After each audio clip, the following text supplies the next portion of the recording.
screaming doesn't help when nobody can hear you. And Sarah Chen knew this better than anyone as she stared at the dead body sprawled across her kitchen floor on what was supposed to be the happiest morning of her life.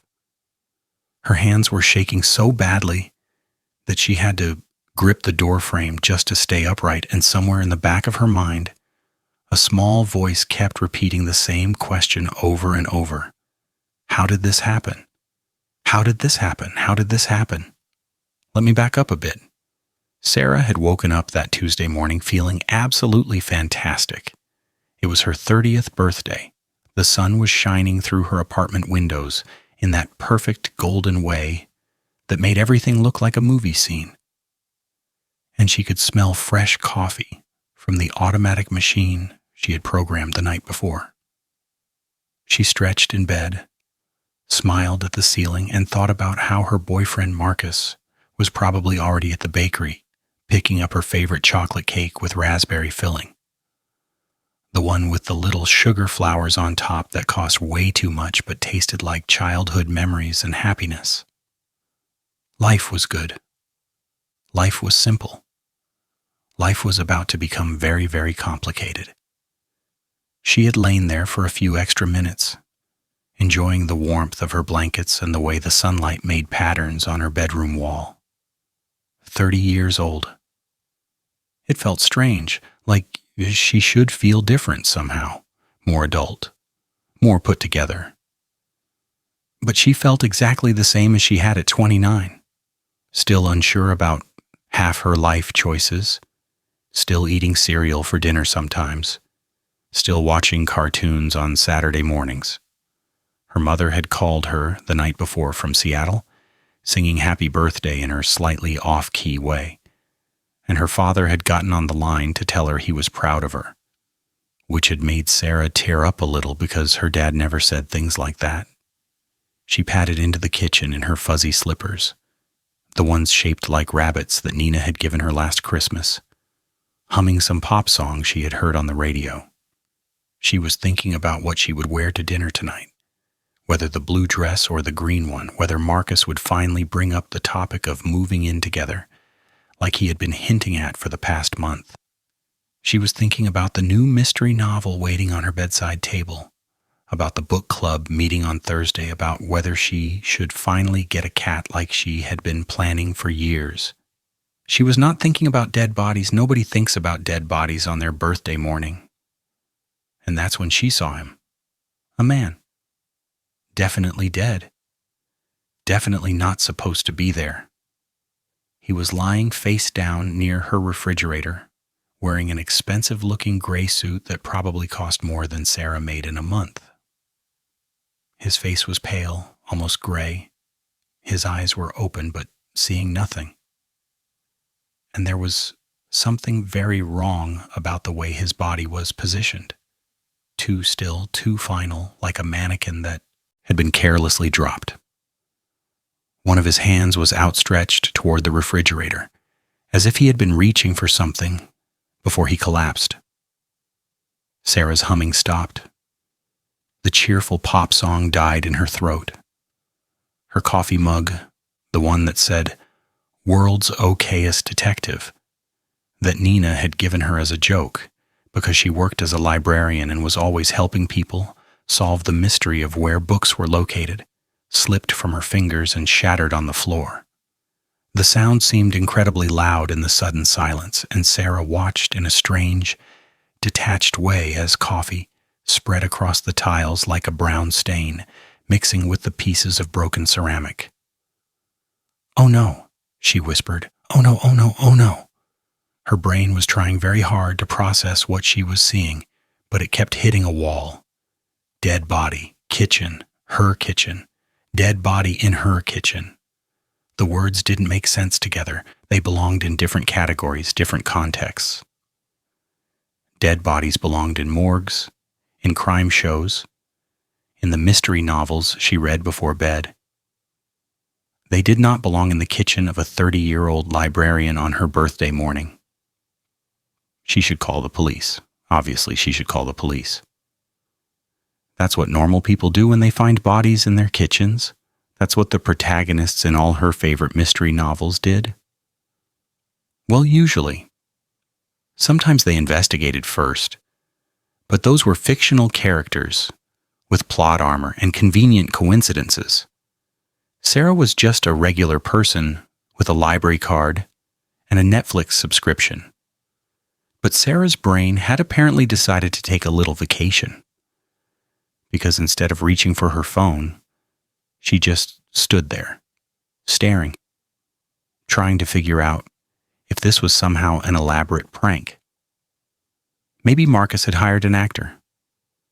Maybe this was one of those surprise party things gone horribly wrong. Maybe her friends had decided to play a joke on her because she was always reading murder mysteries. Maybe she was still asleep, trapped in some bizarre nightmare brought on by eating too much pizza before bed. She pinched herself. Hard, it hurt. Not a dream. She took a step closer, her fuzzy rabbit slippers making soft, shuffling sounds on the kitchen floor. The man was definitely real, definitely dead. Up close, she could see that he was older, maybe in his late 50s, with gray hair that was neatly combed and a wedding ring on his left hand. Someone's husband, someone's father, maybe. Someone who had woken up yesterday morning never imagining that he would end up dead on a stranger's kitchen floor. Sarah felt a wave of sadness wash over her, mixed with the panic and confusion. This person had been alive yesterday. He had probably eaten breakfast, gone to work, made plans for the future. And now he was here, in her apartment, dead, and she had no idea why or how. The more she looked at him, the more she realized something else. She knew him, sort of. She had seen his face before, but where?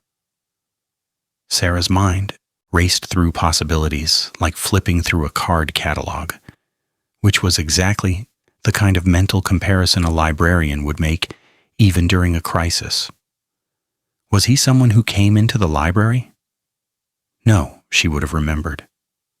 Someone from her building? No, she knew all her neighbors, at least by sight.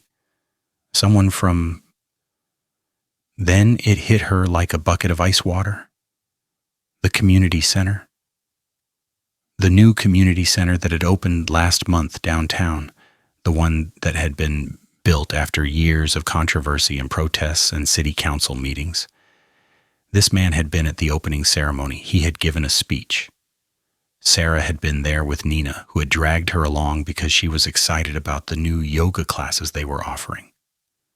Sarah remembered standing in the crowd, half listening to the speeches, mostly thinking about what to have for lunch, when this man had walked up to the microphone. What was his name? Robert something. Robert Blackwood. Yes, that was it. Robert Blackwood. He was some kind of businessman, a developer, very rich, very important, the kind of person who appeared in the business section of newspapers and had a Wikipedia page. He had talked about community and progress and bringing people together, using all those smooth politician words that sounded nice but didn't really mean anything. Sarah remembered thinking that he seemed like the kind of man who was very good at making people believe things. And now he was very dead in her kitchen.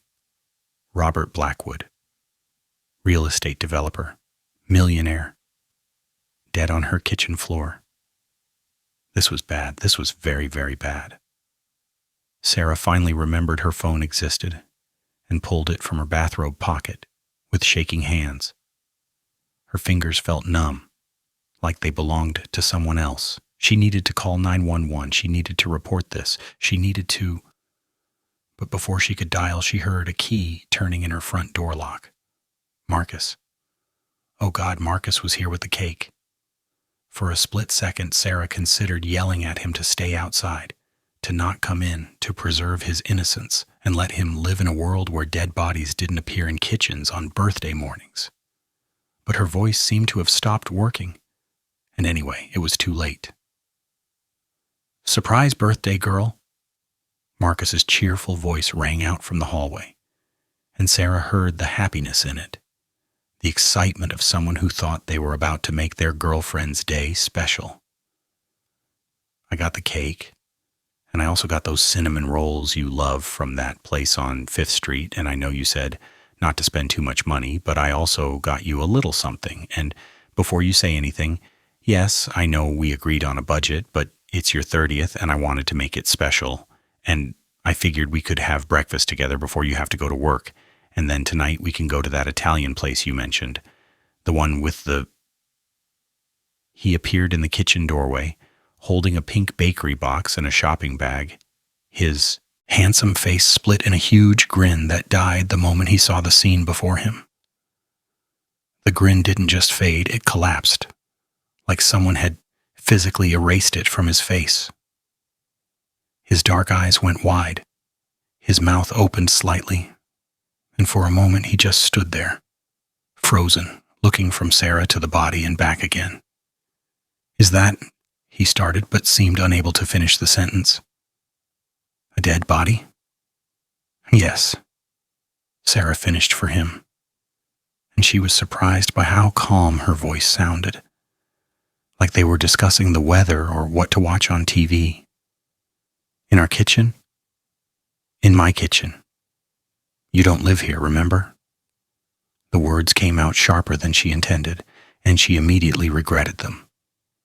This was not the time to have that argument again, the one about whether Marcus should officially move in or keep maintaining his own apartment across town that he barely ever stayed at anymore. "Sarah, this really isn't the time to discuss our living arrangements."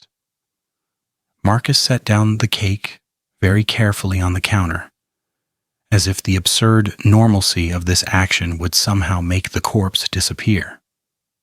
It didn't. The cheerful pink bakery box with its little window showing chocolate frosting and sugar flowers sat there looking completely out of place in a room that now felt like a crime scene. He stared at the body, then at Sarah, then back at the body, as if expecting one of them to suddenly explain the situation. Did you do this?" he asked, and Sarah felt a flash of anger cut through her shock. "Are you seriously asking me if I murdered someone on my birthday morning?" Her voice went up an octave, and she could feel hysteria bubbling up in her chest, like carbonation in a shaken soda bottle. "Well, I mean, he's in your apartment, in your kitchen, and you're just standing here." "What else would I be doing? I just found him, like 2 minutes ago. I haven't even processed this yet." "But did you..." "No, Marcus. No, I did not murder a real estate developer and leave him on my kitchen floor. What kind of question is that? Do you really think I'm capable of killing someone?" Marcus ran his hand through his dark hair, making it stick up in different directions.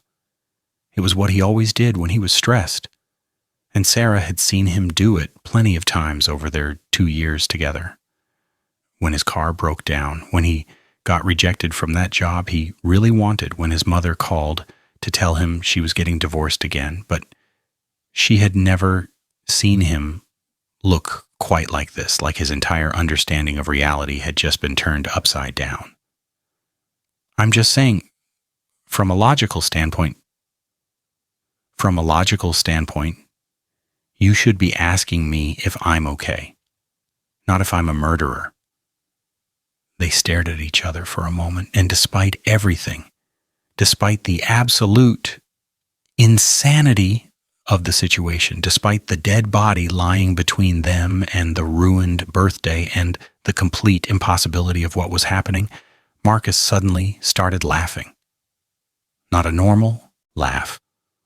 A high-pitched, slightly hysterical laugh that made him sound like he was choking on helium. "This is not funny," Sarah said, but she could feel her own laughter bubbling up.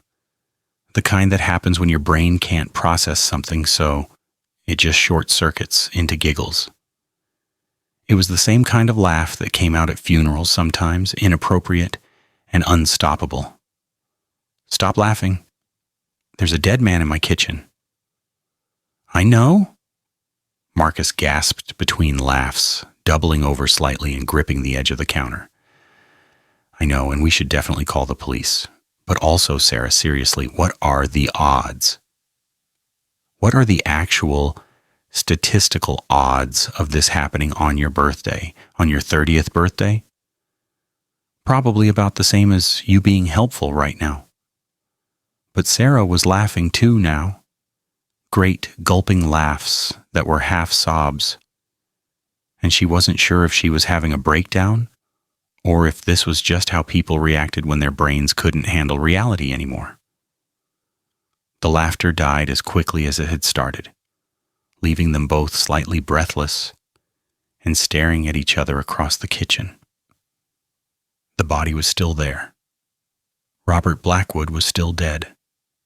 This was still happening. "We really need to call the police," Sarah said, and this time her voice was steady. "Wait." Marcus held up his hand in a stopping gesture. "Before we do that, maybe we should think about this." "Think about what?" "There's a dead body. We call police. That's how this works. That's how this has always worked. Dead body equals police. It's not complicated." "But Sarah, think about how this looks." Marcus moved closer to her, lowering his voice as if the corpse might overhear them. "You had a fight with your landlord yesterday, remember? Mrs. Peterson heard you yelling.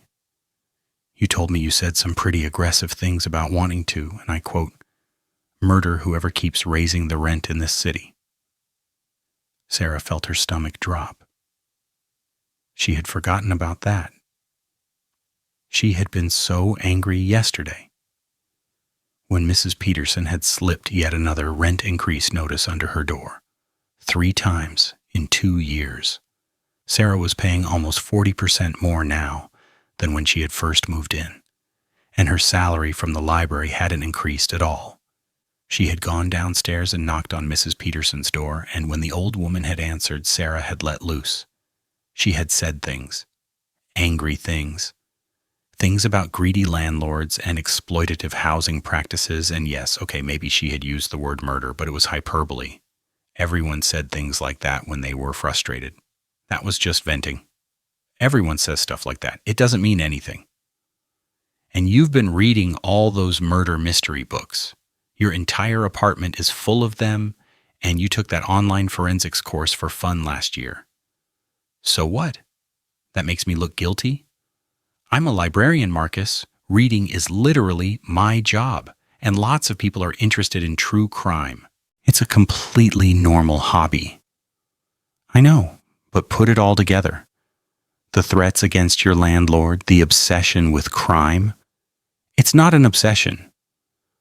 The forensics knowledge, and now a dead body shows up in your apartment. How does that look? Sarah wanted to argue, but she couldn't. He was right. She could already imagine what the police would think. She had been obsessed with true crime podcasts lately, staying up late listening to detailed descriptions of murder cases and police investigations. She had spent the last 3 months reading everything she could about famous murders, from Jack the Ripper to the Zodiac Killer to modern cold cases. Her browser history was full of searches for things like how do police investigate murders and what evidence do they look for at crime scenes and famous unsolved crimes. She had even joked with her coworkers about committing the perfect crime, about how she could probably get away with murder if she really wanted to because she knew all the mistakes that criminals made. It was all innocent, just a hobby, just an interest. But now... "Okay," she said slowly. "Okay, but I didn't do this. So the truth will come out. The police will investigate, they'll find out I'm innocent, and in the meantime, you'll be the prime suspect. You'll probably lose your job at the library. You might even get arrested. Sarah, this could ruin your entire life. Even if they eventually prove you're innocent, people will always wonder. You'll always be that woman who maybe killed someone. So what do you suggest? We just leave him here? Pretend we didn't see him? Hope he magically disappears?" Before Marcus could answer, Sarah's phone rang. the sound impossibly loud in the tense silence.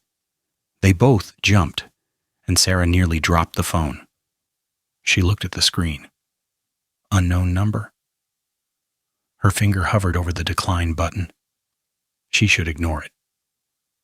This was not the time for spam calls about extended car warranties. But something made her answer. Maybe it was curiosity. Maybe it was the desperate hope that this was all part of some elaborate prank, and someone was about to tell her it was a joke. Maybe her brain was just not working properly anymore. Hello? Her voice came out shaky. Miss Chen? A woman's voice, smooth and professional, with just a hint of something Sarah couldn't quite identify. Concern? Suspicion? My name is Detective Lisa Park. I'm with the City Police Department. I need to ask you a few questions about Robert Blackwood. Are you available to speak?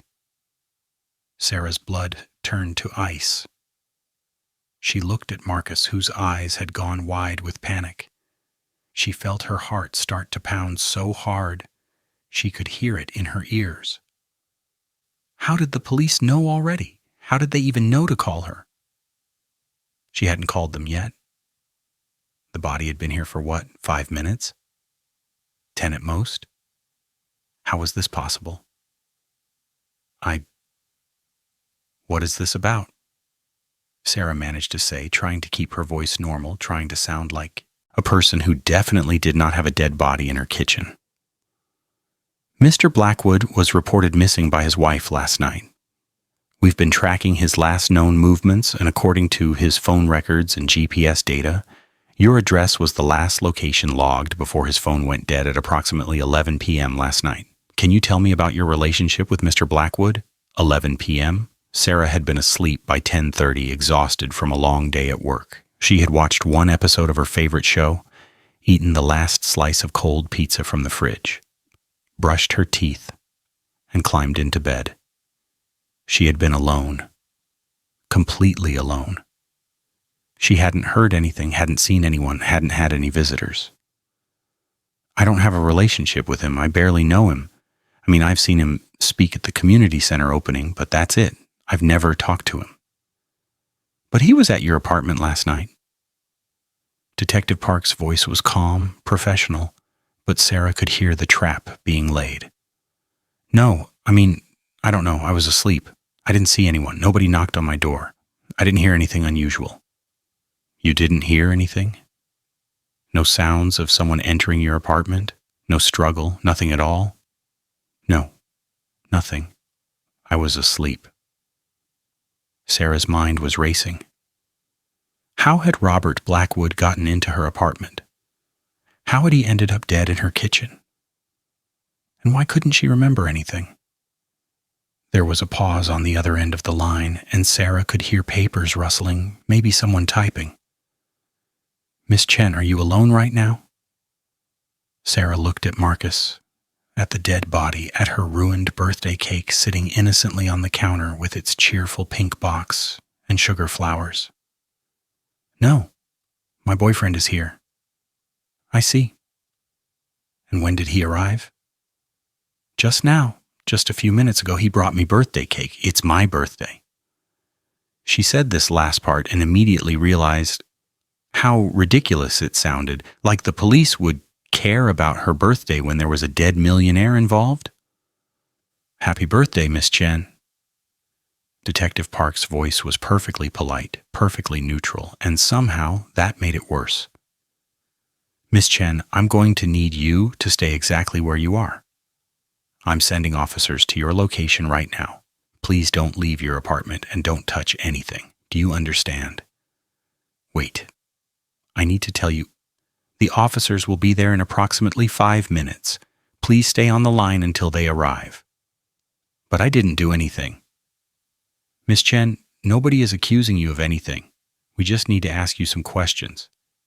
Now, can you tell me, is Mr. Blackwood currently in your apartment? Sarah looked at the body. She could lie. She could say no, say she had no idea where he was, buy herself some time to figure out what was happening. But lying to the police was probably a bad idea. Lying to the police was what guilty people did. "Yes," she whispered. "I see, and what is his condition?" He's dead." Another pause. "Miss Chen, can you confirm that for me? Is he breathing? Does he have a pulse?" "I didn't check. I didn't touch him, but he's definitely dead." "He's been dead for a while, I think.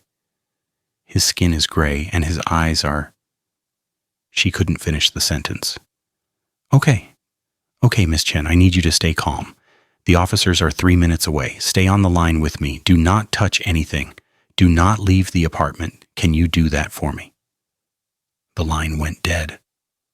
Not disconnected, but silent, like Detective Park had muted herself or put Sarah on hold.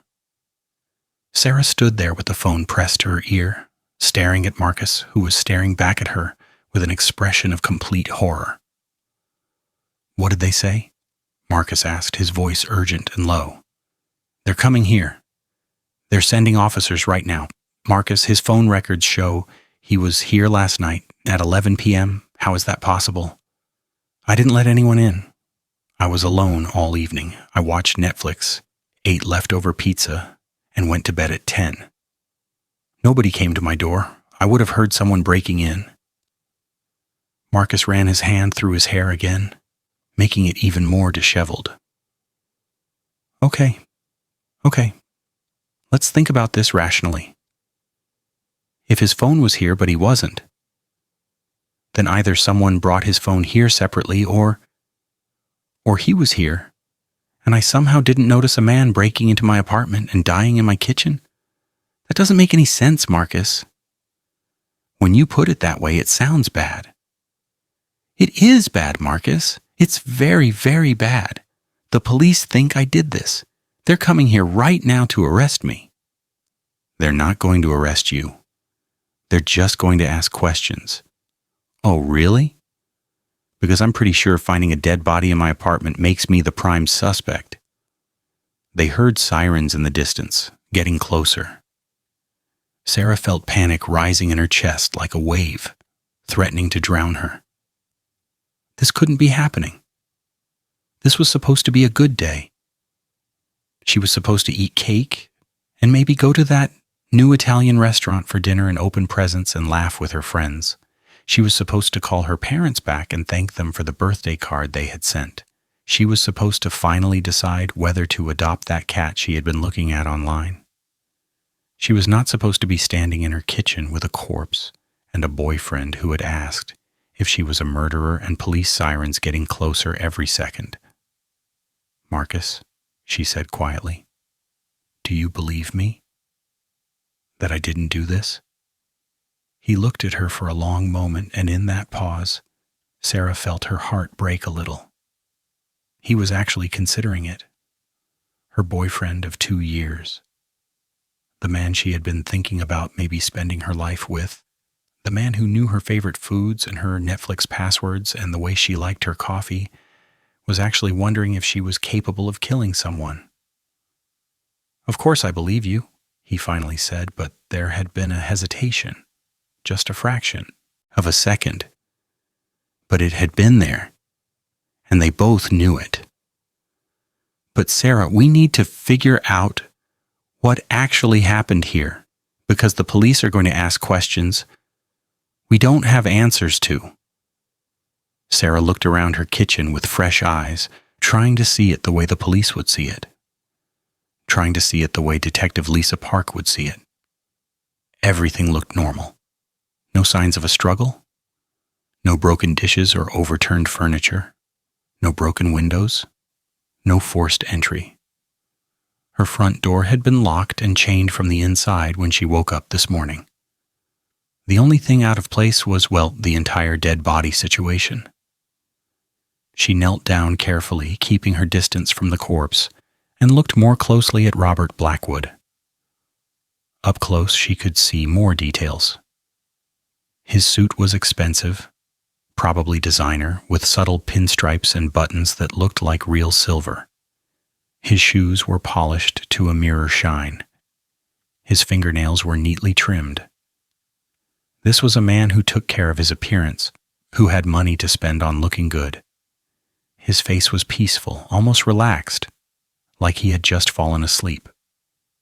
There were no visible injuries, no signs of violence. But there was something else. A faint smell, chemical-like, almost sweet, like medicine or cleaning supplies. And near his face, there was a small medicine bottle, half hidden under the edge of the refrigerator.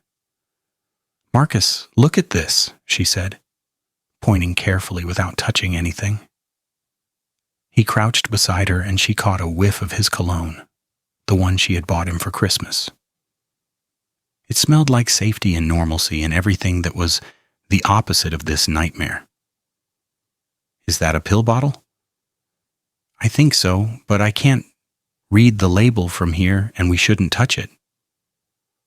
"What kind of pills? Like prescription? Or could it be drugs?" "I don't know. Maybe the police will be able to tell." Sarah stood up, her knees cracking slightly. 30 years old and already her body was making old person noises. "Check the doors and windows," she said suddenly. "Maybe someone picked my lock or broke in somehow.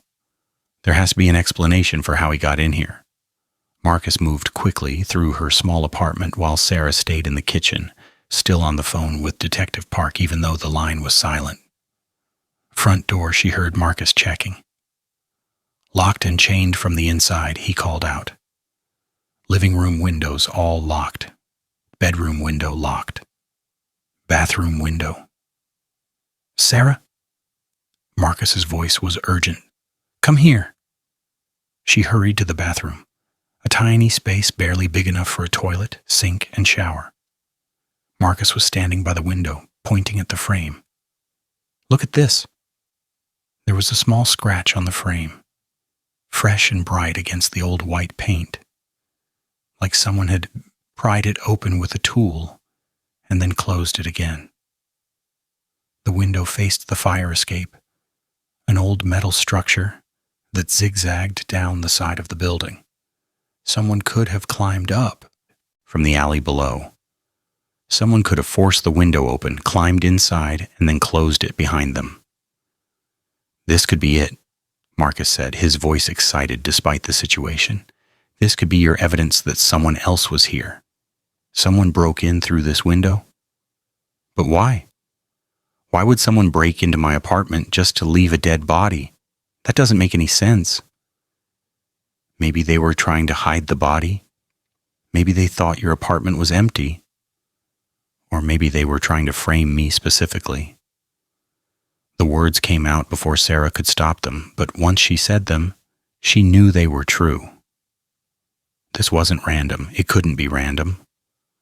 Someone had specifically chosen her apartment, her kitchen, her life to ruin. The sirens were right outside now. Sarah heard car doors slamming, footsteps pounding up the stairs to her second-floor apartment. She had maybe 30 seconds before the police burst through her door. "Marcus, I need you to do something for me," she said quickly, gripping his arm. "I need you to find out who Robert Blackwood really was.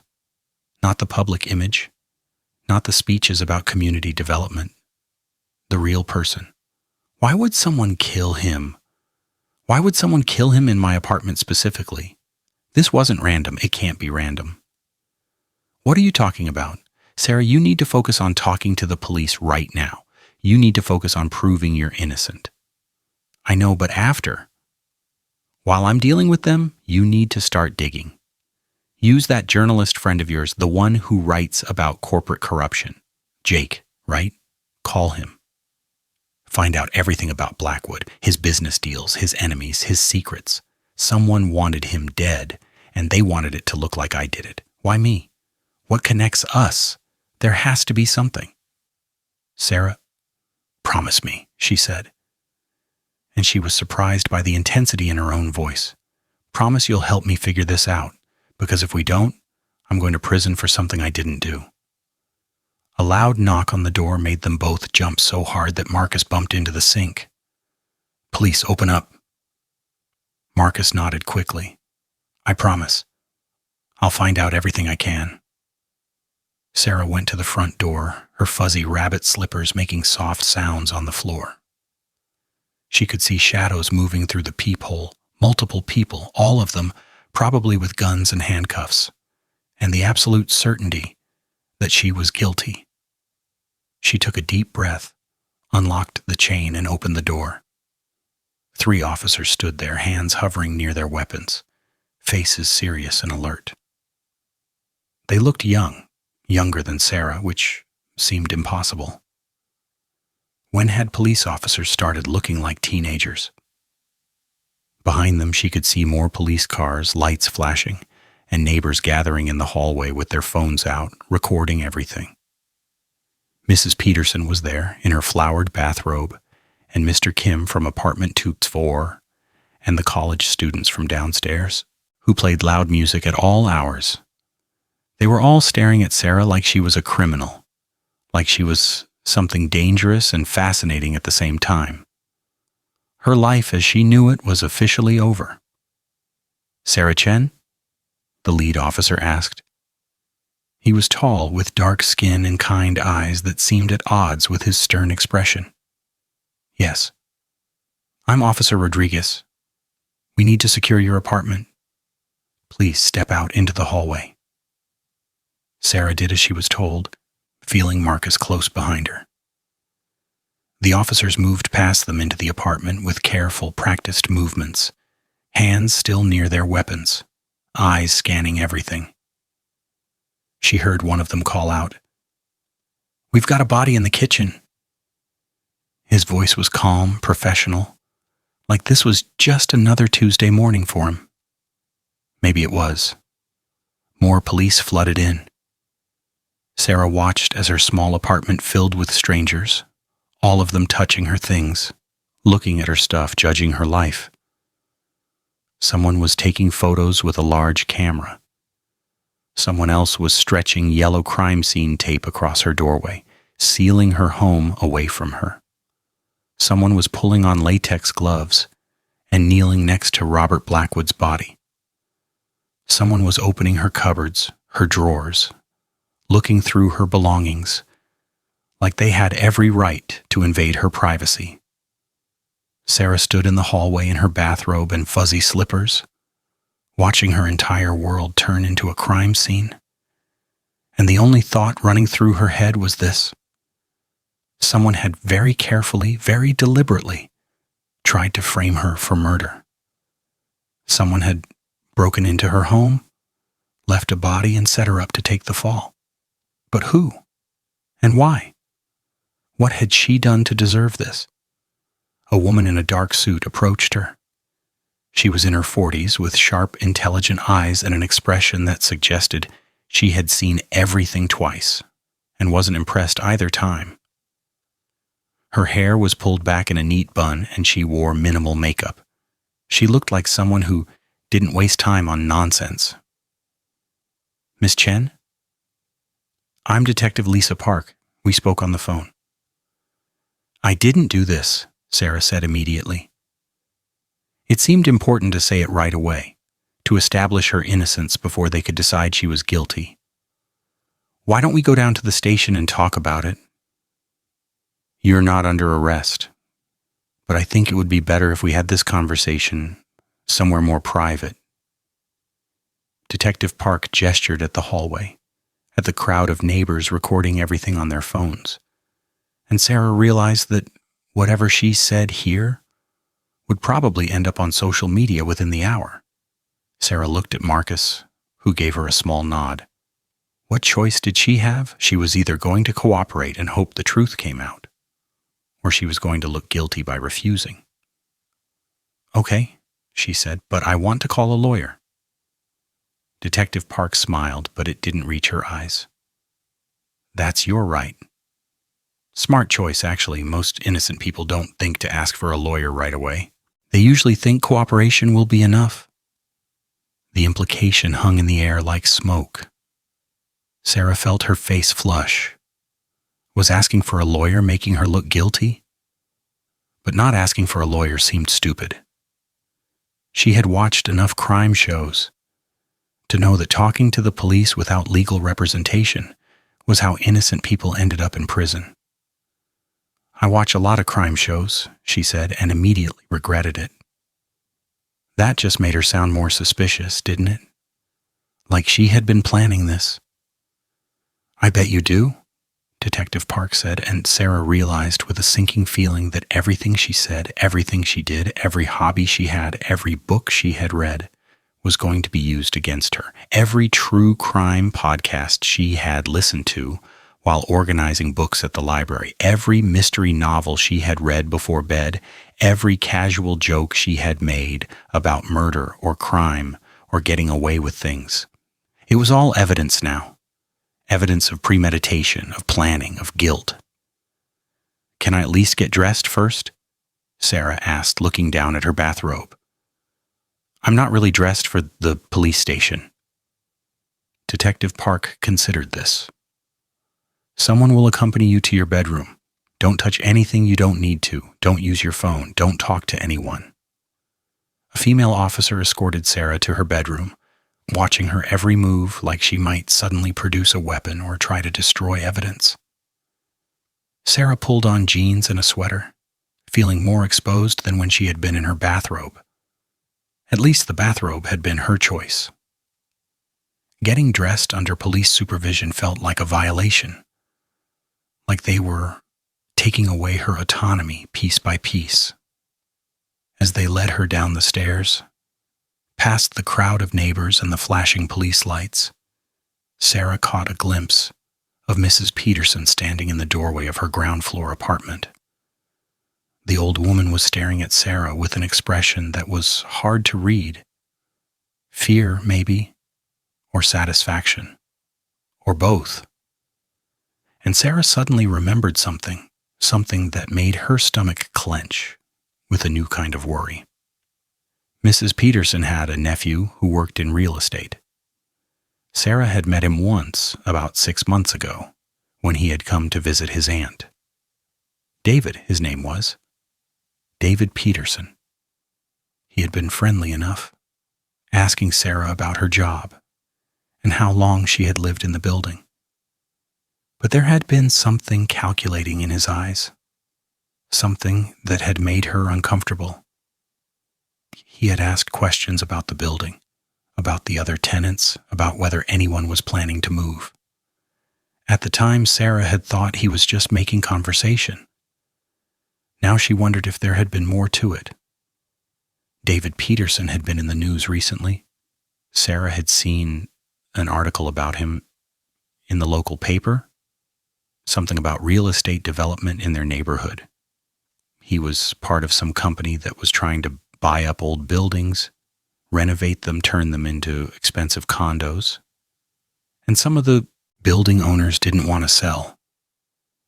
There had been protests, arguments at city council meetings, accusations of harassment and intimidation. And Robert Blackwood had been a real estate developer. Sarah's mind started connecting dots she couldn't quite see yet, but she could feel them there lurking just beneath the surface of this nightmare. Real estate, development, money, property, her building. Mrs. Peterson, David, Robert Blackwood. They were all connected somehow, she was sure of it. This wasn't about her at all. She was just convenient, just in the way, just someone who could be used and discarded. As Detective Park opened the back door of the police car, Sarah made herself a promise. She was going to figure out who really killed Robert Blackwood. She was going to clear her name, and she was going to make whoever did this pay. She might be a librarian who spent her days organizing books and helping people find information.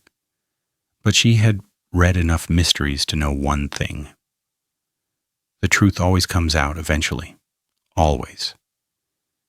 You just have to know where to look. And Sarah Chen knew exactly how to find things. It was literally her job. Research, investigation, following leads, connecting information. She did it every day, just with library books instead of murder suspects. The car pulled away from her building, leaving behind the crime scene tape and the gathering crowd and Marcus standing on the sidewalk with his phone already out, probably calling Jake, his journalist friend. The birthday cake was still sitting on her kitchen counter, Sarah realized. 30 candles that would never be lit. Wishes that would never be made. But maybe she didn't need wishes. Maybe she just needed facts, evidence, and the determination to prove her innocence. Detective Park sat in the front passenger seat, occasionally glancing back at Sarah through the metal grate that separated them. Sarah tried to read her expression, tried to figure out if the detective had already decided she was guilty, or if there was still a chance to convince her otherwise. "Can I ask you something?" Sarah said. "You can ask, I might not answer." "How did you know to call me? How did you know Robert Blackwood was at my apartment?" Detective Park was silent for a moment. His wife reported him missing at 7 this morning. She said he left for a business meeting last night and never came home. We tracked his phone. The last location ping was from your address at 11:03 p.m. After that, nothing. Phone went dead. But I didn't know him. I never talked to him. Why would he come to my apartment? That's what we're going to find out, Miss Chen. They drove through the city in silence, and Sarah watched her neighborhood pass by through the window. The coffee shop where she got her morning latte. The bookstore where she spent way too much of her paycheck. The park where she sometimes sat and read on sunny afternoons. Everything looked normal, like it was just another ordinary day, but Sarah knew that nothing would ever be ordinary again. Even if she proved her innocence, even if they caught the real killer, she would always be the woman who had a dead body in her kitchen. She would always be the woman who was suspected of murder. The police station was a gray concrete building that looked exactly like every police station in every crime show Sarah had ever watched. They led her through a maze of corridors past offices and holding cells and other rooms she couldn't identify. Everyone stared at her as she passed. She wondered if they could tell she was a suspect just by looking at her, or if she looked like any other person being brought in for questioning. They put her in an interrogation room. Another cliché. White walls, a metal table, uncomfortable chairs, a mirror that was obviously two-way glass. Sarah had seen this setup 100 times in movies and TV shows, but being in it was different. It felt smaller, colder, more real. "Someone will be with you shortly," Detective Park said, and then left her alone. Sarah sat in the uncomfortable metal chair and tried to stay calm, This was fine. This was going to be fine. She would tell them the truth, they would investigate, and they would figure out she didn't do this. That's how the justice system worked. That's how it was supposed to work, anyway.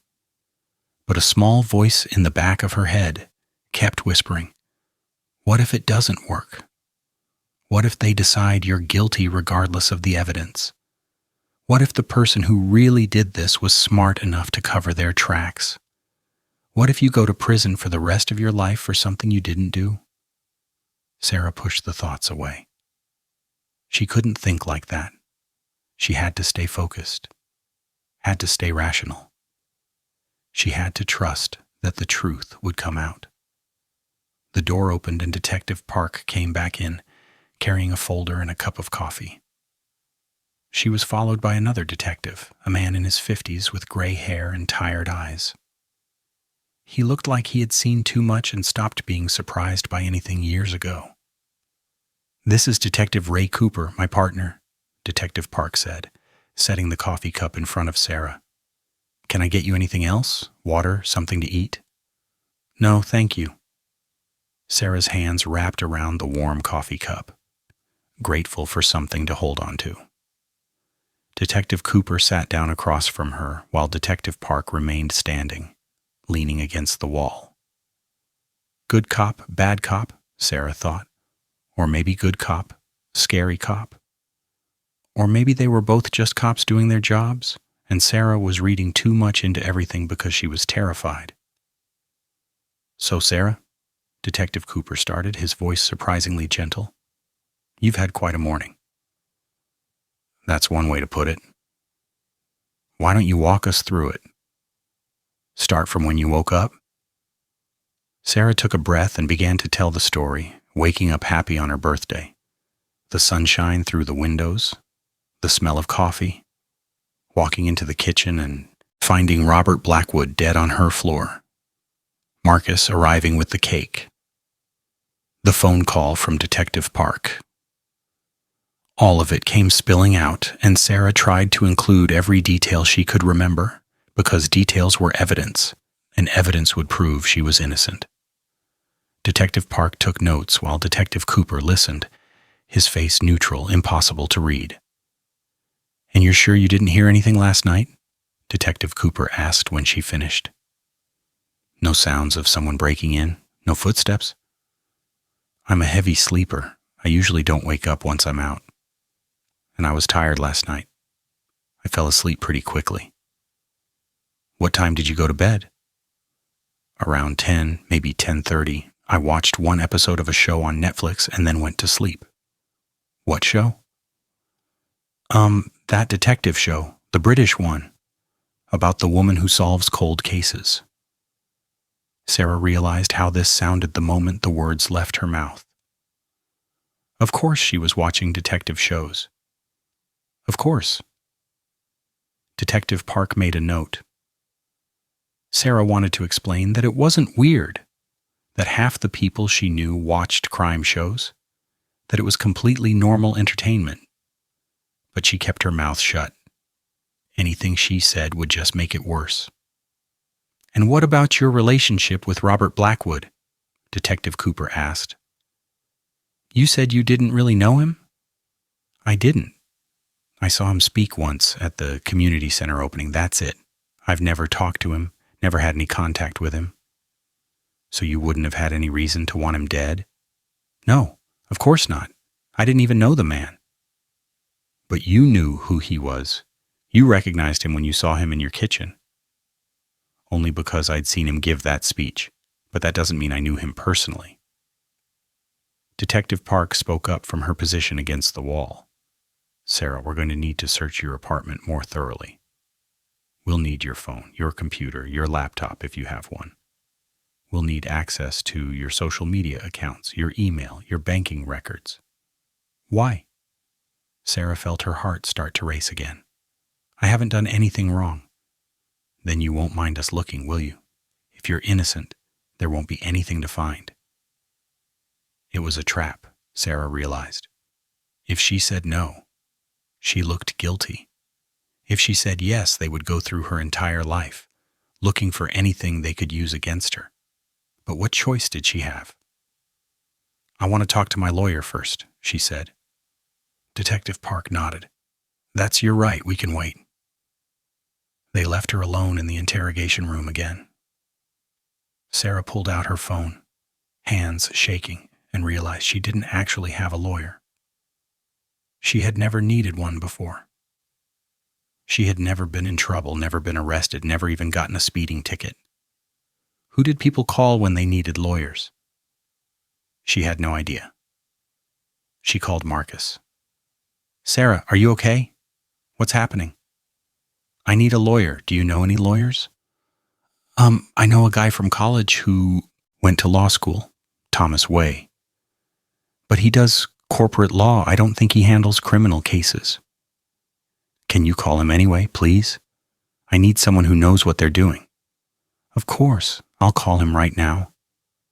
Sarah, listen, I called Jake.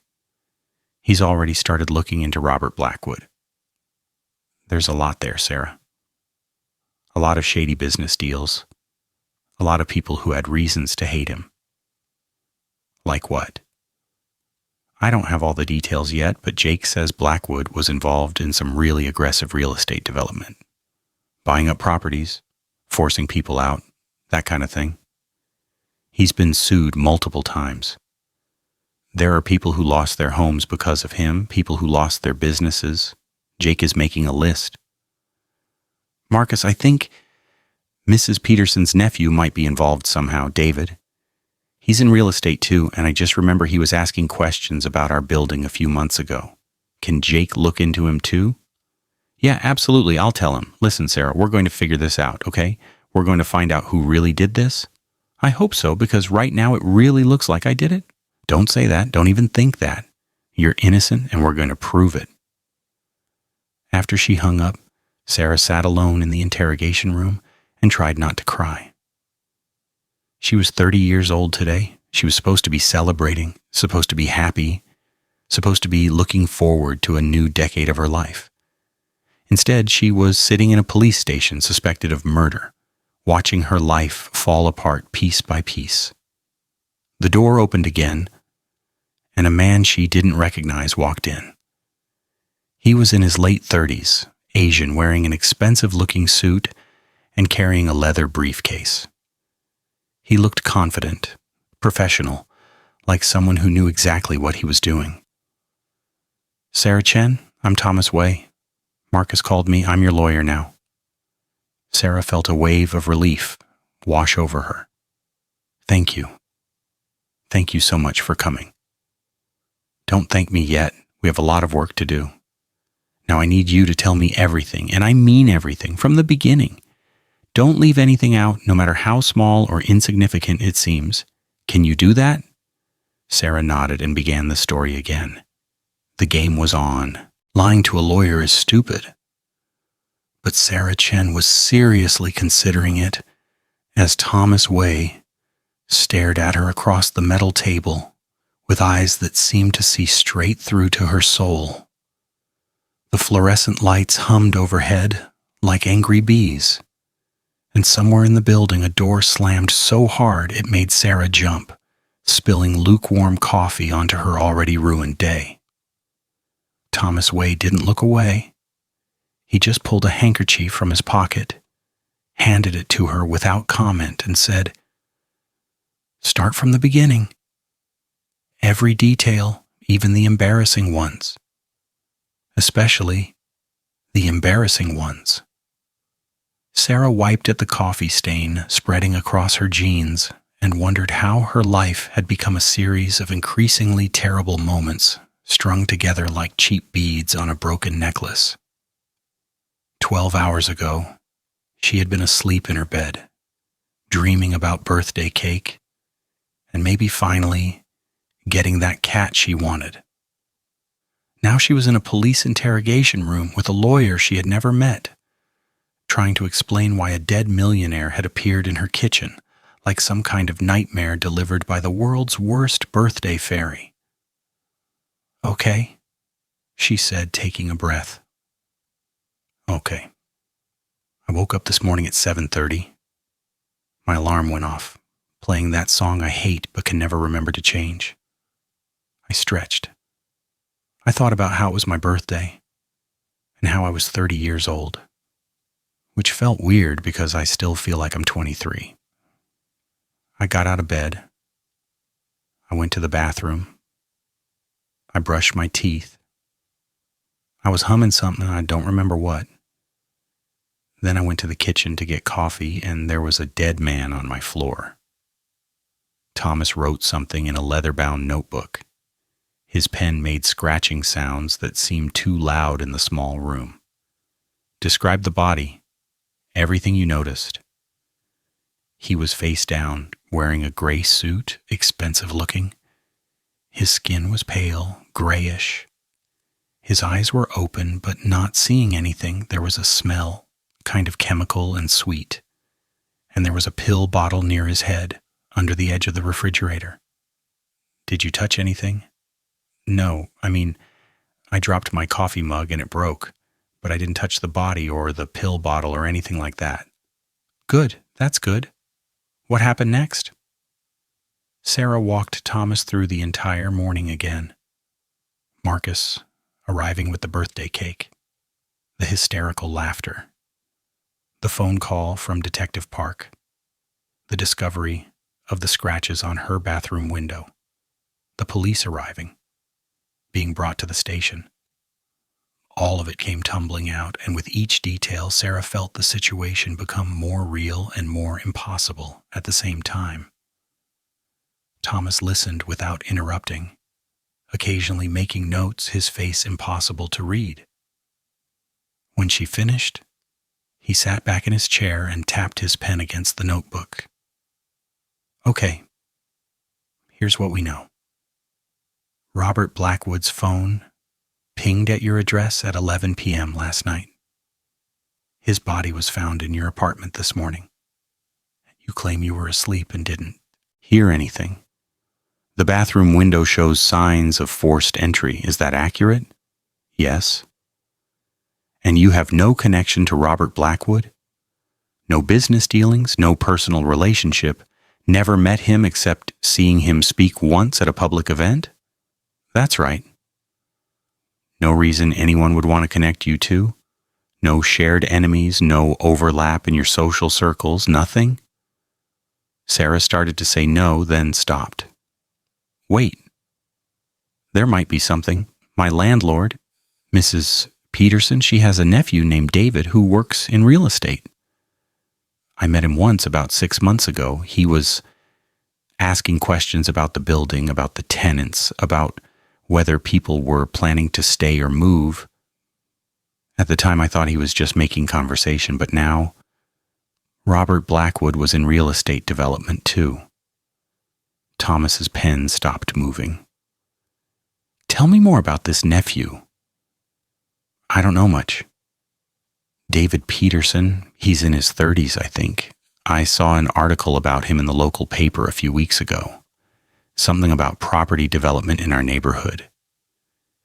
There were protests, I remember that. People were upset about buildings being bought and renovated and rents going up. And your landlord has been raising your rent? 3 times in 2 years. The last increase was just yesterday. I got the notice and I went downstairs and yelled at Mrs. Peterson about it.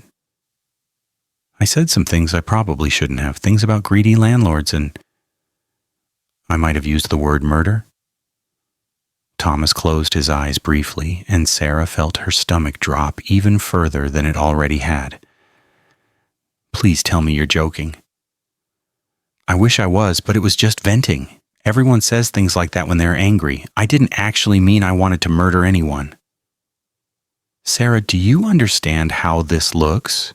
You threatened your landlord using the word murder less than 24 hours before your body appeared in your apartment. A body that connects to your landlord's nephew's business interests. I didn't threaten her. I was just complaining about rent. The police won't see it that way. And when they find out about the connection between David Peterson and Robert Blackwood, they're going to see a motive. They're going to think you killed Blackwood as some kind of revenge or warning related to the property development situation. Sarah felt panic rising in her chest again. But I didn't. I didn't even know there was a connection until just now.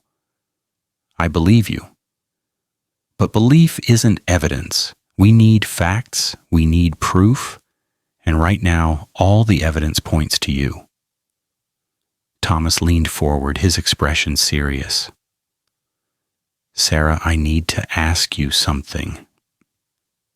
And I need you to be completely honest with me. Is there anything else, anything at all that could make this situation worse? Anything the police might find when they search your apartment or your digital records? Sarah thought hard. Her apartment was full of murder mystery books and true crime podcasts. Her browser history was probably 90% crime-related searches. She had that online forensics course certificate saved in her email. She had made jokes about perfect crimes with her co-workers. She had a whole Pinterest board dedicated to unsolved murders. I'm really interested in true crime, she said quietly. Like really interested. My apartment is full of murder mystery books. I listen to true crime podcasts while I work. I took an online forensics course last year just for fun. I've searched for things like how police solve murders and what kind of evidence they look for and famous unsolved cases. Thomas rubbed his temples. Of course you did. Anything else? I joked with my coworkers about committing the perfect crime. But it was a joke. We were talking about the mystery book club we're in, and someone asked how we would do it if we were going to commit a murder, and I said I'd probably use poison because it's hard to trace, and she stopped when she saw Thomas's expression. That's bad, isn't it? Yes, Sarah, that's very bad. Especially if Blackwood was poisoned, which seems likely given the pill bottle and the lack of visible injuries. Oh, God. Okay, we can work with this. It's not ideal, but we can work with it. Thomas made more notes. Here's what's going to happen. The police are going to keep questioning you. They're going to ask the same questions different ways, trying to catch you in a lie or a contradiction. Don't let them. Stick to the truth, be consistent, and don't elaborate unless I tell you to. If they ask something I don't want you to answer, I'll stop you. Understand? Yes. And Sarah? Don't try to be clever. Don't try to solve this yourself. Let me handle the legal side while your boyfriend's journalist friend investigates the real story. Your job is to stay calm, tell the truth, and not make things worse. Before Sarah could respond, the door opened and Detective Park walked in, followed by Detective Cooper. They both looked at Thomas with the kind of professional courtesy that barely masked mutual distrust. Mr. Way, Detective Park said, I'm surprised to see you here. I thought you did corporate law. I'm expanding my practice, and Sarah is a friend of a friend. I'm happy to help. How generous of you. Detective Park sat down across from Sarah, setting a new folder on the table. Sarah, now that you have legal representation, shall we continue? I have some questions about your relationship with Robert Blackwood. I've already told you I didn't have a relationship with him. But you knew who he was? Only because I saw him speak at the community center opening. Lots of people were there. That doesn't mean we had a relationship. Detective Cooper opened the folder and pulled out several photographs. These are from Robert Blackwood's phone. We were able to recover some data even though the phone was damaged. Can you explain these? He slid the photos across the table. Sarah's stomach dropped when she saw them. They were pictures of her building. Multiple pictures taken from different angles. The front entrance, the side alley, the fire escape that led up to her bathroom window. And there were pictures of her, coming out of the building with a bag of groceries, sitting in the coffee shop down the street, walking to work. Some of the photos were dated weeks ago, some just days ago. He was following me? Sarah's voice came out as a whisper. It appears so, Detective Park said. Can you think of any reason why Robert Blackwood would be surveilling you in your building?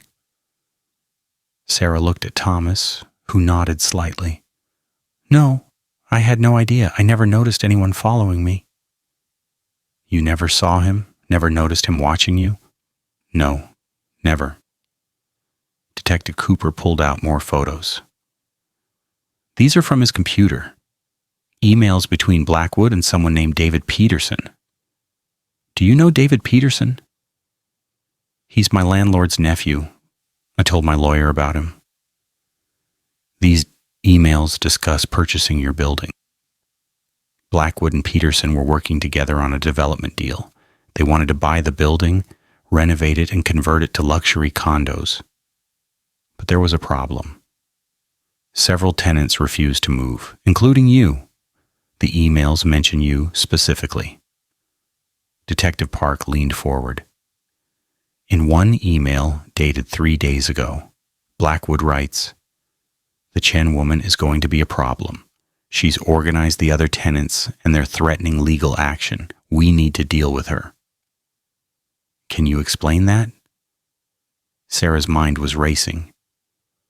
"I did organize the tenants. About a month ago, after the third rent increase, I talked to everyone in the building and we decided to push back. We looked into tenant rights, talked about getting a lawyer to fight the increases. I made a petition and everyone signed it. But I never met with Blackwood about it. I didn't even know he was involved." "But you knew there was opposition to development in the neighborhood?" "Everyone knew that. It's been in the news. There have been protests." Thomas spoke up. "Detectives, it sounds like Sarah was a target, not a perpetrator. If Blackwood saw her as a problem, and if he was at her apartment last night, perhaps he was there to threaten or intimidate her." "That's one theory," Detective Park said. "Another theory is that Sarah found out about Blackwood's plans, confronted him, and things escalated. We have motive, opportunity, and means. Her apartment, her window that was used for entry, and her extensive knowledge of forensics and crime investigation." "That's circumstantial at best," Thomas said. "We also have this." Detective Cooper pulled out a plastic evidence bag containing a small notebook. "We found this in Sarah's apartment, in her nightstand drawer. It's a journal where she writes about murder cases she's interested in. The last entry, dated 2 days ago, includes detailed notes about untraceable poisons and how to stage a death to look natural."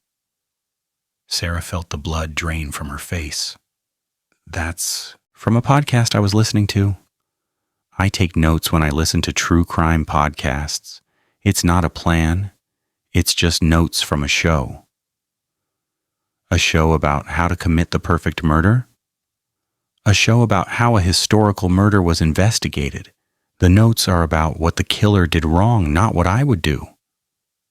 "Sarah," Thomas put his hand on her arm, a gentle warning to calm down. "Detectives, my client has explained the notebook. Her interest in true crime is a hobby, not evidence of guilt. Millions of people listen to true crime podcasts and read murder mysteries. That doesn't make them murderers." Detective Park smiled, but it was cold. "True. But most of those people don't end up with dead bodies in their kitchens. Most of those people aren't being targeted by real estate developers. Most of those people don't have opportunity and knowledge and a dead man whose phone last pinged at their address." "You're building a narrative without evidence," Thomas said. "We're building a case. And unless Sarah can explain how Robert Blackwood ended up dead in her apartment, that case leads straight to her." The room fell silent. Sarah could hear her own heartbeat, loud and fast, pounding in her ears. This was really happening. They really thought she had killed someone. They were really going to try to send her to prison. "I want to tell you something," Sarah said suddenly. Thomas shot her a warning look, but she continued anyway. "You said Blackwood's phone was damaged. How was it damaged?" Detective Cooper and Detective Park exchanged glances. "The screen was cracked, and the internal components showed signs of water damage," Detective Cooper said. "Was there water anywhere in my kitchen? Near the body?" Another exchange of glances. "No. The kitchen was dry." "So the phone was damaged somewhere else, and then someone brought it to my apartment. Someone wanted you to think Blackwood was there. Someone planted evidence to frame me." Sarah felt a surge of confidence. She was thinking like a detective now, like the protagonists in all her favorite mysteries. "Why would I damage his phone and then leave it there for you to find? If I killed him, I would have gotten rid of the phone entirely. Unless you wanted us to think exactly what you just said." Unless you're clever enough to double bluff us. Detective Park's voice was smooth, reasonable, and Sarah's confidence evaporated. That's ridiculous, Thomas said. You're creating increasingly complex theories to fit your preferred narrative instead of following the evidence. The evidence shows forced entry through the bathroom window. The evidence shows someone else was in that apartment. You need to investigate who actually did this instead of focusing all your attention on my client. We are investigating, Detective Park said. We've sent officers to talk to David Peterson. We're looking into Blackwood's business dealings. We're examining every angle. But right now, Sarah is the most likely suspect, and until we can rule her out definitively, she remains our primary focus. Am I under arrest? Sarah asked. Not at this time, but we would appreciate it if you didn't leave town. We'll need to speak with you again. Thomas stood up, and Sarah followed his lead gratefully. If you need to speak with my client again, you can contact me to arrange a time. Sarah will not be answering any questions without me present. As they walked out of the interrogation room, through the maze of corridors, past curious police officers and administrative staff, Sarah felt like everyone was staring at her. She felt branded, marked, labeled as a murder suspect. Even after they exited the building into the bright afternoon sunlight, she couldn't shake the feeling of eyes on her back. Marcus was waiting outside, leaning against his car, phone in hand. When he saw Sarah, his face broke into a relieved smile, and he rushed over, pulling her into a tight hug. Are you okay? What happened? Did they arrest you? Not yet, Sarah said into his shoulder, breathing in the familiar smell of his cologne and feeling, for the first time that day, like maybe things would be okay. But they think I did it, Marcus. They really think I killed him. We'll prove them wrong. Jake has been digging all morning and he's found some incredible stuff. Wait until you hear this. Marcus pulled back, his eyes bright with excitement that seemed completely inappropriate for the situation. Blackwood wasn't just a developer, he was dirty, like really dirty. Jake found connections to fraud, intimidation, possibly even arson. There's this building in the East District that burned down 2 years ago, right before Blackwood bought the lot cheap. The fire was ruled accidental, but there were always suspicions. And get this, David Peterson worked for Blackwood's company at the time. Thomas, who had been checking his phone, looked up sharply. David Peterson worked for Blackwood? Yeah. Jake found employment records. David was on Blackwood's payroll for 3 years before he started his own company. They were business partners, basically, and now they're working together on this development deal that includes Sarah's building. Why didn't this come up in the police interrogation? Thomas asked. Maybe they don't know yet, or maybe they're building their case against Sarah first before they look at other suspects. Sarah's mind was spinning. So David and Blackwood were partners. They wanted to buy my building. I organized the tenants to fight back. David's aunt is my landlord. Blackwood was surveilling me. David would know the building layout, would know about the fire escape, could have easily gotten inside. Could have killed his former partner, Marcus suggested. But why? Why would David kill Blackwood and frame me for it? Maybe they had a falling out, Thomas said slowly, thinking out loud. Maybe there was a dispute about the development deal. Maybe Blackwood was cutting David out, or David wanted a bigger share. And framing you accomplishes 2 things. Gets rid of Blackwood and gets rid of the tenant who's organizing opposition to their plans. That's actually brilliant, Marcus said. In a terrible, evil way. Sarah felt sick. So someone planned this. Someone deliberately used me, broke into my home, left a body, and set me up to take the fall. And the police are so focused on me that they're not looking at the real killer. We need more evidence, Thomas said. We need proof that connects David to the murder. Right now, this is all speculation. Jake is working on it. He's got sources at the planning department, people who know about the development deals. He's looking into David's finances, seeing if there are any red flags. And he's trying to find people who worked with both Blackwood and David, people who might know if there was conflict between them. Good. Keep me updated on what he finds. In the meantime, Sarah, you need to lay low. Don't talk to reporters, don't post on social media, don't do anything that could be used against you, and definitely don't try to investigate this yourself. But no, I mean it. The police are watching you. If you do anything suspicious, anything that looks like you're trying to interfere with their investigation or intimidate witnesses, they'll arrest you immediately. Let the journalist do his job. Let me do my job. Your job is to stay out of trouble. Sarah nodded, even though every instinct was screaming at her to do something, anything, to clear her name.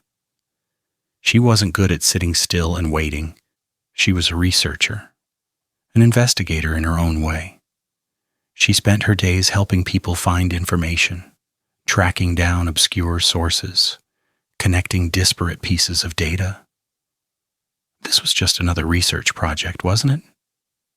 Just with higher stakes. Marcus drove her back to her apartment, or tried to. When they turned onto her street, they saw news vans parked outside her building, cameras and reporters clustered on the sidewalk. Someone must have leaked her name to the press. Keep driving, Sarah said quickly. I can't deal with that right now. You can stay at my place, Marcus offered. I mean, you probably should stay at my place. Your apartment is still a crime scene anyway.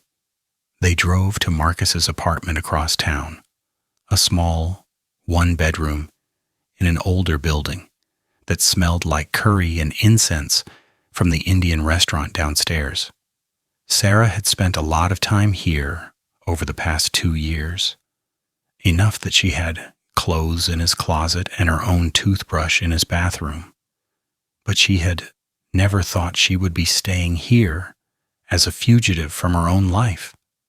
Marcus's apartment was messy in a comfortable way, with books stacked on every surface and dishes in the sink and clothes draped over chairs. It looked lived in, real, unlike her own apartment, which was now photographed and cataloged and turned into evidence.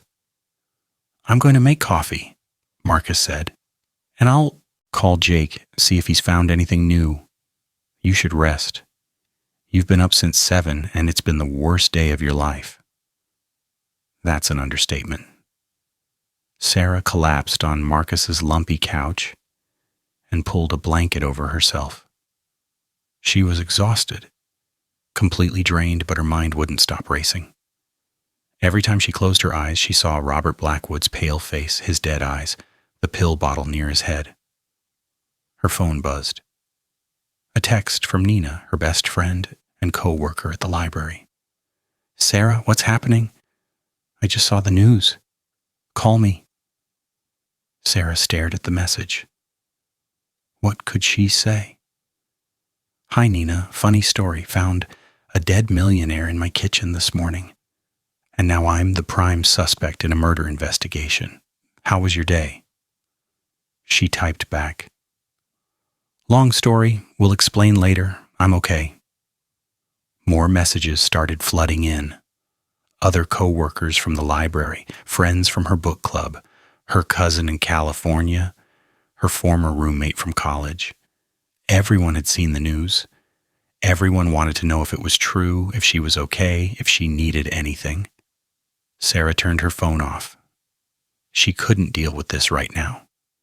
Marcus brought her coffee and sat down next to her on the couch. Jake is coming over. He wants to talk to you, ask some questions about David Peterson and your building. Is that okay? Yeah, that's fine. Sarah, I need to ask you something. Marcus's voice was serious in a way that made Sarah's stomach clench. And I need you to be honest with me.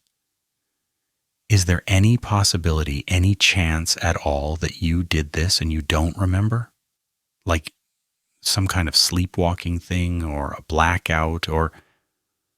Sarah pulled away from him. Are you serious right now? You really think I could kill someone and not remember it? I'm not saying you did it on purpose. I'm just asking if there's any possibility. No. No, there's no possibility. I didn't kill Robert Blackwood. I didn't touch him.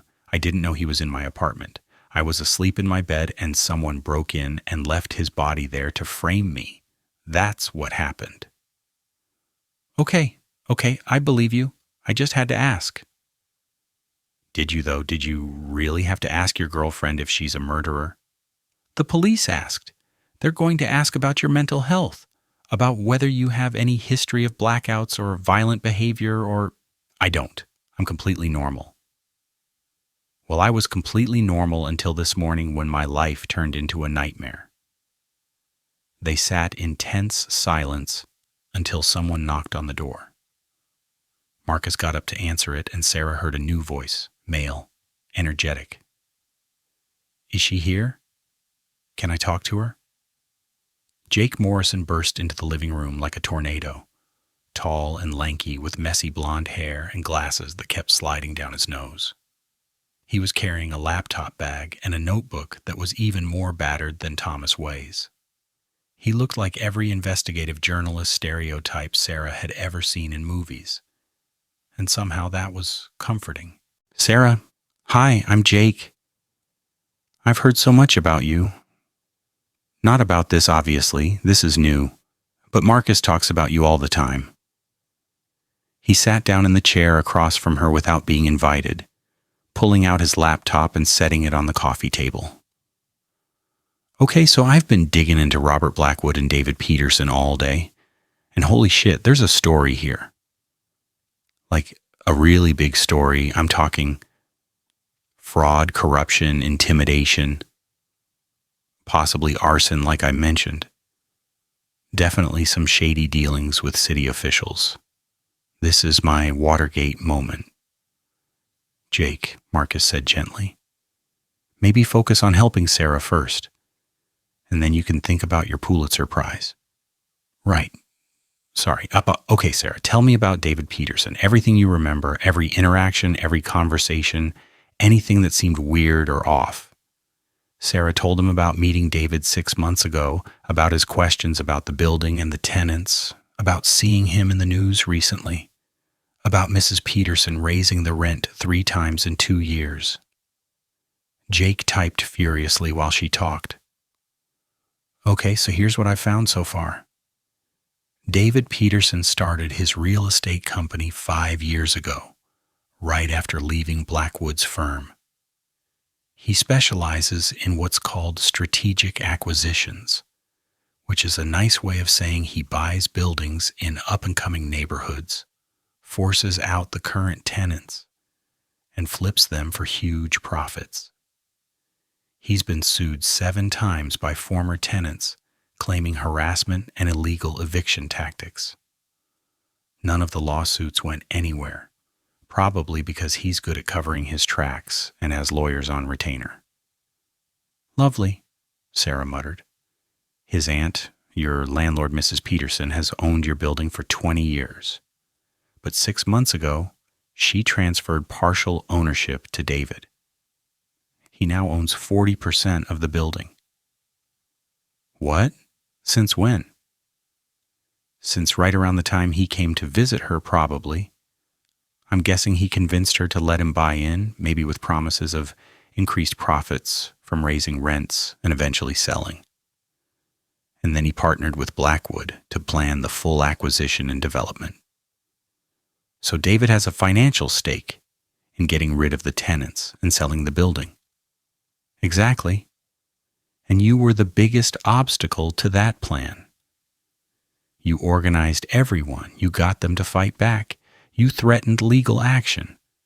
David needed you out of the way. But killing Blackwood and framing Sarah seems extreme, Marcus said. Why not just try to intimidate her into moving, like he's done with other tenants?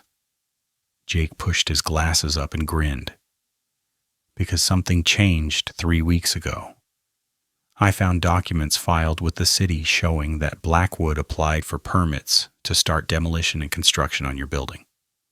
But the permits were denied because of tenant complaints. Your complaints specifically. You filed paperwork with the city citing tenant rights violations and unsafe living conditions. You blocked the development. Sarah remembered doing that. Nina had helped her research the legal process, and they had spent an entire weekend gathering evidence and filling out forms. At the time, it had felt like a small victory, a way to push back against corporate greed and protect her home. Now it had made her a target. And there's more, Jake continued. I found emails between Blackwood and David that were leaked to me by a source who used to work for Blackwood's company. They're dated from the past 2 weeks. Blackwood was furious about the permit denial. He blamed David for not handling the tenant situation better. He threatened to end their partnership and find a new local contact who could actually get things done. David was being cut out of the deal, Sarah said slowly. Yep. Blackwood was planning to push David aside and work directly with Mrs. Peterson or find another partner entirely.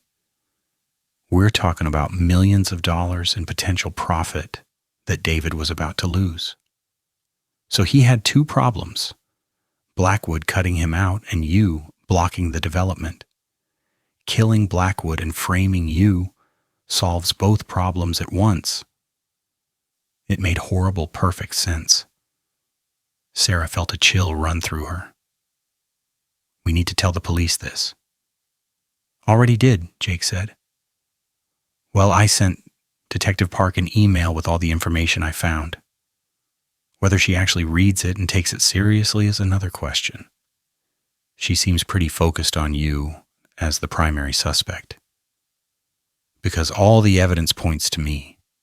The phone records, the body in my apartment, my supposed threats against Mrs. Peterson, my interest in true crime. It all fits together too neatly. Which is exactly why it's suspicious. Thomas Way's voice came from the doorway. Sarah jumped. She hadn't heard him come in. Sorry, Marcus let me in. I wanted to check on you and discuss next steps. He sat down, looking at Jake with interest. You must be the journalist. What else have you found? Jake spent the next hour laying out everything he had discovered. Financial records showing David's company was deeply in debt. Emails proving the deteriorating partnership between David and Blackwood. Testimony from former tenants about David's aggressive tactics. Phone records showing that David had called Blackwood multiple times on the night of the murder. The last call was at 10:45 p.m., Jake said. 15 minutes before Blackwood's phone pinged at Sarah's address for the last time. Could David have lured Blackwood to the building somehow? Marcus asked. Possibly. Maybe he told Blackwood he had a plan to deal with Sarah that he needed to meet in person to discuss it.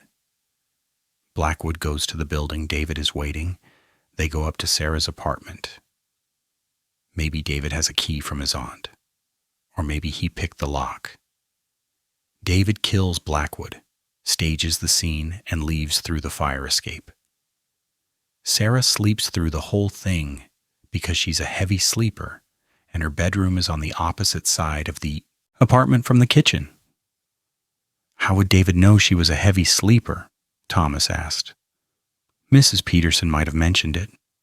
Or maybe he watched Sarah long enough to learn her habits. We know Blackwood was surveilling her. Maybe David was too. Sarah shuddered. The idea of being watched, of someone learning her routines, of her privacy being invaded like that, made her feel violated all over again. "This is all good information," Thomas said, "but it's still circumstantial. We need physical evidence connecting David to the murder. We need something the police can't ignore." "What about the pill bottle?" Sarah asked suddenly. "The one that was near the body, did the police ever say what kind of pills they were?" "Not to us," Thomas said, "but they've sent everything to the lab for analysis. We should know in a few days what kind of poison was used, if it was poison." "It was definitely poison," Jake said confidently. "No other signs of trauma, chemical smell, pills at the scene. Classic poisoning. The question is, what kind and where did it come from?" "Could David have access to unusual drugs or chemicals?" Marcus asked. "Maybe. I can look into that. Check if he has any connections to pharmaceutical companies or medical suppliers or—" Jake's phone rang, interrupting him. He looked at the screen and his eyes widened. "It's my source at the police department. Hold on," he answered, moving to the kitchen for privacy. Sarah could hear his voice, excited and urgent, but couldn't make out the words. When he came back, he was practically bouncing with energy. "They arrested David Peterson an hour ago. He's being questioned right now. Detective Park found the emails I sent her, did some follow-up investigation, and decided he was worth bringing in." Sarah felt a surge of hope, so strong it almost hurt. "Does that mean I'm off the hook?" "Not necessarily," Thomas warned. "You're still a suspect. But at least now they're looking at other possibilities. That's progress." "I need to go to the station," Jake said, grabbing his laptop. "I want to be there when David comes out. I want to see his face. Maybe get a statement. This is huge, you guys. This could blow the whole real estate corruption story wide open." After Jake left, the apartment fell quiet. Sarah sat on the couch, wrapped in her blanket, trying to process everything. Just this morning, her biggest worry had been whether the Italian restaurant would have a table available for her birthday dinner. Now she was worried about prison, about her reputation, about whether she would ever feel safe in her own home again. "I'm sorry," Marcus said quietly. "About what I asked earlier, about whether you could have done it and not remembered. That was stupid." "It was. I panicked. I've never dealt with anything like this before. I don't know how to help you. And I feel useless, and I said something stupid. I'm sorry." Sarah looked at him, at his worried face and messy hair and the coffee stain on his shirt. "Do you really believe I'm innocent?" "Yes, absolutely, without question. I know you, Sarah. You're the person who cries during animal shelter commercials. You're the person who feels guilty about killing spiders. You couldn't hurt anyone, let alone kill them." "The police don't know that about me." "Then we'll make them understand. We'll prove you're innocent. We'll find out the truth." Sarah's phone buzzed. She had turned it back on to stay in contact with Thomas and Jake. Another message from Nina. "Sarah, people are saying terrible things online. Someone created a Facebook group called Justice for Robert Blackwood, and they're posting your photo and calling you a murderer. You need to see this." Sarah opened Facebook against her better judgment. The group already had over 5,000 members. Her library ID photo, the one where she looked tired and slightly annoyed because she had been up late the night before, was being shared with captions like "Killer Librarian," and she seemed so normal and always the quiet ones. People who had never met her were calling her evil, saying she deserved the death penalty, making up elaborate theories about her motives and methods. Someone had found her Goodreads account and was analyzing her book choices, for signs of violent tendencies. Someone else had found an old blog post where she had joked about wanting to murder her alarm clock and was presenting it as evidence of premeditation. "This is insane," Sarah whispered. Marcus looked over her shoulder and immediately took the phone away. "Don't read that. Don't torture yourself. People on the internet say horrible things because they can hide behind anonymity. None of them know you. None of them matter. They matter if they're on the jury. That's why we have voir dire. Thomas will make sure anyone who's already made up their mind doesn't get on the jury. If it even goes to trial, which it won't, because we're going to prove you're innocent." Sarah wanted to believe him. She wanted to trust that the system would work, that truth would prevail, that justice would be served. But she had read enough true crime stories to know that innocent people went to prison sometimes, that wrongful convictions happened, that once the public decided someone was guilty, it was almost impossible to change their minds.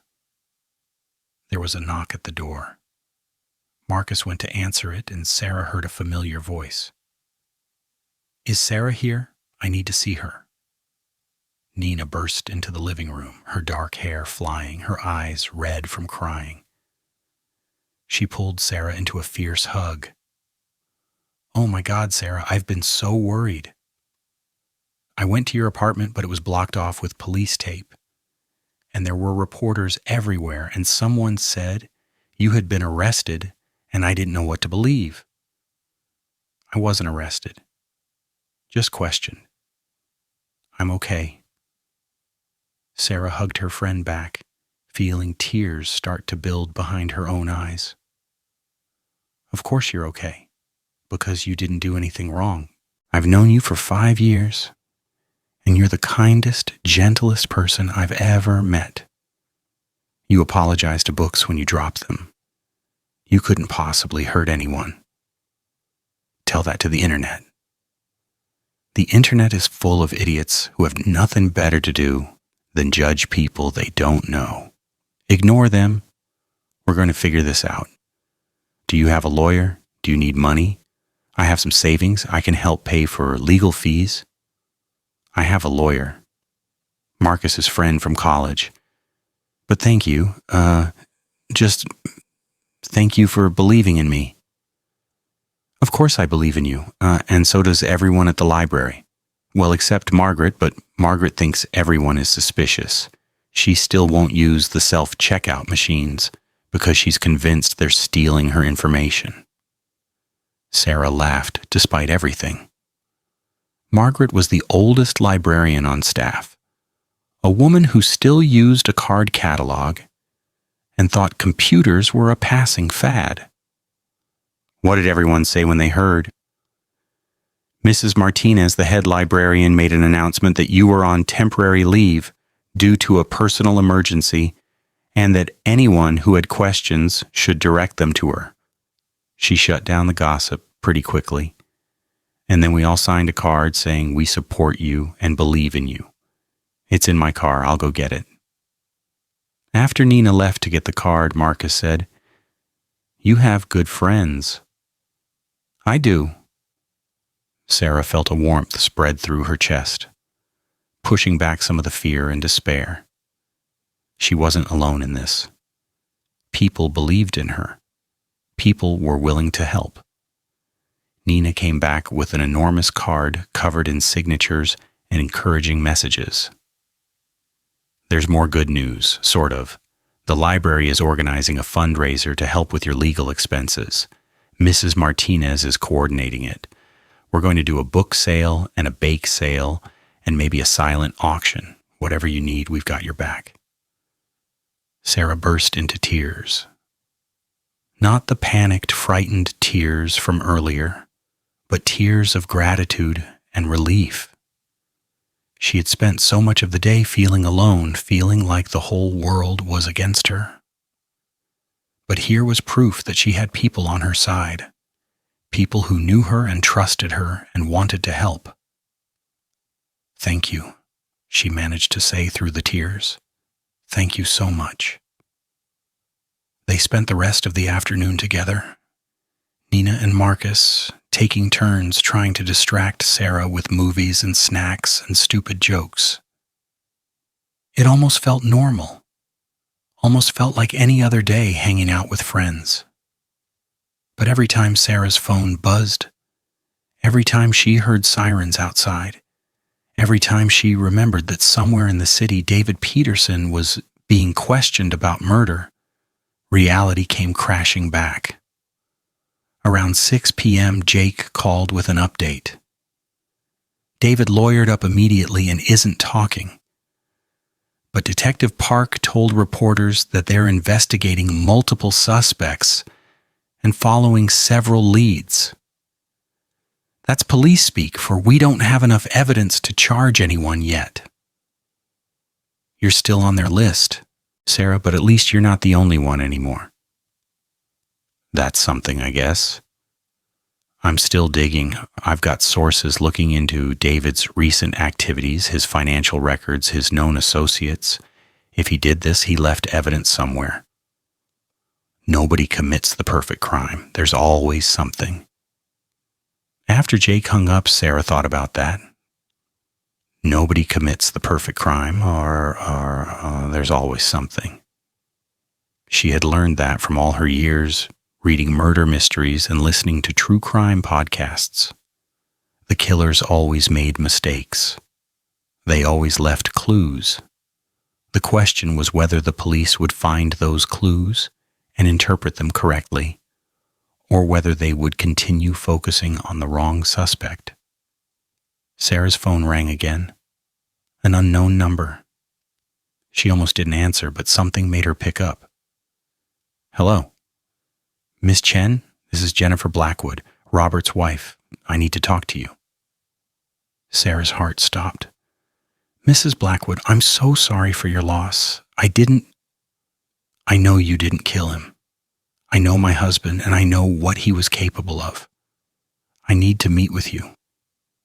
There are things you need to know about Robert, about his business, about the people he worked with, things that might help prove your innocence." "Why would you help me?" There was a pause. "Because Robert wasn't a good man, Miss Chen. He did terrible things to a lot of people, and because I think I know who really killed him, and if I'm right, then you're in more danger than you realize. Can you meet me tomorrow morning? There's a coffee shop on Maple Street, away from your neighborhood where there won't be reporters. 10 a.m. Sarah looked at Marcus and Nina, both of whom were watching her, with concerned expressions. Thomas had told her not to investigate on her own, to lay low, and let the professionals handle it. But this was Robert Blackwood's wife. She might have information that could clear Sarah's name. "Okay, I'll be there." After she hung up, Marcus said, "Should you have agreed to that? What if it's a trap?" "A trap? You think Robert Blackwood's wife is trying to trap me?" "I don't know. Maybe. Nothing about this situation makes sense. Maybe she's working with David. Maybe she wants revenge because she thinks you killed her husband. Or maybe she has information that can help me. I have to take that chance." "Then I'm coming with you," Marcus said firmly. "Me too," Nina added. "You're not going alone to meet the wife of the man who died in your kitchen. That's how horror movies start." Sarah smiled weakly. "This whole thing is already a horror movie. My life is a horror movie." "Then let's make sure it has a happy ending," Nina said. "The kind where the innocent person is vindicated and the real killer goes to prison and justice is served. And the birthday girl finally gets to eat her cake," Marcus added, gesturing to the pink bakery box that was still sitting on his kitchen counter, somehow having survived the entire chaotic day. Sarah had, forgotten about the cake. Her birthday cake with raspberry filling and sugar flowers. The cake she was supposed to blow out candles on and make wishes. The cake that represented everything this day was supposed to be before it all went wrong. "We should eat it," she said suddenly. "Right now. Let's eat the birthday cake." "Are you sure? It doesn't feel like much of a celebration," Marcus said. "I don't care. I'm 30 years old as of this morning, and I'm going to eat my birthday cake even if I'm currently the prime suspect in a murder investigation. I'm going to have at least one good thing happen today." So they did. They ate chocolate cake with raspberry filling at Marcus's kitchen table, using mismatched plates and forks that didn't quite match. Nina found candles in a drawer and stuck them in the cake, and they sang "Happy Birthday," off-key and slightly manic. Sarah made a wish, not for anything big or dramatic, just to be innocent and free and safe, and blew out the candles. The cake was delicious. Maybe the best cake Sarah had ever tasted. Or maybe everything tastes better when you're eating it in defiance of the universe, trying to ruin your life. They ate until the cake was half gone, and then they watched a movie. Something stupid and funny that required no thinking, and for a few hours, Sarah almost forgot about dead bodies and police interrogations and internet hate groups. But when Nina left and Marcus went to bed and Sarah was alone on the couch with a blanket and a pillow, reality came back in full force. She couldn't sleep. Every time she closed her eyes, she saw Robert Blackwood's body.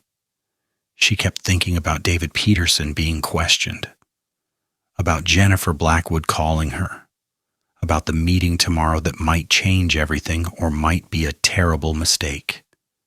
She got up and paced Marcus's small apartment, careful not to make noise that would wake him. She ended up in front of his bookshelf, looking at the titles without really seeing them. Her phone was on the coffee table, dark and silent. But she knew if she picked it up, she would find more messages, more updates, more people judging her and speculating about her guilt. This morning she had been a librarian celebrating her birthday. Tonight she was a murder suspect, hiding in her boyfriend's apartment, waiting to meet with the victim's wife, hoping that a journalist and a lawyer could prove her innocence before the police decided they had enough evidence to arrest her. How had everything changed so fast? How had her entire life been turned upside down in the span of one day? Sarah thought about the bathroom window, about the scratches on the frame. Someone had forced it open and climbed into her home while she slept. Someone had invaded her safe space, her private sanctuary, and turned it into a crime scene. Even if she was cleared of all charges, even if they caught the real killer, she didn't know if she could ever feel safe in that apartment again. She didn't know if she could ever sleep peacefully, knowing that someone had been there, standing in her kitchen, committing murder while she dreamed. She must have eventually fallen asleep on the couch, because the next thing she knew, Marcus was gently shaking her awake, telling her it was 9 a.m. and they needed to leave soon to meet Jennifer Blackwood. Sarah got up, feeling like she had been hit by a truck. Every muscle ached, her head pounded, her mouth tasted like stale birthday cake and regret. She borrowed clothes from Marcus, sweatpants and a hoodie that were way too big, but at least were clean, and tried to make herself look presentable. Her reflection in the bathroom mirror showed dark circles under her eyes, hair that desperately needed washing, and an expression that could only be described as haunted. "You look fine," Marcus lied when she emerged from the bathroom. "I look like I haven't slept in a week." You look like someone who's going through a traumatic experience. Jennifer Blackwood will understand. They drove to the coffee shop on Maple Street, Nina following behind in her own car. The shop was small and quiet, the kind of place that served expensive lattes and had mismatched furniture and local art on the walls. Jennifer Blackwood was already there, sitting in a corner booth, wearing dark sunglasses and a hat, like she was trying to be inconspicuous and failing spectacularly. She was younger than Sarah expected, maybe in her early 50s, with blonde hair and elegant clothes that probably cost more than Sarah's monthly rent. She looked tired, but not devastated. Not like someone who just lost their husband. She looked more resigned, like this was something she had been expecting. Miss Chen, thank you for coming. Jennifer gestured to the seat across from her. And you brought friends. Smart. I would have done the same. Sarah slid into the booth, with Marcus beside her and Nina hovering nearby, pretending to look at her phone, but clearly listening to everything. Mrs. Blackwood, I'm so sorry about your husband. I know this must be incredibly difficult for you. Please call me Jennifer and don't be sorry. Robert and I hadn't been truly married in years. We stayed together for appearances, for business reasons, but there was no love left. I know that sounds cold, especially now, but it's the truth. Why did you want to meet with me? Jennifer took off her sunglasses, revealing eyes that were clear and calculating. Because I think I know who killed my husband, and I think you're being set up to take the fall. I want to help you, but I also need something from you in return. What do you need? Protection. If I tell you what I know, if I testify against the person who did this, I'll be in danger. I need guarantees that the police will protect me, that I'll be safe. Can you arrange that? I'm not exactly in a position to make deals with the police right now. I'm a suspect, remember? That's why I'm talking to you. Instead of going directly to them, if I go to the police with what I know, they'll think I'm trying to protect myself or my husband's reputation. But if you bring them this information, if it comes from you as part of your defense, they'll take it seriously.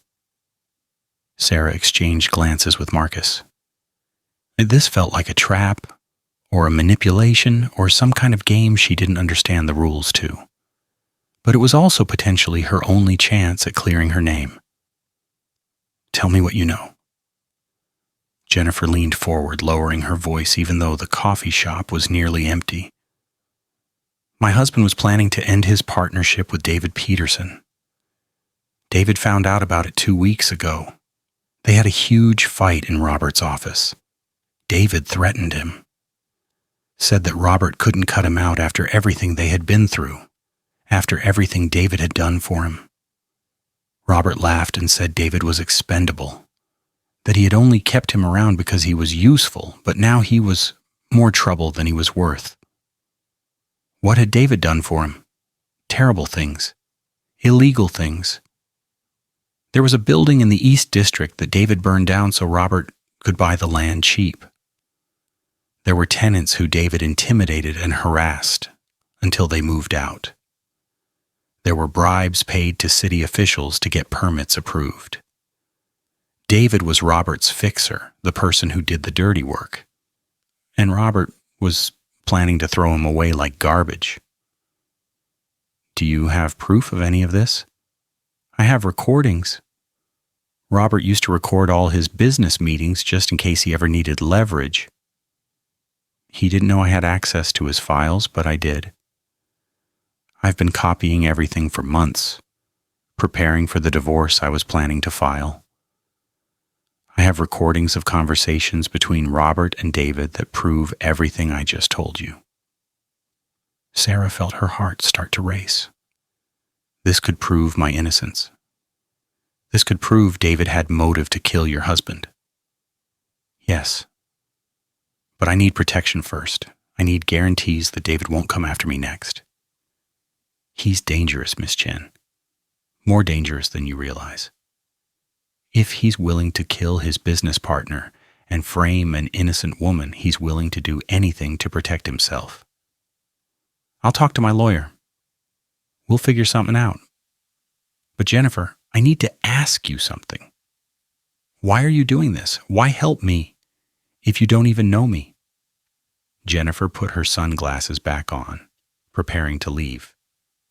Because I've spent 20 years watching my husband destroy people's lives for profit. I've watched him ruin families, force people out of their homes, use people and discard them. I couldn't stop him while he was alive. But I can stop his legacy. I can make sure the truth comes out. And I can make sure one more innocent person doesn't suffer because of the world Robert created. She stood up, pulling a flash drive from her purse and sliding it across the table. Everything is on here. Recordings, emails, financial records, everything you need. Take it to the police. Take it to your lawyer. But please, Miss Chen, be careful. David Peterson is desperate, and desperate men do desperate things. After Jennifer left, Sarah, Marcus, and Nina stared at the flash drive like it was a bomb that might explode at any moment. Is this real? Nina asked. Could she be lying? Only one way to find out, Marcus said, pulling out his laptop. Let's see what's on here. They spent the next 2 hours in the coffee shop, going through the files on the flash drive. Recordings of Robert Blackwood and David Peterson discussing illegal activities. Emails about bribes and threats. Financial records showing payments to city officials. Photos of buildings before and after suspicious fires. Text messages between David and Robert, getting increasingly hostile. David begging Robert not to cut him out. Robert responding with insults and dismissals. The last recording was dated 3 days before Robert's death. Sarah listened to it with growing horror. David's voice. You can't do this, Robert. You can't just throw me away. I've done everything for you. Everything. Robert's voice. And I paid you for it, generously. But you're becoming a liability, David. You're sloppy. You've drawn too much attention. That Chen woman and her petition have blocked our permits because you couldn't handle a simple tenant situation quietly. David's voice. I can fix it. Give me one more chance. I'll take care of her. Robert's voice. No, I'm done with you. I've already found someone else to work with. Someone competent. You're out. David's voice, low and dangerous. You're making a mistake. A big mistake. You don't know what I'm capable of. Robert's voice, laughing. Is that a threat? Are you threatening me, David? That's adorable. You're nothing without me. You're nobody. Now get out of my office before I have security remove you. The recording ended. Sarah felt sick. He did it, she whispered. David killed him. This proves it. We need to take this to Thomas immediately, Marcus said, and to Detective Park. This changes everything. They left the coffee shop and drove straight to Thomas Way's office, a small suite in a downtown building that smelled like coffee and printer toner. Thomas listened to the recordings, read through the documents, and for the first time since Sarah had met him, he smiled. This is good. This is very, very good. This gives us motive, opportunity, and means. David threatened Robert days before he died. David had access to your building through his aunt. David had the knowledge and connections to stage a crime scene. This is exactly what we needed. So I'm off the hook? Sarah asked hopefully. Not yet. The police will still investigate you, but this gives them a much better suspect. I'll take this to Detective Park today. She'll have to follow up on it. She'll have no choice. What about Jennifer Blackwood? She asked for protection. I'll discuss that with the prosecutor's office. If she's willing to testify, they'll work something out. Witness protection probably, or at least police surveillance until David is arrested. Sarah felt a weight lift from her chest that she hadn't realized was there. This was it. This was the evidence that would clear her name. She wasn't going to prison. She wasn't going to be branded as a murderer for the rest of her life. She was going to be okay. Thank you, she said to Thomas. Thank you so much. Thank me when it's over. We're not done yet, but we're getting close. As Sarah left Thomas's office with Marcus and Nina, she felt something she hadn't felt since waking up yesterday morning. Hope. Real, tangible hope that this nightmare might actually end, that truth might actually prevail, that she might actually get her life back. Her phone buzzed. A message from Jake. Huge news. Police just arrested David Peterson for Robert Blackwood's murder. He's being charged right now. You're officially cleared as a suspect. It's over, Sarah. It's finally over. Sarah stopped walking. She read the message 3 times to make sure she understood it correctly. Then she turned to Marcus and Nina, and for the first time in what felt like forever, she smiled. A real smile. A smile that reached her eyes. They arrested David. I'm cleared. It's over. Marcus picked her up and spun her around, right there on the sidewalk, and Nina started crying happy tears. And Sarah felt like she could breathe again for the first time since finding Robert Blackwood's body in her kitchen. It was over. Well, almost over. There would still be a trial, still be press coverage, still be people on the internet who would always wonder if maybe she had been involved somehow. But the police believed her now. The charges would be dropped. She could go home eventually when her apartment was no longer a crime scene. She could go back to work, back to her normal life, back to being just a librarian who liked mystery novels and bad reality TV. As they celebrated on the sidewalk, Sarah thought about everything that had happened in the past 36 hours. She had learned that privacy was an illusion, that safety was temporary, that people she didn't even know could hate her based on rumors and assumptions. She had learned that the justice system was flawed, but sometimes it worked. She had learned that she had good friends, a supportive boyfriend, and a strength she hadn't known she possessed. She had turned 30 years old under the worst possible circumstances, but she had survived. And that was something. Come on, Marcus said, taking her hand. Let's go home. Well, to my home. Your home is still full of police tape. But you know what I mean. Actually, Sarah said slowly, I think I want to go somewhere else first. Is the library open? Probably. Why? Because I need to see it. I need to be in a place that feels normal, that feels like mine. I need to remind myself who I am when I'm not a murder suspect. So they drove to the library, the old brick building where Sarah had worked for 5 years, where she had helped countless people find books and information, where she had run story time for children and book clubs for adults, where she had been happy and useful and normal. Mrs. Martinez, the head librarian, burst into tears when she saw Sarah walk through the door. Oh, honey, we've been so worried. We heard they arrested someone else. Are you okay? Do you need anything? I'm okay. I just needed to see this place. Needed to remember what normal feels like. Well, you're just in time. We're in the middle of setting up for the fundraiser we organized for you. Want to help? Sarah looked around at the familiar shelves, the comfortable reading chairs, the smell of old books and furniture polish.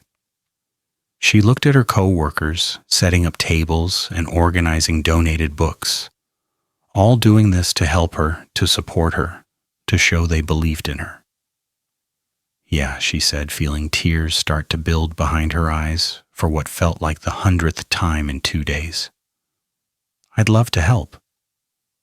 Because this was who she was. Not a murder suspect, not a victim, not someone whose life could be destroyed by circumstances beyond her control.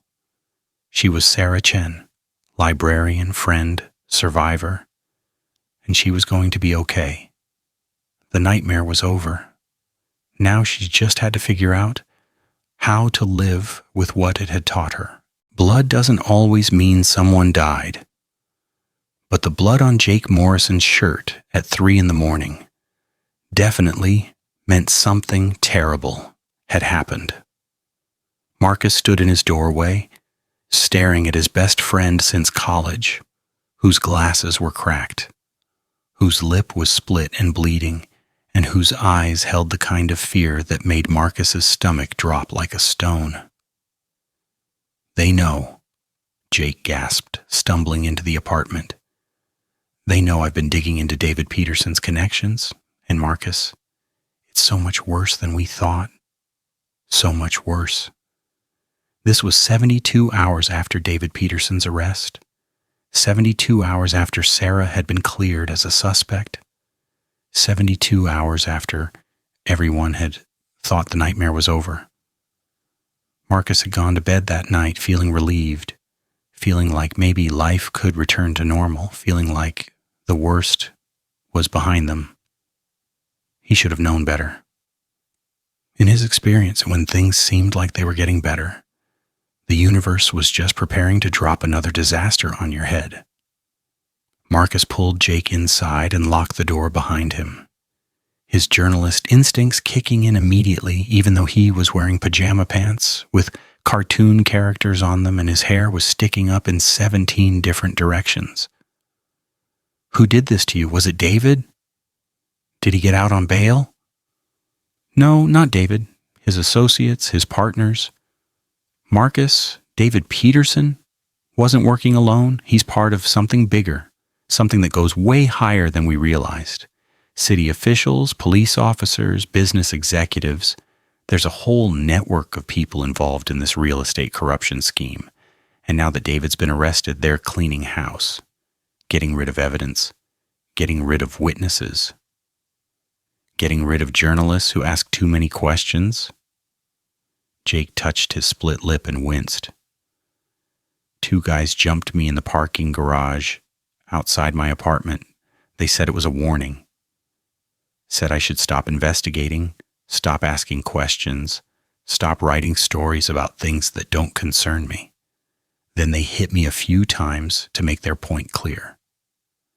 Marcus felt anger surge through him, hot and sharp.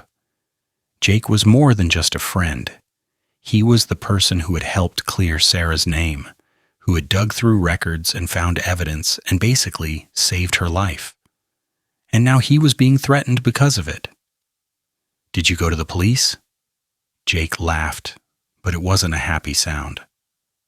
And tell them what? That I got beat up by people I can't identify who were warning me away from a story that implicates members of their own department? Yeah, that'll go well. Marcus, some of the people on my list of suspects are cops. I don't know who I can trust. You can trust Detective Park. She arrested David. She believed the evidence. Did she, though? Or did she arrest David because the evidence was so overwhelming she had no choice? There's a difference between doing your job and actually wanting justice. I need to figure out who's dirty and who's clean before I talk to anyone official. Marcus ran his hand through his hair, making it stick up even more. This was bad. This was very, very bad. Okay. Let's think about this logically. You have a list of people you suspect are involved in the corruption. How many names? 17, ranging from city council members to building inspectors to uniformed officers to business owners. They're all connected to David Peterson or Robert Blackwood or both. They all have financial ties to shady real estate deals. And they all have a lot to lose if the full story comes out. Have you published anything yet? No, I was still gathering evidence, but someone must have noticed me digging around. Someone must have seen me talking to sources or accessing records. They know I'm on to them and they want me scared enough to stop. Are you? Scared enough to stop? Jake looked at Marcus with bloodshot eyes behind his cracked glasses. Are you kidding? This is the story of my career. This is Watergate meets The Wire. This is everything I became a journalist to expose. I'm not stopping, but I might need help staying alive long enough to publish it. Marcus made coffee, because coffee was what you did in a crisis, even if it was 3 a.m. and neither of them would probably sleep again anyway. His apartment felt too small suddenly, too exposed. Anyone could be watching. Anyone could know that Jake was here. Anyone could decide that 2 people who knew too much were better off dead than asking questions. We need to tell Sarah, Marcus said, handing Jake a mug. She deserves to know that this isn't over.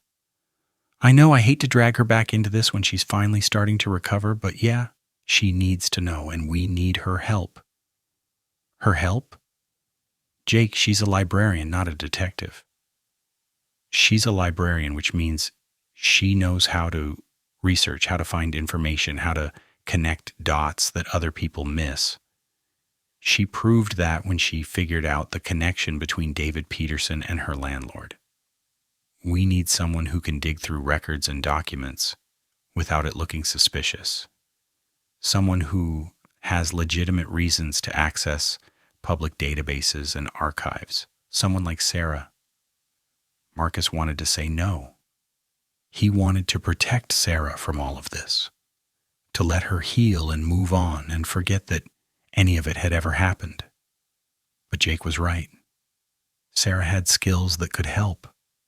And more than that, she deserved to know that the man who had tried to frame her for murder was part of something much larger and more dangerous. I'll call her in the morning. Right now, you need to clean up, and we need to figure out where you're staying, because you definitely can't go back to your apartment if they know where you live. I can stay here, right? I mean, unless Sarah's already moved in and you don't have space. Sarah hasn't moved in yet. We're taking things slow after everything that happened. She's still staying here most nights, but she hasn't officially moved her stuff.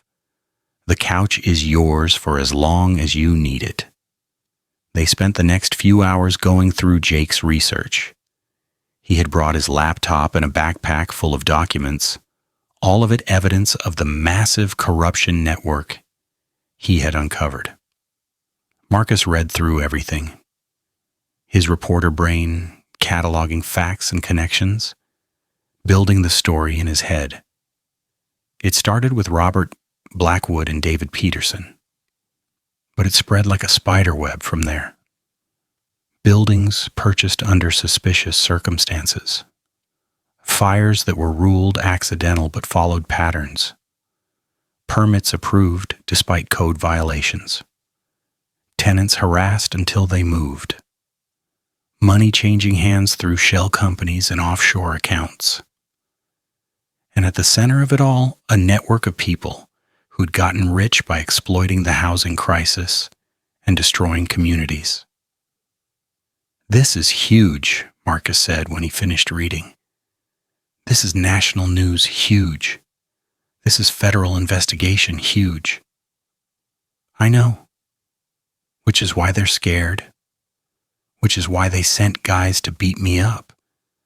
They know that if this story breaks, dozens of people are going to prison. Careers will be ruined. Fortunes will be lost.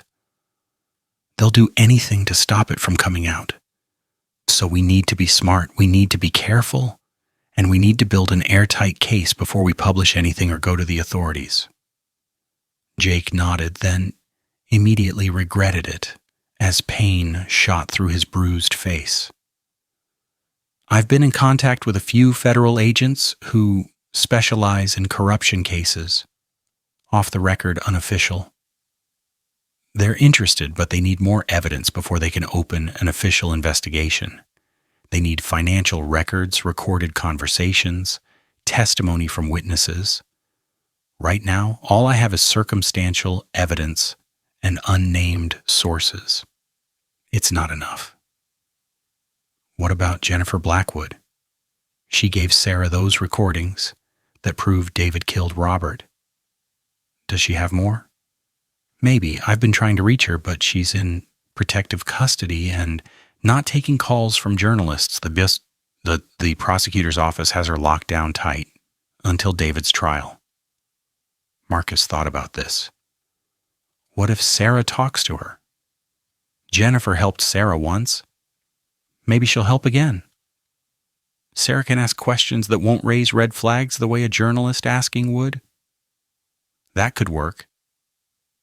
But we need to be careful not to put Sarah in danger. These people have already killed once.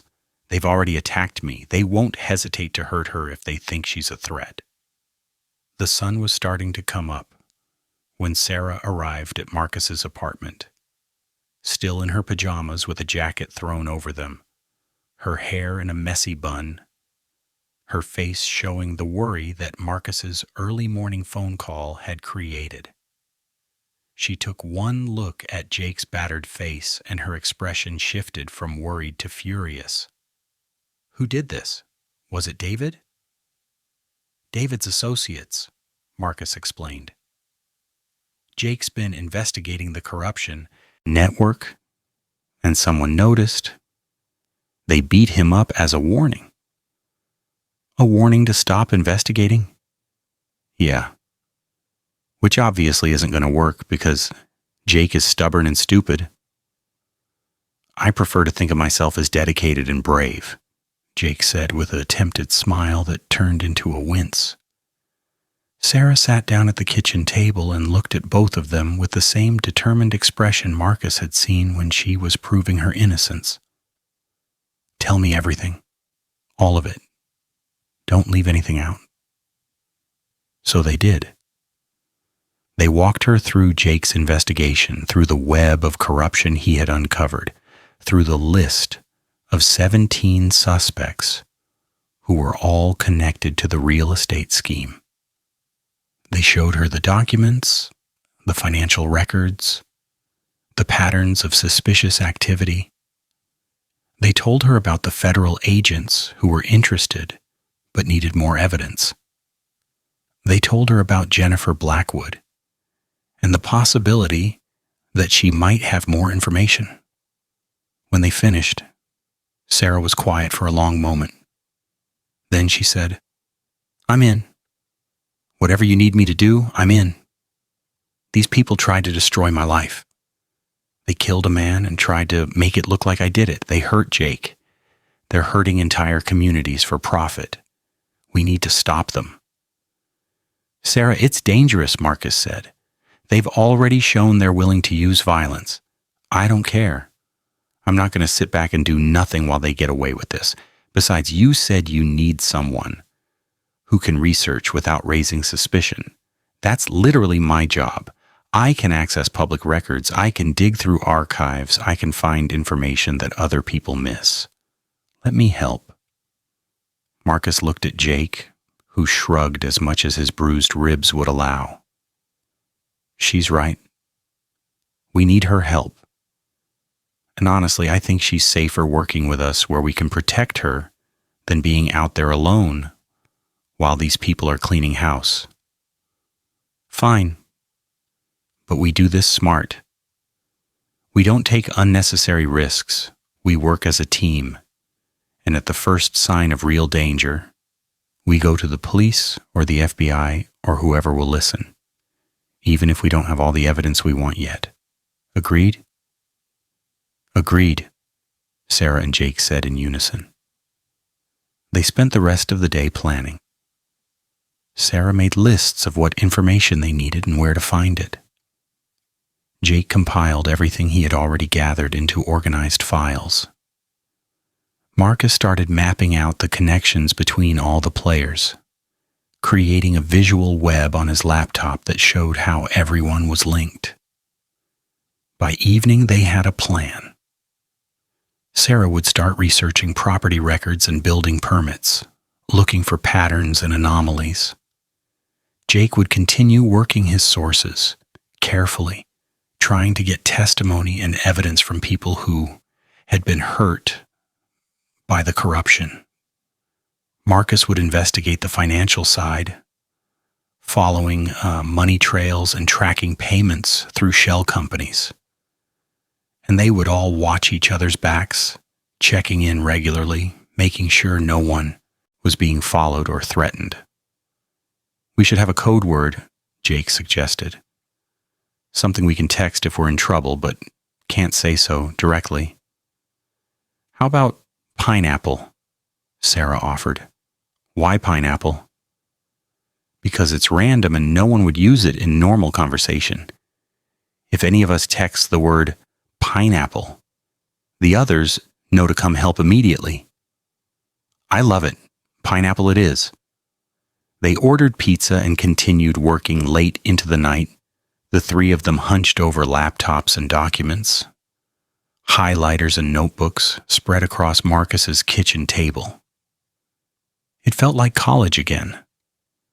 Cramming for exams or working on group projects, except instead of worrying about grades, they were worried about exposing corruption and staying alive. Around midnight, Sarah found something. Look at this. There's a building at 847 Riverside Avenue that was purchased by one of David Peterson's shell companies 3 years ago. But before that, it was owned by a family named Martinez for 50 years. The sale price was way below market value, and it happened 2 weeks after a fire in the building that displaced all the tenants. Jake looked up sharply. Martinez, as in Mrs. Martinez, your head librarian? Sarah's eyes widened. Oh my God, I never made the connection. She mentioned once that her family used to own a building downtown, but they had to sell it after a fire. I didn't realize it was connected to all this. Can you talk to her? Ask her about what happened? She might have information about how David and Robert operated, how they pushed people into selling. I'll talk to her tomorrow. She trusts me, and she's already been supportive through everything. If she knows something that can help, I think she'll tell me. Marcus made more notes. This is good. We're building a pattern. Multiple buildings, multiple fires, multiple families, forced to sell at low prices. If we can get testimony from the victims, if we can show that this was a systematic operation and not just isolated incidents, that strengthens the case significantly. They worked until they were too exhausted to continue. Then Sarah and Marcus went to bed while Jake crashed on the couch. Marcus lay awake for a long time, listening to Sarah breathe beside him, thinking about everything that could go wrong. They were going up against powerful people with a lot to lose. People who had already proven they were willing to kill. People who had resources and connections and the ability to make problems disappear. But they also had something those people didn't have. They were right. They were fighting for justice, for truth, for all the people who had been hurt and exploited. And that had to count for something. Sarah went to the library the next morning trying to act normal, even though her stomach was full of butterflies and her mind was racing with everything they had learned. Mrs. Martinez was in her office, as always, drinking tea and reviewing the schedule for the week. Sarah, good morning. How are you feeling? We've all been so worried about you. I'm okay, Mrs. Martinez. Actually, I was hoping I could talk to you about something personal, something that might be connected to what happened to me. Mrs. Martinez's expression shifted from friendly to concerned. Of course, dear. Close the door and sit down. What is it? Sarah closed the door and sat across from her boss, trying to figure out how to phrase this delicately. I know this might be painful to talk about, but I learned that your family used to own a building on Riverside Avenue. Is that right? Mrs. Martinez's face went pale. How did you know about that? I'm investigating the people who tried to frame me for murder. Robert Blackwood and David Peterson. And I found out that they were involved in purchasing your family's building after a fire. I'm so sorry to bring this up, but I need to know what happened. It might help prove that what they did to me was part of a larger pattern. Mrs. Martinez was quiet for a long moment, her hands wrapped around her teacup, staring at nothing. When she finally spoke, her voice was soft and sad. That building was my parents' dream. They immigrated here from Mexico with nothing, worked 3 jobs each, saved every penny. They bought that building 40 years ago and turned it into affordable housing for other immigrant families. It was their legacy, their contribution to the community. What happened? There was a fire. 3 years ago, it started in the electrical system, they said. Faulty wiring. But my father swore he had just had the electrical system inspected and upgraded 6 months before. He said there was no way it was an accident. But the fire inspector ruled it accidental, and our insurance company didn't want to pay for all the repairs because they said the wiring hadn't been properly maintained. So you couldn't afford to fix the building? We tried. We took out loans. We used our savings. We did everything we could. But then the tenants started suing us because they had lost their belongings in the fire, and they blamed us for not maintaining the building properly. And then the city started threatening us with fines because the building was sitting vacant and was considered a hazard. We were drowning in debt and legal fees. That's when David Peterson approached you?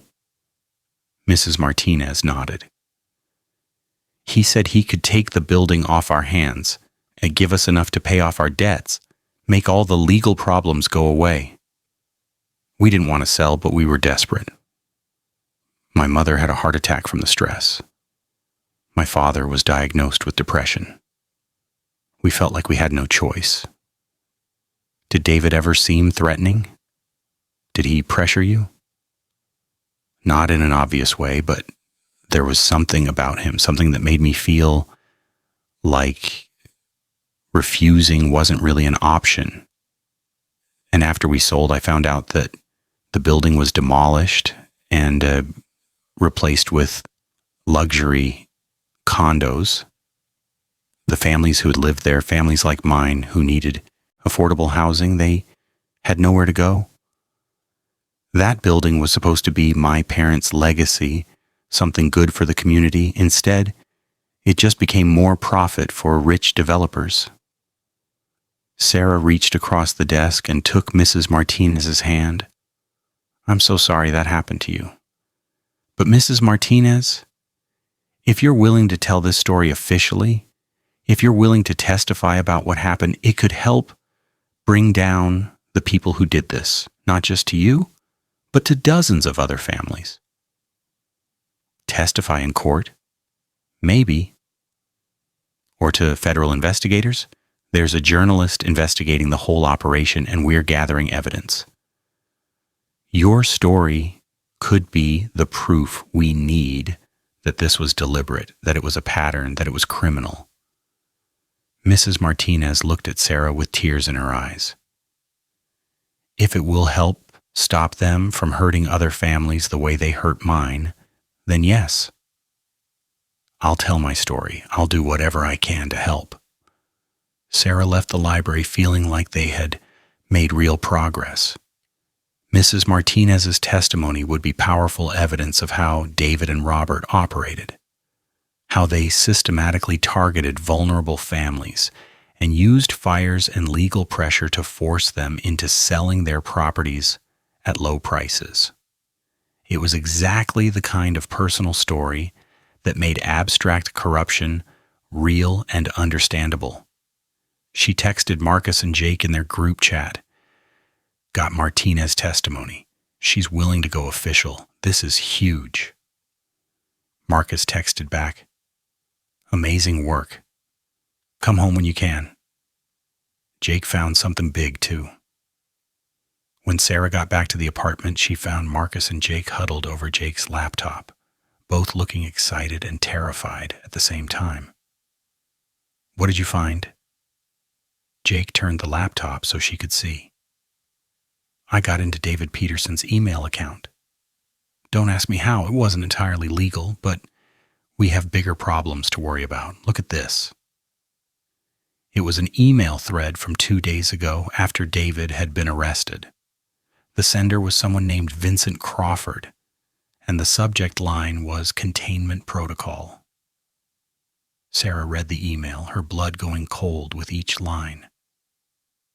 David's arrest is a problem, but it's manageable. He knows the rules, he won't talk. However, we need to ensure that no one else does.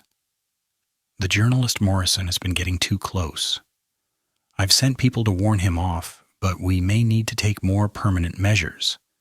The Chen woman is also a liability. She's been asking questions, accessing records. We can't have her connecting the dots. Consider all options, including permanent solutions.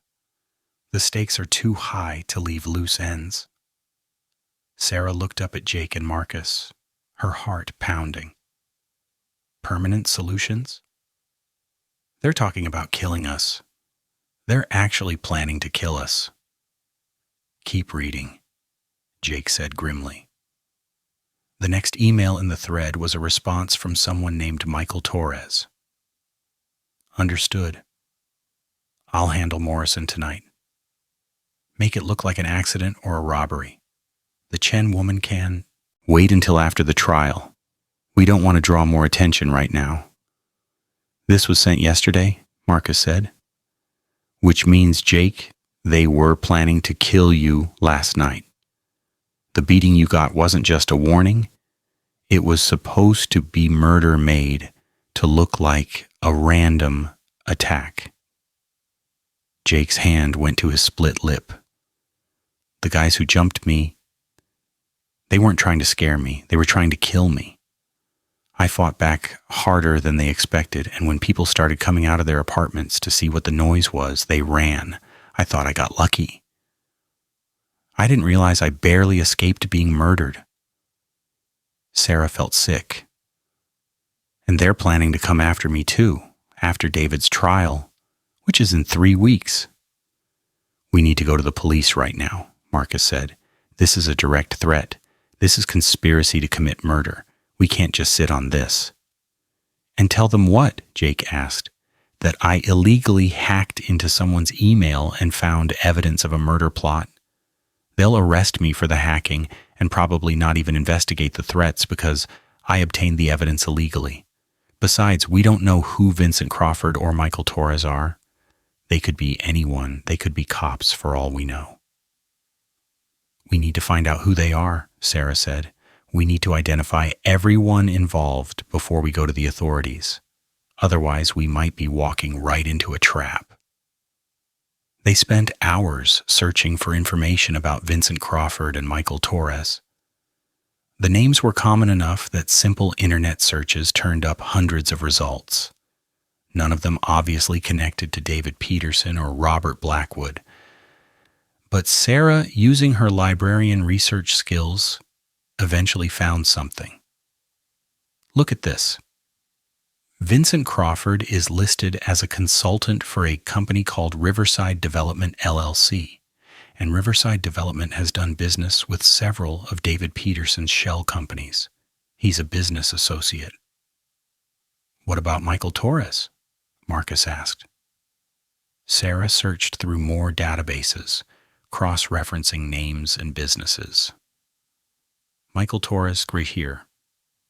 He's listed as the owner of a security company called Safeguard Solutions, and Safeguard Solutions provided security services for several buildings that David Peterson bought, including the one that used to belong to Mrs. Martinez's family.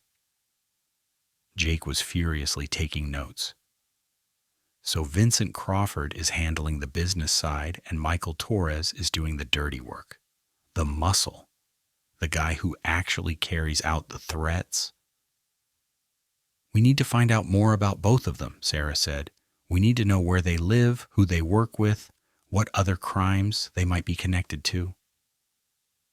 I'll work on that, Jake said. I have sources who can dig up personal information without it being traced back to us.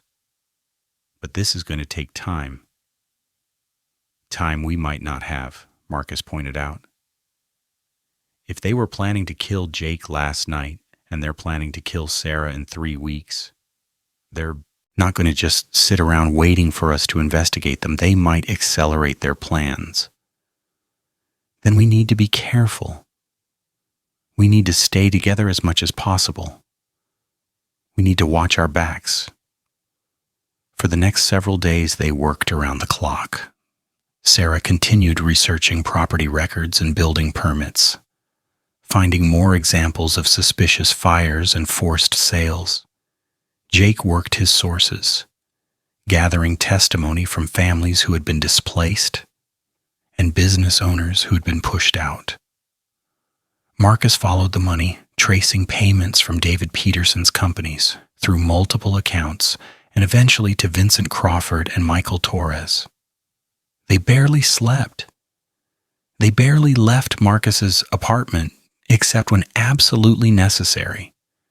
They lived on takeout food and coffee and the adrenaline of knowing they were building something important, something that could bring down an entire network of corruption. Nina started getting worried about Sarah and showed up at Marcus's apartment with groceries and concern. You look terrible. When's the last time you slept? Or ate something that wasn't pizza? We're close, Nina. We're so close to having everything we need. Just a few more days. Close to what? Sarah, what's going on?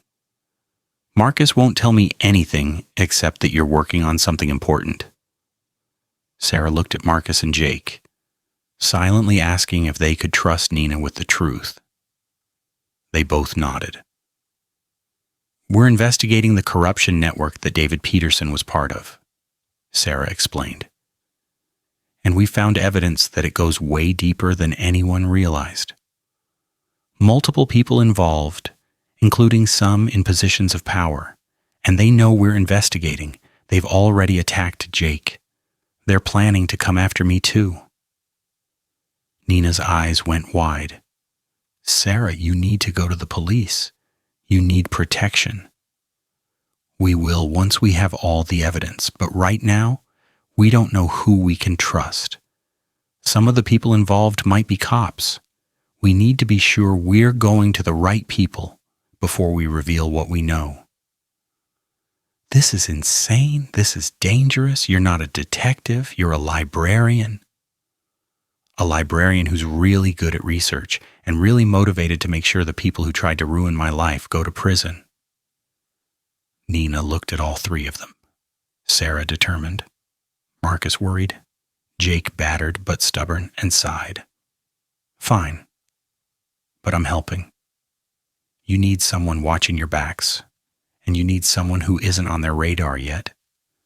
I can run errands, pick up documents, talk to sources, put me to work. They did. Nina became their fourth team member, the one who could move around the city without being watched or followed. She picked up documents from sources who were too scared to meet with Jake directly. She talked to families who had been displaced, getting their stories and their willingness to testify.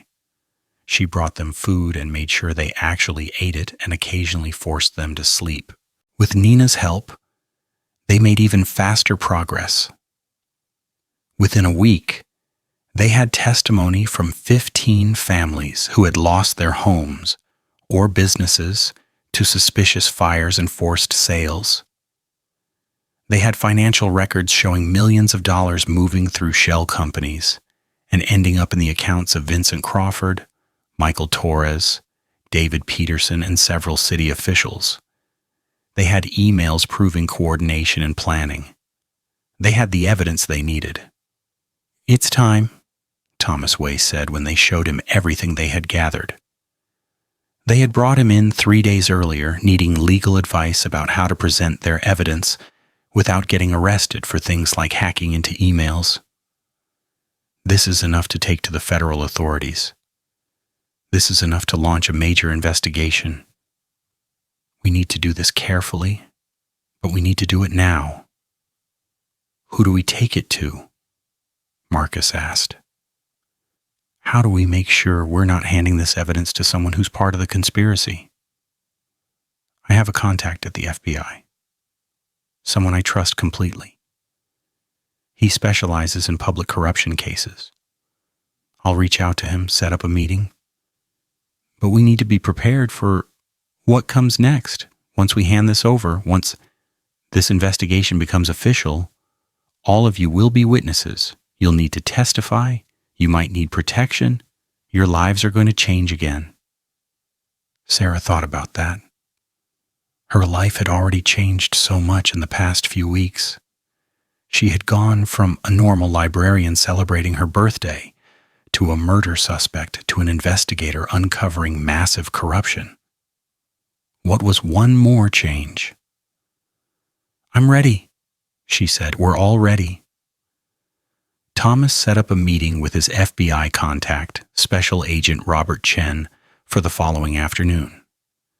They were to bring all their evidence, physical documents, digital files, recorded testimony, everything. The meeting would take place at a secure location, a federal building downtown, where they could be sure of privacy and safety. The night before the meeting, Marcus couldn't sleep. He got up and found Sarah also awake, sitting on the couch with a cup of tea, staring at nothing. "Having second thoughts?" he asked, sitting down beside her. "No, just thinking about everything that's happened. 6 weeks ago, I was living my normal life, working at the library, reading mystery novels, planning my birthday celebration. I was happy. I was safe. I was naive. You can't blame yourself for not knowing what was happening. No one knew how deep this corruption went. I know. But I keep thinking about all the families who lost their homes, all the people who were hurt by what David and Robert and the others did. If we had known sooner, if someone had investigated earlier, maybe we could have stopped them before they hurt so many people.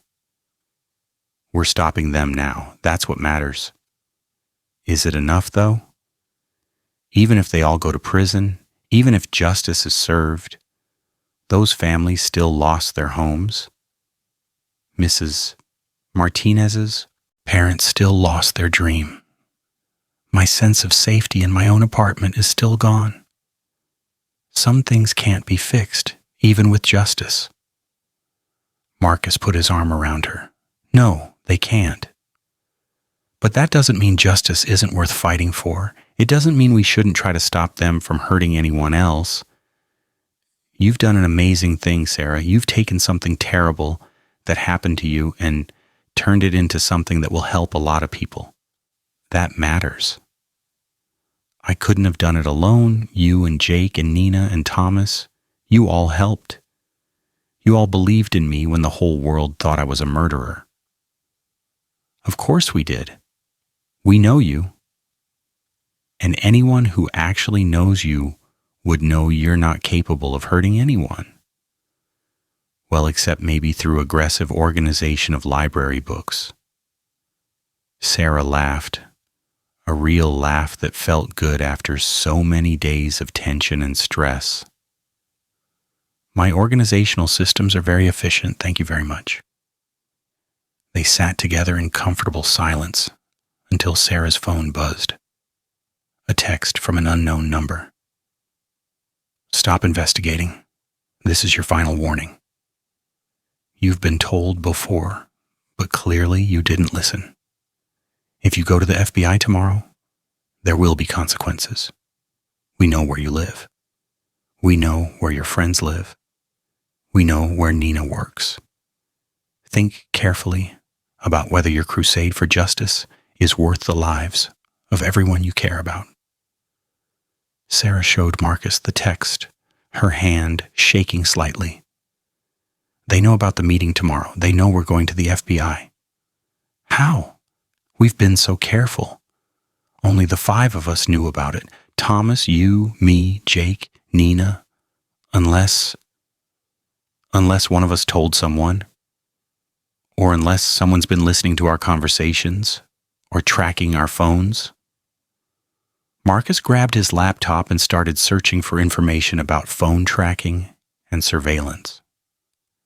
We need to tell Thomas right away. We need to move the meeting, change the location, take precautions. Sarah called Thomas, waking him up, explaining about the threatening text. Thomas was quiet for a moment, then said, "Don't respond to the text. Don't acknowledge it. I'm going to contact Agent Chen right now and move the meeting up. We're doing it tonight in 3 hours at a different location.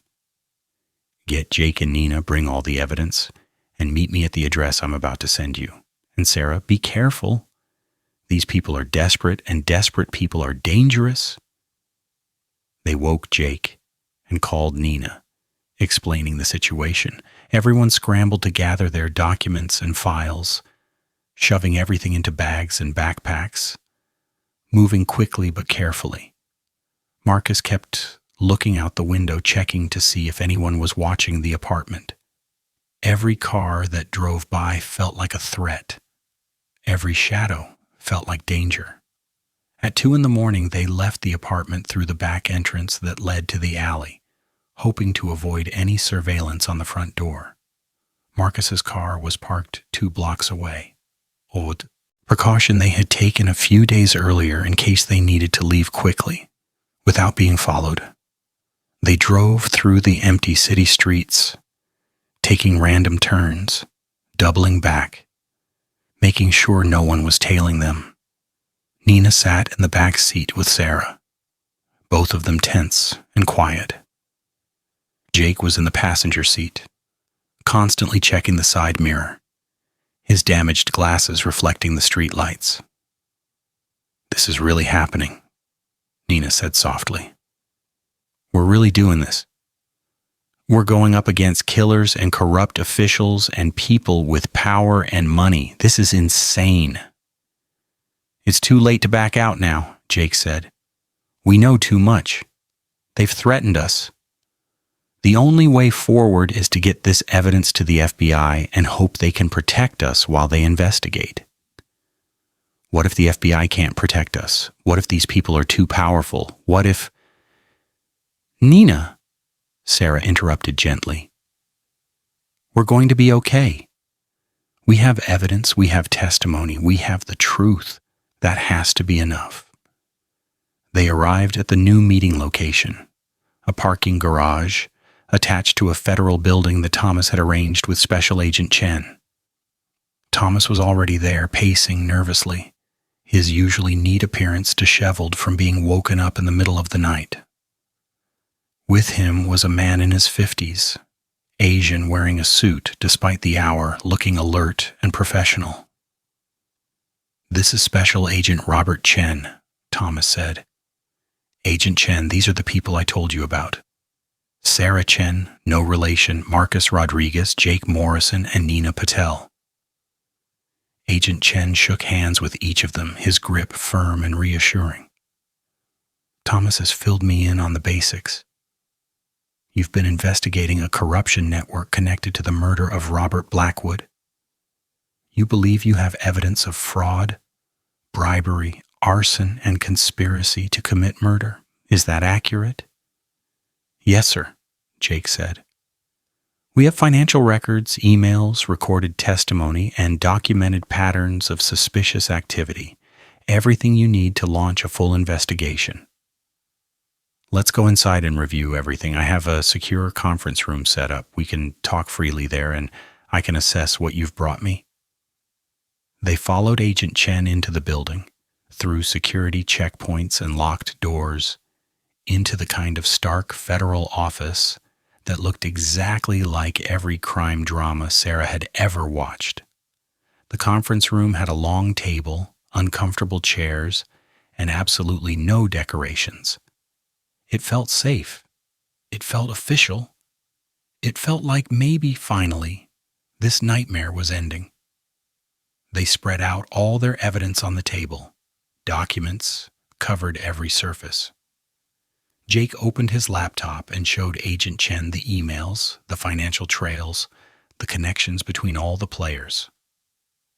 Sarah talked about her research into property records and building permits.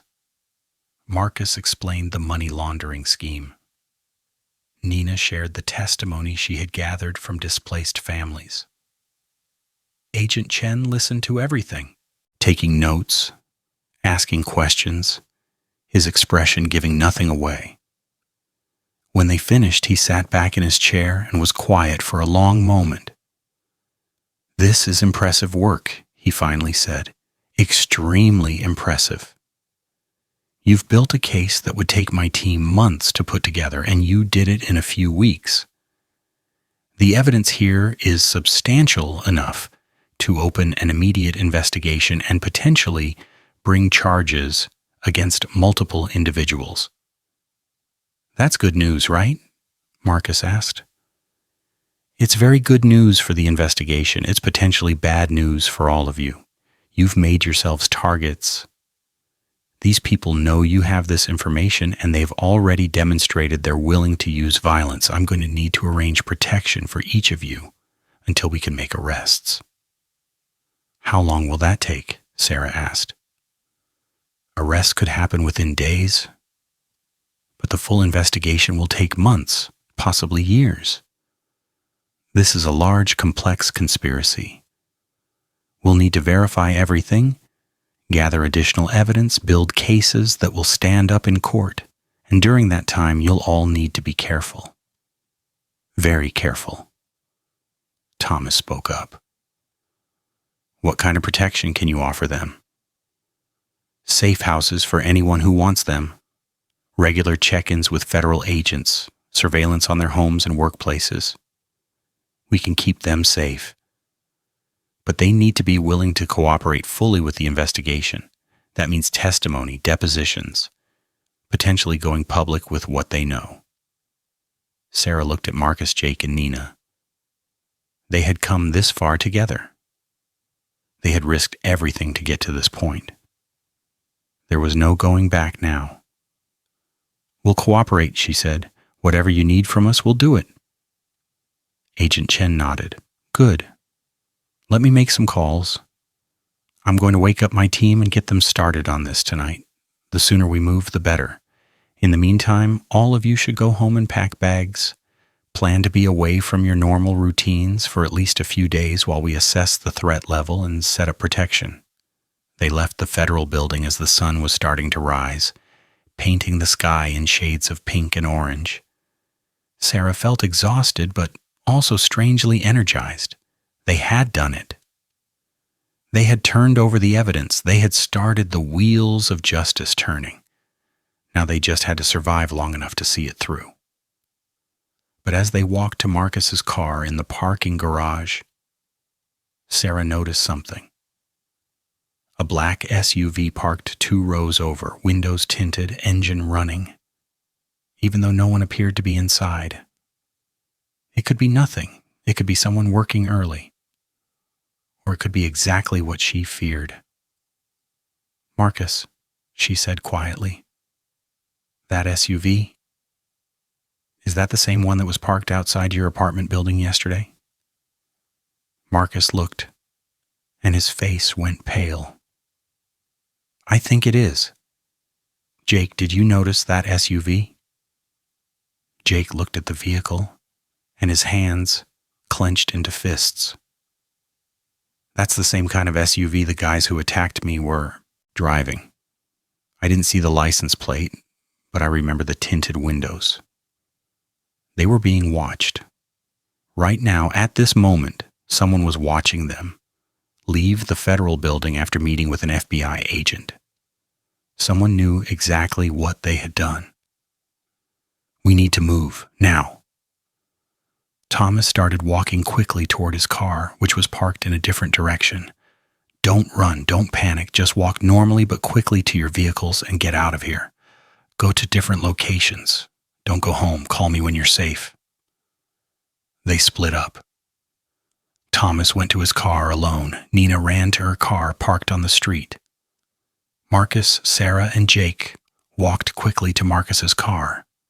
Not running but moving fast, hearts pounding, expecting at any moment to hear footsteps behind them or worse. They got in the car, and Marcus started driving, taking turns at random, speeding up and slowing down, trying to lose anyone who might be following. Sarah kept watching out the back window. The black SUV pulled out of its parking spot and followed them. They're following us, Sarah said, her voice tight with fear. I see them. Marcus took a sharp turn, then another, weaving through early morning traffic, running a yellow light that was about to turn red. The SUV followed, staying close, not even trying to hide that they were tailing them. We need to call Agent Chen, Jake said, pulling out his phone. We need backup. But before he could dial, the SUV accelerated, pulling up alongside them. The back window rolled down and Sarah saw a man she didn't recognize pointing something at their car. Not a gun, something else. She registered what it was the same moment Jake shouted, "Get down!" The device shot something at their car, a tracking dart that embedded itself in the side panel with a metallic thunk. Then the SUV accelerated past them and disappeared around a corner, leaving them shaken but unharmed.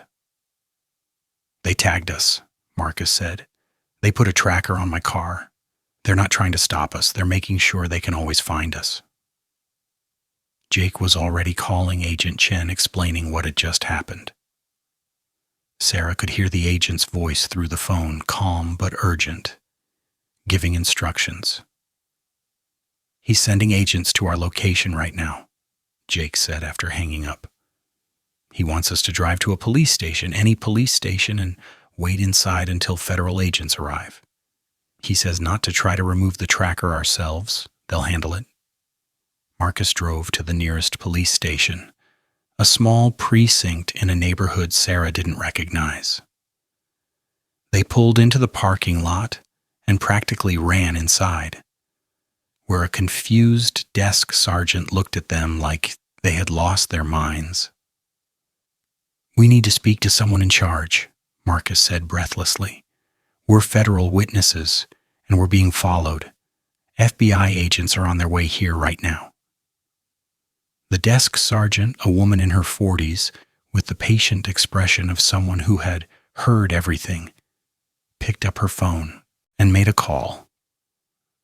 Within minutes, they were in a back office, surrounded by local cops who had no idea what was happening but knew that federal agents were involved. So it must be important. Agent Chen arrived 20 minutes later with a team of 3 other agents. They swept Marcus's car and found the tracking device, removed it, and did a full check of the vehicle to make sure there were no other surprises. They checked Sarah, Marcus, and Jake for any devices that might have been planted on them. They took statements about the SUV and the men inside. This confirms that we need to move fast, Agent Chen said. They know you've talked to us. They're tracking your movements. They're preparing for something. We're going to make arrests today, right now, before they have a chance to destroy evidence or disappear. But you 3 need to go into protective custody immediately. All of you. No arguments. So that's how Sarah found herself. At 8 in the morning on what should have been a normal day, being driven to a safe house by federal agents, her whole life packed into 2 bags, leaving behind her apartment and her job and her normal routine for who knew how long. Marcus was with her, also packed and also leaving his life behind. Jake was being taken to a different safe house, separated for security reasons. Nina was at yet another location. Thomas was staying at his own home, but with federal protection watching his building. The safe house was a bland suburban home in a neighborhood Sarah didn't recognize, the kind of place that looked exactly like every other house on the street. Inside, it was furnished with generic furniture and stocked with food and supplies. There were 2 bedrooms, a bathroom, a living room with a TV, and a kitchen. It was clean and functional and completely impersonal. "This is where you'll stay until we've completed the arrests and assessed the threat level," the agent who had driven them said. "There will be agents outside at all times. Don't leave without clearance. Don't contact anyone except through the phones we're providing you. Don't use your personal phones or computers. Basically, just stay here and stay safe." After the agent left, Sarah and Marcus stood in the middle of the bland living room and looked at each other. "This is surreal," Sarah said. "This is our life now," Marcus replied, "at least temporarily." They spent the rest of the day trying to settle in, unpacking their limited belongings, exploring the house, watching TV without really seeing what was on screen. Agent Chen called periodically with updates. Arrests were happening. David Peterson was being charged with additional crimes based on the evidence they had provided. Vincent Crawford had been taken into custody. Michael Torres was still at large, but they were searching for him. Several city officials were being questioned. "You did this," Agent Chen told Sarah during one call. "Your evidence, your research, your testimony, it started this whole thing. You should be proud." But Sarah didn't feel proud. She felt scared and displaced, and worried about her friends, and angry that her life had been turned upside down twice now. First by being framed for murder, and now by trying to do the right thing and expose corruption. She missed her apartment, even though it had been the scene of a murder. She missed her job, even though she had only been gone a few days. She missed normalcy, even though she was starting to forget what normal felt like. Marcus found her sitting on the floor of the bedroom, staring at nothing, and sat down beside her. "We're going to get through this," he said. "I know, I just wish we didn't have to." "Me too." They sat together in silence. 2 people who had stumbled into something much bigger than themselves, waiting to see if justice would prevail or if the powerful people they were fighting against would find a way to win despite everything. Outside, federal agents watched the house. Across the city, arrests were being made. And somewhere Michael Torres was still free, still dangerous, still looking for the people who had destroyed his operation. The nightmare wasn't over yet. But at least now they weren't fighting it alone. The file shouldn't have existed. But there it was, sitting in the city archives, like a time bomb waiting for someone stupid enough to pull the pin. Nina Patel stared at the yellow document folder marked Confidential 1987 and felt her heart start to race, because the name written on the tab was one she recognized, one that changed everything they thought they knew about this case. Eleanor Peterson, Sarah's landlord. But the document was dated 38 years ago, long before Mrs. Peterson owned Sarah's building, long before any of this nightmare had started. Nina's hands trembled slightly as she opened the folder, alone in the dusty basement archives of the city records office, surrounded by decades of forgotten paperwork and secrets that most people had stopped looking for years ago. This was supposed to be a simple task. Agent Chen had asked her to research property ownership histories, looking for any other buildings that might have been targeted by the corruption network. Nina had volunteered because she was the only one who wasn't in protective custody or actively being hunted, the only one who could move around the city without drawing attention. She was supposed to look at recent sales, recent transfers, recent suspicious activity, but Nina had always been thorough, maybe too thorough.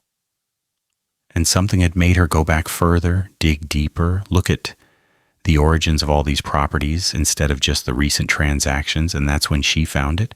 A property transfer from 1987, a building on the east side of the city, transferred from the city government to a young woman named Eleanor Peterson for an absurdly low price, $1. The building had been sold for $1. Nina read through the document, her librarian training kicking in automatically, cataloging information, making connections, seeing patterns. The building had been city-owned, seized from a previous owner for unpaid taxes. It should have gone to public auction. Instead, it was transferred directly to Eleanor Peterson for $1, with a note in the file that said payment for services rendered to the city. What services? What had a 23-year-old Eleanor Peterson done for the city that was worth a building? Nina kept reading. There were more documents in the file, papers that detailed the original seizure of the building, court documents, eviction notices. The previous owner had been a family named Martinez. Carlos and Rosa Martinez had owned the building since 1965, but in 1986 they had fallen behind on property taxes during a family medical emergency. The city had seized the property and evicted them. 1 year later, the building was transferred to Eleanor Peterson. Martinez. Mrs. Martinez at the library. Her family had lost a building in the 1980s. She had mentioned that once. She had said they lost everything because of corrupt city officials who targeted immigrant families. Nina had assumed she was talking about a different building, the one that burned down 3 years ago. But what if there had been 2 buildings? What if Mrs. Martinez's family had been targeted by this corruption network not just recently, but decades ago?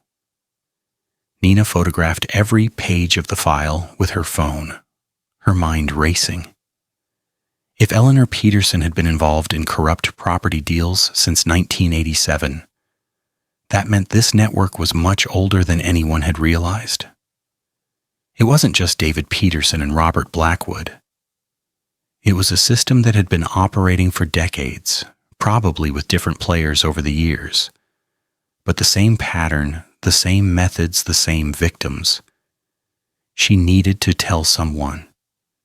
She needed to call Agent Chen or Thomas or Sarah.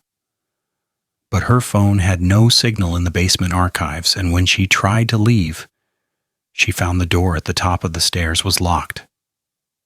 That was wrong. That door was never locked. Nina had been coming to these archives for years, helping library patrons with research, and the door was always open during business hours. She tried it again, pushing harder, but it didn't budge. Someone had locked her in. Nina felt panic start to rise in her chest. She was alone in a basement with only one exit, and someone knew she was here. Someone knew what she had found. She pulled out her phone again, no signal, and started back down the stairs to find another way out. Maybe there was a window she could open, or a fire exit, or another door she had missed. That's when she heard footsteps on the floor above her. slow and deliberate, like someone was walking through the archives office, looking for something, looking for her. Nina turned off her phone's flashlight and moved quietly into the shadows between the filing cabinets, trying to control her breathing, trying not to make any sound. The footsteps moved closer to the basement door. She heard the lock click, and the door opened, light spilling down the stairs. "Miss Patel?" A man's voice, smooth and polite. "I know you're down there. There's no point hiding. I just want to talk." Nina didn't respond. She knew that voice. She had heard it in one of the recordings that Jennifer Blackwood had given them. Vincent Crawford, the business consultant who was coordinating the corruption network, who had sent the email about permanent solutions to deal with witnesses. "I saw you photographing files that don't concern you," Vincent continued, his footsteps starting down the stairs. "Files that should have been destroyed years ago, but somehow slipped through the cracks. That's unfortunate for both of us." Nina looked around desperately for a weapon, for an exit, for anything. The basement was full of old furniture and boxes, decades of accumulated junk from the city records office. She grabbed a heavy 3-hole punch from a nearby desk, the only thing that felt substantial enough to use as a weapon. "I'm not alone," she called out, her voice shakier than she wanted it to be. "People know I'm here. Federal agents know I'm here.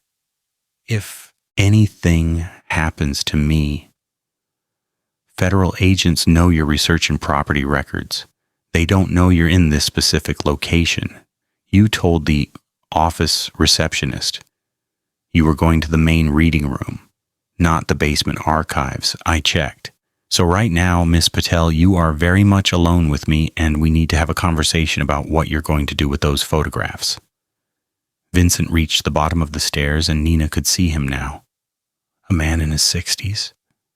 Gray hair neatly combed, expensive suit, looking like someone's kind grandfather rather than a violent criminal. He was holding something in his hand, but Nina couldn't see what it was. "The photographs are already uploaded to the cloud," Nina lied. "If I don't check in within the hour, they automatically get sent to the FBI. So whatever you're planning to do to me won't stop the information from getting out." Vincent smiled, but it didn't reach his eyes. "That's a clever lie, Miss Patel. If you had cloud backup enabled, your phone would have uploaded the photos as soon as you took them, or at least when you were in an area with signal. But you didn't go upstairs after finding that file, did you? You stayed down here reading through everything, taking more photos.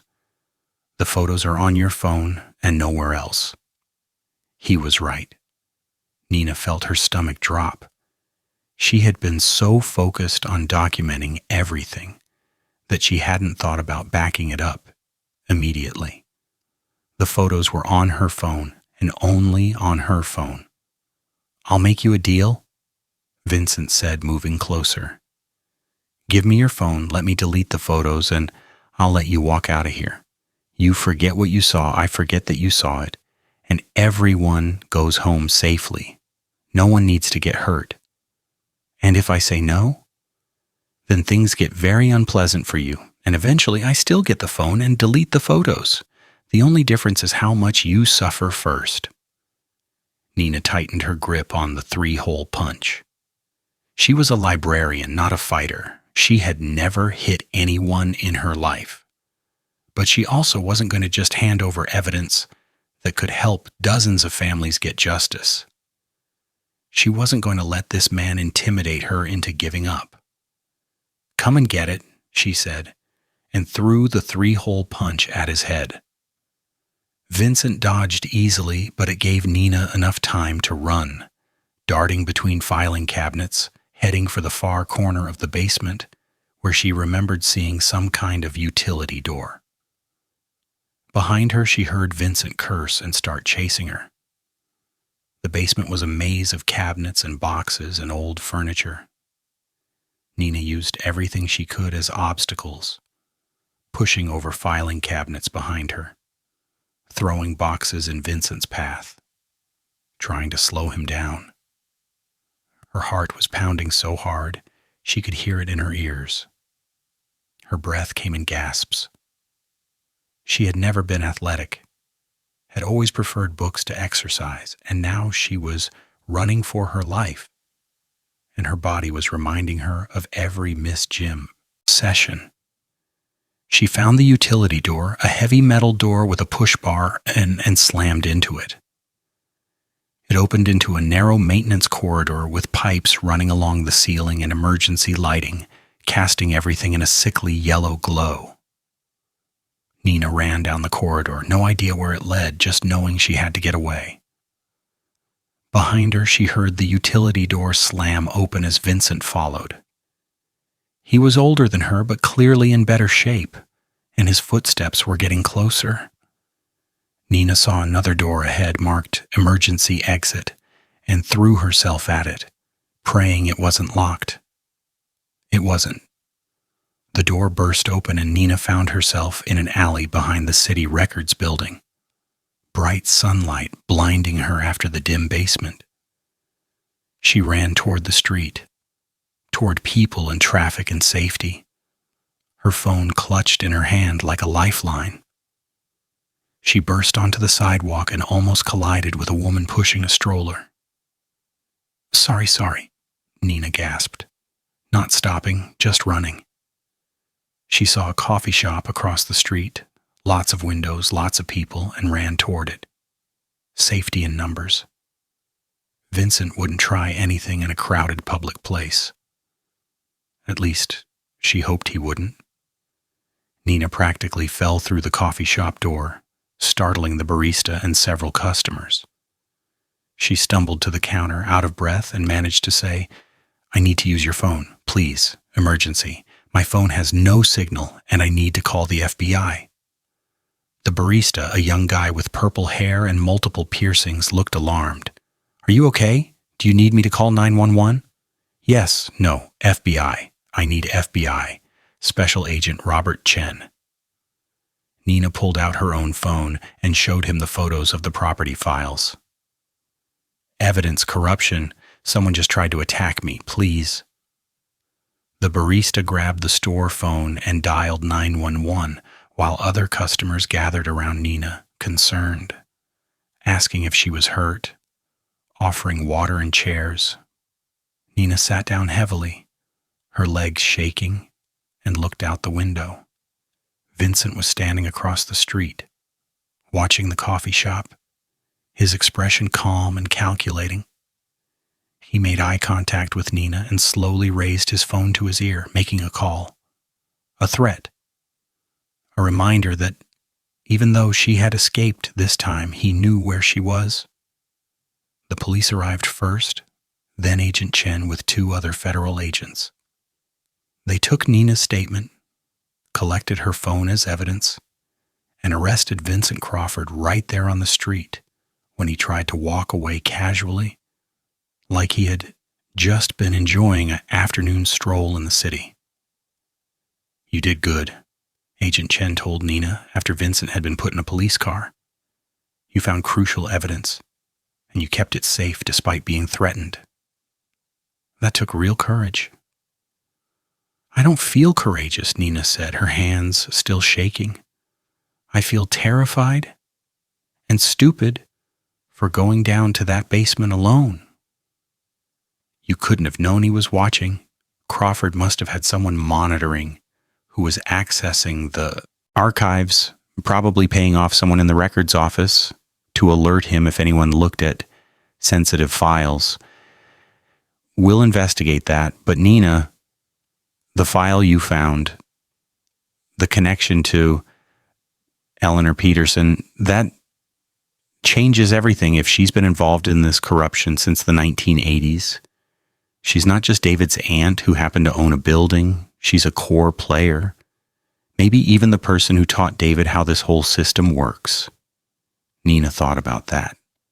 Sweet old Mrs. Peterson, with her flowered bathrobes and her complaints about noise, had been part of a criminal network for nearly 40 years, had been exploiting families, stealing their property, ruining their lives, all while pretending to be a harmless elderly landlord.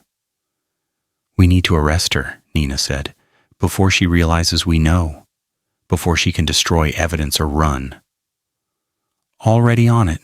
I'm sending agents to her building right now, and we need to move you to a safe house, same as the others. You're not safe out here anymore." So Nina found herself being driven across the city to yet another bland suburban safe house, this one where Sarah and Marcus were staying. When she walked in, Sarah practically tackled her with a hug. "Oh my God, Nina, I heard what happened. Are you okay? Did he hurt you?" "I'm okay. Scared, but okay. And Sarah, I found something huge."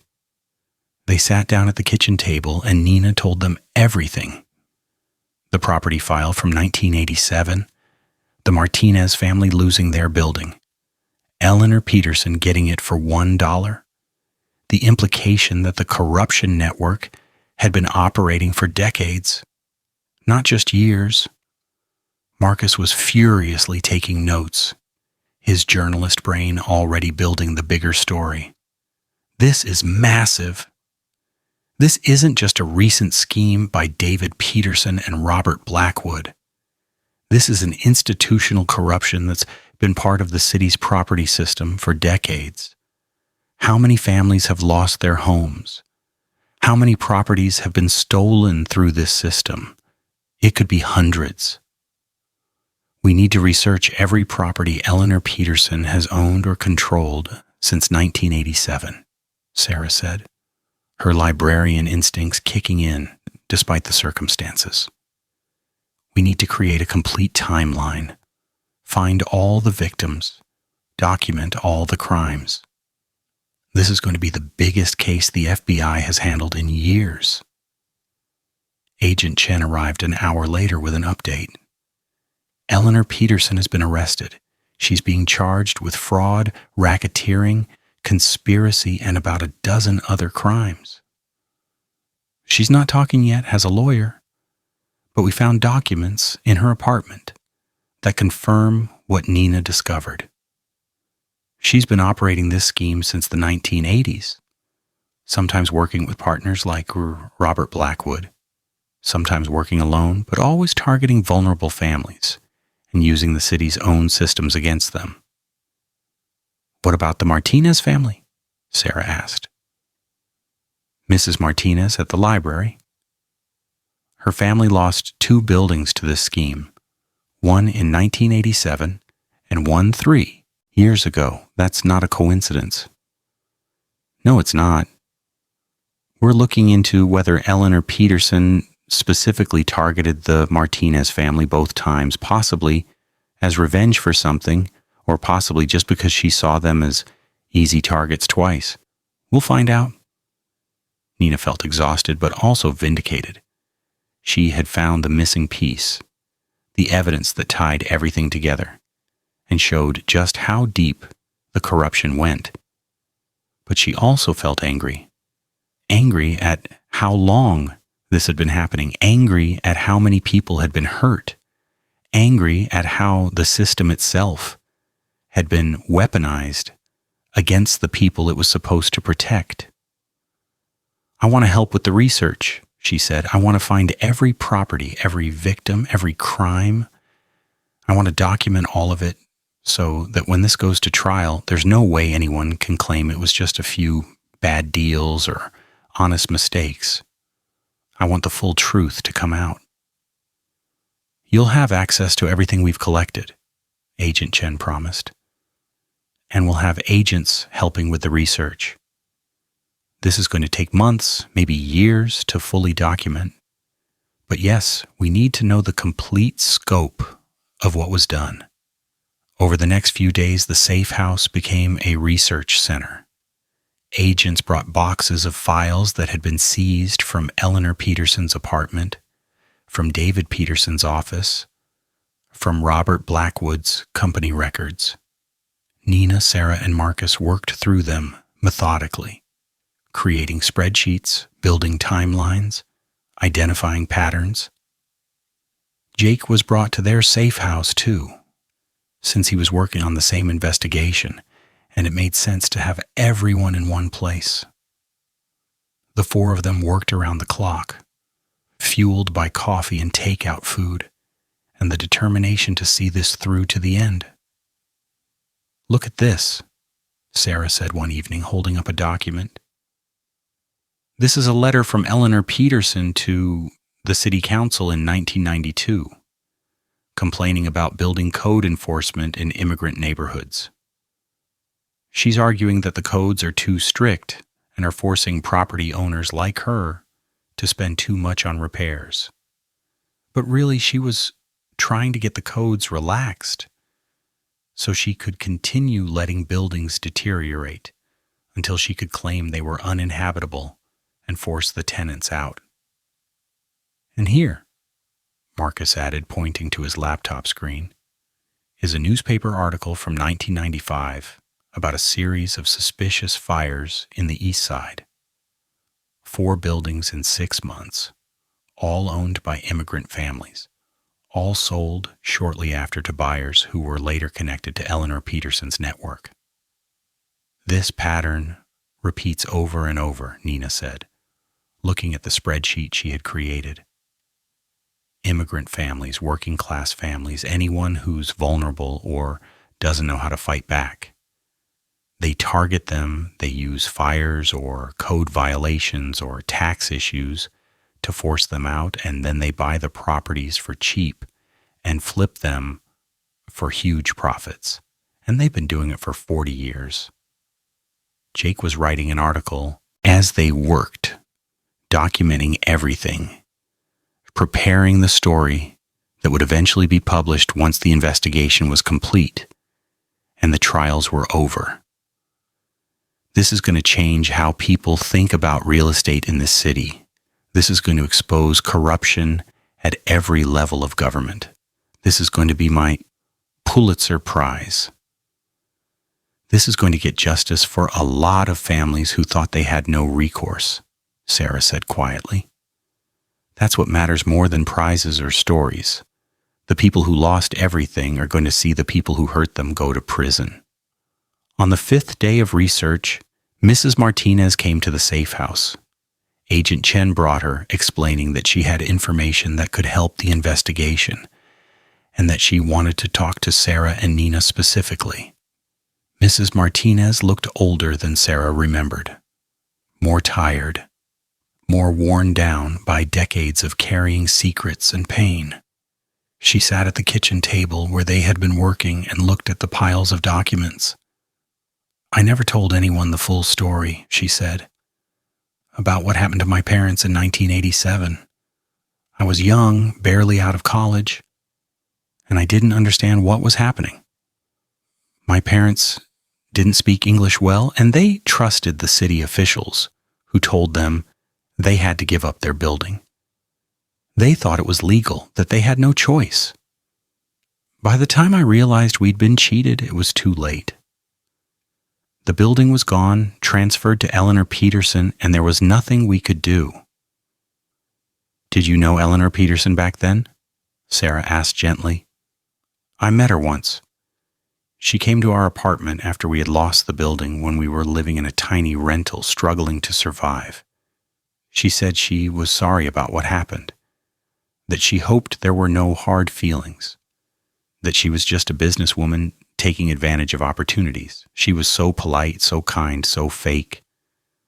I remember wanting to scream at her, to tell her what she had done to my family, but I was too scared, too young, too powerless. That's why you became a librarian," Nina realized. "Why you help people research their rights.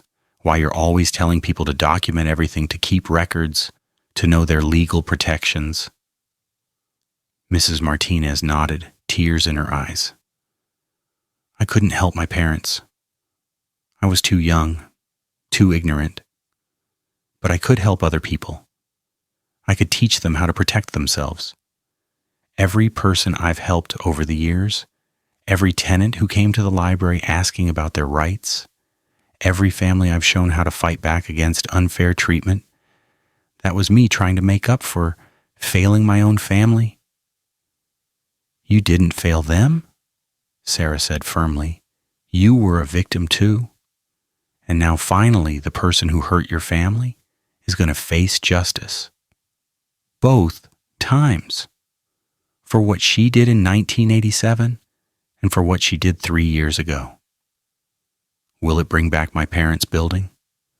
Will it undo the years of poverty and stress that killed my father and broke my mother's spirit?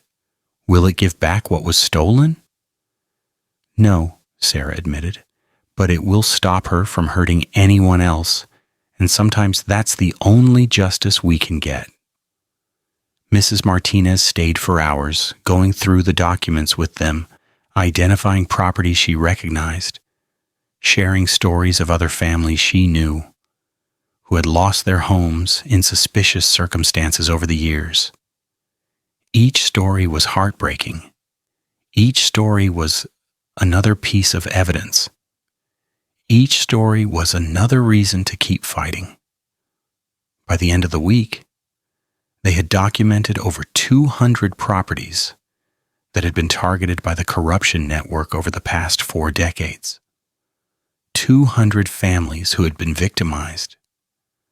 200 crimes that had never been prosecuted because no one had connected all the pieces until now.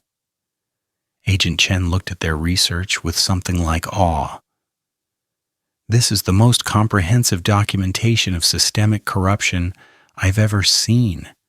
The federal prosecutors are going to use this to build cases that will put everyone involved in prison for the rest of their lives. Eleanor Peterson, David Peterson, Vincent Crawford, Michael Torres when we catch him, and about 20 other people who we've identified as part of the network. This is justice on a massive scale. When will the trial start? Marcus asked. Months from now. We need to verify everything, gather additional evidence, prepare witnesses. But they will happen, and when they do, all of you will be key witnesses. The prosecutors will want you to testify about your research, about what you found, about how you uncovered this entire operation. Will it be dangerous?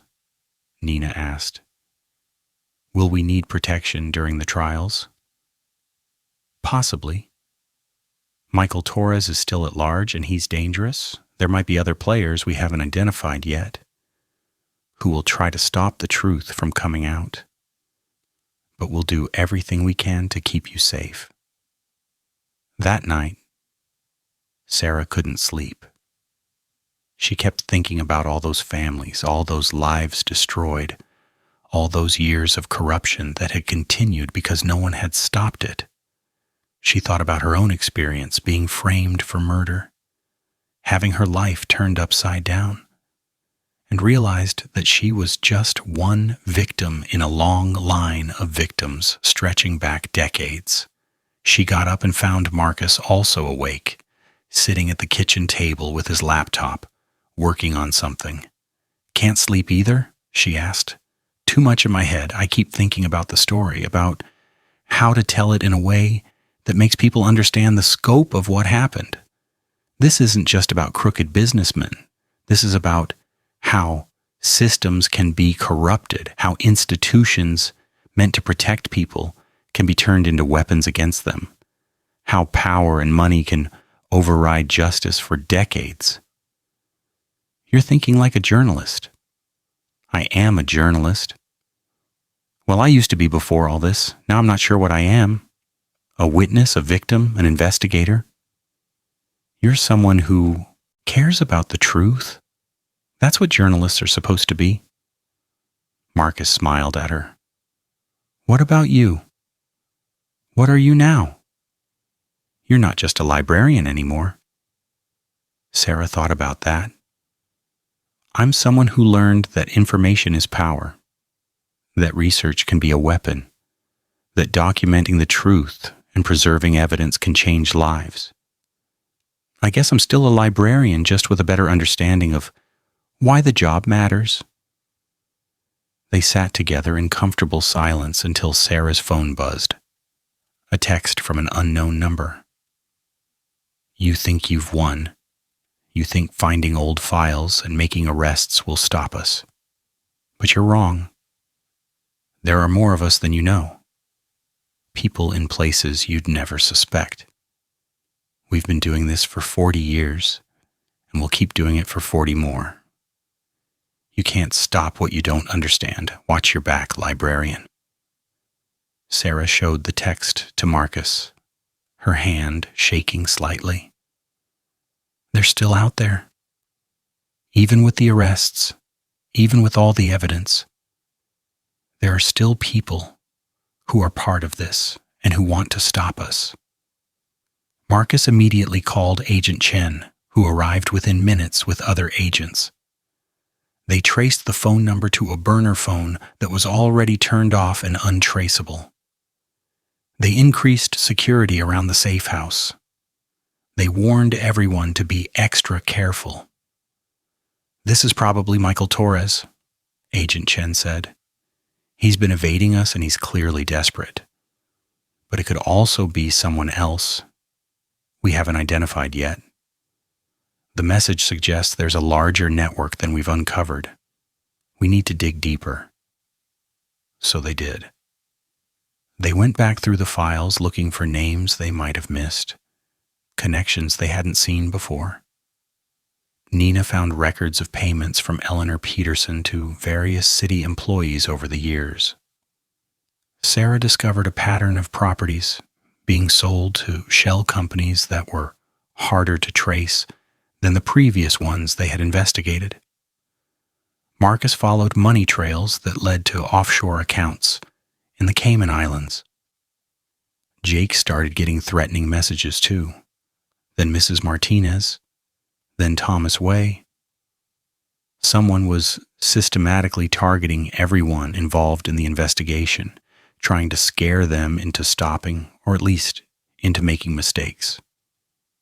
They're getting desperate, Jake said. Which means we're close to something they really don't want us to find. Sarah thought about that. What could be worse than what they had already discovered? What could be more damaging than 40 years of documented corruption, dozens of arrests, hundreds of victims ready to testify? What was worth threatening people even after the main players had been caught? She went back through the property files, looking at them with fresh eyes. Most of the properties followed the same pattern. Immigrant families, working-class neighborhoods, fires or code violations, forced sales at low prices, quick flips for profit. But a few properties were different. A few properties had been held by the corruption network for years, decades even, never sold, never developed, just sitting there as if waiting for something. Look at this, Sarah said, calling the others over to her laptop. These 5 properties. They were all acquired in the late 1980s and early 1990s. They're all in the same general area, the old warehouse district near the river. They were all purchased through the same pattern of suspicious circumstances. But unlike the other properties, these were never sold or redeveloped. Eleanor Peterson still owns them, or owned them until her arrest. Why would she hold on to properties for 30 years without doing anything with them? Nina pulled up a map and marked the locations of the 5 properties. When she connected them, they formed a rough circle around a central area. "What's in the middle?" she asked. Marcus zoomed in on the map. "According to this, nothing. It's just listed as vacant city land. There's no building, no park, no designation for what it's used for. It's just empty space." Empty space in the middle of the city? That doesn't make sense. Land in the city is valuable. Why would the city just leave prime real estate sitting vacant for decades? Agent Chen came over to look at the map. His expression changed from curious to concerned. I need to make a call. Don't touch anything. Don't research this any further until I get back." He left the room, phone to his ear, speaking in low, urgent tones. The four of them looked at each other, confused and worried. "What did we just find?" Nina whispered. Agent Chen came back 20 minutes later with two other agents Sarah didn't recognize. They were older, more serious, wearing suits that looked more expensive than the standard FBI uniform. "These are Special Agents Walker and Chen from the Organized Crime Division," Agent Chen said. "I brought them in because what you just discovered connects to a case they've been working on for years." Special Agent Walker, a woman in her 50s with gray hair and sharp eyes, sat down at the table. "That vacant land you identified, it's not actually vacant." "Well, it appears vacant from the surface, but there's a structure underneath. An old Prohibition-era tunnel system that was used for smuggling during the 1920s. We've known about it for years, but we thought it was abandoned." "Clearly it's not abandoned if Eleanor Peterson spent 30 years acquiring the properties around it," Marcus said. "No, it's not. We believe the tunnel system has been used for the past 4 decades as a storage and transportation hub for various illegal activities, drug trafficking, money laundering, possibly weapons smuggling. The properties Eleanor Peterson controls provide access points to the tunnels that are hidden from public view. It's an incredibly sophisticated operation." Sarah felt like the floor had dropped out from under her. So this corruption network, it wasn't just about real estate fraud. It was about controlling access to a smuggling operation. All those families who lost their homes, they were collateral damage in a much larger criminal enterprise. "It appears so. And that's why you're getting threatening messages. You stumbled onto something much bigger than real estate corruption. You've exposed part of an organized crime network that's been operating in this city for decades." "How big are we talking?" Jake asked, his journalistic instincts fully engaged despite the danger. "We're not entirely sure. The Organized Crime Division has been investigating connections between various criminal enterprises in this region for years, but we've never been able to identify the central hub, the infrastructure that allows them to operate.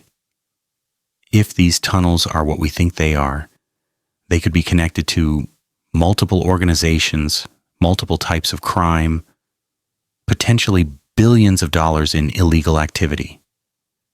Nina looked pale. "We thought we were investigating corrupt landlords. We were actually investigating organized crime. No wonder they're trying to kill us." "Which is why we need to increase your protection and accelerate the investigation. We can't give them time to destroy evidence or disappear. We need to move on the tunnels now, tonight, before they realize we know about them." "What do you need from us?" Sarah asked. "Everything you have on those 5 properties. Every detail about how they were acquired, who has access to them, any patterns you've noticed and how they're used. And then we need you to stay here, stay safe, and let us handle the dangerous part." They spent the next few hours sharing everything they had discovered with Special Agents Walker and Chen. The Organized Crime Division brought in more agents, more resources, more expertise. The safe house became a command center for a major operation targeting what was apparently one of the largest criminal enterprises in the city's history. As the sun set, Sarah watched through the window as FBI agents prepared for the raid on the tunnel system. They had vehicles, equipment, tactical teams, dogs. This was much bigger than anything she had imagined when she first found Robert Blackwood's body in her kitchen. That seemed like a lifetime ago now, even though it had only been a few weeks. "Are you okay?" Marcus asked, coming to stand beside her. "I don't know. I keep thinking about how this all started. I just wanted to clear my name, to prove I didn't kill anyone. And now we've uncovered decades of corruption and organized crime and hundreds of victims. It's overwhelming. You did a good thing, a brave thing. All those families are going to get justice because you refused to just accept being framed for murder. You fought back, and in fighting back, you exposed something that needed to be exposed. I just wanted my life back." "I know. And you'll get it back eventually, but it'll be different. We'll be different. We can't unknow what we know now. We can't unsee what we've seen." The raid happened at midnight. Sarah, Marcus, Nina, and Jake watched the news coverage, seeing aerial footage of FBI agents descending on the warehouse district, entering buildings, disappearing into what must be the tunnel entrances. The reporters didn't know what was happening, were speculating about drug busts or terrorist threats, had no idea about the real story. Agent Chen called them at 3 a.m. "We found it. The tunnels are even more extensive than we thought. They run under half the city. We found storage rooms full of contraband, evidence of drug trafficking, money laundering operations, weapons caches. We've arrested 15 people so far and we're still searching. This is the biggest organized crime bust in the city's history." "Did you find Michael Torres?" Sarah asked. "Not yet. But we found evidence that he was using the tunnels, that he was more than just a security consultant for David Peterson. He was a key player in the smuggling operations. We have warrants out for him on multiple charges now. He can't hide forever." But Michael Torres did hide. For another week, he evaded capture while the FBI continued raiding properties, making arrests, seizing evidence. Every day brought new revelations about the scope of the criminal network. City officials were arrested, police officers were arrested. Business owners, lawyers, accountants, people who had seemed respectable, were revealed to be part of the enterprise. The news coverage was constant. Jake's articles were being published daily, each one revealing new aspects of the story.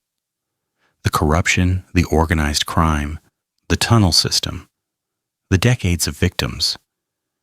It was the biggest story in the city, possibly in the region. Other journalists were trying to catch up, but Jake had the inside information, the access to sources, the complete picture. Sarah watched the news coverage with mixed feelings.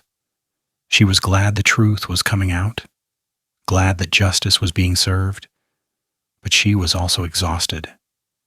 She wanted this to be over. She wanted to go home, back to her apartment, back to her job at the library, back to a normal life that didn't involve safe houses and federal agents and constant fear. On the 8th day after the tunnel raid, Agent Chen came to the safe house with news. Michael Torres was captured this morning trying to board a private plane at a small airport outside the city. He's in custody and being charged with multiple crimes, including conspiracy to commit murder, specifically the murder of Robert Blackwood and the attempted murders of Jake Morrison and Nina Patel. "So it's over?" Sarah asked hopefully. "The immediate danger is over. Torres was the last major player who was still free. There might be minor members of the network still out there, but the organization itself is destroyed. The trials will take years, but the criminal enterprise is finished. Can we go home?" "Not quite yet. We need you all to stay in protection for at least another week while we wrap up the investigation and make sure there are no remaining threats. But yes, soon you can go home. Soon you can start rebuilding your lives. That night, the four of them celebrated with pizza and cheap champagne that one of the FBI agents had brought. It wasn't much of a celebration. They were all too tired and stressed for real happiness, but it felt like a milestone. They had survived. They had done what they set out to do. Justice was being served. I can't believe it's almost over, Nina said, raising her plastic cup of champagne. I can't believe we actually did this. We make a pretty good team, Jake said.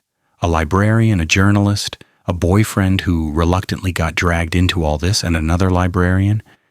We should start a detective agency. Absolutely not, Sarah said firmly.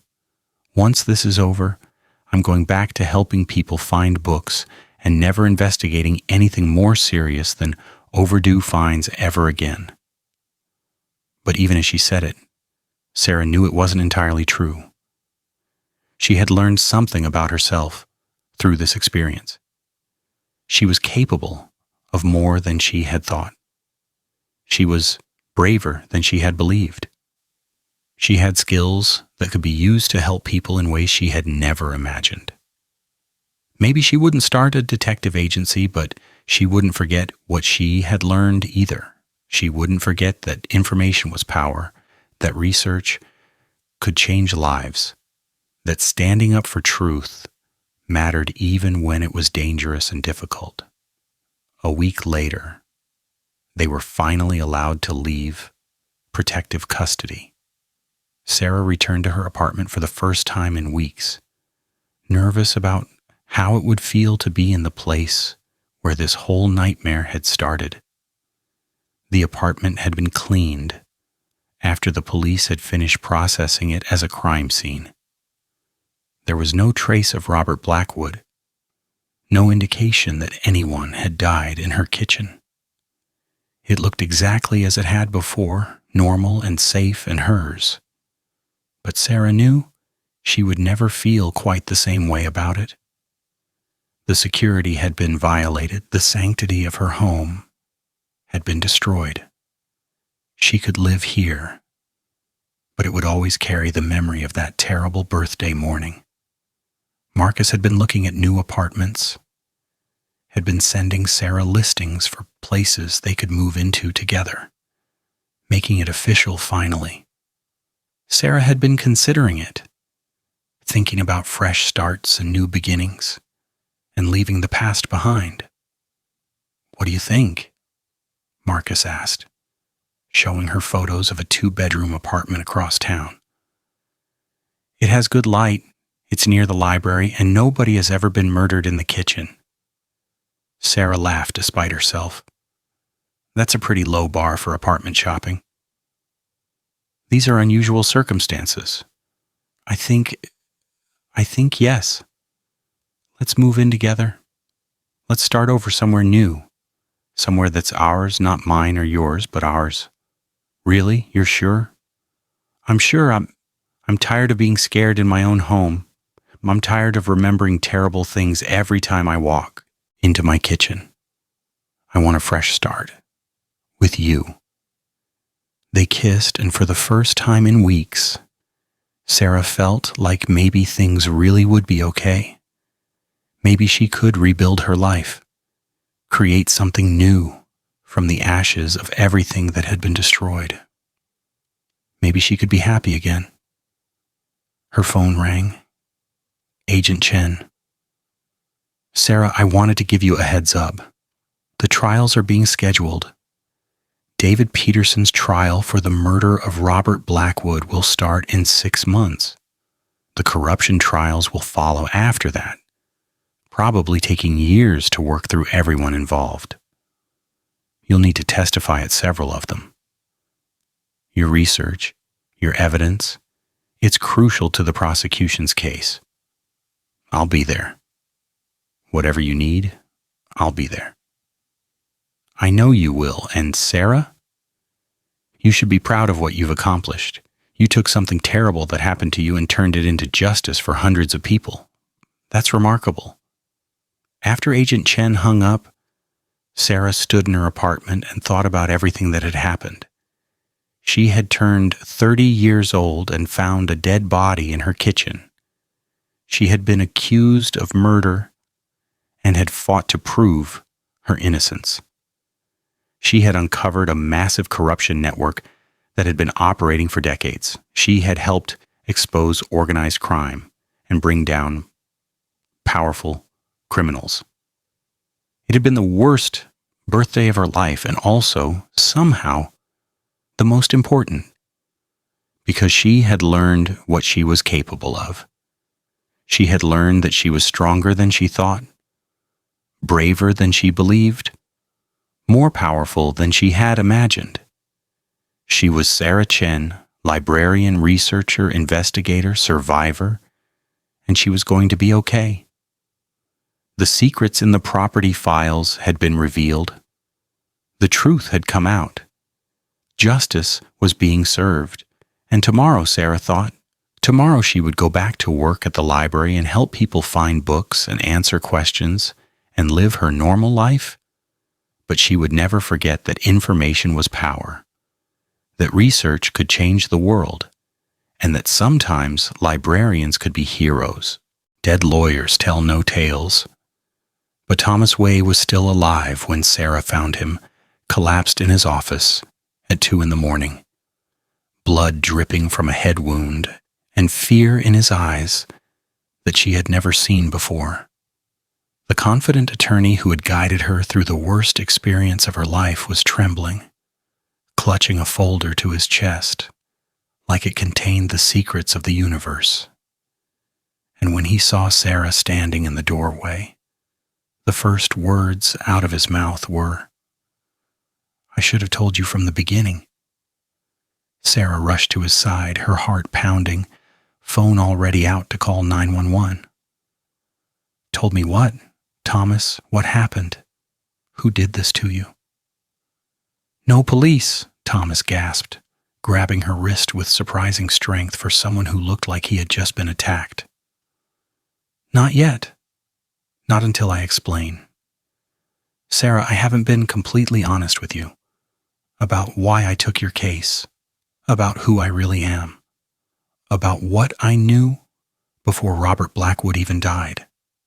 This was 3 weeks after they had exposed the tunnel network, 3 weeks after Michael Torres had been captured, 3 weeks after everyone had thought the nightmare was finally over.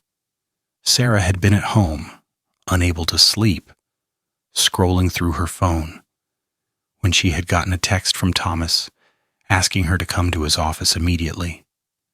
The text had been strange, urgent, not like his usual professional communication. Something like, "Come alone, trust no one, even the FBI." Sarah had almost ignored it, almost called Agent Chen instead, but something in her gut had told her to go. Maybe it was because Thomas had been there for her from the very beginning, had believed in her innocence when everyone else suspected her, had worked tirelessly to clear her name. Or maybe it was because the text had included a phrase that only Thomas would know, something he had said to her during their first meeting. The truth always has more layers than you think. So she had driven to his office building, a modest suite in a downtown high-rise, and found the front door unlocked and Thomas's office door open. And there he was, sitting on the floor, bleeding, terrified, holding that folder like his life depended on it. "I'm calling an ambulance," Sarah said firmly. "Whatever you need to tell me can wait until you're not bleeding from your head." "The bleeding is nothing. A warning. They hit me hard enough to scare me, but not hard enough to kill me. Not yet. But they will kill me, Sarah, and they'll kill you too if we don't handle this correctly. Please, just listen. Just give me 5 minutes before you call anyone." Sarah hesitated, then nodded. She grabbed tissues from Thomas's desk pressed them against the wound on his head, trying to stop the bleeding while he talked. "I didn't take your case by accident," Thomas began. "Marcus called me, yes, but I was already planning to contact you. I had been watching the situation, waiting for the right moment to get involved. Because, Sarah, I knew Robert Blackwood was going to die. I didn't know when or how, but I knew someone was planning to kill him, and I knew they were planning to frame someone else for it." Sarah's blood went cold. "How did you know that?" "Because I used to work for them, the corruption network. Not directly, but adjacent to it. When I was a young lawyer, fresh out of law school, I got a job at a prestigious firm that did a lot of real estate law. I thought I was doing legitimate work, helping with property transfers and contract negotiations. But slowly I started noticing things. Deals that didn't make sense, properties being sold for prices that were too low, families being forced out of their homes through legal technicalities that seemed designed to exploit rather than serve justice." "You worked for Robert Blackwood's firm?" "Not his firm specifically, but a firm that worked with his network. I didn't realize the full scope of what was happening, not at first. But I started asking questions, started looking at files I wasn't supposed to see, started connecting dots. And then one day, a senior partner called me into his office and explained very clearly that I had two choices. I could either stop asking questions and play along, make a lot of money and have a successful career, or I could keep digging and end up losing everything, possibly including my life." "What did you do?" "I stopped asking questions for a while. I took the money, I did the work, I told myself I was just following orders, just doing my job, but I couldn't sleep at night. I couldn't look at myself in the mirror. So after 2 years, I quit. I started my own practice doing corporate law, staying away from anything real estate related. I thought I'd escaped. I thought I could just forget what I had seen and move on with my life." Thomas shifted position, wincing with pain. Sarah checked the tissues pressed against his head and saw the bleeding was slowing down. "But you can't really escape, can you?" Thomas continued. "They kept tabs on me. Every few months someone would call or send a message reminding me that I knew things, that I'd seen files, that my silence was expected and appreciated. They made it clear that if I ever talked about what I knew, there would be consequences. So I stayed quiet. For 15 years, I stayed quiet. What changed? Robert Blackwood changed. He got greedy, got sloppy, started pushing too hard and making too many enemies. I heard through old contacts that people within the network were getting worried about him, that he was becoming a liability. And then I heard something worse. I heard they were planning to eliminate him, but in a way that would also serve as a warning to anyone else in the organization who might be thinking about becoming a problem. They were going to kill him and frame an innocent person for it, someone who had been causing trouble for their operations. Sarah felt sick. Me. They were planning to frame me specifically. I don't think they had chosen you specifically at that point, but they had a list of people who were interfering with their plans, tenant organizers, community activists, people who were filing complaints with the city. Your name was on that list because of the petition you had organized and the permit blocking you had done. When I saw your name, I knew I had to do something. I couldn't just stand by and let another innocent person get destroyed by these people. So you waited for me to be accused of murder and then swooped in to save me. That's your idea of helping?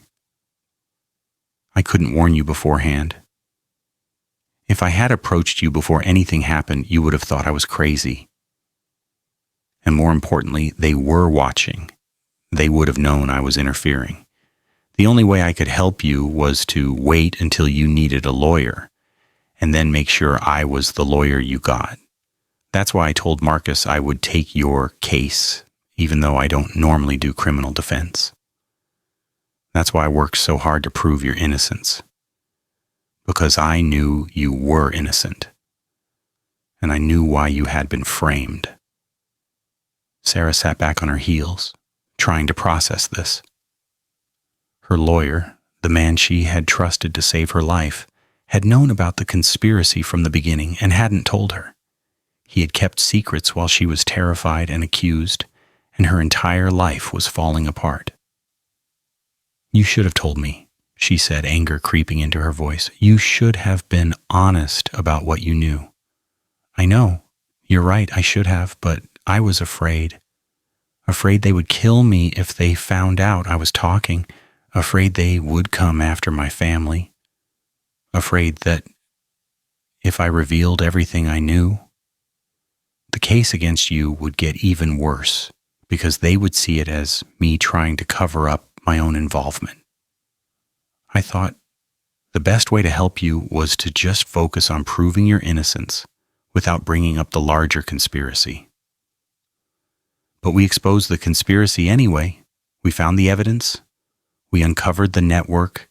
We got people arrested. So why are you telling me this now? Why did someone attack you tonight? Thomas held up the folder he had been clutching.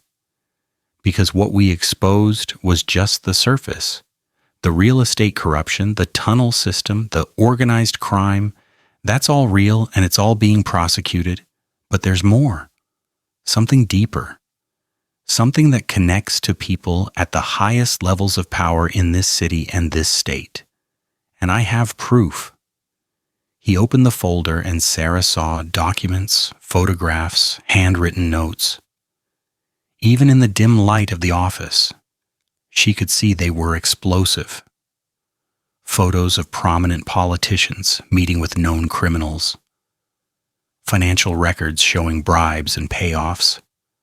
Emails discussing illegal activities in explicit detail. Where did you get these? I've been collecting them for 15 years.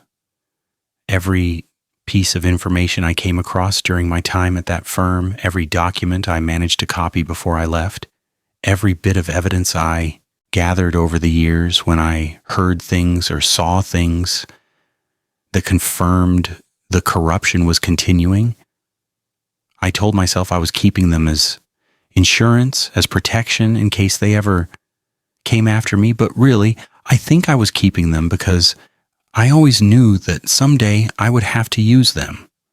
Someday I would have to stop being a coward and actually do the right thing. Who's in these files? The mayor, 3 city council members, a state senator, 2 judges, the police chief, multiple high-ranking officers in various city departments. And at the center of it all, someone I never expected. Someone who has been running this network since the beginning. Since before Eleanor Peterson, since before Robert Blackwood. The person who created the system and has been profiting from it for over 40 years. Who? Thomas looked at her with exhausted eyes. Richard Morrison, the former mayor. He's been out of office for 10 years, but he's still pulling strings, still controlling operations, still taking money from every illegal deal that happens in this city. He's the one who originally discovered the tunnel system during his time as mayor. He's the one who set up the infrastructure that allowed the corruption to flourish. He's the puppet master, Sarah, and everyone we've arrested so far has just been puppets. Sarah's mind was reeling.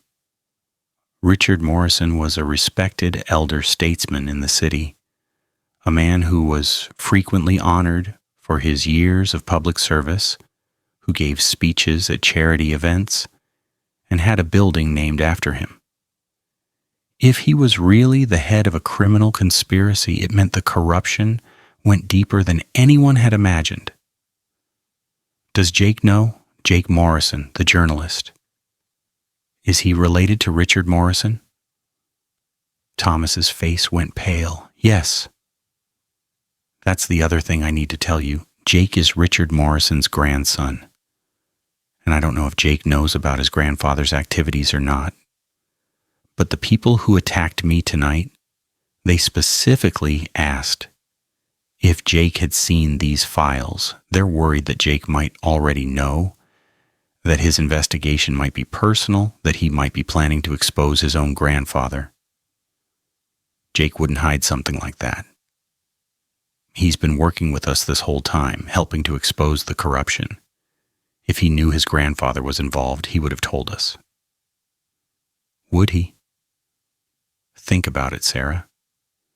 Jake has been incredibly thorough in his investigation. He's found connections and evidence that even the FBI missed. He's had access to sources and information that a regular journalist shouldn't have been able to get. What if he's been one step ahead of us this whole time because he's known from the beginning who to investigate? What if he's been using us to build a case against his own grandfather? Sarah didn't want to believe it. Jake was their friend, their ally, the person who had risked his life to help expose the truth. But Thomas was right that Jake had been remarkably effective in his investigation, had found information that seemed almost impossible for an outsider to obtain. And he had never mentioned having a grandfather who was a former mayor, which seemed like the kind of thing that would come up in conversation at some point. We need to call Agent Chen, Sarah said. We need to turn over these files and let the FBI handle this. That's what I thought too. That's why I called you. I wanted a witness, someone who could verify what I'm giving to the FBI, someone who could make sure I don't just disappear before I can testify. But Sarah, we need to be careful about who we trust. If Richard Morrison has been running this operation for 40 years, he has people everywhere, including possibly in the FBI. Agent Chen has been solid. He's been investigating this whole case. He's been protecting us. Robert Chen. Agent Robert Chen. Thomas said the name slowly, deliberately. Tell me that's not a suspicious coincidence. The agent in charge of investigating a case that involves Robert Blackwood, and his name is also Robert Chen. Lots of people are named Robert, and Chen is a common last name. I know. But humor me for a moment. What do we actually know about Agent Chen? We know he's with the FBI. We know he specializes in corruption cases. We know he took this case very seriously from the beginning. But why? Why did he personally get involved? Why has he been so dedicated to this specific case when the FBI handles hundreds of corruption investigations? Sarah thought about this. She had never questioned Agent Chen's involvement because it had seemed natural, seemed like he was just doing his job. But Thomas was right that he had been unusually involved, unusually interested, unusually quick to respond and act on their evidence. What are you suggesting? I'm suggesting we verify who he is and who he works for before we hand over information that could get us killed. I'm suggesting we be very, very careful about our next moves. Sarah's phone buzzed. A text from Marcus. Where are you? It's 2 a.m. and you're not home. Getting worried. She texted back. At Thomas's office. Long story, I'm okay. We'll explain soon. Marcus immediately responded, I'm coming there. No, Sarah texted back. Stay home, I'll be back in an hour, promise. But she knew Marcus wouldn't just stay home. He would worry and overthink and eventually come looking for her, which meant they didn't have much time.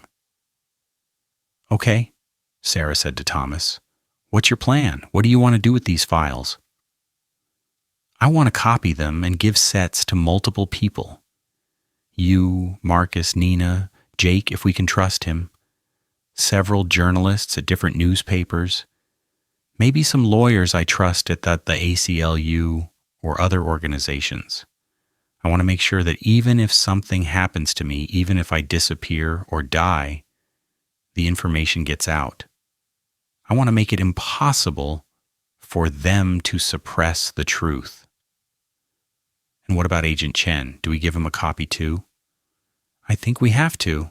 Either he's legitimate and he needs this information to do his job, or he's compromised, and giving him the information will force him to show his true colors. Either way, we'll know where we stand. They spent the next hour making copies of everything in Thomas's folder. Sarah used the office copier while Thomas scanned documents to multiple cloud accounts and emailed files to secure addresses. They worked quickly, both of them jumping at every sound, expecting someone to come through the door at any moment.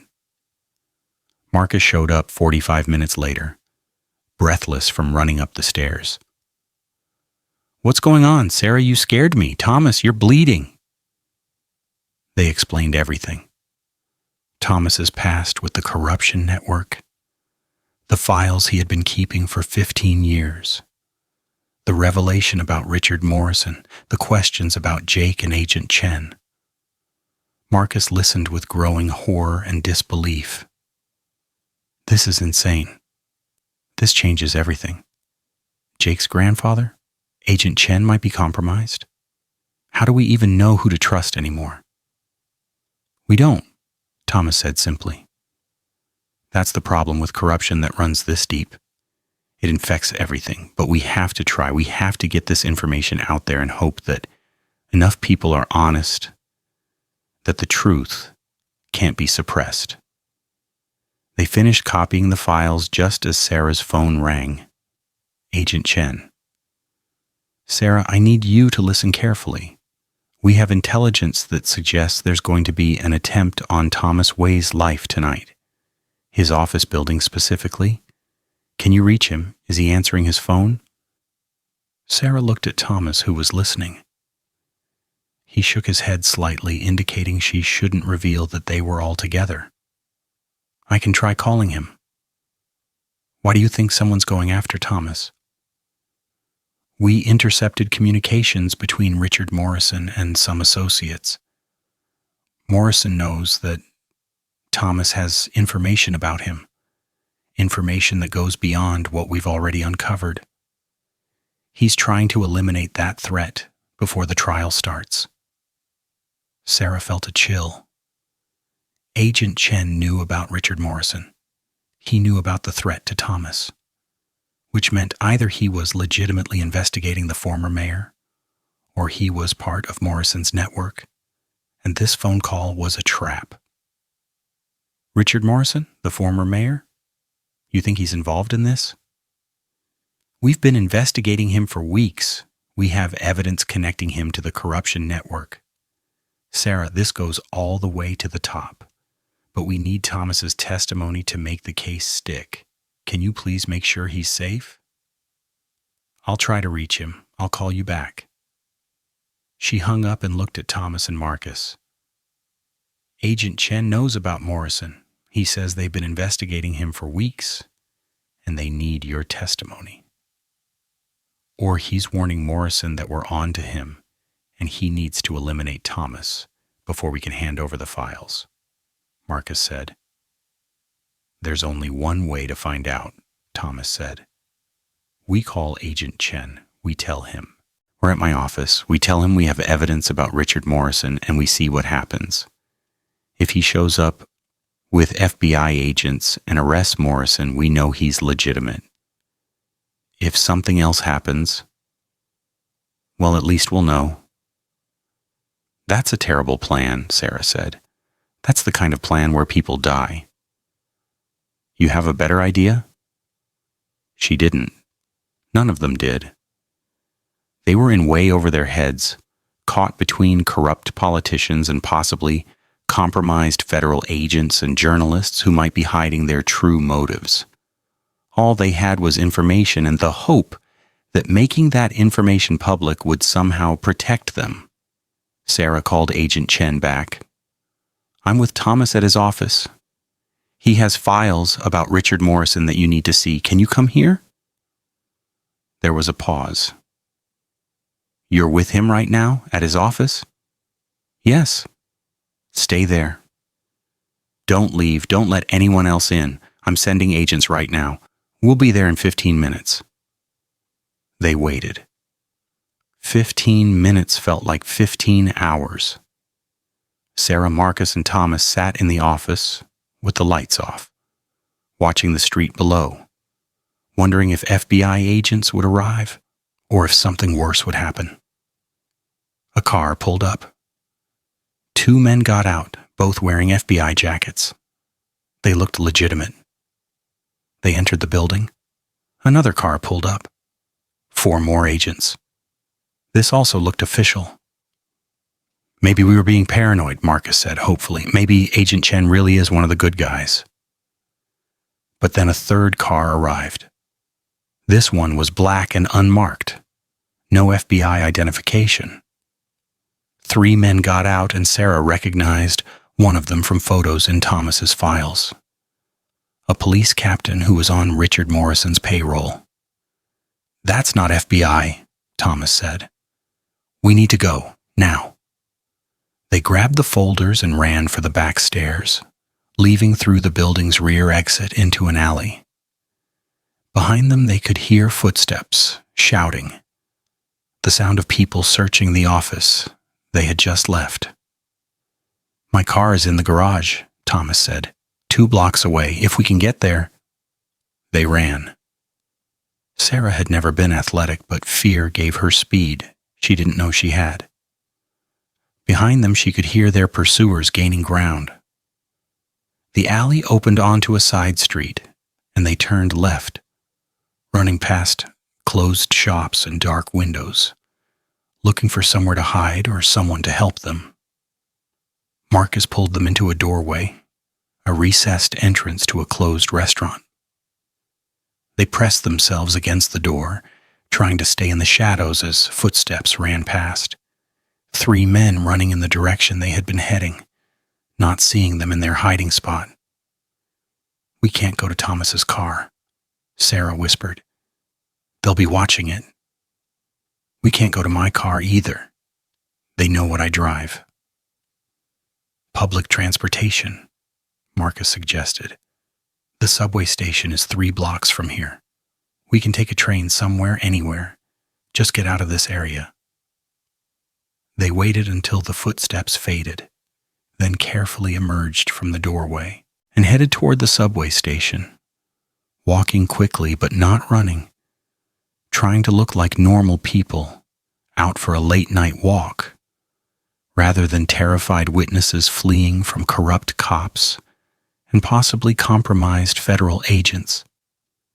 The subway station was nearly empty at this hour.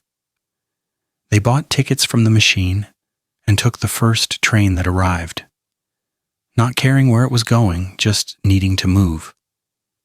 They sat in the back of the car, watching the doors at each stop, ready to run if they saw anyone suspicious. "Where do we go?" Marcus asked. "We can't go home. They'll be watching our apartments. We can't go to the safe houses. They know about those too." "Nina," Sarah said suddenly. "We need to call Nina and Jake. Warn them. If they're coming after us, they might be going after them too." Thomas pulled out his phone, then stopped. "If our phones are being tracked, calling them will lead the bad guys right to them. We need to use a payphone." "Do payphones still exist?" Marcus asked. They got off at the next stop and found a payphone in the station miraculously still functional. Thomas called Nina first. She answered on the 3rd ring, sleepy and confused. "Nina, it's Thomas Way. Don't say anything, just listen. You need to leave your apartment right now. Don't pack. Don't take anything except your phone and wallet. Just get out and go somewhere public and safe. Don't tell anyone where you're going. We'll contact you when we can explain everything. Thomas, what's happening? Is Sarah okay? Sarah's fine. She's with me. Just trust me and get out of your apartment now. He hung up and called Jake. No answer. He tried 3 more times. Still no answer. Jake's not picking up, Thomas said, worry clear in his voice. Either he's asleep with his phone off or they already got to him, Sarah finished. We need to check on him. We need to make sure he's okay. Going to Jake's apartment is exactly what they would expect us to do. It could be a trap. Then what do you suggest? We just leave him to possibly be killed? Thomas ran his hand through his hair, wincing as he touched the wound on his head. You're right, we have to check on him, but we need to be smart about it. We scope it out first. We make sure it's safe. And if anything looks wrong, we call the police. The regular police, not FBI, not anyone who might be compromised. They took another train to Jake's neighborhood, a modest area on the west side filled with old apartment buildings and student housing. Jake lived in a converted warehouse that had been divided into lofts, the kind of artsy neighborhood that young professionals loved. They approached carefully, staying across the street, watching Jake's building for any signs of surveillance or danger. The lights in Jake's apartment were on, which could mean he was awake or could mean someone else was in there. I'm going up, Sarah said. Jake is our friend. If he's in trouble, I'm not leaving him. I'm coming with you, Marcus said immediately. No. If something happens, I need you out here to call for help. Besides, they might not expect a woman alone. I might be able to talk my way past anyone who's watching. Before Marcus could argue, Sarah crossed the street and entered Jake's building. The lobby was empty, the elevator old and slow. She rode it to the 4th floor, her heart pounding, wondering if she was walking into a trap. Jake's apartment door was ajar. That was wrong. Jake was careful about security, especially after being attacked. He would never leave his door open. Sarah pushed the door open slowly, ready to run at the first sign of danger. The apartment was a mess. Furniture overturned. Papers scattered everywhere, clear signs of a struggle or a search. And in the middle of the chaos, Jake was sitting on the floor, his hands tied behind his back, a gag in his mouth, and a man standing over him with a gun. The man looked at Sarah and smiled. Miss Chen, I was hoping you'd show up. Saves me the trouble of tracking you down. Sarah recognized him from photos in Thomas's files. He was one of Richard Morrison's security team, ex-military, known for doing the former mayor's dirty work. Let him go, Sarah said, trying to keep her voice steady. Whatever you want, Jake has nothing to do with it. Jake has everything to do with it. He's Richard Morrison's grandson. Did you know that? Did he tell you? Or has he been lying to you this whole time, pretending to be an innocent journalist while actually working for his grandfather? Sarah looked at Jake, whose eyes were wide with panic and what looked like genuine confusion. The gag prevented him from speaking, but his expression seemed to say he had no idea what this man was talking about. I don't believe you, Sarah said. Jake has been helping us expose the corruption. He's been working against Richard Morrison, not for him. Has he? Or has he been feeding you information that steers you away from the biggest secrets? Has he been controlling what you discover and when you discover it? Jake Morrison is a very good liar, Miss Chen. He's had years of practice. His grandfather taught him well. If that's true, why have you tied him up? Why are you threatening him with a gun? The man's smile faded. Because Jake stopped following orders. He was supposed to help protect his grandfather. but instead he actually started believing in his crusade for truth. He actually thought he could expose corruption without consequences. He forgot who his family is and what they're capable of. Sarah's mind was racing, trying to figure out a way out of this situation. She had no weapon, no backup, and no idea if Marcus and Thomas had seen her enter the building, or if they were calling for help. "What do you want from me?" she asked. "The files. Thomas Way's files about Richard Morrison. I know you have them. Hand them over and maybe I'll let you and Jake live." "Maybe." "I don't have them. Thomas has them. He's not here." "You're lying. You went to Thomas's office tonight. You copied the files.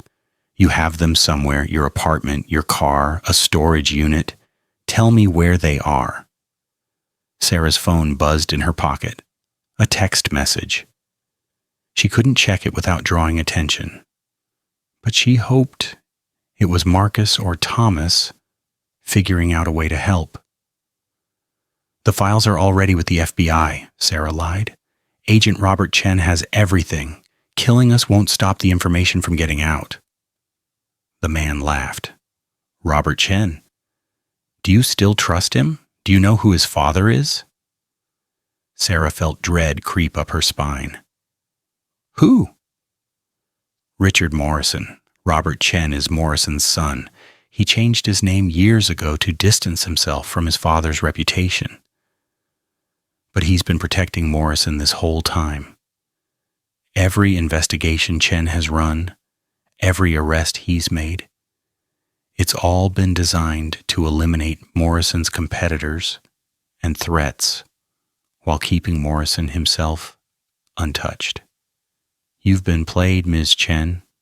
Everything you've done, all your investigating, all your evidence gathering, it's all been managed by people working for Richard Morrison." Sarah didn't want to believe it. Agent Chen had been their ally, their protector, the person they had trusted with their lives. But pieces started fitting together. Chen's unusual interest in the case, his quick responses, his seeming omniscience about what was happening. If he had been feeding information back to his father, it would explain everything. "You're lying," Sarah said, but even she could hear the doubt in her own voice. "Am I?" "Think about it. Who told you about Michael Torres? Who arranged your protective custody? Who has controlled every aspect of this investigation? Robert Chen has been the puppet master, pulling your strings, making you think you were fighting corruption when really you were just eliminating obstacles for Richard Morrison." Sarah's phone buzzed again. She carefully pulled it out, keeping it low so the man couldn't see the screen. A text from Thomas.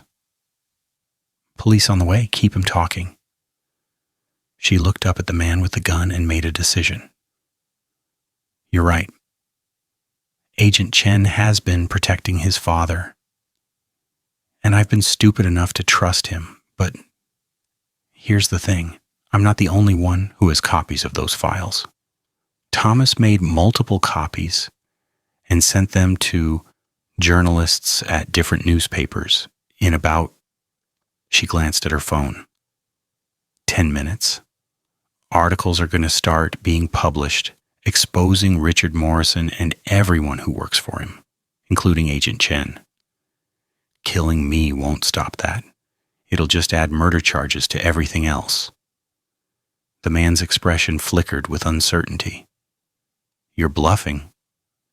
"Am I? Thomas Way has been preparing for this for 15 years. Do you really think he would keep all that evidence in one place? Do you think he would trust just one person or one agency with information that could get him killed? He's been playing the long game, and you just walked into his endgame." Sarah could hear sirens in the distance getting closer. The man heard them too, and his face hardened. "Doesn't matter. Morrison will take care of everything. He always does. But you won't be around to see it." He raised the gun, pointing it at Sarah, and For a terrible moment, she thought this was how it would end.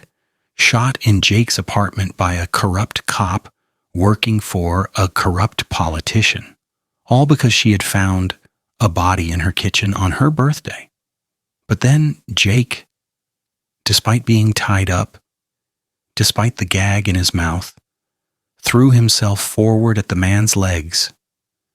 It wasn't much, just enough to make the man stumble, but it gave Sarah the second she needed. She grabbed a lamp from a nearby table and swung it as hard as she could at the man's head. The lamp shattered. The man dropped the gun. Sarah lunged for it, her hands closing around cold metal, her finger finding the trigger even though she had never held a gun before and had no idea how to use it. "Don't move," she said, pointing the gun at the man with shaking hands. "Don't move or I'll shoot." The man started to laugh, then stopped when he saw Sarah's expression. Whatever he saw there convinced him she was serious. The sirens were right outside now. Heavy footsteps pounded up the stairs. The door burst open and police officers flooded in, guns drawn, shouting commands. Sarah carefully set down the gun and raised her hands. "I'm a witness.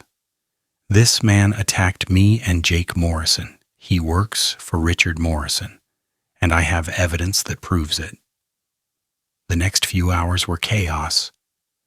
Sarah gave her statement to police officers who seemed genuinely shocked by what she was telling them. Thomas and Marcus showed up with their copies of the files, and more police arrived to secure the evidence. Jake was untied and checked by paramedics, and as soon as he could talk, the first thing he said was, "I didn't know. I swear I didn't know Richard Morrison was my grandfather." They sat in Jake's trashed apartment while police worked around them, and Jake explained his story with tears running down his face. "My mom left home when she was 18. She never talked about her family, never explained why we didn't see grandparents or have family reunions. When I was old enough to ask, she just said her family was toxic, and she had cut them off for her own safety. She changed her name from Morrison to her mother's maiden name, which is where I got Morrison as my last name. I never knew who my grandfather was. I never knew my mom's father was Richard Morrison." "When did you find out?" Sarah asked gently. 3 weeks ago, after the tunnel raid. I was researching connections between the players we had identified, and I found an old birth certificate. My mother's birth certificate. It listed her father as Richard Morrison. I couldn't believe it. I didn't want to believe it. I kept digging, trying to prove it was a mistake or a coincidence, but everything I found just confirmed it. Richard Morrison is my grandfather, and my mother ran away from him because she knew what he was. "Why didn't you tell us?" Marcus asked. "Because I was ashamed. Because I thought you would think I was part of it, that I had been helping him. Because I didn't want to be connected to a monster. I've spent my whole life trying to be a good person, trying to do meaningful work, trying to expose corruption and help people. And then I find out I'm literally related to one of the most corrupt men in the city. It was devastating." "Is that why you've been investigating so thoroughly?" Thomas asked. "Because you were trying to prove your grandfather's guilt?" "Yes. Once I knew the truth, I became obsessed with exposing him. Every article I wrote, every piece of evidence I gathered, it was all building toward revealing what Richard Morrison really is. I thought if I could be the one to expose him, it would somehow make up for being related to him. It would prove I'm nothing like him." Sarah looked at her friend and saw genuine pain and confusion. Jake hadn't been working with his grandfather. He had been working against him, driven by a personal need to distance himself from a family legacy he wanted nothing to do with. "We believe you," Sarah said, "and you're right. You're nothing like him. You've risked your life to expose corruption. You've helped us when you didn't have to. You're a good person, Jake, regardless of who your grandfather is. More police arrived, including senior officers who looked uncomfortable and angry. Sarah realized they were learning for the first time that their police chief was implicated in the corruption network, that people they had worked with for years were criminals. And then Agent Chen arrived. He walked into the apartment and everyone went quiet. Sarah stood up, uncertain whether to trust him or treat him as an enemy. "I know what you're thinking," Agent Chen said, looking directly at Sarah. "I know what you've been told, that Richard Morrison is my father, that I've been protecting him, that I've been compromised this whole time." "Is it true?" Sarah asked. "Yes and no. Richard Morrison is my biological father, but I haven't spoken to him in 20 years. I changed my name, joined the FBI, and have spent my entire career trying to take him down. When this case came across my desk, when I saw it involved Robert Blackwood and David Peterson, I knew it would eventually lead to my father. That's why I took it personally. That's why I've been so involved, because I want justice for what he's done. And I want to be the one who brings him to justice." "How do we know you're telling the truth?" Marcus asked. "How do we know this isn't just another lie?" Agent Chen pulled out his phone and showed them files, records, documentation of investigations he had run on his father over the years. Cases that had been shut down by higher authorities, evidence that had been suppressed, witnesses who had disappeared. He had been trying to expose Richard Morrison for 2 decades, and he had been blocked at every turn. "But this time is different," Agent Chen said. "This time we have Thomas's files. We have testimony from multiple witnesses. We have evidence that can't be ignored or suppressed.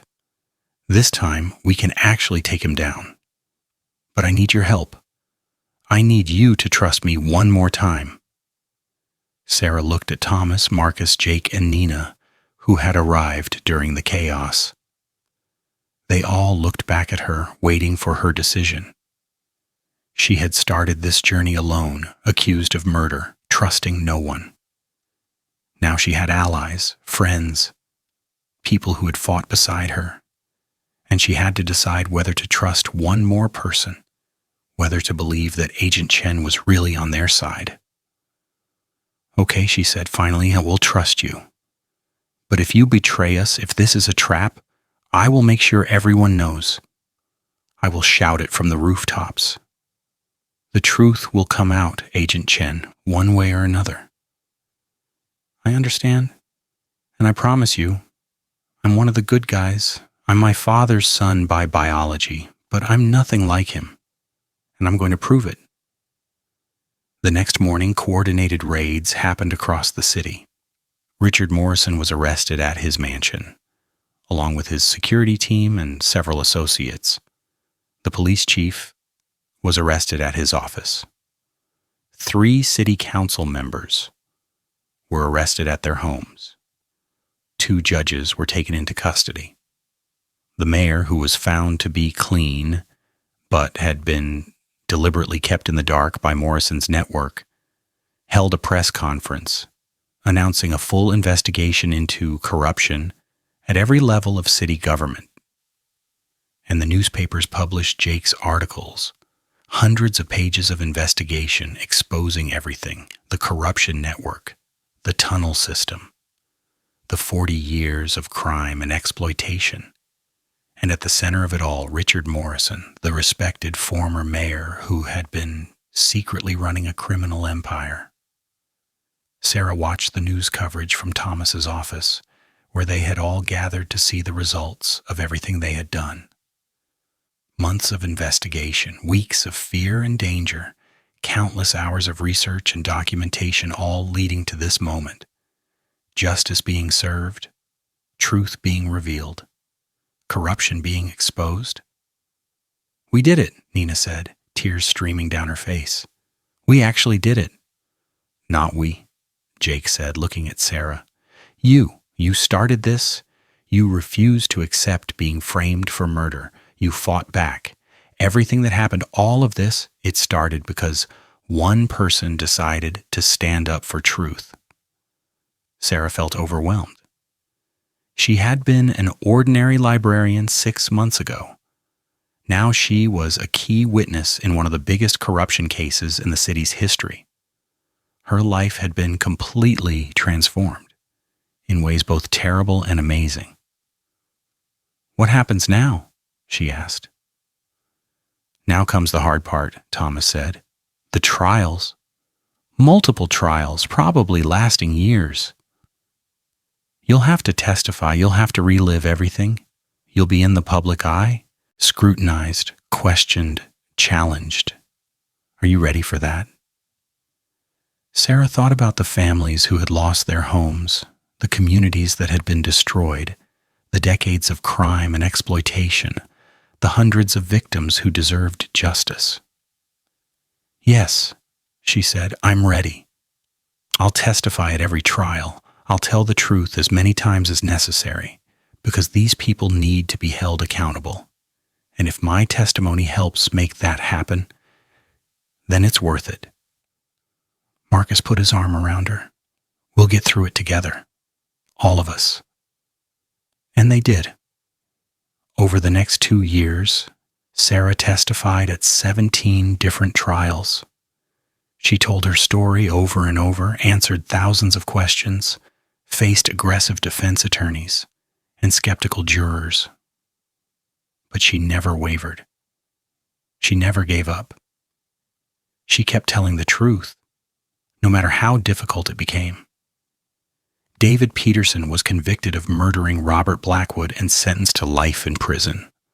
Eleanor Peterson was convicted of fraud, racketeering, and conspiracy and sentenced to 25 years. Vincent Crawford and Michael Torres both got lengthy sentences. Dozens of other players in the corruption network were convicted and imprisoned. And Richard Morrison, the former mayor, the man who had built and controlled the entire operation, was convicted on 47 counts, including racketeering, conspiracy to commit murder, fraud, and corruption. He was sentenced to life in prison without possibility of parole. His empire was destroyed, his legacy was ruined, justice was served. Through it all, Sarah had her friends beside her. Marcus, who had become her fiancé and then her husband. Nina, who had proven to be braver than anyone expected. Jake, who had exposed his own grandfather and written the story that changed how people thought about corruption.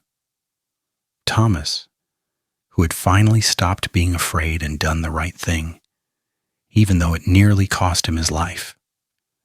And Agent Chen, who had spent 20 years fighting his father and finally won. On the day Richard Morrison was sentenced, they all gathered at a bar to celebrate. Sarah raised her glass of wine and made a toast. To the truth, to justice, to fighting back against corruption even when it's dangerous and difficult, and to friends who stand by you when the whole world seems against you. They clinked glasses and drank, and Sarah felt something she hadn't felt in years. Peace. The nightmare was finally truly over. She could move on with her life, knowing that she had made a difference, that she had helped bring justice to hundreds of families, that she had stood up for what was right, even when it was terrifying. The lawyer who knew too much had finally told everything, and the truth had set them all free. Prison was supposed to keep dangerous people away from society, but David Peterson somehow managed to ruin Sarah's life again from behind bars, and this time, he wasn't even trying. The letter arrived on a Tuesday morning. 6 months after David's conviction for murder, delivered by a nervous-looking process server who kept apologizing as if he were personally responsible for its contents. And when Sarah read the first line, her coffee mug slipped from her hand for the second time in her life, because apparently dropping coffee was just what she did now when her world fell apart. The letter was from a lawyer, not Thomas Way, but someone Sarah had never heard of, informing her that David Peterson was suing her for defamation, emotional distress, and malicious prosecution.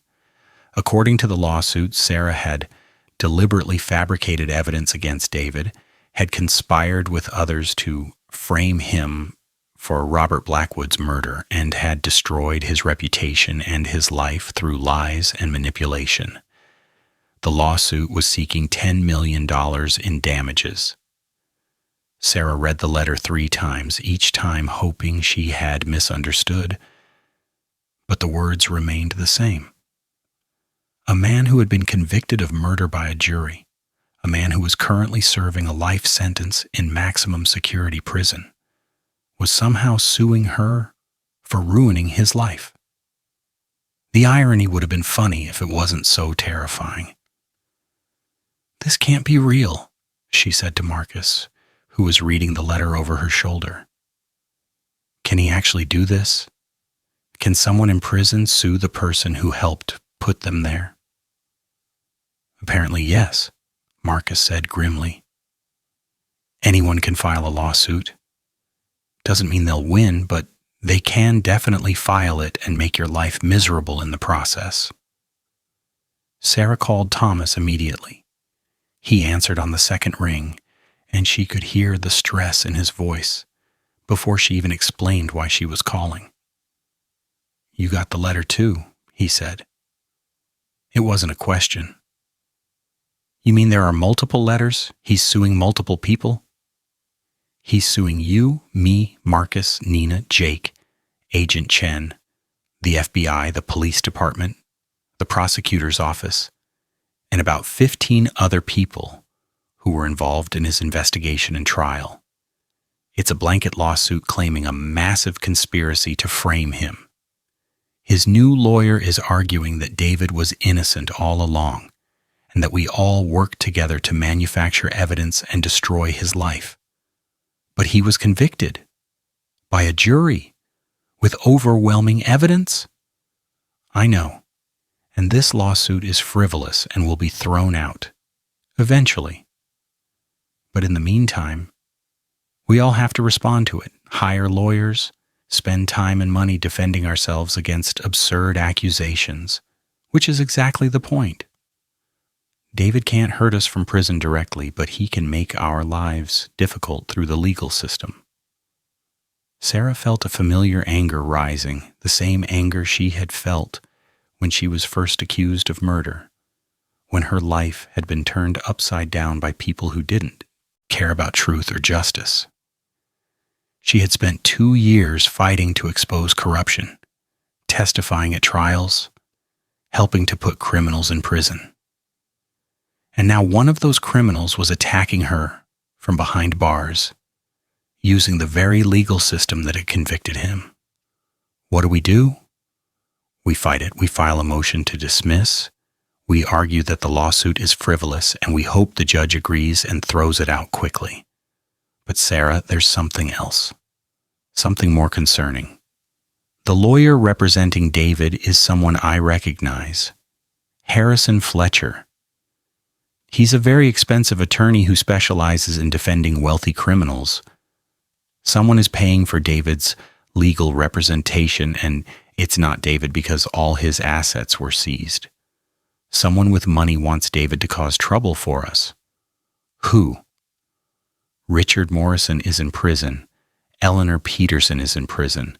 Who else would care enough to fund this? That's what we need to find out. Because whoever is behind this lawsuit is probably behind other things too. This might just be the beginning. Sarah ended the call and looked around her apartment. The new apartment she and Marcus had moved into after getting married. The place that was supposed to be a fresh start, away from all the trauma and fear. She had thought the nightmare was over. She had thought she could finally move on with her life. But apparently, the corruption network had more tentacles than they had realized, and those tentacles were still reaching out to hurt them. Nina arrived an hour later, also holding a copy of the lawsuit, also looking angry and scared. "This is insane. I barely even interacted with David Peterson. I researched property records and talked to some witnesses. How is that grounds for a lawsuit?" "It's not," Sarah said. "That's why it'll get thrown out." But Thomas said someone is funding David's legal representation. Someone wants to keep this fight going. Who? Before Sarah could answer, her phone rang. An unknown number. She almost didn't answer, but something made her pick up. "Ms. Chen?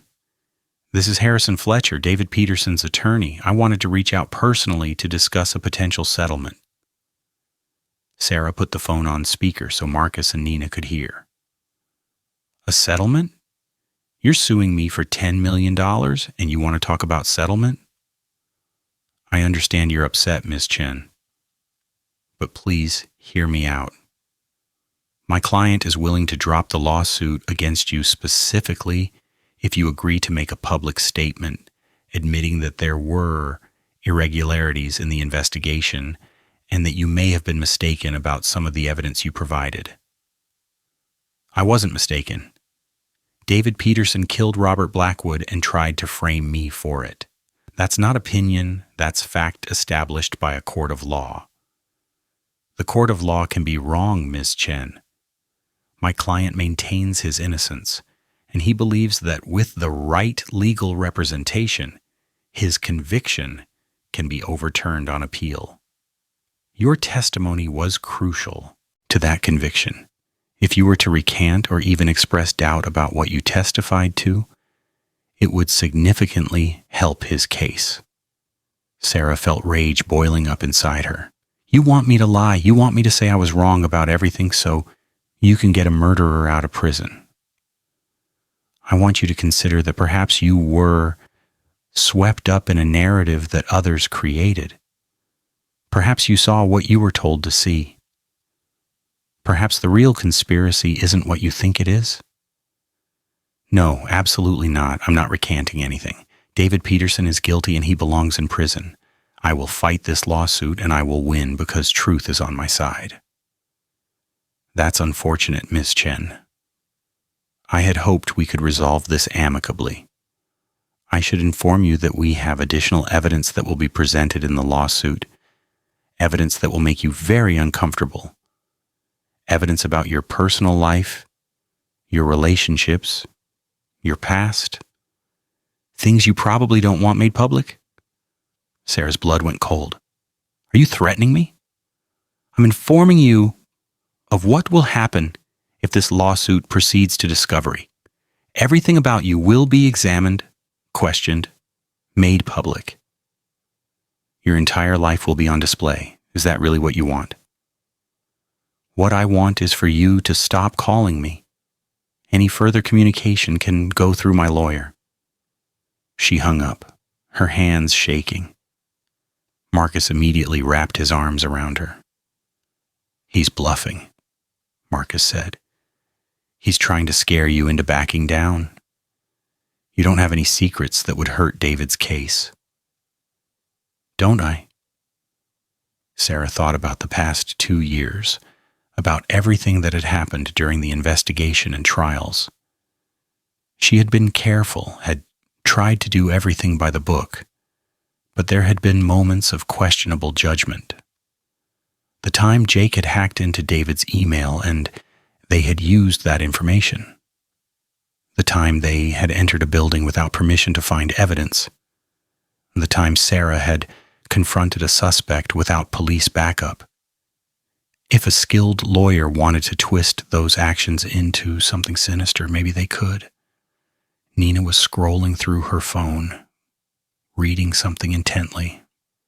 "Sarah, look at this. there's a news article about Eleanor Peterson. She gave an interview from prison claiming she was forced to plead guilty, that she's actually innocent, that her nephew David was framed, just like she was.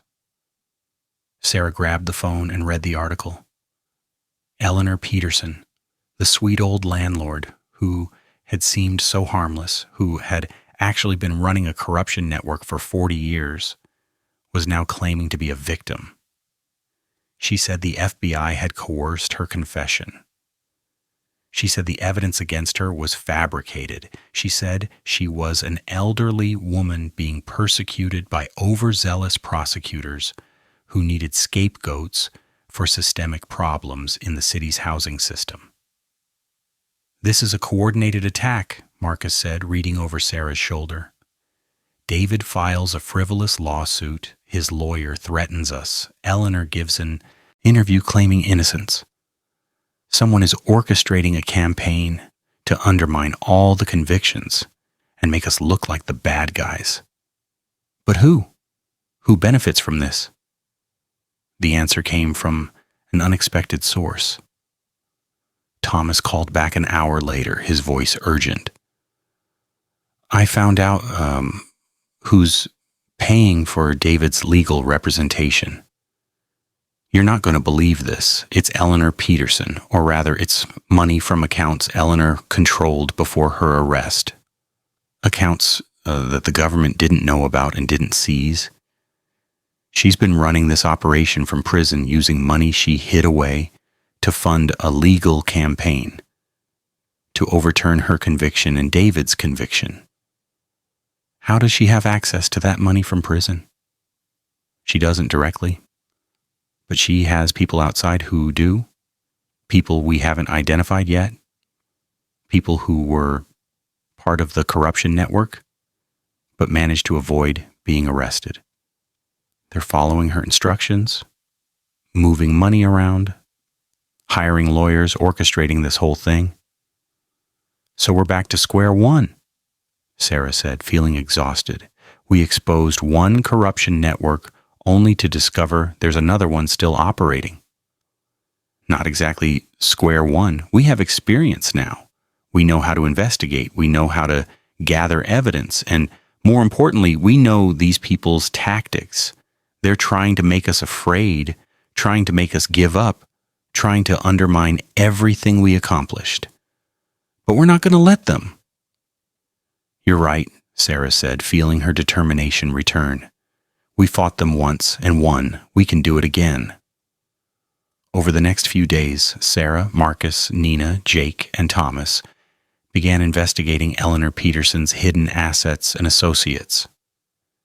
It was like the old days, except now they had more experience, better resources, and a deeper understanding of how the corruption network operated. Jake used his journalism contacts to research Eleanor's financial history, looking for accounts and assets that might have been overlooked during her arrest. Nina worked with the library's database access to research property records and business registrations, looking for shell companies that might be connected to Eleanor.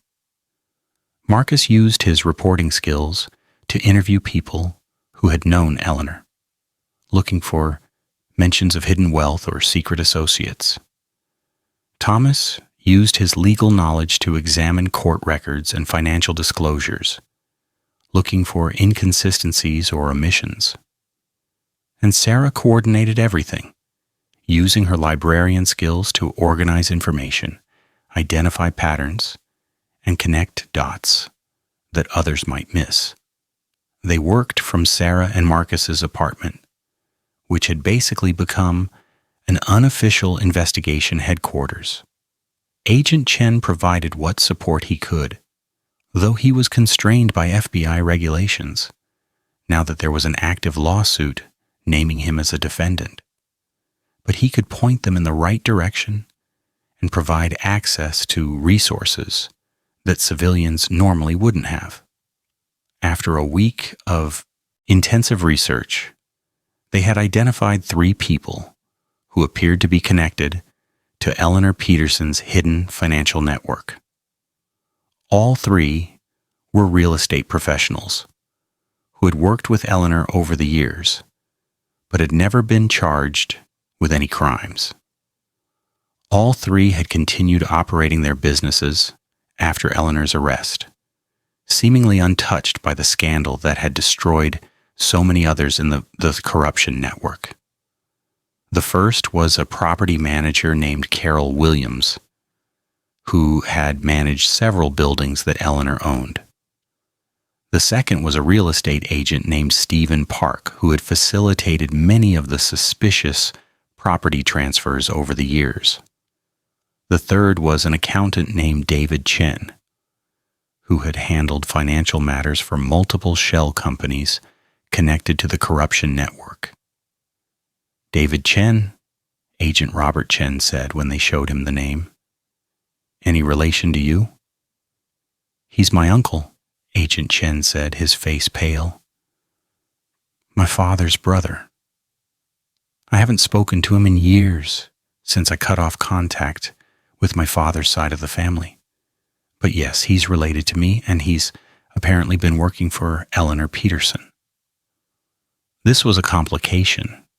Agent Chen was already named in David Peterson's lawsuit.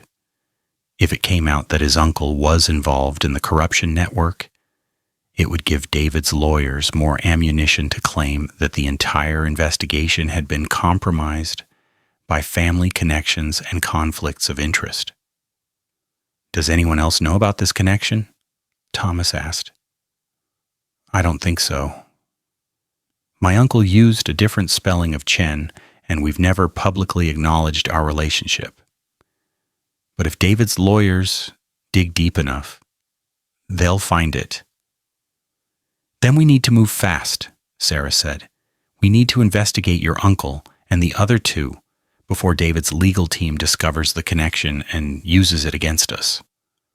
They decided to start with Carol Williams, the property manager. She seemed like the most accessible of the three, someone who might be willing to talk if approached correctly.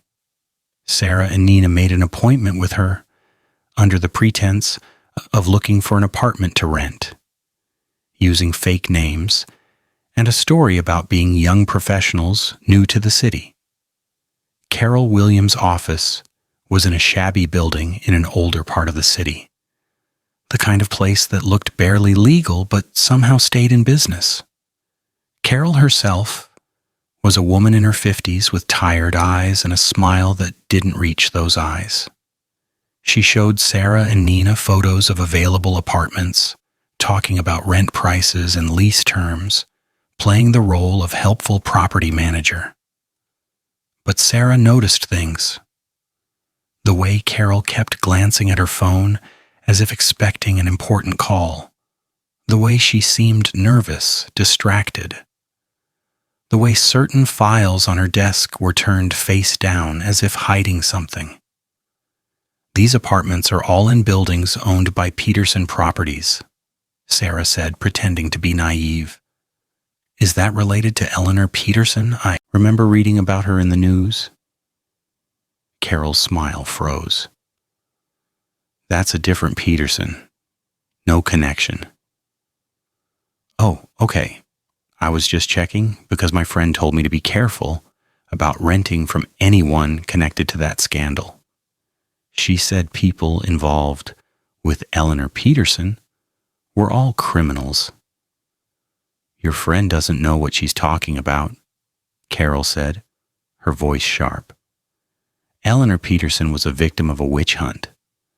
She was targeted because she was successful, because she made money in real estate while others failed. The whole case against her was fabricated. Really? But wasn't there a trial? Didn't a jury convict her? The jury was manipulated. The evidence was fake. There were people who lied under oath to destroy her. Carol was getting agitated now, her professional mask slipping. People like Sarah Chen, that librarian who pretended to be innocent when she was actually part of a conspiracy to frame honest business people. Sarah felt Nina tense beside her, but kept her own expression neutral. Sarah Chen? I think I heard about her. Wasn't she accused of murder? She should have been convicted. She probably did kill Robert Blackwood, but she had powerful friends who helped her get away with it. And then she turned around and destroyed Eleanor Peterson's life to cover up her own crimes. Wow, that's terrible. How do you know all this? Carol seemed to realize she had said too much. I followed the news. Look, I don't think you two are actually interested in renting an apartment. I think you should leave. Why would you think that? Because you're asking too many questions about things that don't concern you. Because you look familiar even though you're using a fake name. Because... Carol stopped suddenly, staring at Sarah. You're her. You're Sarah Chen. Oh my God, you're her. Sarah dropped the pretense. Yes, I'm Sarah Chen, and I'm investigating Eleanor Peterson's continued criminal activities. I know you're managing money for her. I know you're part of her operation. And I'm giving you one chance to cooperate before the FBI comes knocking on your door. Carol's face went through several emotions: shock, fear, anger, and finally resignation. You can't prove anything. I'm just a property manager. I manage buildings and collect rent. That's not illegal. Managing buildings that were acquired through fraud and corruption is illegal. Helping someone hide assets to avoid government seizure is illegal. Continuing to operate a criminal enterprise on behalf of someone in prison is illegal. Carol, you're in serious trouble. But if you cooperate, if you tell us everything you know about Eleanor's operation, we can help you. Help me? You mean send me to prison like you sent Eleanor? No thanks. I'll take my chances. Then you're going to lose everything. Your business, your freedom, your future. Is Eleanor Peterson really worth that? Carol stood up, her hands shaking. Get out. Get out of my office before I call the police. Call them, Sarah said calmly. I'll wait. And when they arrive, I'll tell them about the hidden accounts and the money laundering and everything else you've been doing. Or you could save us all the trouble and just tell us now. There was a long silence. Carol sat back down heavily, suddenly looking much older than her 50-something years. She promised me I'd be taken care of. She said if I kept managing her properties and moving her money around, she'd make sure I was protected. She said no one would ever know. Eleanor Peterson is a liar. She's used people and thrown them away for 40 years. You're just her latest victim. I didn't want to do it. I didn't want to be involved. But she knows things about me, things I did years ago that could get me arrested. She's been blackmailing me, threatening to expose my past if I don't help her. Nina spoke up for the first time. What kind of things? I helped her with some property transfers back in the 90s. I didn't know they were illegal at the time. Or at least I told myself I didn't know, but I signed documents, I falsified records, I helped push families out of their homes. If that came out, I'd go to prison. Eleanor has been using that to control me ever since. So tell the truth now, Sarah said. Tell the FBI everything. Testify against Eleanor and her network. Take responsibility for what you did and help stop her from hurting anyone else. Carol was crying now, tears running down her face. If I do that, I go to prison. My life is over. If you don't do that, you go to prison anyway. At least this way you're doing the right thing. At least this way you're helping to bring justice. Carol wiped her eyes and took a shaky breath. Okay, I'll cooperate. I'll tell you everything. But I want immunity. I want protection. I want guarantees. That's not up to us, but we'll make sure Agent Chen knows you're willing to cooperate. He'll work with the prosecutors to figure out what kind of deal you can get. They called Agent Chen, who arrived with 2 other FBI agents within 30 minutes. Carol Williams was taken in for questioning, and her office was searched for evidence. They found records of dozens of properties Eleanor still controlled through shell companies, financial documents showing money being moved through various accounts, and communications between Carol and someone who was giving her instructions on Eleanor's behalf. "This is good," Agent Chen said, looking through the documents. "This proves Eleanor is still operating from prison. This proves there's an ongoing conspiracy, and most importantly, this gives us leverage to go after the other people in her network." "What about the lawsuit?" Sarah asked. "David Peterson's lawsuit against all of us. Does this evidence help with that?" "Absolutely.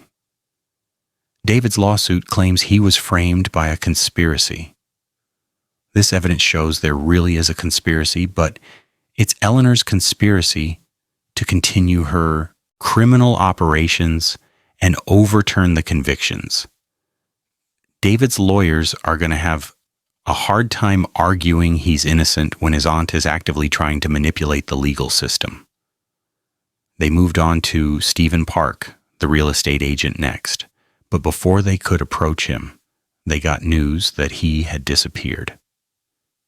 His office was empty, his apartment was cleared out, and his phone was disconnected. Someone had warned him. "Carol must have tipped him off," Marcus said angrily, "before we got to her. Or maybe she called him after we left. Now he's in the wind." "Or someone else warned him," Thomas suggested. "Someone who's watching us, monitoring our investigation, staying one step ahead. Maybe the same person who's been giving Carol instructions." "Eleanor can't be making calls directly from prison," Agent Chen said. "Her communications are monitored. But she could be passing messages through her lawyer or through other prisoners or through corrupt guards. We need to figure out the communication channel." Jake had been quiet during this discussion, but now he spoke up. "What if we use David Chen, Agent Chen's uncle, the accountant? He's probably the key financial player in Eleanor's network. If we can flip him, get him to cooperate, he could give us everything. The hidden accounts, the communication methods, the identity of everyone involved." "My uncle won't flip," Agent Chen said quietly. "He's been loyal to my father's side of the family his whole life. He sees himself as a protector of the Morrison legacy, even with my father in prison. He's not going to betray Eleanor, who was my father's business partner for decades." "Everyone has a price," Jake said. "Everyone has something they care about more than loyalty. We just need to figure out what that is for your uncle." Agent Chen looked uncomfortable. "I haven't spoken to him in 20 years. I don't know what he cares about anymore." "Then maybe it's time for a family reunion," Sarah suggested. "Maybe he'll talk to you, nephew to uncle, in a way he won't talk to strangers or FBI agents. It's worth a try." Agent Chen clearly didn't like this idea, but he agreed it might be their best option. They arranged for him to visit his uncle under the pretense of personal family business, not official FBI investigation. Agent Chen would wear a wire and try to get his uncle to reveal information about Eleanor's operation. The meeting was set for the following day at a coffee shop downtown. Sarah, Marcus, Nina, Jake, and Thomas listened to the wire from a van parked across the street, hearing every word of the conversation between Agent Chen and his Uncle David. "Robert," David Chen said, when Agent Chen sat down. "It's been a long time. You look well." "So do you, Uncle David. How have you been?" "Surviving," Managing. You know how it is. I heard you're with the FBI now. Your father must be proud. My father is in prison for life. I don't think he's proud of anything. There was a pause. That was unfortunate. Richard was always ambitious. Sometimes ambition leads to poor choices. Poor choices. He ran a criminal empire for 40 years. He hurt hundreds of families. Those weren't poor choices. Those were crimes. I suppose you would see it that way. You always were the idealistic one, even as a child. Your mother's influence, I think. She tried to distance you from our side of the family. She succeeded, and I'm grateful for that. Uncle David, I need to talk to you about Eleanor Peterson. Another pause, longer this time. What about her? I know you're handling financial matters for her. I know you're moving money, managing accounts, helping her continue her operations from prison. I'm asking you, as family, to stop. To walk away before you get arrested, too. David Chen laughed softly. Arrested? For what? I'm an accountant, Robert. I manage finances for various clients. That's not illegal. It is when those finances involve money laundering, fraud, and racketeering. Uncle David, we have evidence. We have Carol Williams cooperating with us. We know about the shell companies and the hidden accounts. It's over. Carol talks too much. She always has. But she doesn't know as much as she thinks she does. Then tell me what she doesn't know. Tell me the full scope of Eleanor's operation. Help me shut it down before more people get hurt. Why would I do that? Eleanor has been good to our family. She helped protect Richard when things got difficult. She helped protect me when I needed it. I owe her loyalty. You don't owe her anything. She's a criminal. She's using you. When this all comes crashing down, and it will, she'll throw you under the bus to save herself. Perhaps, but until then, I'll continue doing my job. Family loyalty means something, Robert. Even if you've forgotten that. In the van, Sarah listened to this conversation with growing frustration. Agent Chen wasn't getting anywhere with his uncle. They needed a different approach. We need to threaten him, Marcus said. Make him understand he's going to prison if he doesn't cooperate. That'll just make him defensive, Thomas argued. We need leverage, something he cares about more than loyalty to Eleanor. Nina was looking at her phone, scrolling through research she had done on David Chen. He has a daughter. Jennifer Chen, age 28, lives in California. She's a teacher, married with 2 young kids. She doesn't seem to have any connection to her father's business. That's it, Sarah said suddenly. That's his weakness. He might be willing to go to prison himself, but he won't want his daughter dragged into this. He won't want her name associated with his crimes.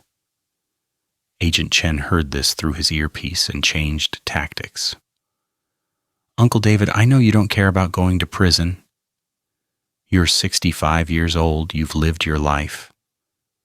But what about Jennifer? What happens to her when her father is arrested for helping run a criminal enterprise? What happens to her career as a teacher when everyone knows her dad is a money launderer? What happens to your grandchildren when they're old enough to understand that their grandfather chose crime over family? David Chen's expression changed. Don't bring Jennifer into this. I'm not bringing her into anything. You brought her into it when you chose to continue working for Eleanor Peterson. Your choices will affect her life, whether you want them to or not. But you can protect her. You can cooperate with the FBI, testify against Eleanor, and show your daughter that you're willing to do the right thing even when it's hard. Or you can stay loyal to a woman who doesn't deserve your loyalty and watch your daughter's life be destroyed by association with your crimes. There was a very long silence. Sarah held her breath, waiting to see which way David Chen would choose. "What kind of deal are you offering?" David Chen finally asked. "I can't offer you anything officially, but I can tell you that the prosecutors are more lenient with people who cooperate early and provide substantial assistance. If you give us everything, the accounts, the records, the names of everyone involved, you might be able to avoid prison time, or at least reduce it significantly. And more importantly, we can keep Jennifer's name out of it. We can make sure no one connects her to your activities. I need to think about it. You have 24 hours. After that, we're moving forward with warrants and arrests, and any deals will be off the table. Think about your daughter, Uncle David. Think about what kind of legacy you want to leave her." The meeting ended. Agent Chen returned to the van looking exhausted. "Do you think he'll cooperate?" Sarah asked. "I don't know. Maybe. He's afraid for his daughter, and that's good leverage. But he's also stubborn and proud. He might choose loyalty over family protection." They waited. 24 hours felt like an eternity. Sarah tried to go about her normal life, going to work at the library, helping patrons, shelving books. But her mind was elsewhere, wondering if David Chen would make the right choice, or if they would have to continue investigating without his cooperation. The call came at hour 23. David Chen wanted to talk to the FBI. He wanted to make a deal. He was ready to cooperate. They met at FBI headquarters with prosecutors present.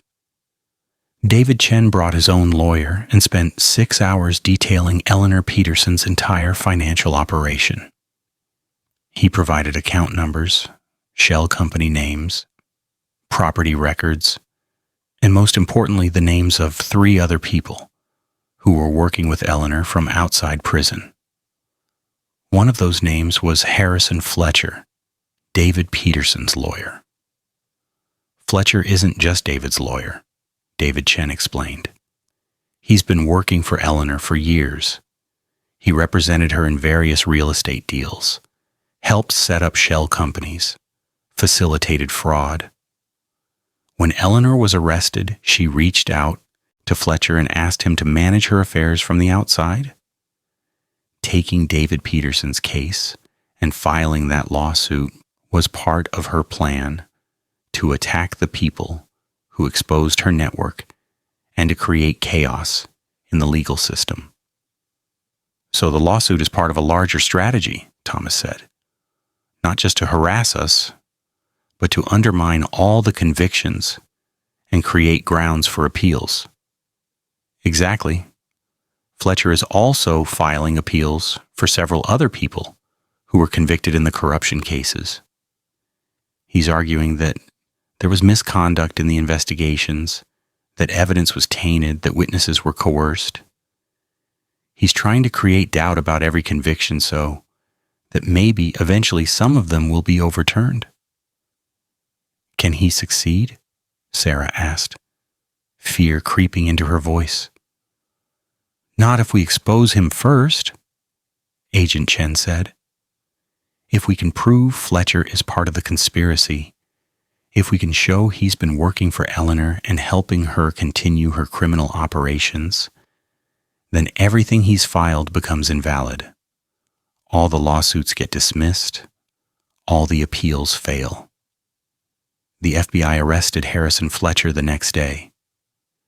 They raided his office and found extensive records of his work for Eleanor Peterson.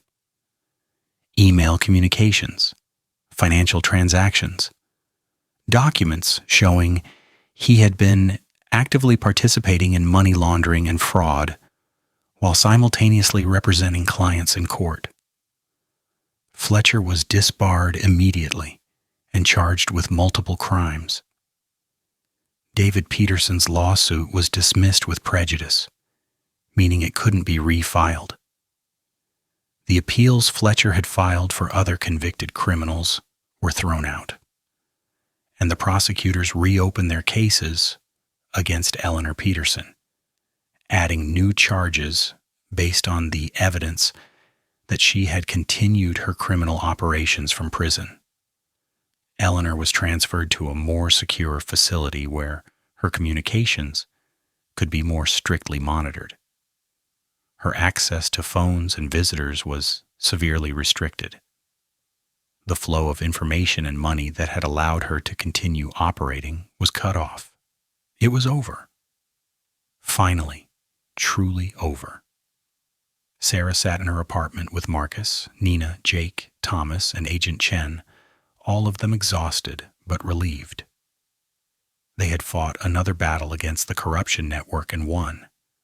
They had stopped Eleanor's attempt to undermine the justice system and hurt the people who had exposed her crimes.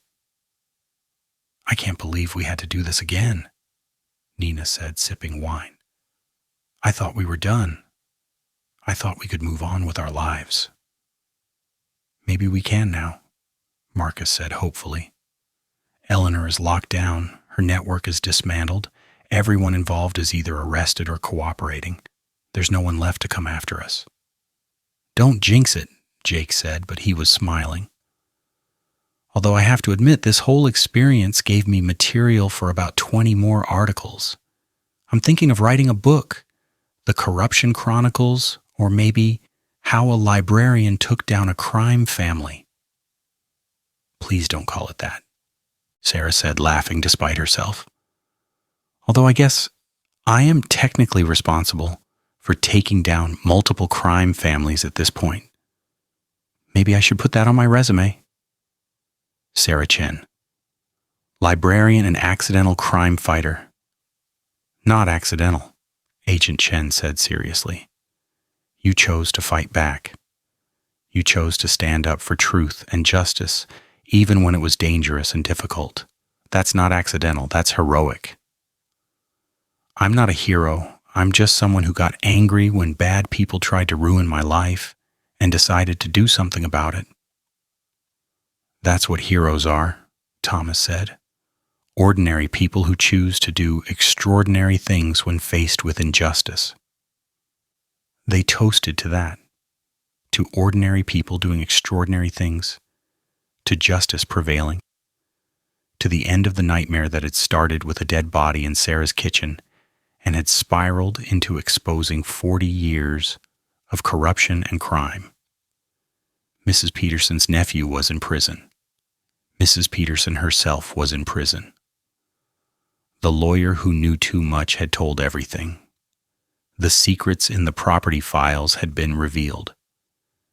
And the corruption network that had destroyed so many lives was finally completely dismantled. Sarah could go back to being just a librarian now, just someone who helped people find books and information, just someone who lived a quiet, normal life. Except she knew she would never be just anything again. She'd learned what she was capable of. She had learned that information was power, that research could change the world, that one person standing up for truth could make a difference. And if another bad thing ever happened, if another injustice ever crossed her path, Sarah knew she wouldn't stay quiet. She would fight back. She would investigate. She would find the truth and make sure it came to light. Because that's what Sarah Chen did now. That's who she had become. And she was okay with that. The video showed Sarah killing Robert Blackwood. And it was impossible because Sarah had never killed anyone. Yet there she was on screen, clear as day, plunging a knife into his back in her own kitchen. Marcus watched the video 3 times before calling Sarah at work, his voice shaking with a fear she hadn't heard since the early days of her nightmare. And when he told her what he had just been sent anonymously via email, Sarah felt the ground drop out from under her all over again, because apparently This horror story had no ending. It just kept finding new ways to destroy her life. "That's not possible," Sarah said into the phone, her voice barely above a whisper. She was standing in the break room at the library, having stepped away from the reference desk when Marcus called. "Marcus, I didn't kill him." "You know I didn't kill him. David Peterson killed him. There was a trial. He was convicted." I know. But Sarah, this video looks real. It's security footage from your apartment, time-stamped at 10:53 p.m. on the night Blackwood died.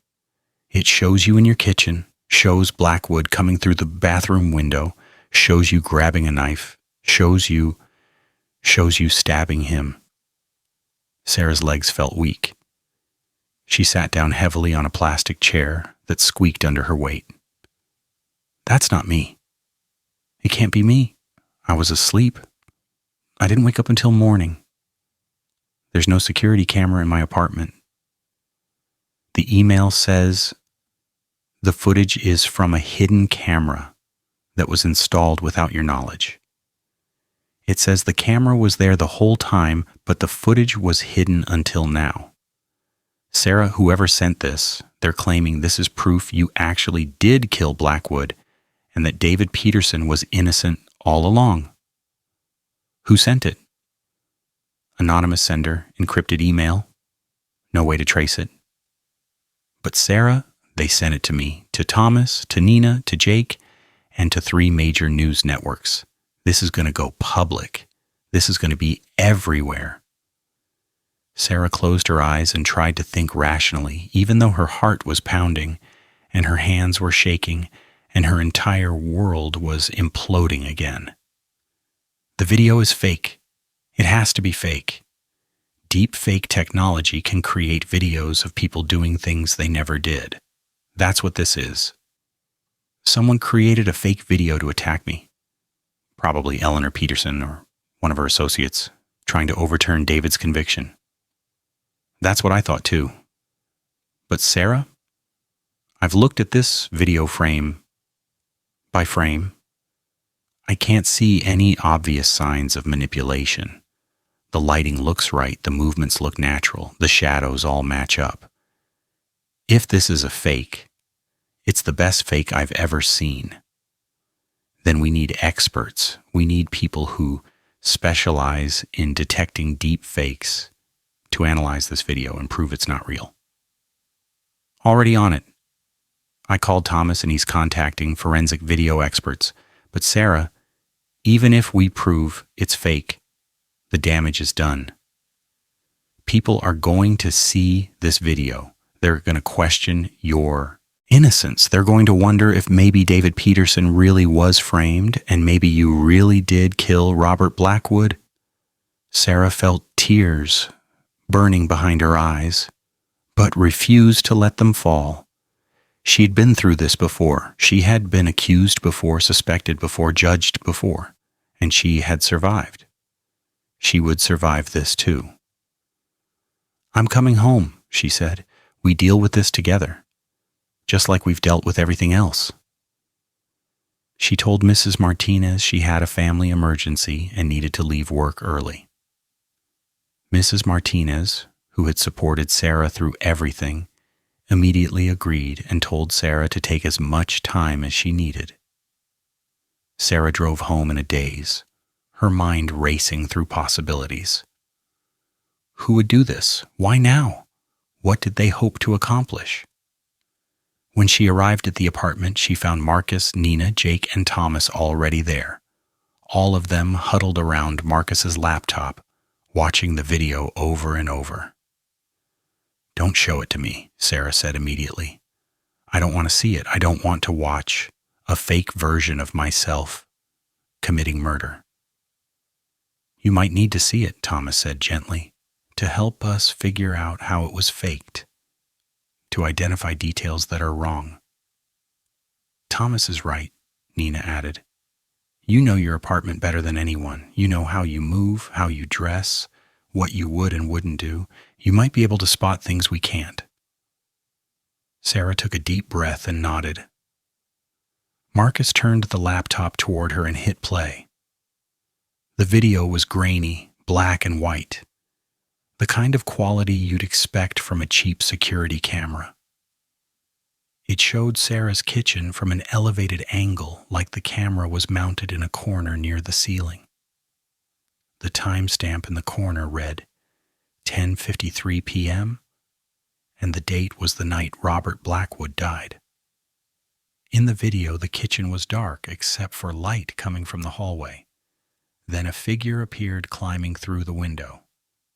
Robert Blackwood, recognizable even in the grainy footage. He moved quietly, carefully, looking around as if making sure no one was there. Then another figure appeared. Sarah, or someone who looked exactly like Sarah. She was wearing pajamas, the same pajamas Sarah had been wearing that night, her hair in the same messy bun. She looked startled to see Blackwood in her kitchen. They appeared to argue, though there was no audio. Blackwood moved toward her aggressively. The Sarah figure backed up, grabbed a knife from the counter, and when Blackwood kept advancing, she stabbed him. Blackwood collapsed. The Sarah figure stood over him for a moment, then dropped the knife and ran out of frame. End of video. Sarah stared at the frozen final frame, her mouth dry, her mind reeling. That's not me, I swear to God, that's not me. I've never seen Robert Blackwood in person except as a body on my floor. This never happened. We believe you, Marcus said firmly, but we need to prove it. We need to show this video is fake. Where would a camera even be? Mounted? Sarah asked, looking around her kitchen. I've lived here for years. I would have noticed a camera. Jake stood up and started examining the kitchen, looking at corners and ceiling fixtures. If it was a hidden camera, it would be small, disguised as something else. Maybe in a smoke detector or a light fixture or an air vent. They searched the entire kitchen but found nothing. No hidden cameras, no signs that one had ever been installed. Which proves the video is fake, Sarah said. There was no camera, so there can't be real footage. Unless the camera was removed after the footage was captured, Thomas suggested. Someone could have installed it temporarily, recorded what they needed, and then removed it before anyone noticed. But I didn't kill him. Sarah's voice rose in frustration. So even if there was a camera, it couldn't have recorded me killing him because I didn't do it. I know. I'm just thinking about how someone would argue this in court. We need to be prepared for every angle. Sarah's phone rang. Agent Chen. Sarah, I just saw the video. I assume you know it's being sent around to news outlets. Yes, Marcus told me. Agent Chen, that video is fake. I didn't kill Robert Blackwood. You know I didn't. I know, and I believe you. But we need to act fast before this video destroys the credibility of David Peterson's conviction. I'm sending FBI forensic specialists to examine the footage. I'm also reopening the investigation into Blackwood's murder to examine any evidence we might have missed the first time. And Sarah, I need you to come to FBI headquarters to give another statement. Another statement? I've given statements, I've testified. What more is there to say? I need you to walk me through that entire night again, minute by minute. I need to document everything about where you were, what you were doing, who can verify your whereabouts. I need to build a timeline that proves you couldn't have killed Blackwood. Because this video is going to raise reasonable doubt about David Peterson's conviction, and the prosecutors need ammunition to fight that. Sarah wanted to scream. She wanted to throw her phone across the room. She wanted to crawl into bed and not come out until this nightmare was over. But she didn't do any of those things. She took a deep breath and said, I'll be there in an hour. The FBI headquarters felt different this time. Less like sanctuary and more like interrogation. Agent Chen was professional and supportive, but Sarah could feel the weight of suspicion, even from people who claimed to believe her. The video had poisoned everything. She spent 4 hours going through that night, minute by minute. What time she came home from work, what she made for dinner, what she watched on TV, what time she went to bed, what position she slept in, whether she woke up at any point during the night, whether anyone could verify any of this. I was alone, Sarah said for the 10th time. I live alone. Marcus didn't stay over that night.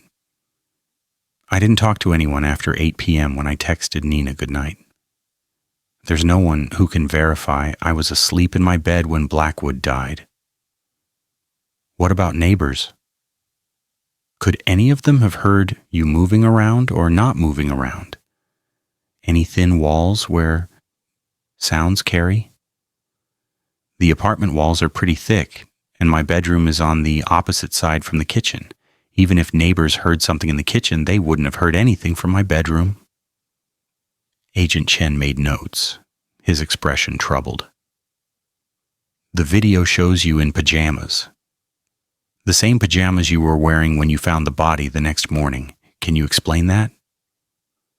I wore those pajamas to bed the night before and was still wearing them the next morning because I had just woken up. That's how pajamas work, Agent Chen. You wear them when you sleep. I know. But the fact that the video shows you in those specific pajamas makes it harder to argue it's not you in the video. Because whoever faked the video made sure to use the right clothes. They probably saw photos of me or surveilled me or something and knew what I normally wear to bed. It's not proof the video is real, it's proof whoever made it was detailed in their fakery. Agent Chen nodded. That's a good argument. The forensic video analysts are working on the footage now. They should be able to tell us within a day or two if it's been manipulated. But when the forensic report came back 2 days later, it wasn't the answer anyone wanted to hear. The video showed no clear signs of digital manipulation, no obvious artifacts from deepfake technology, no evidence of editing or compositing. According to the experts, if the video was fake, it was created using techniques so advanced that they couldn't detect them with current analysis methods. That's not good enough, Wyke, Thomas said when Agent Chen shared the report. Just because they can't detect manipulation doesn't mean there isn't any. Deepfake technology is getting more sophisticated every day. Someone with enough resources and expertise could create a video that passes current detection tests. I agree, Agent Chen said. But here's the problem. David Peterson's lawyers have filed an emergency motion to overturn his conviction based on this new evidence. They're arguing that this video proves David was wrongly convicted, that the real killer was Sarah Chen all along, and that there was a massive conspiracy to frame David for a murder he didn't commit. That's insane, Sarah said. The evidence against David was overwhelming. Financial records, communications, testimony from witnesses. This one fake video doesn't erase all of that. It doesn't erase it, but it creates doubt. And in the justice system, doubt can be powerful. David's lawyers are arguing that if this video exists, if there's any possibility that you actually killed Blackwood, then the entire case against David was built on a false premise. They're demanding a new trial. Will they get it? Marcus asked. I don't know. The judge will have to weigh the new evidence against the existing evidence. If the judge believes the video could be authentic, could be something that was genuinely overlooked during the original investigation, then yes, David might get a new trial. And if that happens, he could potentially be acquitted. Sarah felt sick. All the work they had done, all the evidence they had gathered, all the testimony they had given, it could all be undone by one fake video. David Peterson, who had killed Robert Blackwood and tried to frame Sarah for it, could go free. And Sarah could potentially be charged with murder. "We need to find out who made this video," Jake said. He had been quiet during most of the meeting, but now he looked determined. Someone created this and sent it to news outlets and David's lawyers. Someone is orchestrating this attack on Sarah's credibility. We find that person, we prove they created a fake video, and we shut this whole thing down. "The email was encrypted and untraceable," Agent Chen said. "We've been trying to track it, but whoever sent it knew what they were doing." "What about the video file itself?" Nina asked. "Doesn't digital media contain metadata? Information about when it was created, what device was used to create it, that kind of thing?" "Good thinking. Yes, we've analyzed the metadata. The video file was created 3 days ago, not on the night Blackwood died. That suggests it's not original security footage, but rather a file that was recently created or compiled." "So it's fake," Sarah said hopefully. "If the file was created 3 days ago, it can't be real footage from months ago." "Not necessarily," Thomas said, deflating her hope. "It could be that someone recently converted old footage into a new file format, or compiled footage from one source into a different file. The recent creation date of the file doesn't definitively prove the footage itself is fake, just that this particular file is recent." Sarah wanted to scream. Every answer led to more questions. Every piece of evidence could be interpreted multiple ways. There was no clear path to proving her innocence because she was trying to prove something didn't happen, which was nearly impossible. "What if we recreated the scene?" Nina suggested. "What if we went to Sarah's apartment and tried to recreate exactly what the video shows, and we document how it's different from what actually could have happened? Like if the angles are wrong, or the timing doesn't work or something." "That's actually a good idea," Agent Chen said. "We can bring in our own video experts and try to duplicate what the fake video shows.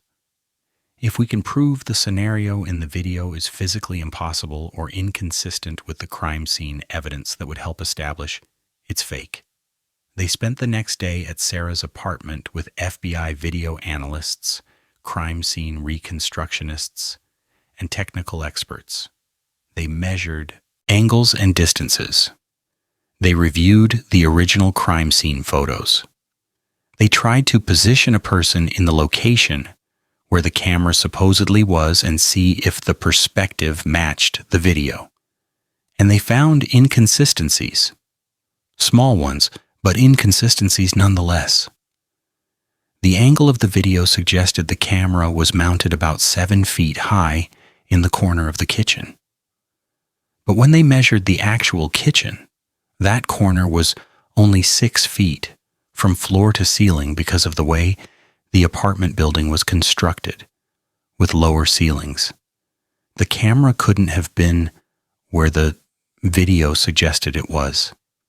The lighting in the video showed shadows falling in certain directions, suggesting a light source from the hallway. But when they checked Sarah's apartment layout, there was no light fixture in the hallway that would create those shadows. The light switch in the hallway controlled a ceiling fan with a light, but that light was positioned differently than what the shadows in the video suggested. And most importantly, the knife.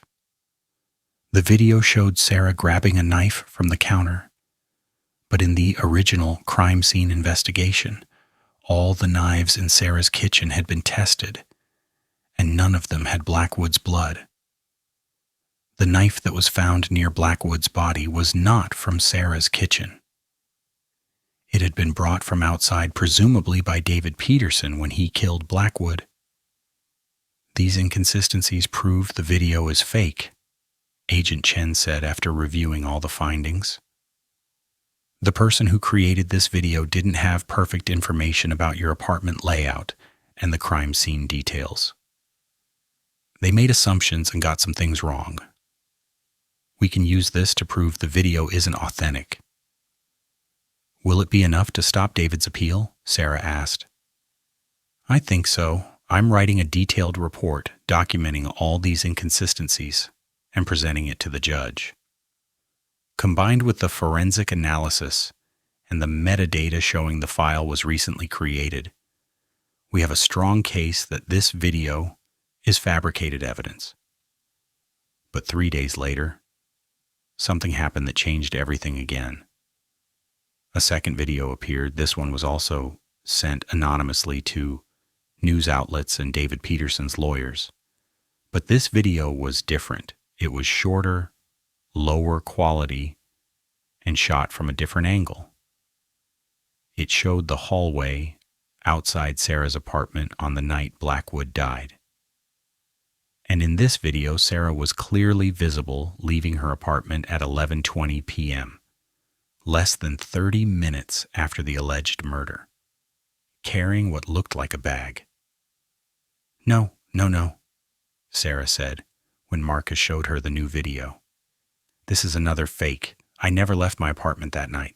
I was asleep the entire time. This isn't real. But this video was harder to discredit than the first one. The hallway security camera was real. The apartment building did have security cameras. And when Agent Chen checked with the building management, they confirmed that the security footage from that night had been archived and could be reviewed. They pulled the original security footage from the building's storage, and there it was. Sarah, or someone who looked exactly like Sarah, leaving her apartment at 11:20 p.m., carrying a bag and heading toward the stairs. That's not possible, Sarah whispered, staring at the footage. I didn't leave my apartment. I was asleep. Could you have been sleepwalking? Agent Chen asked carefully. Is there any possibility you left without remembering it? No, I don't sleepwalk. I've never sleepwalked in my life, and I certainly wouldn't sleepwalk while carrying a bag containing evidence of a murder I didn't commit. Then how do you explain this footage? This is the building's actual security system, not some fake video sent by anonymous email. This is real footage from a real camera. Marcus was examining the video closely. Wait, look at what she's wearing. In this hallway footage, the person is wearing a dark jacket. But Sarah said she was wearing pajamas when she went to bed, and she was still wearing the same pajamas when she woke up the next morning. Where did the jacket come from? Sarah looked at the video and felt a flicker of hope. That's not my jacket. I don't own a jacket like that, and I definitely wouldn't have put on a jacket over my pajamas if I was leaving my apartment in the middle of the night. So this is someone else, Nina said. Someone who looks like Sarah but isn't Sarah. Someone disguised as Sarah. Or it's Sarah and she's lying about not leaving her apartment, Agent Chen said, playing devil's advocate. I don't think that's true. But that's what David Peterson's lawyers will argue. Jake had been quiet, but now he spoke up. What if we check other security cameras if someone left Sarah's building looking like her? They had to go somewhere. They had to be captured on other cameras in the neighborhood. If we can track this person's movements after they left the building, maybe we can figure out who they really are. It was a good idea, but it required accessing security cameras from businesses and buildings all over the neighborhood. Agent Chen put in requests for footage from the night in question from every camera within a 3-block radius of Sarah's building. It took a week to collect everything, and then they spent days reviewing footage, looking for the person in the dark jacket who looked like Sarah. They found her? or rather, they found multiple appearances of someone who looked like Sarah moving through the neighborhood that night. The figure left Sarah's building, walked 3 blocks south, entered a parking garage, and disappeared. No footage showed the person leaving the garage, which suggested they either got in a car and drove away, or they changed clothes and appearance before leaving. This proves it wasn't Sarah, Marcus said triumphantly. Sarah's car was in its normal parking spot the next morning. She didn't drive anywhere that night. So whoever this person is, they had a different car, which means they're not Sarah. Unless Sarah had access to another car, Agent Chen said. Again, just being thorough about what the opposition will argue. I didn't have access to another car. I only have one car, and it never moved that night. They checked traffic cameras near the parking garage to see what cars left around the time the figure disappeared inside.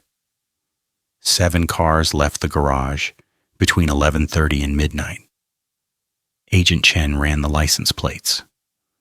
4 belonged to residents of the area with no connection to Sarah or the case. 2 belonged to rental cars. And 1 had no registered owner. It was a fake plate. The fake plate car is our suspect, Agent Chen said. Someone used a fake license plate specifically so they couldn't be tracked.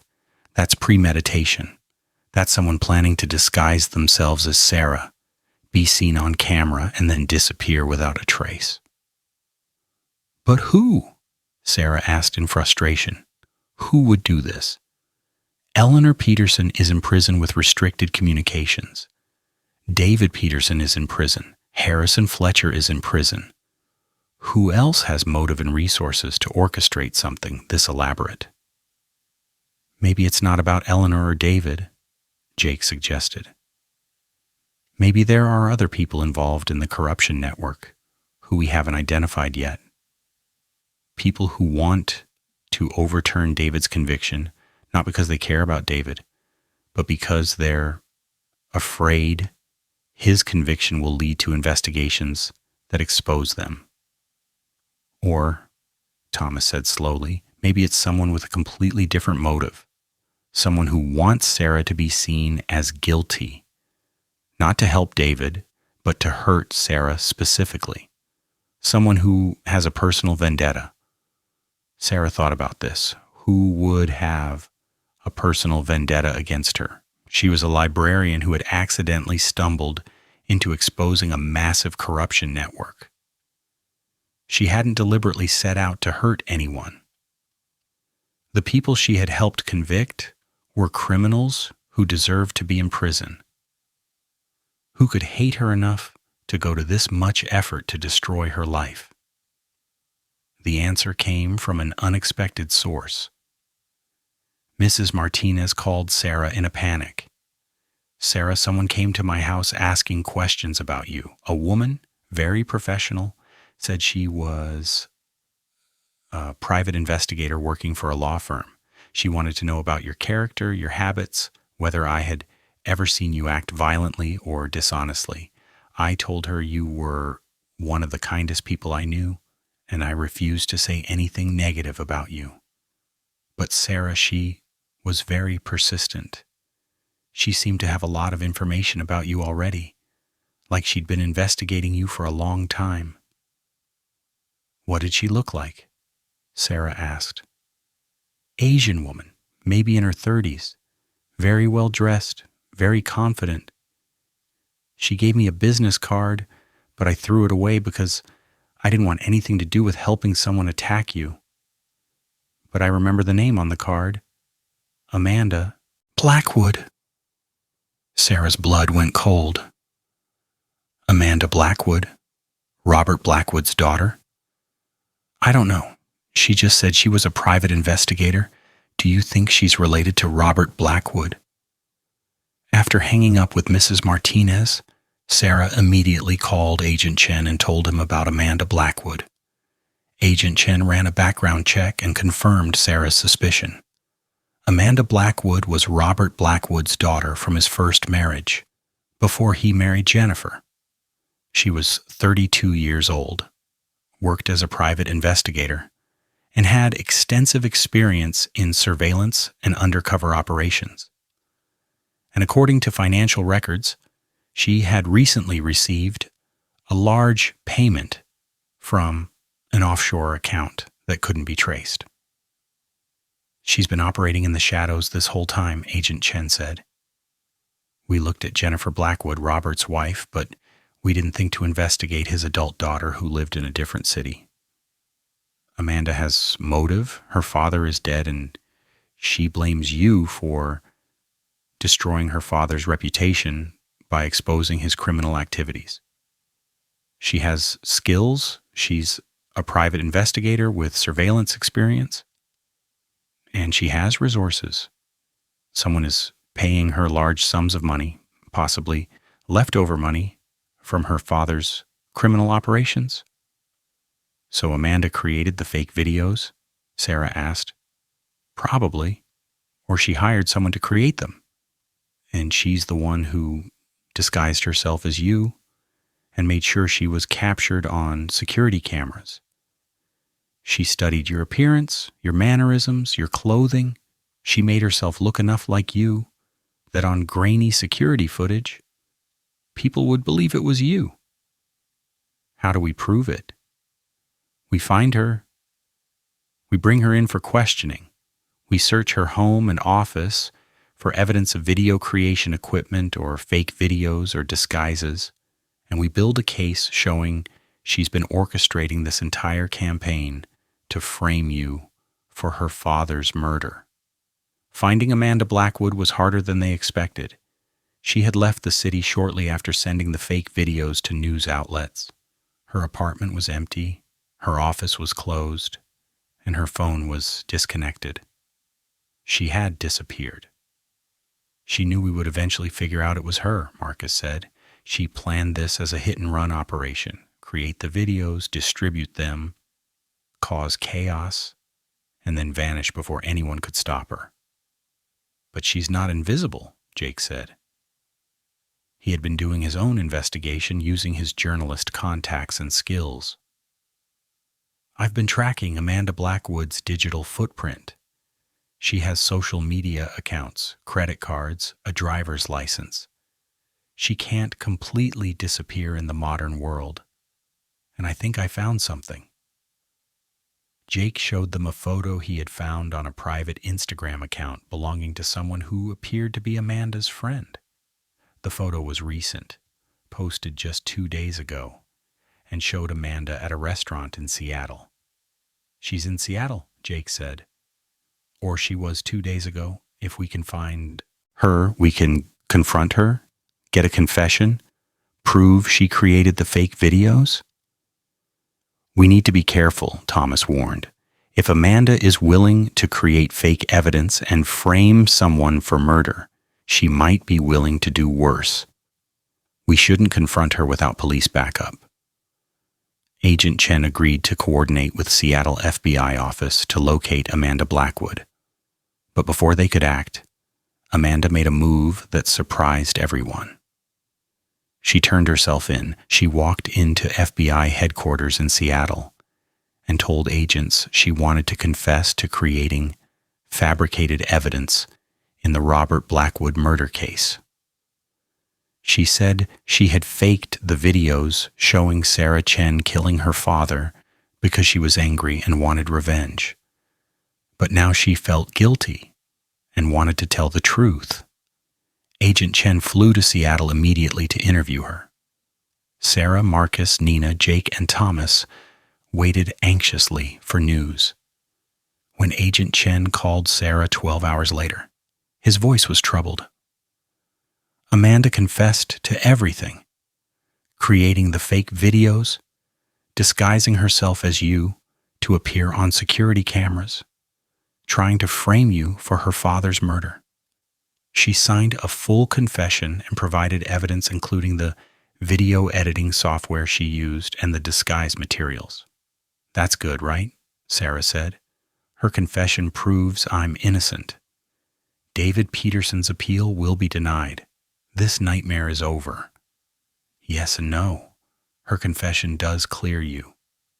But Sarah, I don't think Amanda is telling us everything. Something about her story doesn't add up. She claims she worked alone, but the sophistication of the fake videos suggests she had help from experts. She claims she funded everything herself.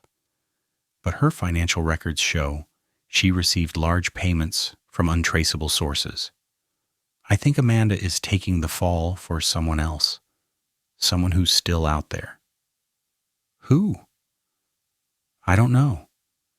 But Amanda has agreed to testify in court, to admit the videos were fake, to explain exactly how she created them. That will be enough to protect you legally. But it won't tell us who was really behind this operation. The confession was news, major news. Headlines everywhere. Robert Blackwood's daughter admits to creating fake evidence. Private investigator confesses to elaborate revenge plot. Sarah Chen vindicated again. David Peterson's appeal was immediately denied. The judge ruled that the new evidence was fabricated and had no bearing on David's conviction. David would remain in prison for the rest of his life. Eleanor Peterson's lawyers tried to use the fake videos to argue that if evidence could be fabricated against Sarah, maybe evidence was fabricated against Eleanor too. But the argument went nowhere, because Amanda's confession specifically stated she only created fake videos related to Robert Blackwood's murder, not any of the other corruption cases. Sarah should have felt relieved, vindicated, free. But she couldn't shake the feeling that Agent Chen was right, that Amanda Blackwood wasn't the mastermind, just a pawn. Someone else had orchestrated this attack on Sarah's credibility. Someone who was still out there, still plotting. The answer came from Jennifer Blackwood, of all people. Jennifer called Sarah directly, which was surprising because they hadn't spoken since Jennifer had provided the recordings that helped expose David Peterson. Jennifer's voice was shaky, frightened. Sarah, I need to talk to you. In person, I know who's behind the fake videos, who paid Amanda to create them, but I can't tell you over the phone. Can we meet? They met at a coffee shop. Neutral ground, with Marcus and Agent Chen nearby for Sarah's safety. Jennifer looked older than Sarah remembered, worn down by stress and fear. After Robert died, after I gave you those recordings and testified against David and the others, I thought I was doing the right thing, Jennifer began. I thought I was helping bring justice. But I didn't realize how deep the corruption went, how many people were connected to Robert's network. And I didn't realize that by helping you, I made myself a target. What do you mean? There's someone I didn't tell you about before. Someone Robert worked with who was more powerful than Eleanor Peterson or David or Richard Marison. Someone who was the real architect of the entire operation. I didn't mention this person before because I was afraid. Because this person threatened me, told me if I ever spoke their name, I would be killed. Who? Jennifer took a shaky breath. James Mitchell, the chief federal prosecutor for this district.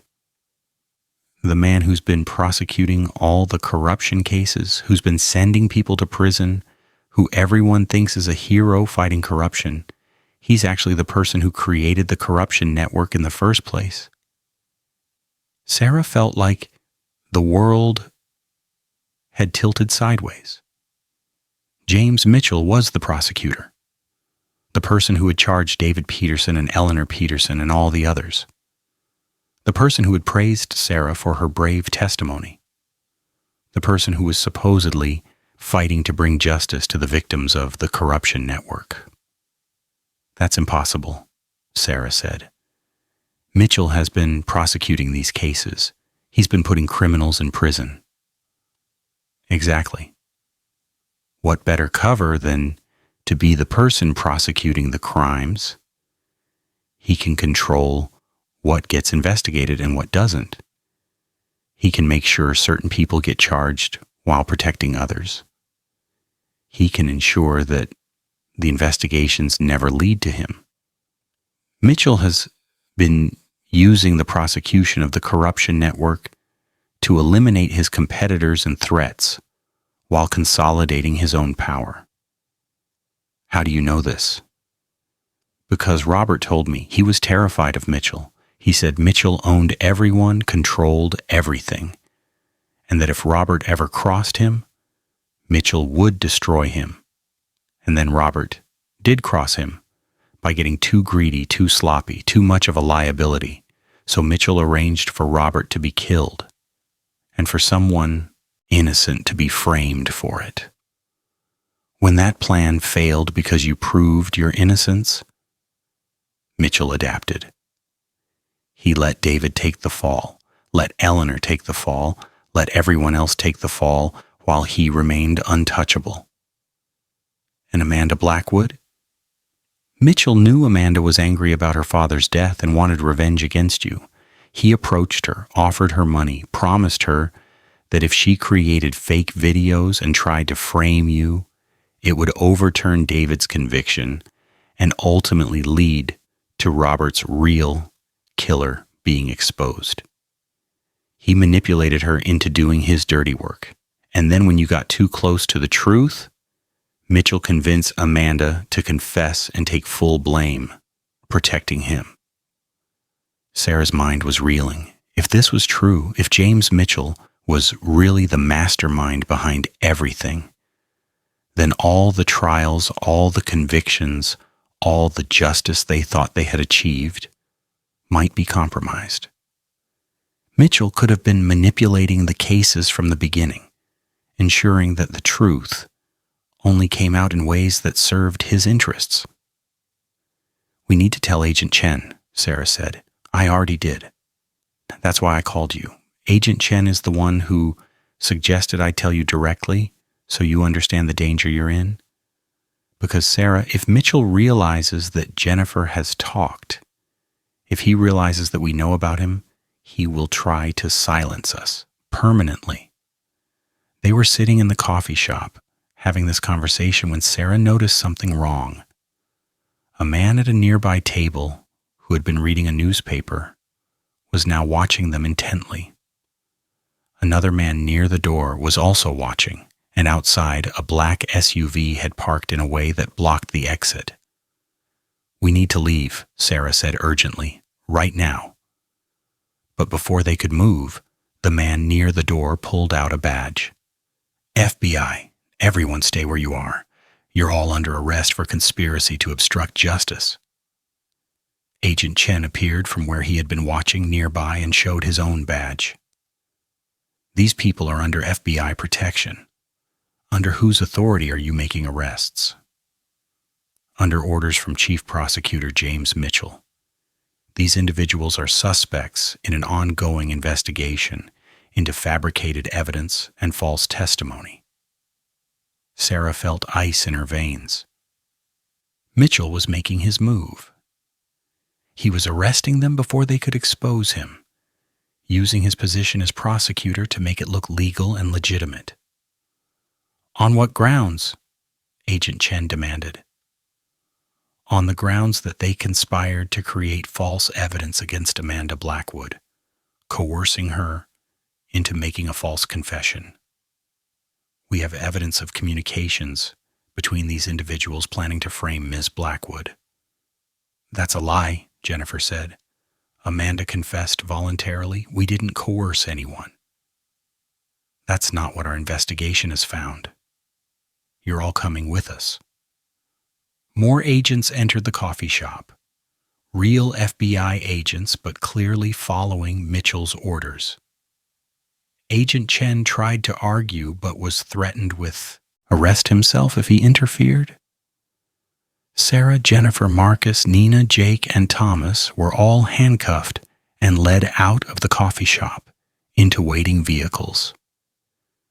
They were taken to FBI headquarters, but not to the normal interrogation rooms. Instead, they were put in holding cells, separated from each other, with no access to lawyers or phone calls. Sarah sat in a cell by herself for hours, not knowing what was happening to the others, wondering if this was how it would end. She had survived being framed for murder, had exposed massive corruption, had testified at trials and helped convict dozens of criminals, and now she was being arrested by the very person who had orchestrated all of it. The door to her cell finally opened. James Mitchell walked in, looking calm and professional as always. He was in his 50s, gray hair, expensive suit, the picture of respectability.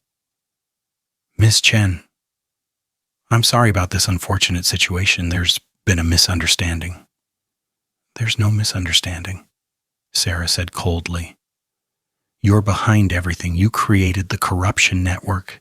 You arranged for Robert Blackwood to be killed. You manipulated the investigations and trials to protect yourself while eliminating everyone who threatened you." Mitchell smiled. "Those are serious accusations. Do you have any proof?" "Jennifer Blackwood told us everything. She knows about your involvement." "Jennifer Blackwood is a convicted felon's widow who's trying to cause trouble.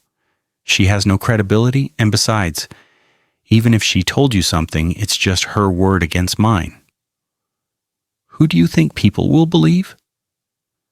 A respected federal prosecutor with 30 years of service, or a woman who's already been suspected of conspiracy? Agent Chen knows the truth. Agent Chen will do what he's told if he wants to keep his job. He's already under investigation for misconduct in his handling of your case. Family connections to suspects, improper procedures, compromised investigations.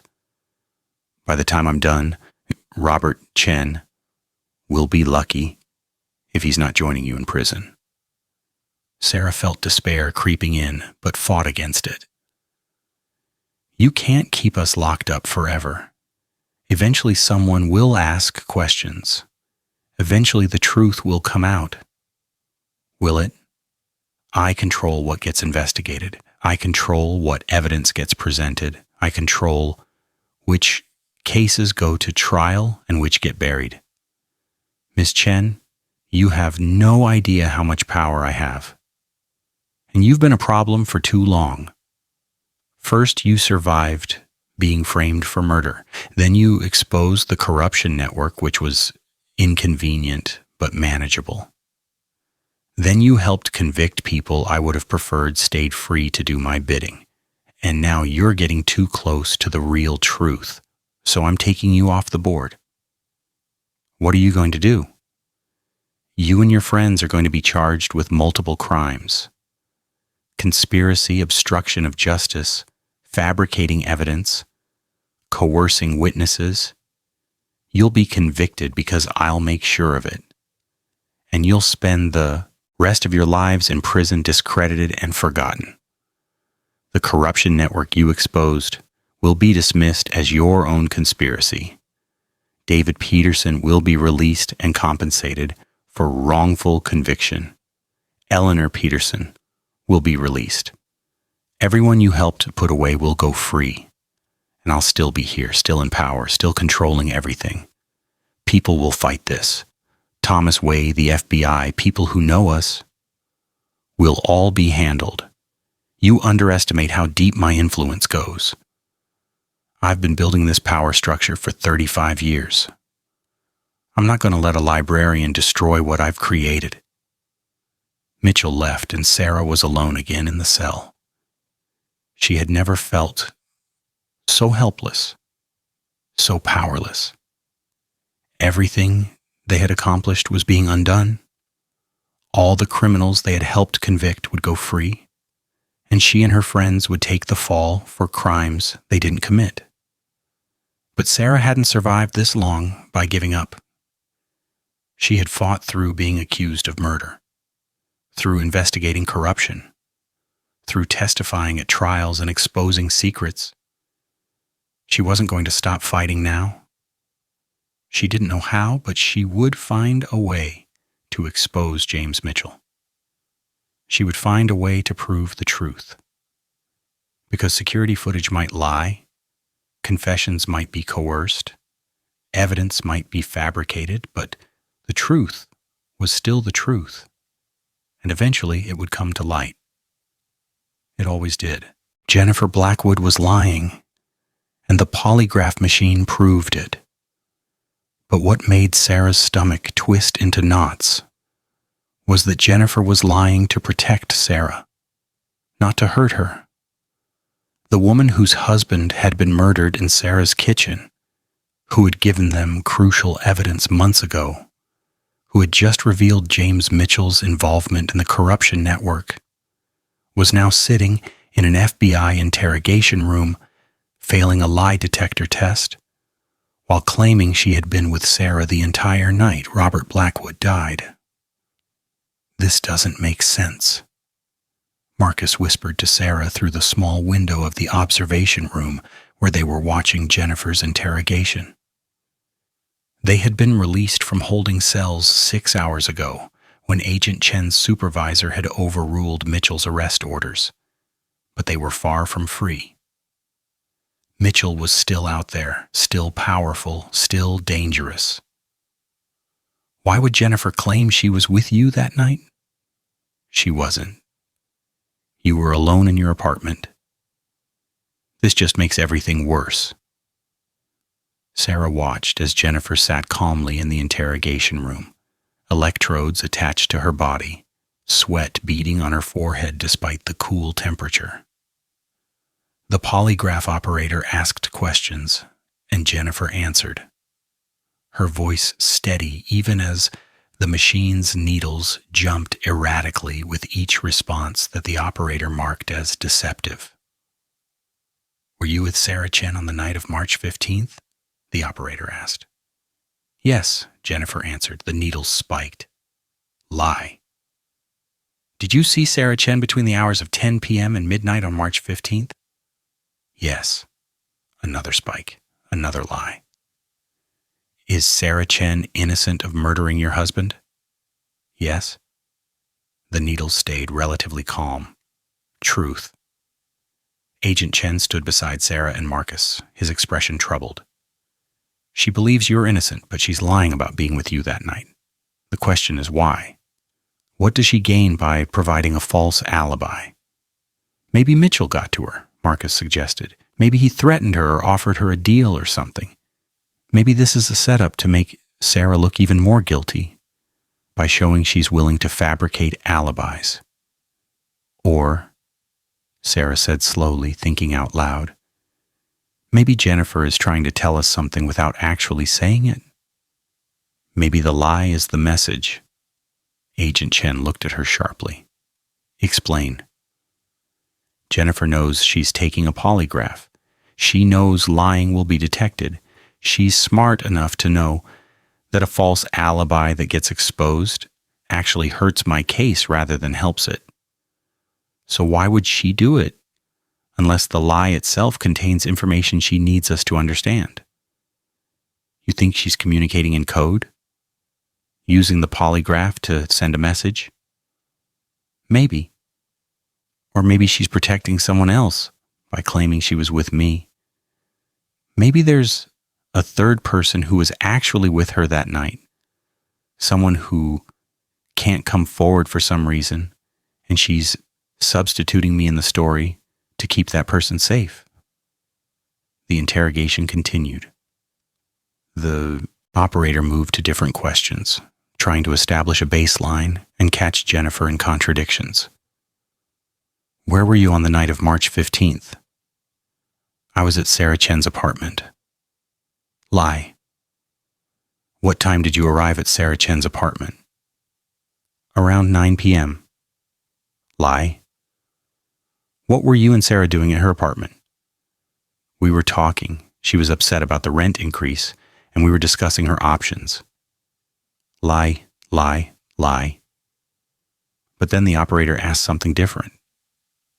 "Did you witness Robert Blackwood's murder?" "No." Jennifer answered. Truth. Do you know who killed Robert Blackwood? Yes. Truth. Is the person who killed Robert Blackwood currently in prison? Jennifer hesitated. Her eyes flicked toward the observation window as if she could see through it to where Sarah was watching.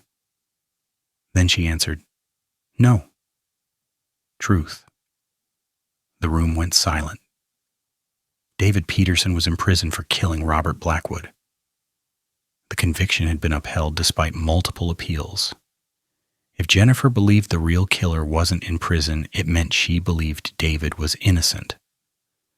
It meant someone else had killed her husband, and that person was still free. She's saying David didn't do it, Marcus breathed. She's saying we convicted the wrong person. Or she's been manipulated by Mitchell into believing David didn't do it, Agent Chen countered. Mitchell wants to overturn David's conviction. Planting doubt in Jennifer's mind would serve that goal. Or she's telling the truth, Sarah said. What if David really didn't kill Robert Blackwood? What if we got it wrong? Agent Chen shook his head firmly. We didn't get it wrong. The evidence against David was overwhelming. Financial records showing his motive, communications showing he threatened Blackwood, opportunity and means to commit the murder. A jury convicted him beyond reasonable doubt. But what if the evidence was planted? What if Mitchell, who controls the prosecutor's office, made sure David looked guilty whether he was or not? David was a perfect scapegoat. He had motive, he had connections to Blackwood, he was already involved in criminal activity. Pinning the murder on him would be easy, and it would tie up the case in a neat bow while protecting the real killer. Who would the real killer be? I don't know. But Jennifer knows. And she's trying to tell us without actually saying it, because saying it directly would put her in danger. The interrogation ended.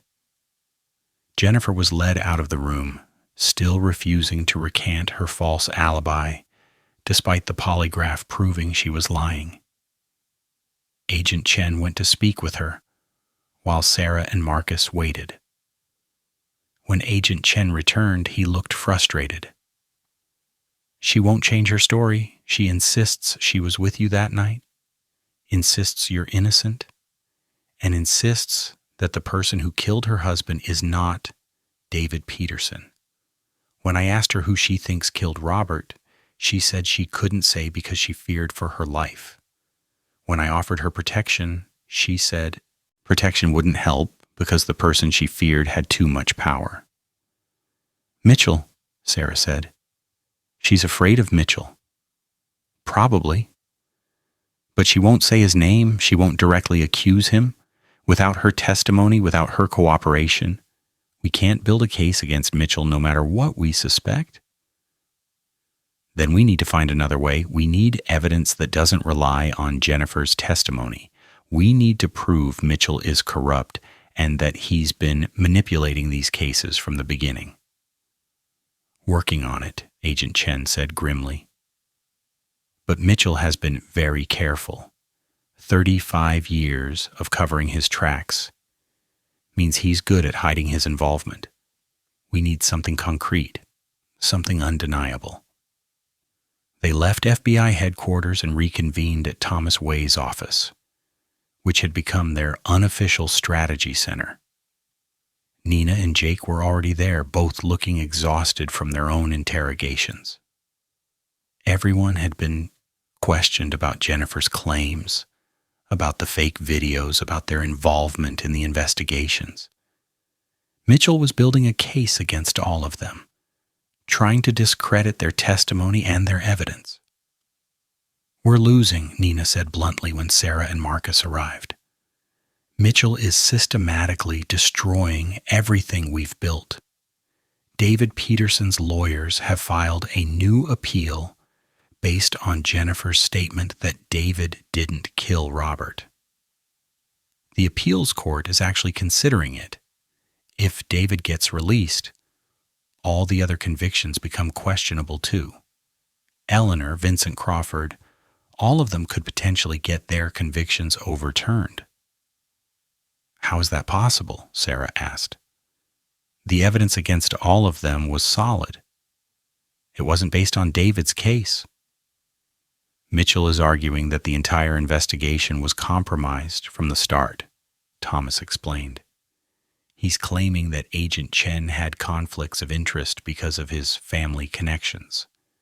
He's claiming that you, Sarah, had ulterior motives for investigating the corruption network.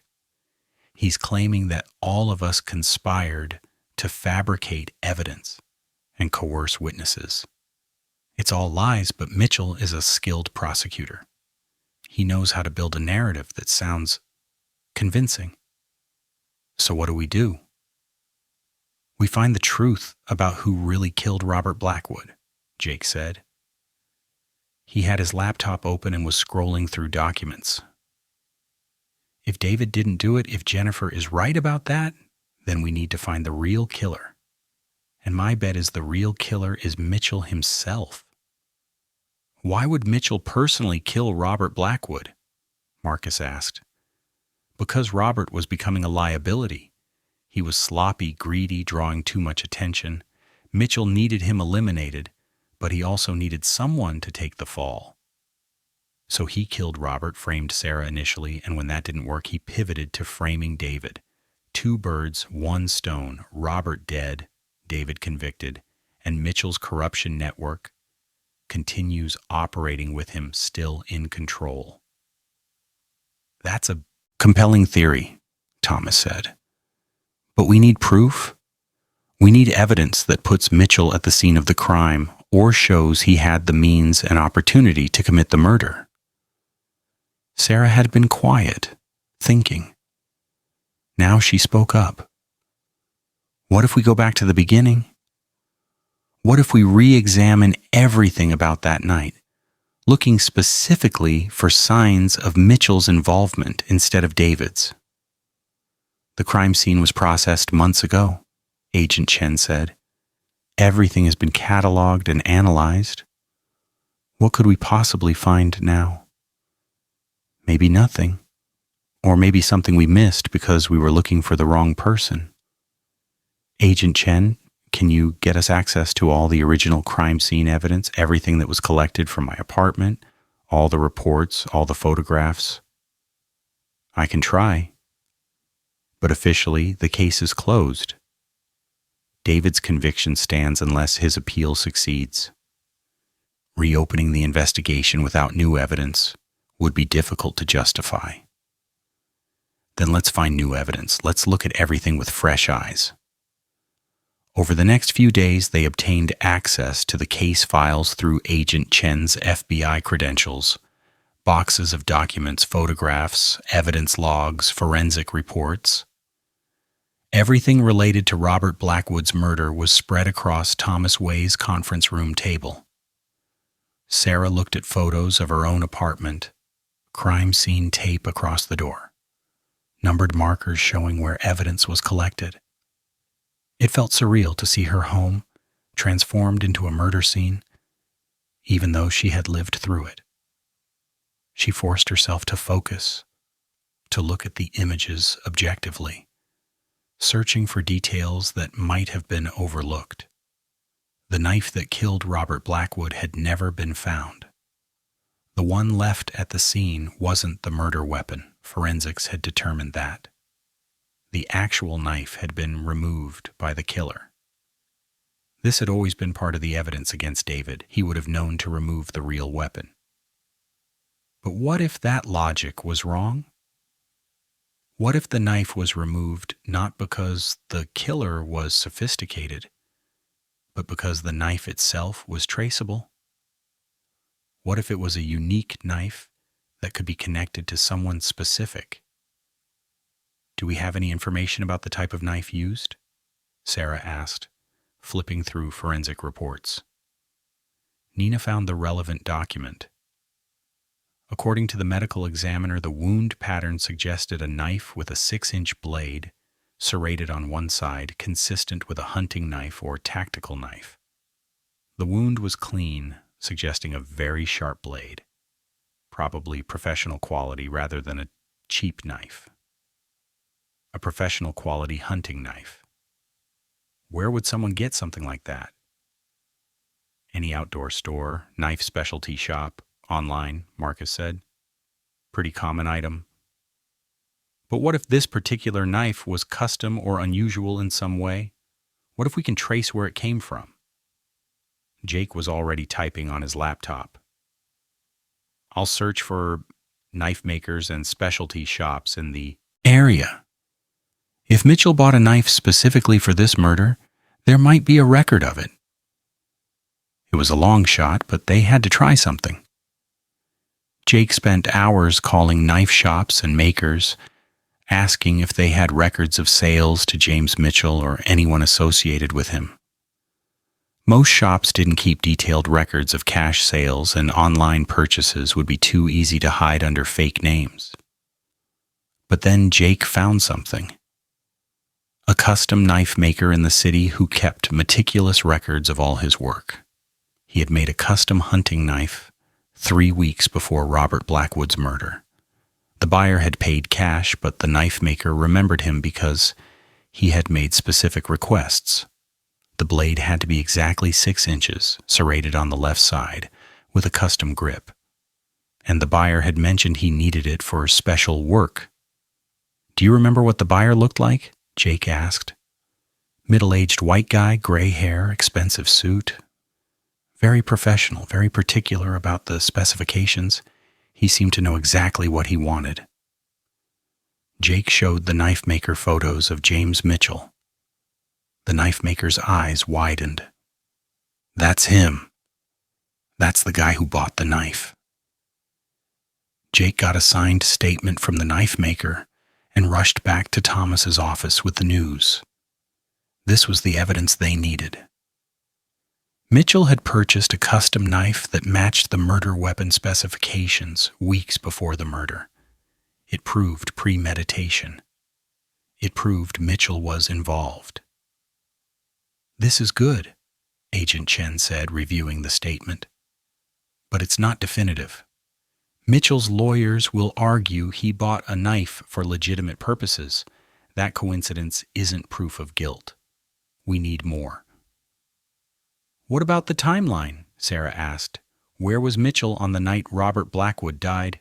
Do we have his alibi? They pulled records.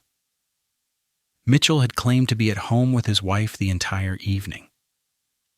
His wife had confirmed this in a brief statement. But they had never pressed hard on Mitchell's alibi because he was the prosecutor, not a suspect. We need to talk to his wife, Sarah said. We need to ask her directly if Mitchell was really home that night. That's dangerous, Thomas warned. If Mitchell finds out we're questioning his wife, he'll retaliate. He could have us arrested again, could manufacture charges against us. Then we do it carefully, discreetly, without him knowing. They debated the approach for hours. Finally, they decided Nina would reach out to Mrs. Mitchell under the pretense of writing an article for the library newsletter about prominent legal families in the city. It was thin, but it was plausible enough that it might work. Nina made the call. Mrs. Mitchell agreed to meet for coffee the next day. The meeting took place at a cafe far from Mitchell's office and home, somewhere he wouldn't normally go.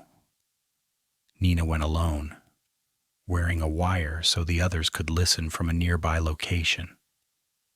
Mrs. Mitchell arrived right on time. A woman in her late 50s, with carefully styled hair and designer clothes that spoke of wealth and status. Thank you for meeting with me, Mrs. Mitchell, Nina began, using her friendliest voice.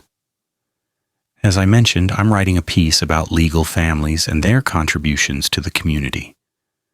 Your husband has been with the prosecutor's office for over 30 years. That's quite impressive. James is very dedicated to his work, Mrs. Mitchell said, but There was something in her tone, something flat and practiced, like she had said these words many times before without really meaning them. He must work very long hours. Is it difficult being married to someone in such a demanding position? You adjust. You learn to be independent, to have your own life. James's work always comes first. Nina smiled sympathetically. I can imagine. Do you remember where you were on March 15th? That was a significant night for your husband's office? It was when Robert Blackwood was murdered, which led to the big corruption cases. Mrs. Mitchell's expression changed slightly, a flicker of something Sarah couldn't quite identify. March 15th. Yes, I was at home. And your husband was with you?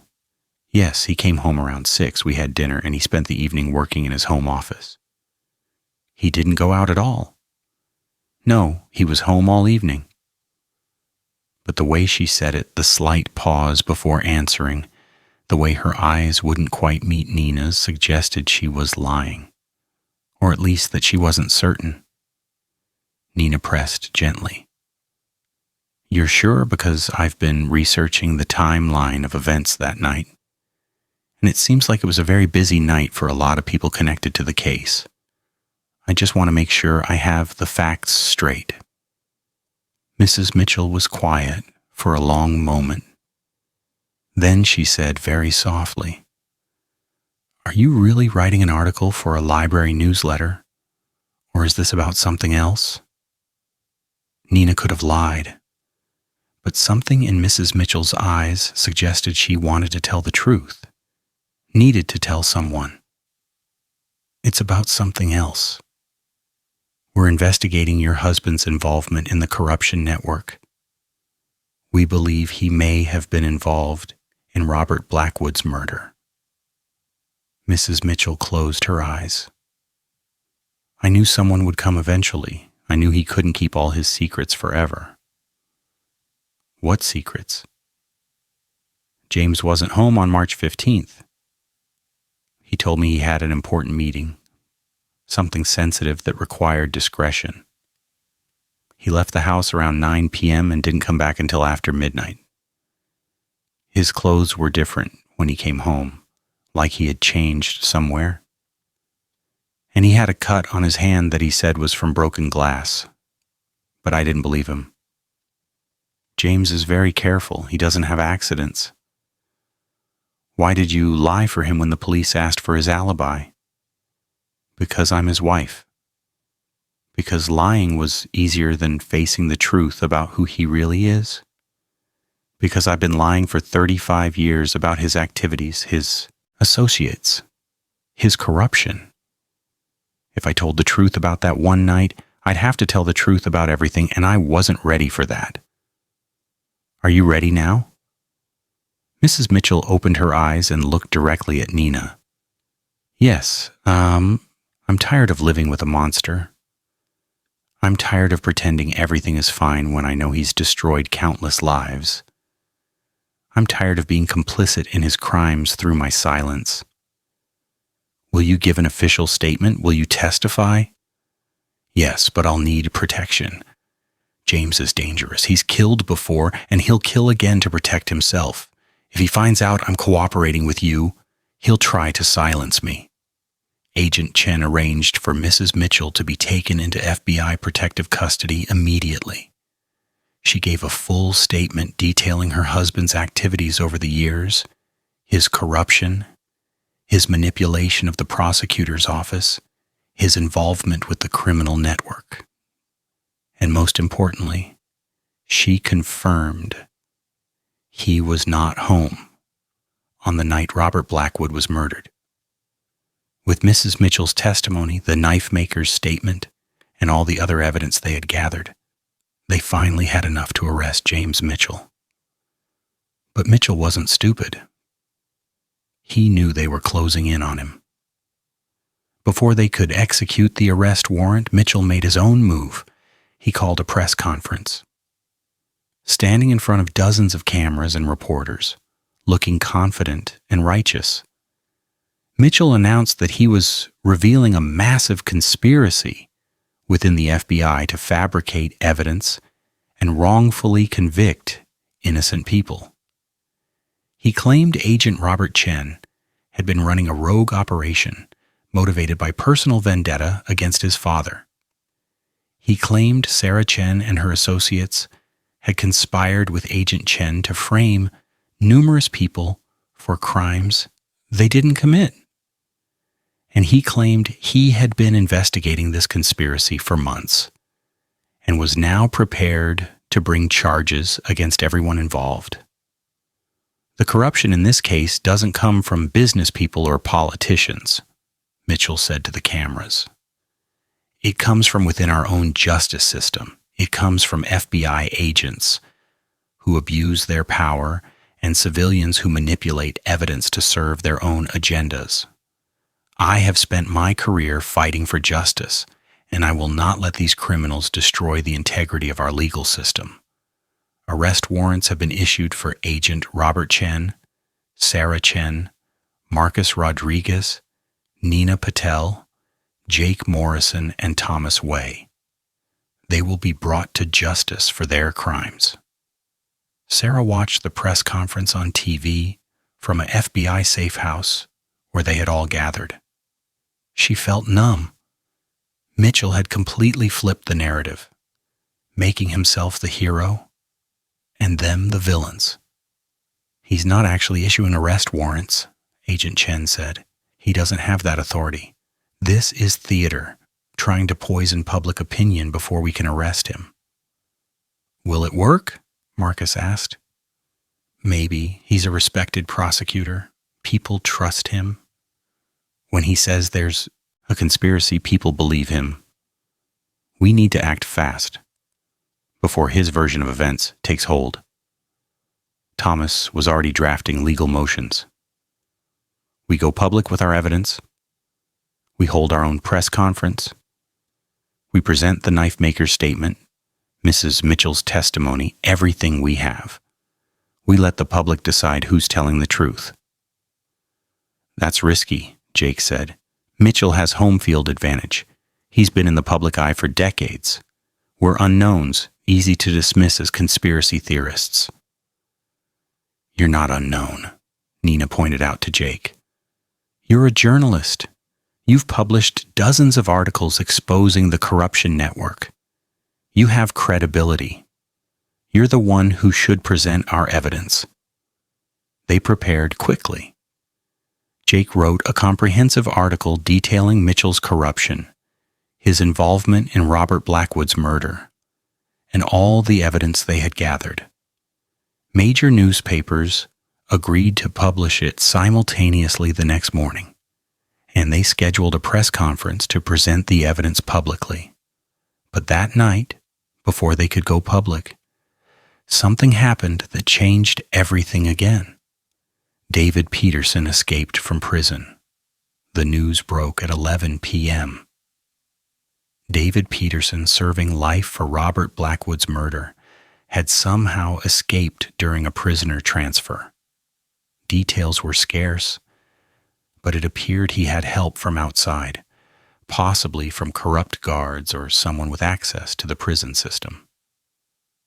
Mitchell, Sarah said immediately. Mitchell helped David escape. He's going to use David as a scapegoat, blame everything on him, maybe even arrange for David to be killed while fleeing so he can't testify.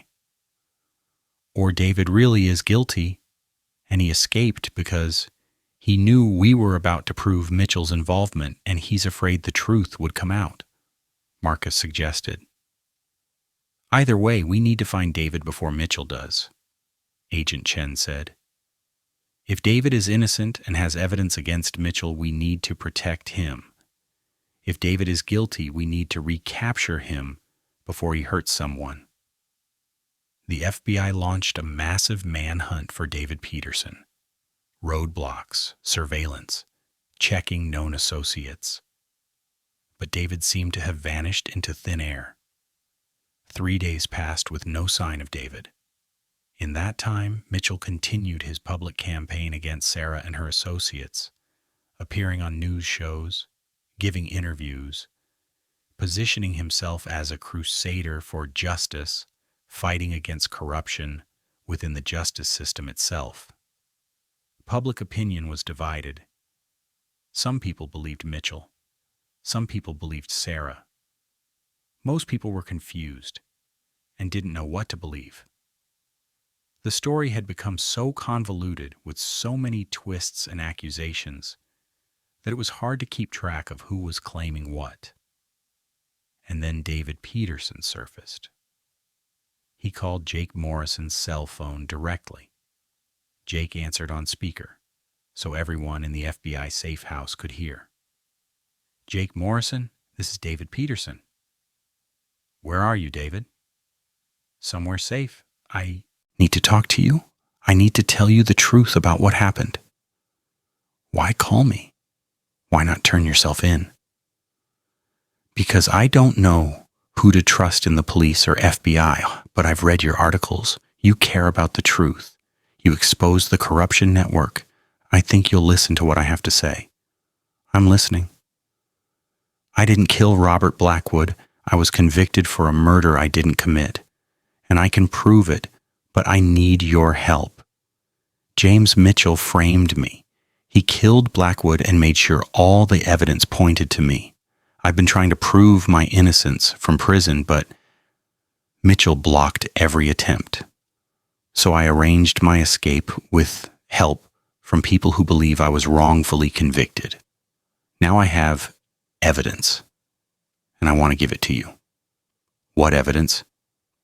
"Video footage. Real footage, not fake like the stuff that's been circulating. Footage from the night Blackwood died that shows who really killed him. I've had this footage for months, but I couldn't release it from prison because Mitchell controlled everything. Now I can." "Where did you get this footage?" "From Robert Blackwood himself. Before he died, Blackwood was recording everything, paranoid that someone was going to come after him. He had hidden cameras in multiple locations. One of those cameras captured his murder. Blackwood had the footage uploaded to a secure cloud server that only a few people knew about. I found out about it after his death, got access through contacts, and I've been holding on to it, waiting for the right time to use it." "Why didn't you release it during your trial?" "Because Mitchell was prosecuting my case. If I had revealed the footage then, he would have found a way to suppress it or discredit it. I needed to wait until someone outside Mitchell's control was investigating him." "Now that's you. I want to give you the footage, let you verify it's real, and let you release it to the world. It will prove Mitchell killed Blackwood. It will exonerate me, and it will finally bring that bastard to justice." Jake looked at Agent Chen, who nodded slightly. "Okay, how do we get the footage?"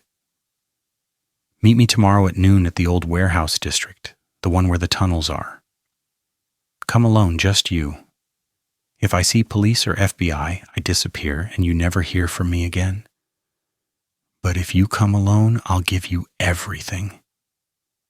"That's obviously a trap," Marcus said after David hung up.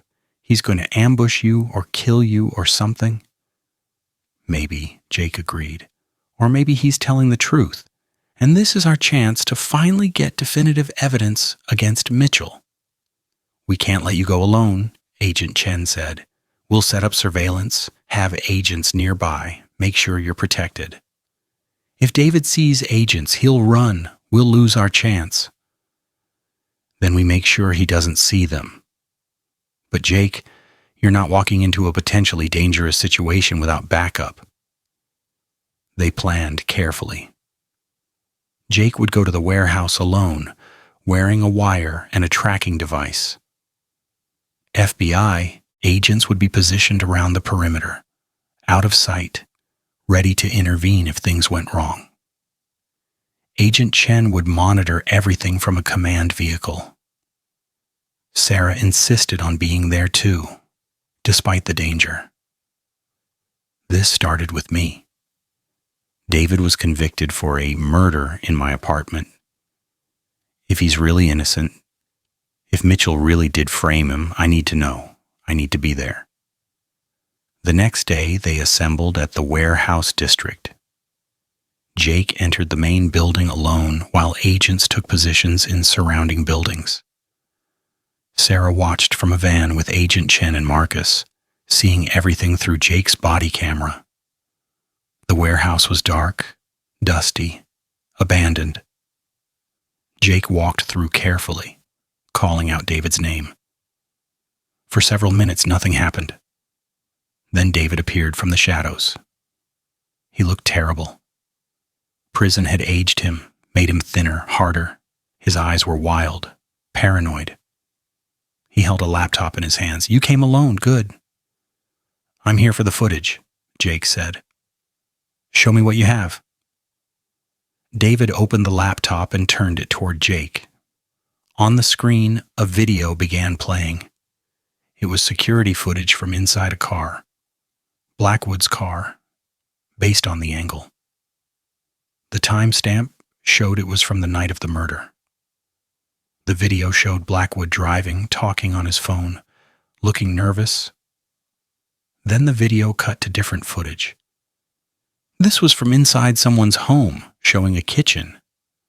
Not Sarah's kitchen, a different kitchen, larger, more expensive. And in this kitchen, Robert Blackwood sat at a table with James Mitchell. Sarah's breath caught. This was it. This was Mitchell and Blackwood together on the night of the murder. In the video, they were arguing. No audio, but their body language showed anger, tension. Mitchell stood up, gesturing aggressively. Blackwood stood too, defensive. Mitchell grabbed something from the counter, a knife. The same type of knife the medical examiner had described. Blackwood tried to back away, but Mitchell was faster. He stabbed Blackwood once, twice, 3 times. Blackwood collapsed. Mitchell stood over him for a moment, then made a phone call. Within minutes, 2 men entered the frame, helping Mitchell wrap Blackwood's body and carry it out. The video ended. "That's Mitchell's house," David said. "I recognize it from photos. He killed Blackwood in his own kitchen. Then he had his people transport the body to Sarah Chen's apartment to frame her. When that didn't work, when she proved her innocence, he pivoted to framing me. He planted evidence against me, manipulated the investigation, made sure I was convicted." "How did you get this footage?" "Blackwood's cloud server. He was recording everything, trying to gather evidence against Mitchell in case Mitchell turned on him. Which Mitchell did. Blackwood just didn't get a chance to use his insurance policy before Mitchell killed him." "Why didn't you release this sooner?" "I told you. Mitchell controlled everything. But I also wasn't sure who I could trust. I needed to wait for the right moment. This is that moment." Jake was examining the video file on the laptop. "I need to verify this is authentic. I need to have experts analyze it, make sure it's not manipulated." "I know. That's why I'm giving you the laptop. Everything is on here. The original files, the cloud server access information, all of it. Take it, verify it, and then expose Mitchell for the murderer he is." Jake reached for the laptop, but as his hand closed around it, David's expression changed. He pulled out a gun. "I'm sorry, I really am, but I can't let you take this." "What are you doing, David?" "Mitchell sent me. He helped me escape. He told me you were getting close, that you had found evidence against him. He told me to offer you this footage, to lure you here and to kill you. If I do this, if I eliminate his threats, he promised he would help me disappear. New identity, new life. Freedom. You said you were innocent. You said Mitchell framed you. I am innocent of Blackwood's murder, but I'm guilty of a lot of other things, and I'd rather be guilty and free than innocent and in prison. Mitchell offered me a deal. This is me taking it. You're going to kill me for a man who framed you, who let you rot in prison for months. I'm going to kill you because I want out, because I'm tired of fighting a rigged system, because Mitchell wins. He always wins. And I'd rather be on his side than crushed under his heel. David raised the gun, pointing it at Jake's chest. Through the body camera, Sarah watched in horror, unable to do anything. FBI, drop the weapon. Agents burst into the warehouse from multiple directions. David spun, firing wildly. The agents returned fire. David went down, shot multiple times, the laptop clattering from his hands. Jake dropped to the ground, uninjured. Agents rushed to secure the scene. Agent Chen and Sarah ran from the van into the warehouse. David was still alive, but badly wounded. Paramedics worked on him as he lay on the floor, blood pooling beneath him. The laptop, Sarah said to Agent Chen. Please tell me the laptop survived. It had, cracked screen, but still functional. Agent Chen carefully retrieved it, protecting the evidence. David coughed, blood on his lips. It's real, he gasped. The video, it's real. Mitchell really did kill Blackwood. I didn't make that up. That part was true. Then why were you going to kill Jake? Because Mitchell said he'd kill me if I didn't. Said he'd have me killed in prison or killed on the street, but either way I was dead unless I followed his orders.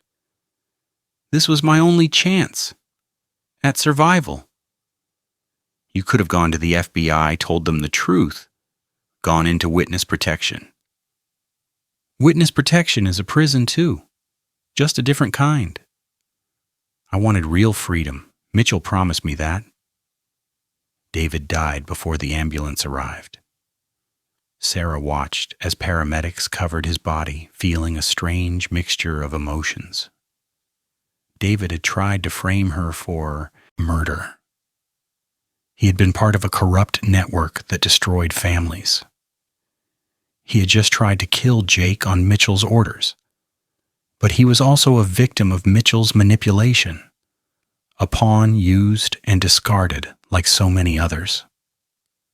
The laptop was rushed to FBI forensic experts who worked through the night analyzing the video. By morning, they had their conclusion. The video was authentic. It showed James Mitchell murdering Robert Blackwood. The metadata was consistent, the footage showed no signs of manipulation. An additional investigation confirmed the kitchen in the video was indeed Mitchell's home kitchen.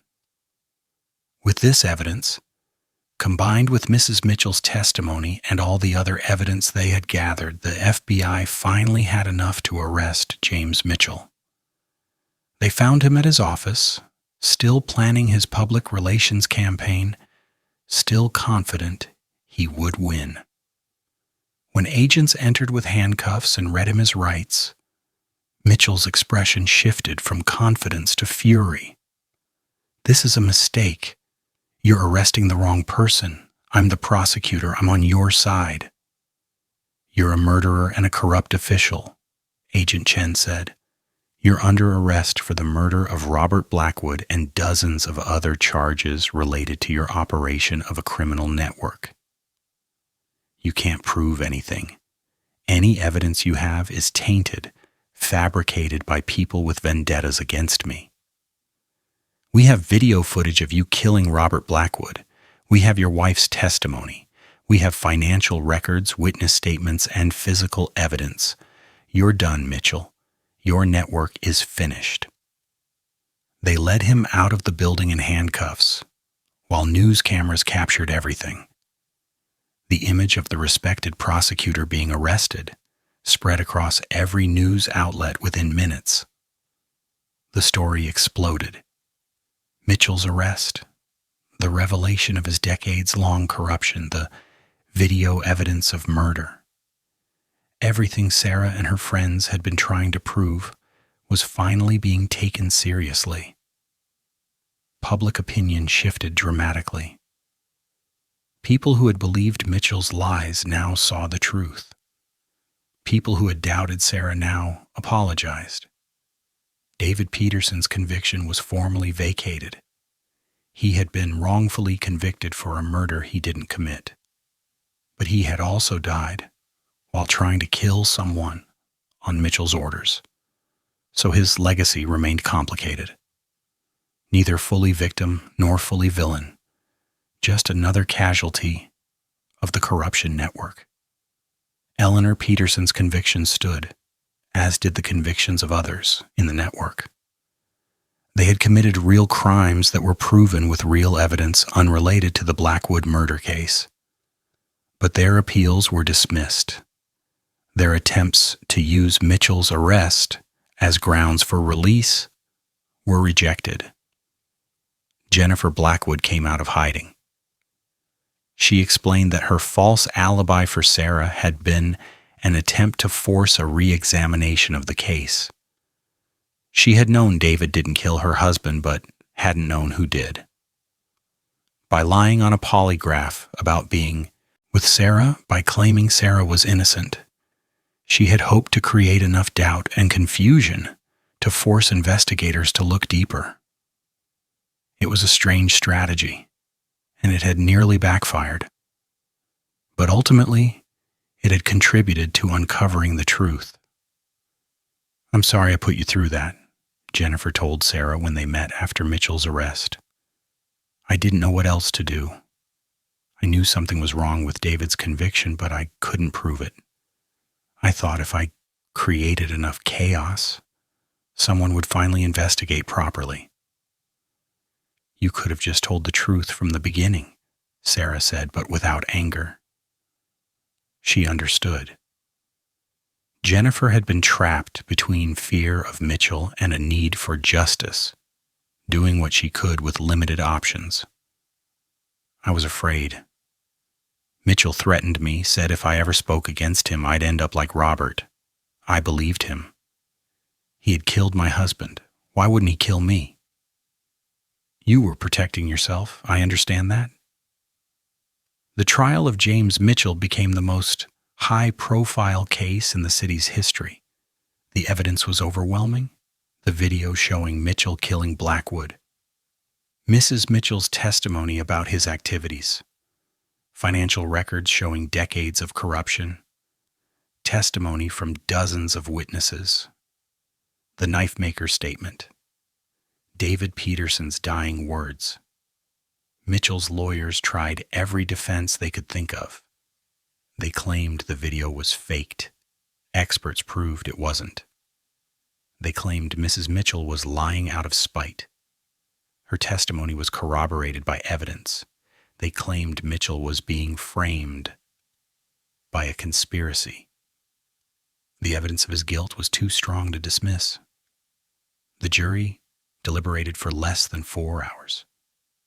Guilty on all counts. Mitchell was sentenced to life in prison without possibility of parole.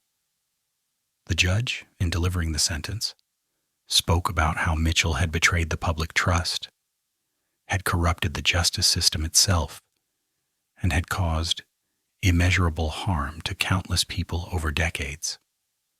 Sarah sat in the courtroom and watched Mitchell be led away in chains. It was finally over. The corruption network that had started with a dead body in her kitchen had been completely dismantled. Every major player was either dead or in prison. The truth had been exposed. Justice had been served. After the sentencing, Sarah and her friends gathered at a restaurant to celebrate. Nina, Marcus, Jake, Thomas, Agent Chen, Mrs. Martinez, and even Jennifer Blackwood. They had all been part of this journey in different ways. All contributed to the final victory. "I can't believe it's actually over," Nina said, raising her glass. "I keep waiting for another twist, another revelation, another disaster." "It's over," Agent Chen confirmed. Mitchell was the top of the pyramid. With him gone, the network collapses completely. There might be minor players still out there, but they're powerless without their leadership structure. What happens now? Jake asked. We've spent so long investigating and fighting. What do we do with our lives now that there's no crisis to respond to? We live, Sarah said simply. We go back to our normal lives. We work our normal jobs. We do normal things. And maybe finally we get to be happy. Marcus squeezed her hand. Sounds good to me. They ate and drank and laughed, celebrating not just the victory but also their survival. They had been through so much, had faced so many dangers, had lost so much time to fear and investigation. But they had made it through. Together. Later that night, Sarah stood on the balcony of her apartment looking out at the city. Marcus joined her, wrapping his arms around her from behind. Are you okay? He asked. Yeah, I think I am. For the first time in a long time, I actually feel okay. What are you thinking about? About how this all started. About finding Robert Blackwood in my kitchen on my birthday. About how that one terrible morning set off a chain of events that changed my entire life. I lost my sense of safety, my privacy, my innocence about how the world works. But I also gained so much. Courage I didn't know I had, friends who stood by me, purpose beyond just shelving books and answering reference questions. Do you regret any of it? Sarah thought about this. I regret the fear, the stress, the times I thought I was going to prison for a crime I didn't commit. But I don't regret fighting back. I don't regret exposing the truth. Hundreds of families got justice because we refused to give up. That matters? You matter, Marcus said, turning her to face him. You're the hero of this story, Sarah. You could have just accepted being framed, could have just hoped the justice system would figure it out, but you didn't. You fought, you investigated, you never stopped searching for the truth. That's extraordinary. I'm not a hero. I'm just a librarian who got angry. You're a librarian who changed the world, or at least changed this city, and you're my wife. And I'm incredibly proud of you. They kissed, standing on the balcony as the city lights twinkled below them, and Sarah felt something she hadn't felt in a long time. Peace, hope, the sense that maybe, finally, her life could go back to normal. The next morning, Sarah went to work at the library. Mrs. Martinez greeted her with a huge hug and a homemade cake to celebrate Mitchell's conviction. Sarah's co-workers gathered around, offering congratulations and support. We always knew you were innocent, one colleague said. We never doubted you, another added. Sarah knew this wasn't entirely true. Some people had doubted her. Some people had believed she was guilty. But she appreciated the sentiment, the attempt to rewrite history in a way that made everyone feel better. She spent the day doing normal librarian things, helping patrons find books, answering reference questions, teaching someone how to use the online catalog, shelving returns, reading to children during story time. All the ordinary tasks that had once felt mundane but now felt precious because they represented normalcy, safety, peace. At the end of the day, as she was preparing to leave, a young woman approached the reference desk. She looked nervous, hesitant. Are you Sarah Chen? The Sarah Chen who exposed the corruption network? Yes, that's me. I just wanted to thank you. My family lost our home 10 years ago to a suspicious fire and a forced sale. We never understood what happened, why we were targeted, why the system failed us. But because of your investigation, because of everything you uncovered, we finally got answers. We finally understood that it wasn't our fault that we were victims of a criminal conspiracy. That knowledge, that validation, it means everything to us. Sarah felt tears prick her eyes. I'm glad we could help. I'm sorry for what happened to your family. Don't be sorry, be proud. You did something important. You helped people like us. You're a hero. After the woman left, Aichen and Sarah sat at the reference desk for a moment, letting the words sink in. She'd helped people. Real people with real lives, who had been hurt by the corruption network. Her actions had made a difference, had provided justice and closure to families who had been suffering for years. Maybe she was a hero. Not the kind with superpowers or weapons, but the kind who used research skills and determination and refusal to give up in the face of injustice. A librarian hero. She liked the sound of that. Sarah left the library and walked home through the city she had helped clean up. The corruption network was gone. The criminals were in prison. The families who had been hurt were getting justice and compensation. The wife's alibi had been a lie, but it had led to truth. The security footage had lied, but real footage had revealed the real killer. Everything that seemed true had been false, and everything that seemed false had contained truth. It had been the most confusing, frustrating, terrifying year of Sarah's life. But she had survived. She had won, and now finally she could rest. Tomorrow she would wake up, go to work, help people find books, and live her normal life. And that sounded absolutely perfect. Money makes people do terrible things. But Sarah Chen never imagined that $25,000 in bail money would turn her best friend into a suspect in a federal crime. The phone call came at 6 a.m. Nina's voice trembling with panic and confusion, saying words that didn't make sense no matter how many times Sarah asked her to repeat them. They're saying I helped someone escape, that I posted bail for a prisoner who was supposed to stay locked up, and now that person is gone and the FBI thinks I'm part of it. Sarah sat up in bed, her heart pounding. Marcus stirring beside her, with a groan of protest at being woken so early. They had been enjoying 3 peaceful months since James Mitchell's conviction. 3 months of ordinary life without murder accusations or corruption investigations or constant fear. Sarah had almost started to believe the nightmare was truly over, that she could just be a librarian married to a journalist, living a quiet life in a city that was slowly healing from decades of corruption. But apparently, the universe had other plans. Nina, slow down, Sarah said, turning on the bedside lamp and trying to wake her brain up enough to process what she was hearing. Start from the beginning. What are you talking about? I'm at FBI headquarters. They woke me up at 5 this morning, agents pounding on my door saying I needed to come in for questioning immediately.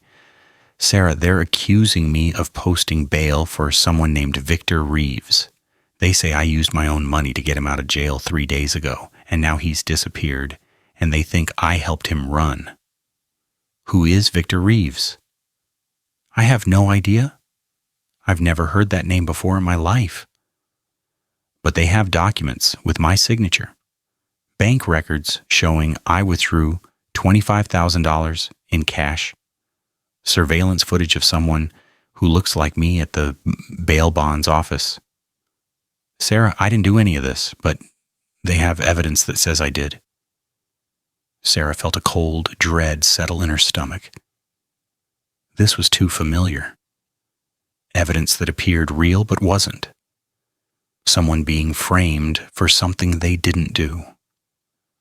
A carefully constructed false narrative designed to destroy an innocent person's life. Don't say anything else without a lawyer present, Sarah instructed. I'm calling Thomas Way right now. Don't answer any more questions until he gets there. After hanging up with Nina, Sarah immediately called Thomas, who answered groggily but became alert the moment she explained the situation. He promised to get to FBI headquarters within 30 minutes. Marcus was fully awake now, sitting up and looking worried. What's happening? What's wrong with Nina? Sarah explained while getting dressed, pulling on jeans and a sweater with shaking hands. Someone is framing her, just like they framed me for murder. This is the corruption network again, Marcus. They're not done. They're coming after us again. But the network is gone. Mitchell is in prison. Eleanor Peterson, David Peterson, all of them are locked up or dead. Who's left to come after us? I don't know. But someone is. Someone who has access to sophisticated forgery capabilities and who knows how to create false evidence. Someone who wants revenge, or wants to silence us, or wants something we haven't figured out yet. They drove to FBI headquarters together, arriving to find Agent Chen in the lobby looking frustrated and exhausted. He pulled them aside before they could go up to where Nina was being questioned. "This is bad," Agent Chen said, without preamble. "The evidence against Nina is substantial. Signature on bail documents that matches her handwriting. Bank records showing she withdrew exactly the amount needed for bail. Security footage from the bail bonds office showing someone who looks exactly like her. And most damaging phone records showing calls between Nina's phone and Victor Reeves in the days before he was bailed out." "It's fake," Sarah said immediately. "All of it. Someone is framing her, just like Amanda Blackwood framed me with fake security footage. I believe you. But I'm not running this investigation. My supervisor took me off the case because of my personal connection to you and Nina. The agent in charge is someone named Patricia Morrison, and she's convinced Nina is guilty." Sarah's blood ran cold. "Morrison? As in related to Richard Morrison?" "His niece. Patricia Morrison has been with the FBI for 15 years, and her record is clean. But yes, she's Richard Morrison's niece, which means she has personal reasons to want revenge against everyone who brought down her uncle's criminal network. Then she's corrupt. She's using her position to go after us." "I don't think we can prove that. Patricia has been very careful to operate within proper procedures. She has probable cause, she's following protocols, she's building a legitimate case. If Nina really did post bail for Victor Reeves, then Patricia is doing her job by investigating it. But Nina didn't do it. Then we need to prove that. And fast, because Patricia is talking about charging Nina with aiding and abetting a federal fugitive, which carries serious prison time." Thomas Way arrived and went directly upstairs to be with Nina during her questioning. Sarah and Marcus waited in the lobby with Agent Chen, all of them trying to figure out who would frame Nina and why. "Who is Victor Reeves?" Marcus asked. "That's the starting point. If we know who he is and why someone would want him out of jail, we can figure out who's behind this." Agent Chen pulled up information on his tablet. Victor Reeves, age 47, arrested 6 months ago for securities fraud and money laundering. He was part of an investment scheme that defrauded elderly people out of their retirement savings. He's been in jail awaiting trial, bail set at $250,000, which requires 10% cash payment to a bail bondsman. That's where the $25,000 comes in. Was he connected to the corruption network we exposed? Not that we know of. His case seemed unrelated, but let me dig deeper. Agent Chen made phone calls, pulled records, searched databases. After 30 minutes, he found something. Victor Reeves had a business partner named Stephen Park. That name sound familiar? Sarah remembered. Stephen Park was the real estate agent who worked with Eleanor Peterson. We tried to investigate him, but he disappeared before we could interview him. Right. So there is a connection. Victor Reeves and Stephen Park worked together on various investment schemes over the years, some legitimate, some fraudulent. When we were investigating the corruption network, Stephen Park vanished to avoid being arrested. Victor Reeves wasn't connected to the real estate fraud, so he wasn't on our radar, but he got arrested separately for his own crimes. So someone bailed out Victor to help Stephen Park, Marcus suggested. Maybe Stephen needs Victor for something and arranged his release. Possibly. But why frame Nina specifically? Why not just post bail themselves or use a different person's identity? Sarah thought about this. Because framing Nina accomplishes multiple things. It gets Victor out of jail, it attacks one of the people who exposed the corruption network, and it makes all of us look suspicious. If Nina is suddenly accused of helping criminals, it makes people wonder if maybe she was corrupt all along. Maybe we all were. It undermines everything we accomplished. That's Patricia Morrison's revenge, Agent Chen said grimly. Destroy the credibility of everyone who brought down her uncle. Make people question whether the corruption investigation was legitimate or just a witch hunt by people with ulterior motives. Thomas came back downstairs after 2 hours of Nina's questioning. He looked grim. They're holding her for now, but they haven't formally charged her yet.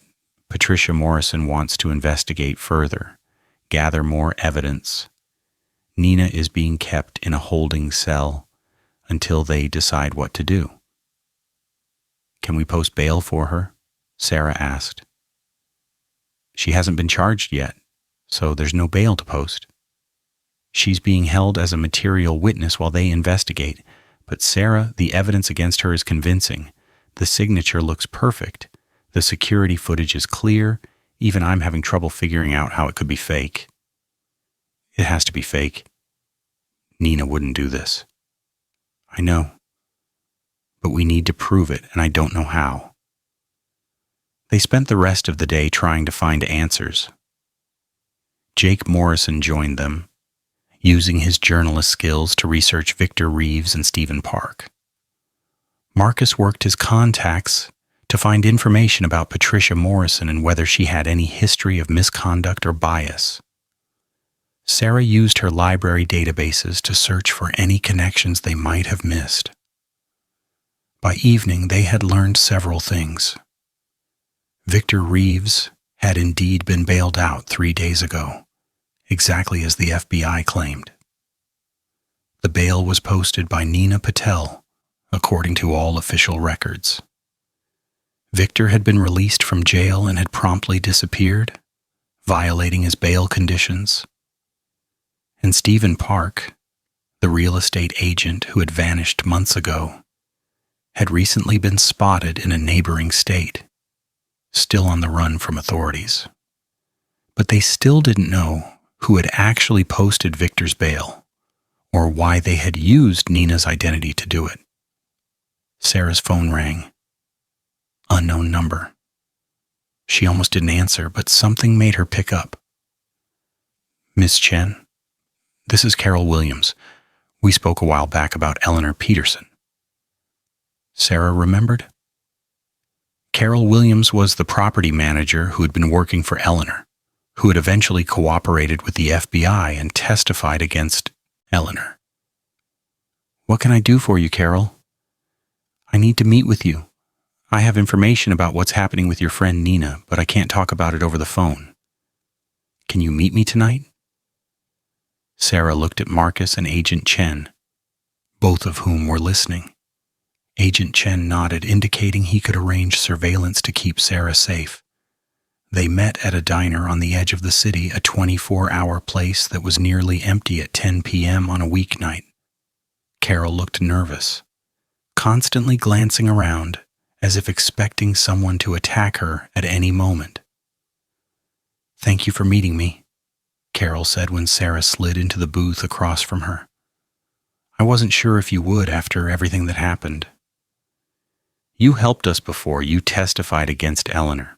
Why wouldn't I meet with you?" "Because what I need to tell you makes me look bad. It makes me look like I'm still connected to the corruption network, still doing illegal things. But I swear I'm not. I'm trying to do the right thing now. Just tell me what you know." Carol took a shaky breath. "Stephen Park contacted me 2 weeks ago. He said he needed a favor, said he would pay me $10,000 if I helped him with something. I should have said no. I should have called the FBI. But I'm broke, Miss Chen. I lost everything when Eleanor was arrested. My business collapsed, my reputation was destroyed, and I've been barely surviving. $10,000 would change my life right now." "What did Stephen want you to do?" "He wanted information about Nina Patel, everything I could find out about her, where she lived, where she worked, what her daily routine was, what she looked like. He said he was doing a background check for a job she had applied for, that it was all legitimate. I knew it probably wasn't, but I needed the money so badly that I convinced myself it was harmless." Sarah felt anger rising but forced herself to stay calm. "What did you give him?" "Everything. Photos of Nina, her schedule, her signature from documents she had signed at the library, her bank information that I got by methods I'm not proud of. I gave Stephen everything he needed to impersonate Nina or create fake documents in her name. And then 3 days ago, I saw the news about someone posting bail for Victor Reeves. I saw the surveillance footage of the woman at the bail bonds office. It wasn't Nina. It was someone pretending to be Nina, using all the information I had provided. You helped them frame her. I didn't know that's what they were doing. I thought it was just background information. But yes, I helped them, and now I feel terrible about it. That's why I'm here. I want to tell you everything I know so you can help Nina." "Where is Stephen Park now?" "I don't know. He contacted me through encrypted messages, paid me in cash that was left in a drop location. I never actually saw him in person. But Ms. Chen, there's something else. Stephen mentioned he was working with someone powerful, someone inside law enforcement who was helping him. He said he had protection, that he could do whatever he needed to do without consequences, because this person would make sure he didn't get caught." "Did he say who?" "No, but he did say it was someone who wanted revenge against you and your friends for destroying a family legacy. I think he was talking about Patricia Morrison. I think she's the one helping Stephen, using her FBI position to go after Nina." This confirmed their suspicions. Patricia Morrison, Richard Morrison's niece, was using her authority as an FBI agent to exact revenge on the people who had brought down her uncle's corruption network. "Will you testify to all of this?" Sarah asked. "Will you make an official statement to the FBI?" "Not to Patricia Morrison. She'd just bury it or twist it to make me look like an accomplice. But if you know another agent, someone you trust, I'll tell them everything." Sarah called Agent Chen, who came into the diner and took Carol's statement right there. Carol explained everything she had told Sarah, providing copies of the encrypted messages from Stephen Park and details about the information she had given him. "This helps," Agent Chen said, when Carol finished. "This proves Nina's identity was stolen, that someone used information about her to impersonate her at the bail bonds office.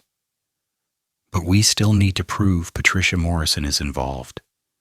Right now, this just shows Stephen Park framed Nina. We need evidence connecting Patricia to Stephen. How do we get that?" We investigate Patricia the same way we investigated everyone else in the corruption network. We look at her finances, her communications, her movements. We find the connection. But investigating an active FBI agent was dangerous and difficult. Patricia had access to FBI resources, knew how to cover her tracks, and could use her position to sabotage any investigation into her activities. They would need to be extremely careful. Jake had an idea. What if we don't investigate Patricia directly? What if we focus on finding Stephen Park? If we can find him and get him to talk, he might give up Patricia to save himself. Stephen has been evading capture for months, Agent Chen pointed out. Multiple agencies have been looking for him. But they've been looking in the wrong places. They've been checking his known associates, his family, his previous addresses. What if we think like Stephen thinks? He needs money to stay hidden. He needs resources. Where would he get those? Marcus jumped in. Eleanor Peterson? She'd hidden accounts, money that the government didn't seize. What if Stephen has access to some of those accounts? What if that's how he's funding his time in hiding? They pulled up the information about Eleanor's hidden financial network, the accounts they had discovered during their previous investigation. Most had been seized, but there were a few they had suspected existed but couldn't prove. If Stephen had access to those accounts, tracking the money might lead them to him. Sarah worked with Nina's replacement at the library, a young woman named Emma who was helping continue the research work Nina had started. Together they searched through financial records, property records, and business registrations, looking for any accounts or assets connected to Eleanor Peterson that might have been missed. After 3 days of intensive searching, Emma found something. A storage unit rented under one of Eleanor's shell company names, paid for through an account that was still active. The unit was in a facility 20 miles outside the city, in a small industrial area. This could be where Stephen is hiding, Sarah said, or at least where he's storing resources. Agent Chen wanted to send FBI agents to check out the storage unit, but Sarah convinced him to let them do surveillance first. If we raid it and Stephen isn't there, we lose our chance to catch him. Let's watch it, see if he shows up. They set up surveillance on the storage facility, taking shifts watching the entrance with cameras and binoculars. For 2 days, nothing happened. Then on the 3rd day, a man matching Stephen Park's description entered the facility, went to a specific storage unit, and spent 30 minutes inside before leaving. Agent Chen and his team followed Stephen from the storage facility to a motel 15 miles away. They watched him enter a room confirming he was staying there. Then they called for backup to execute an arrest. But before they could move in, Patricia Morrison appeared at the motel. They watched through surveillance cameras as Patricia knocked on Stephen's motel room door. Stephen let her in. They talked for several minutes, though the surveillance equipment couldn't pick up audio. Then Patricia left, and 15 minutes later, Stephen packed a bag and fled the motel. She warned him, Agent Chen said in frustration. Patricia must have heard about our surveillance and warned Stephen we were coming. But now we have proof, Marcus pointed out. We have video of Patricia meeting with Stephen, a fugitive she should be helping to capture, not protect. That's evidence of her corruption. Agent Chen immediately reported Patricia's actions to his supervisor and to the FBI's Internal Affairs Division. An investigation was opened into Patricia Morrison's conduct. But Patricia had a prepared defense. She claimed she had been meeting with Stephen as part of her own investigation, trying to convince him to turn himself in. She said she had been operating undercover and hadn't informed her team because she didn't know who she could trust. It was a plausible cover story, and without audio of their conversation, they couldn't prove Patricia was lying. Stephen Park vanished again, warned by Patricia that he was being watched. They lost their chance to capture him and get him to testify about Patricia's involvement. Nina remained in custody, still not formally charged, but not released either. Patricia was using every legal tool available to keep Nina detained while building a case against her. The evidence Carol Williams had provided helped, but it wasn't enough to get Nina released without catching Stephen and proving he had framed her. Sarah felt frustrated and helpless. They were back in the same situation they had been in before, fighting against corrupt officials who used the system itself as a weapon, trying to prove innocence when all the evidence pointed to guilt. Then Sarah had an idea. What if we use Patricia's own tactics against her? What if we create a situation where she has to reveal herself? What do you mean? Agent Chen asked. Patricia wants to destroy our credibility. She's using Nina's arrest to make people question whether we were ever legitimate investigators or just corrupt ourselves. But what if we feed her false information, make her think we're onto something big, something that would completely exonerate Nina and expose Patricia? Patricia would have to react to protect herself, and when she reacts, she reveals herself. That's risky, Thomas warned. If Patricia realizes it's a trap, she could disappear like Stephen did. It's also our best chance, Jake said. We've been playing defense this whole time. Let's go on offense. They crafted a plan. Jake would write an article claiming he had discovered new evidence about the corruption network. Evidence that proved Patricia Morrison had been working with her uncle, Richard Morrison, all along. That she had been protecting the network from inside the FBI. The article would claim this evidence was being held in a secure location and would be released in 48 hours. The article was published in Jake's newspaper with a prominent headline, FBI Agent Under Investigation. Patricia Morrison's Secret Connection to Corruption Network. The article didn't actually contain any real evidence, just vague claims and suggestions. But it was enough to panic Patricia. Within hours of publication, Patricia made several phone calls from her FBI office, all of which were being monitored by internal affairs investigators who had been alerted to watch for suspicious activity. Patricia called Stephen Park. She told him the situation was getting too dangerous, that they needed to shut down their operation immediately.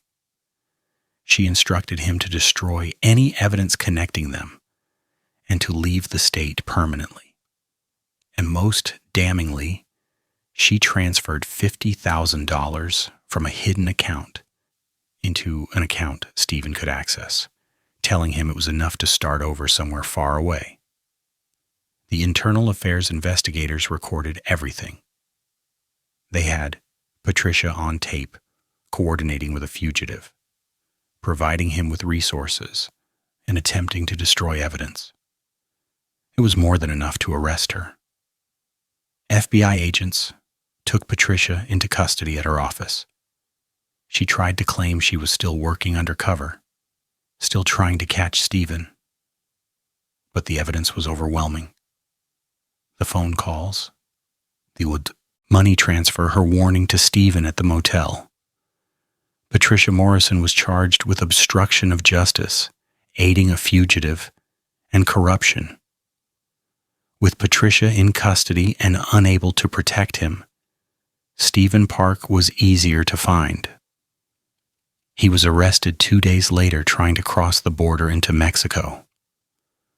When offered a deal for cooperation, Stephen immediately gave up everything. He confessed to framing Nina, explained that Patricia had hired him to do it as revenge against the people who exposed the corruption network and provided evidence of all their communications. Nina was released from custody immediately. All potential charges were dropped.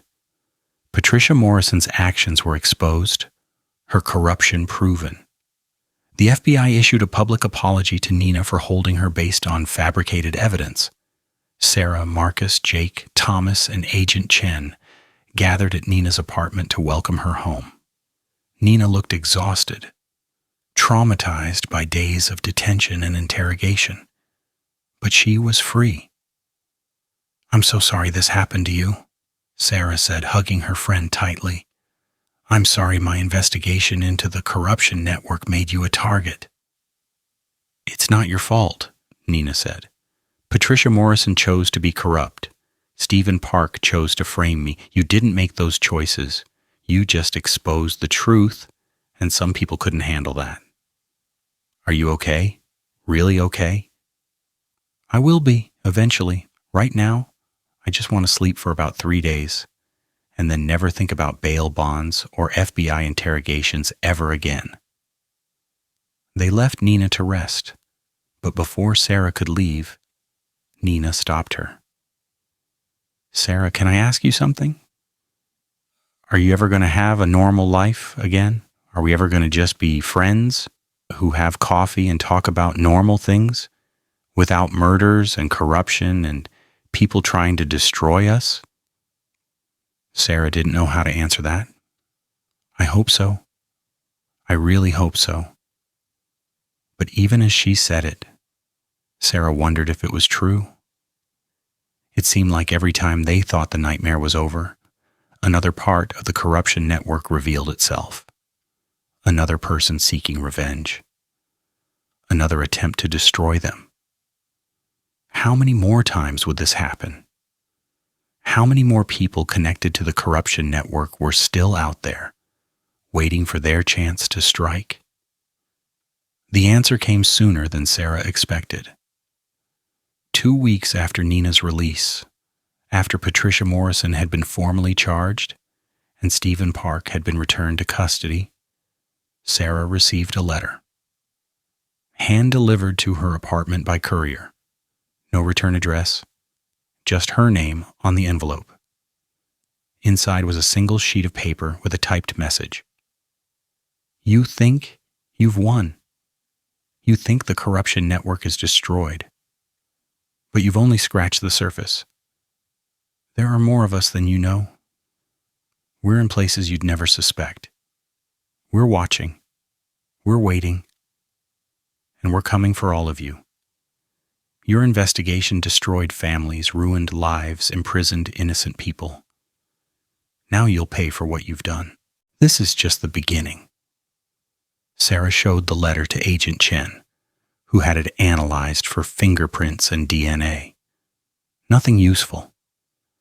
The paper was generic, bought at any office supply store. The printer was a common model. The courier service had been paid in cash, and the person who dropped off the letter had worn a disguise that defeated their security cameras. "It could be a bluff," Agent Chen said. "Someone trying to scare you, making empty threats." "Or it could be real," Sarah said. "There could be more people connected to the network who we haven't identified yet. People who want revenge. We've investigated everyone connected to Richard Morrison, Eleanor Peterson, James Mitchell. We've followed every lead. Who else could there be? I don't know. But I'm tired of being reactive, tired of waiting for the next attack. I want to find these people before they find us." "Sarah, you've done enough. You've helped expose and dismantle a corruption network that operated for 40 years. You've helped convict dozens of criminals. You've suffered through being framed for murder, investigated, threatened. Don't you think it's time to step back, let law enforcement handle the rest?" "That's what I've been trying to do. That's what I've been trying to do for months. But they keep coming after us. They keep attacking my friends, trying to destroy our lives. I can't just sit back and wait for the next attack. I need to end this completely." Marcus supported her, even though Sarah could see the worry in his eyes. He had been patient through everything, had stood by her through all the investigations and dangers. But she knew he wanted what Nina wanted, what they all wanted: a normal life without constant fear. Jake agreed to help investigate the threatening letter and search for other potential members of the corruption network who might be seeking revenge. Thomas offered legal support. Nina, despite everything she had just been through, insisted on helping too. "If someone is coming after us, I'd rather face them head on than hide and wait for them to strike," Nina said. They started by making a list of everyone who had been part of the corruption network and what had happened to them. Richard Morrison in prison for life. Eleanor Peterson in prison. David Peterson dead. James Mitchell in prison. Vincent Crawford in prison. Michael Torres in prison. Harrison Fletcher disbarred and in prison. Amanda Blackwood in prison for creating fake evidence. Patricia Morrison recently arrested. Stephen Park back in custody. But there were others. Family members of the imprisoned criminals. Business associates who had benefited from the corruption. People who had lost money or power when the network was dismantled. Any of them could be behind the threatening letter. They spent weeks investigating these potential threats, looking into the backgrounds and activities of everyone connected to the case. Most seemed to have accepted the convictions and moved on with their lives.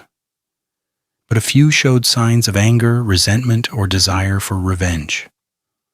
One name kept appearing in their research: Catherine Morrison, Richard Morrison's ex-wife and Patricia Morrison's mother.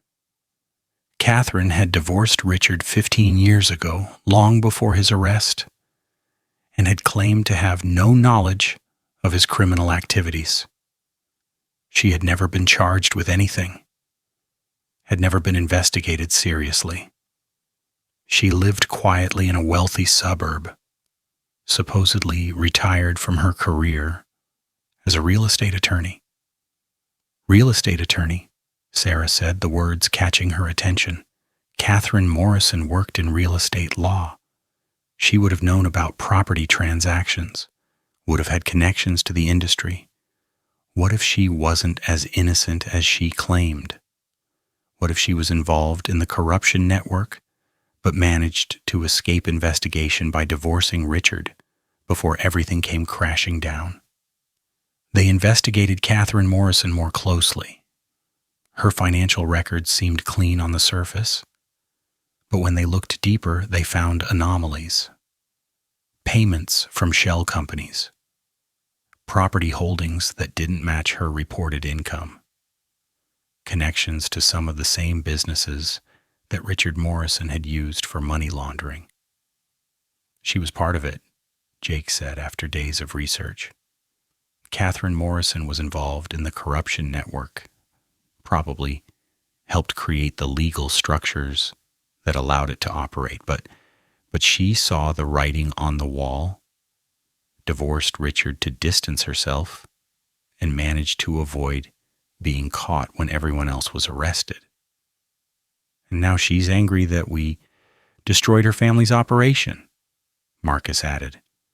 Richard in prison, Patricia arrested, her entire family legacy destroyed. That's motive for revenge. They presented their findings to Agent Chen, who agreed there was enough evidence to investigate Catherine Morrison more formally. But before they could move forward, something happened that proved Catherine was indeed behind the threats. Thomas Way was attacked. He was leaving his office late one evening when someone struck him from behind, knocking him to the ground. The attacker hit him repeatedly, breaking his arm and several ribs before fleeing. Thomas managed to call 911, but he didn't see his attacker clearly enough to identify them.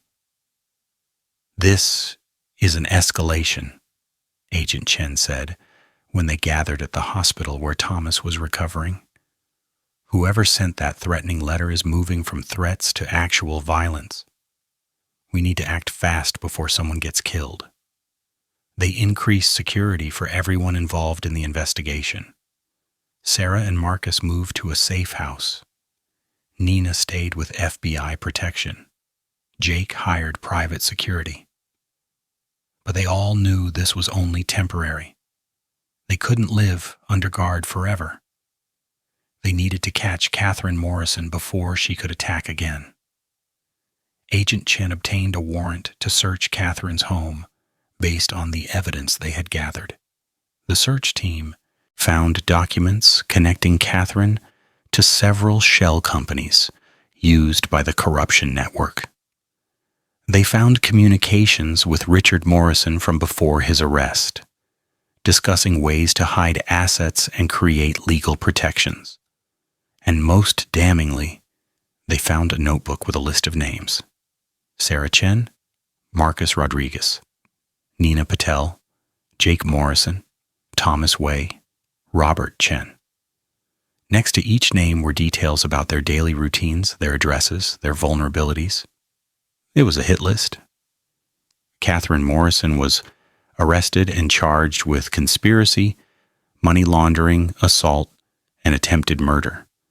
She denied everything, claimed the notebook was for legitimate business purposes, insisted she had nothing to do with attacking Thomas Wei. But the evidence was strong, and Catherine's lawyers knew it. After a week in custody, Catherine agreed to a deal. She would plead guilty to the financial crimes in exchange for the assault charges being dropped to simple assault rather than attempted murder.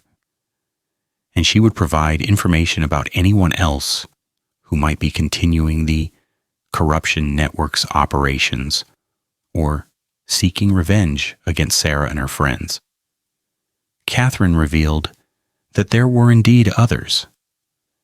Business associates of Richard Morrison who had managed to avoid arrest. Family friends who had lost money when the network was dismantled. People who blamed Sarah and her friends for ruining their lives, even though they had been complicit in or benefiting from decades of crime. The FBI launched investigations into all of these individuals. Some were charged with crimes. Some agreed to cease any hostile activities. Some left the state or country to avoid prosecution. Over the next several months, the last remnants of the corruption network were finally, truly dismantled. Catherine Morrison's cooperation led to the exposure of people who had been flying under the radar, people who had continued operating or planning revenge. One by one, they were identified, investigated, and dealt with through either prosecution or warning. Sarah felt like they were finally cleaning out the last corners of a rot that had infected the city for 40 years. It was exhausting, demanding, sometimes scary, but it was also necessary. Thomas recovered from his injuries, though the attack had shaken him. He talked about retiring from law, about moving somewhere quieter and safer. But ultimately, he decided to stay, to continue using his legal expertise to help others.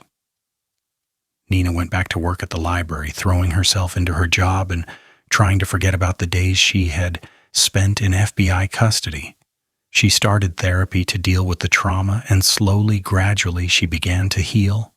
Jake wrote a comprehensive series of articles documenting the entire corruption network, from its origins to its final dismantling. The series won awards and led to a book deal. Jake was becoming a well-known investigative journalist, his career flourishing because of the work he had done exposing crime and corruption. Marcus continued his journalism work, though he had turned down several job offers from major newspapers that would have required relocating. He wanted to stay close to Sarah, to be there if she needed him, to build their life together in the city they had helped clean up. And Sarah went back to being a librarian. She helped patrons find books, answered reference questions, organized community programs, and lived as normal a life as she could manage. But she had changed. She was no longer just a librarian who happened to find a body in her kitchen. She was someone who had stood up against corruption, who had fought for justice, who had helped bring down criminals that had operated with impunity for decades. 1 year after Catherine Morrison's arrest, Sarah and her friends gathered at a restaurant to celebrate. Not the anniversary of anything specific, just a celebration of being alive, being free, being together. To survival, Jake said, raising his glass. To friendship, Nina added. To justice, Thomas said. To finally being done with corruption investigations, Marcus said with feeling. They all laughed and clinked glasses. The nightmare was truly over this time. The corruption network was completely destroyed.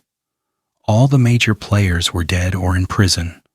All the revenge seekers had been identified and dealt with. There was no one left to come after them. So what now? Nina asked.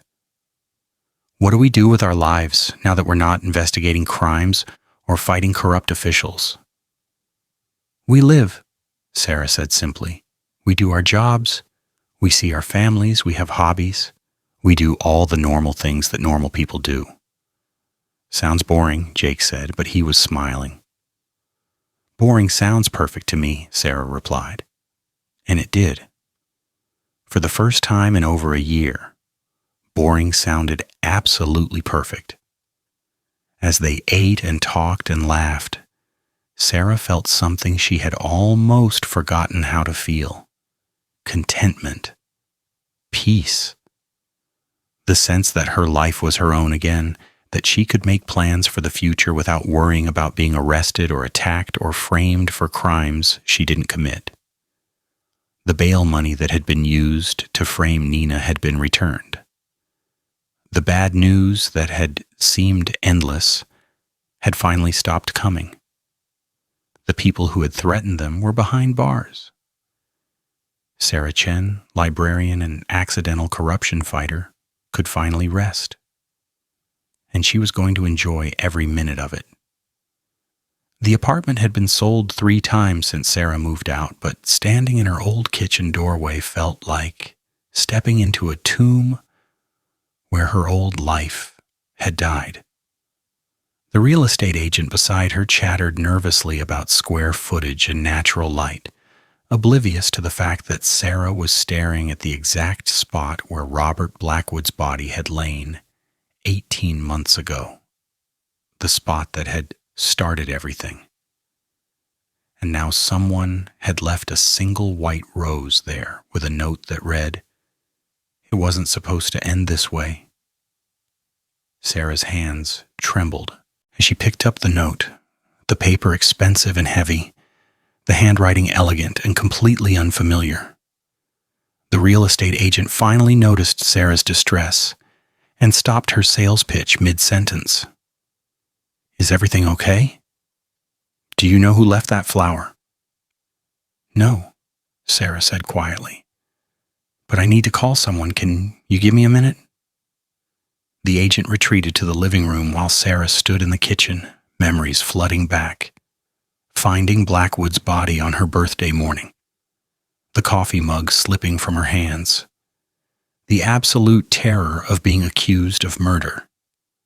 Everything that had followed. The investigations, the trials, the constant fear, the eventual victory. She had thought it was over. They all had. Sarah called Marcus first, then Agent Chen, then gathered the others, Nina, Jake, Thomas. Within 2 hours they were all assembled in Thomas Way's office, the rose and note sitting on the conference table like a bomb waiting to explode. "Who has access to your old apartment?" Agent Chen asked, examining the note with gloved hands. "I don't know. I moved out over a year ago. 3 different families have lived there since." The landlord, the current tenants, real estate agents showing the place, maintenance workers. Could be anyone. Why were you even there? Nina asked. Why go back to that apartment after everything? Sarah felt embarrassed. The building is being converted to condos, and they're selling the units. I got a notice in the mail because I used to live there. I thought maybe... I don't know what I thought. Maybe I wanted to prove to myself that I wasn't afraid of that place anymore. Maybe I wanted closure. It was stupid. Not stupid, Marcus said, squeezing her hand, but definitely unlucky. Someone knew you'd come back. They were waiting for you to return. Or they were waiting for anyone connected to the case to return, Jake suggested. Maybe they've been leaving flowers and notes there for months, hoping someone would find them?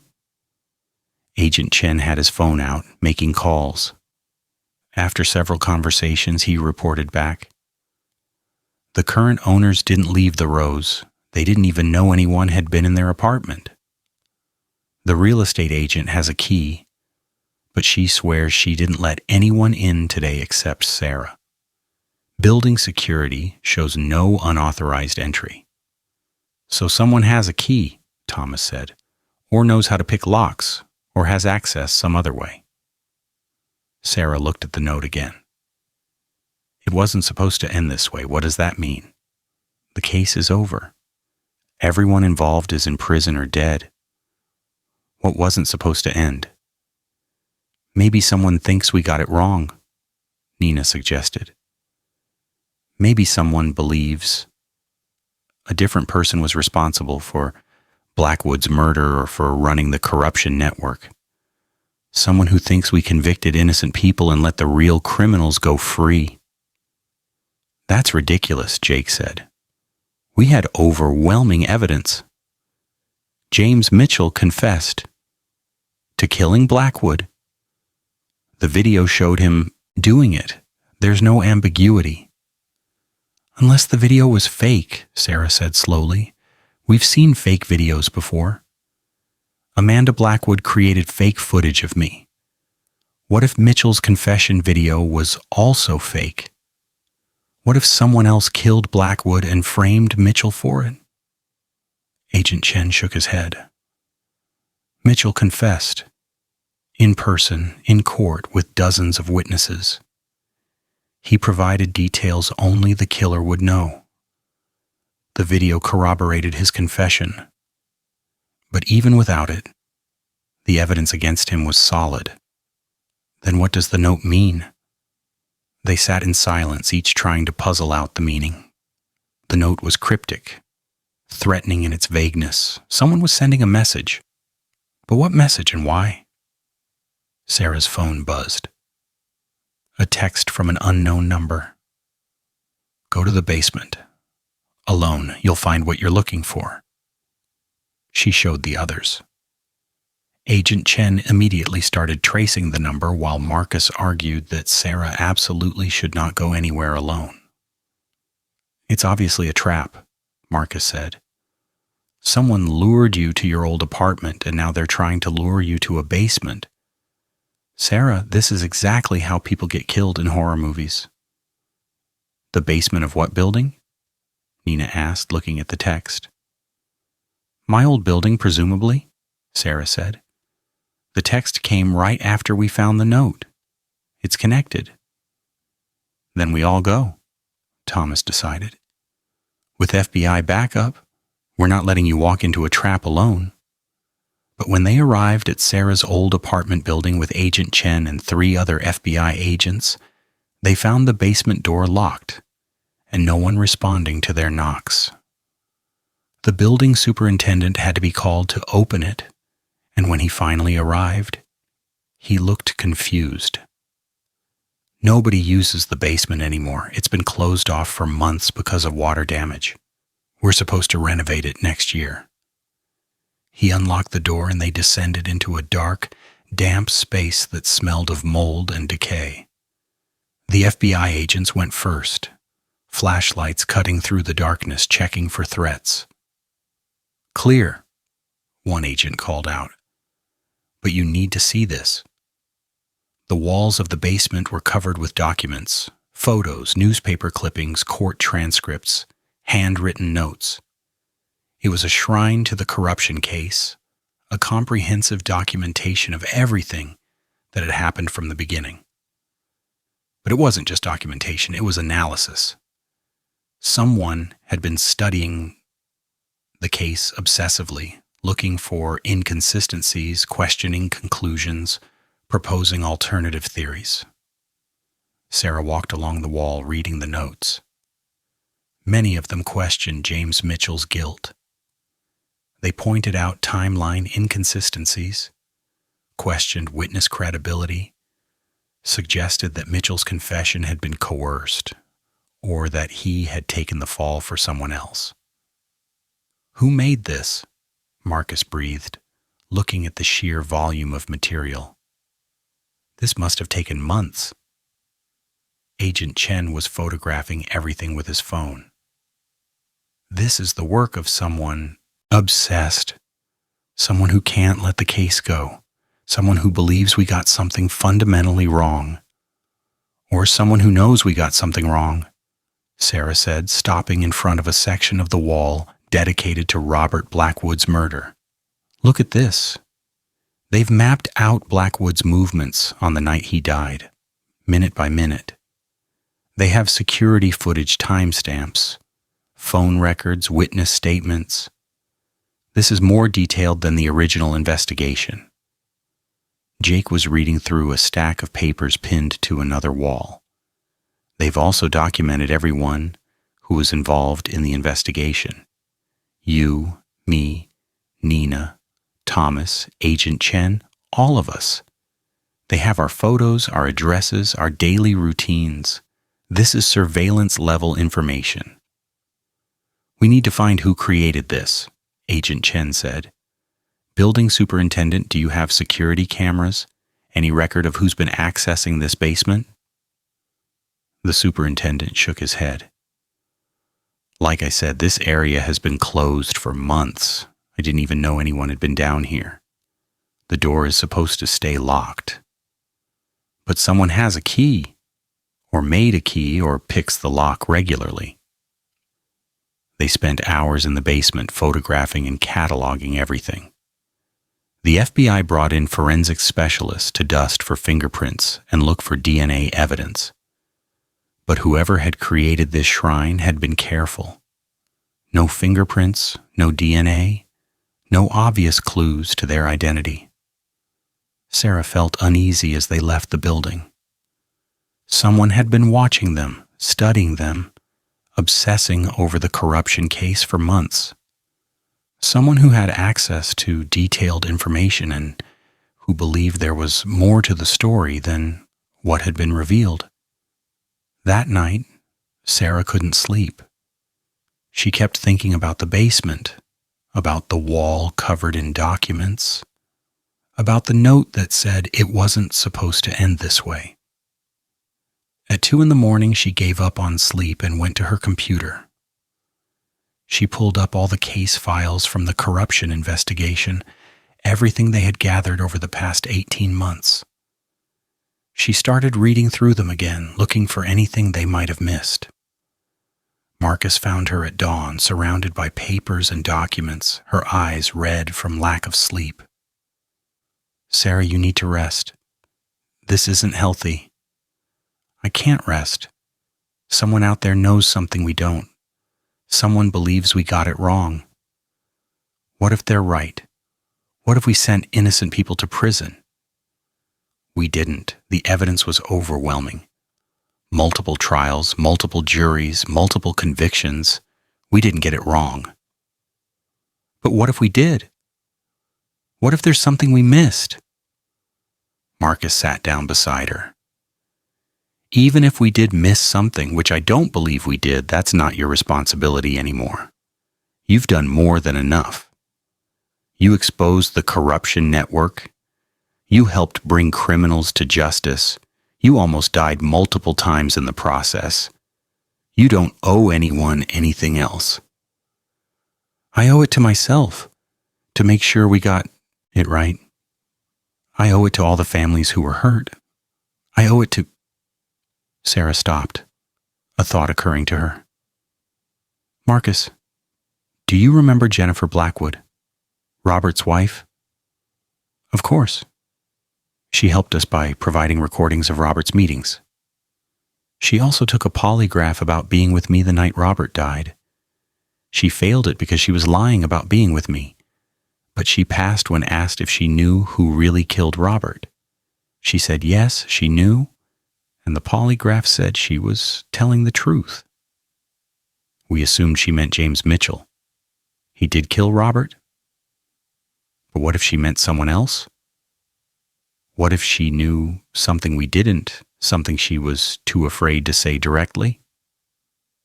They called Jennifer Blackwood, who agreed to meet them later that day. She looked older than Sarah remembered, tired and worn down by everything that had happened. I wondered if someone would eventually come ask me about this, Jennifer said when they met at a quiet cafe. I've been waiting for 18 months. Waiting for what? Sarah asked. For someone to realize that James Mitchell didn't act alone, for someone to question the official story. You know something. I know Robert was killed by Mitchell. I saw the video. I heard the confession. That part is true. But I also know Mitchell had help, and that help came from someone who's still free. Sarah felt her heart race. Who? I don't have a name. I don't have proof. But I know Robert was working on something in the weeks before he died, something that terrified him. He said he had discovered who was really in charge of the corruption network, who had been pulling the strings from the very beginning. He said it wasn't Richard Morrison or Eleanor Peterson or even Mitchell. It was someone else, someone higher up, someone with so much power that exposing them would be impossible. Did he tell you who it was? No, he said it was safer if I didn't know, but he made recordings, kept documents, gathered evidence. He was planning to use it as insurance, as protection, in case the person came after him. Obviously, the insurance didn't work. Where are these recordings and documents? I don't know. Robert hid them somewhere. He said if anything happened to him, I should tell the FBI about the evidence, but not where it was. He said they'd have to find it themselves because if he told anyone the location, it would put them in danger too. Did you tell the FBI about this? I tried. I told Agent Chen. I told the prosecutors. But they said they already had enough evidence, that they had caught the people in charge, that there was no need to chase phantom masterminds. They thought I was paranoid or confused or making things up, so I stopped trying to convince them. I figured the evidence would stay hidden and whoever Robert was afraid of would never be exposed. But now someone has found the evidence, Marcus said. Or at least someone is looking for it, someone who knows there's more to the story. Maybe that. Someone is the person Robert was afraid of, Jennifer said. Maybe they've been searching for Robert's evidence all this time, and now they're getting close to finding it. After leaving Jennifer, Sarah and Marcus went directly to Agent Chen to tell him what they had learned. Agent Chen listened carefully but looked skeptical. Jennifer mentioned this 18 months ago. We investigated as much as we could, but we found nothing to support her claims. Robert Blackwood was paranoid in his final weeks, yes, but that's because he was involved in criminal activity and afraid of being caught. His fear doesn't prove there's some secret mastermind we missed. But someone created that shrine in the basement, Sarah argued. Someone has been researching this case obsessively. Someone knows something. Or someone is as paranoid as Robert was.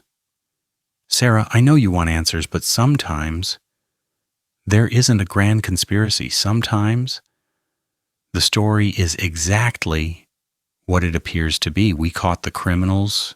We exposed the corruption. We got justice. That's the end. But Sarah couldn't let it go. She kept thinking about Robert Blackwood's hidden evidence, about the person he had been afraid of, about the note that said it wasn't supposed to end this way. She decided to do what she did best: research.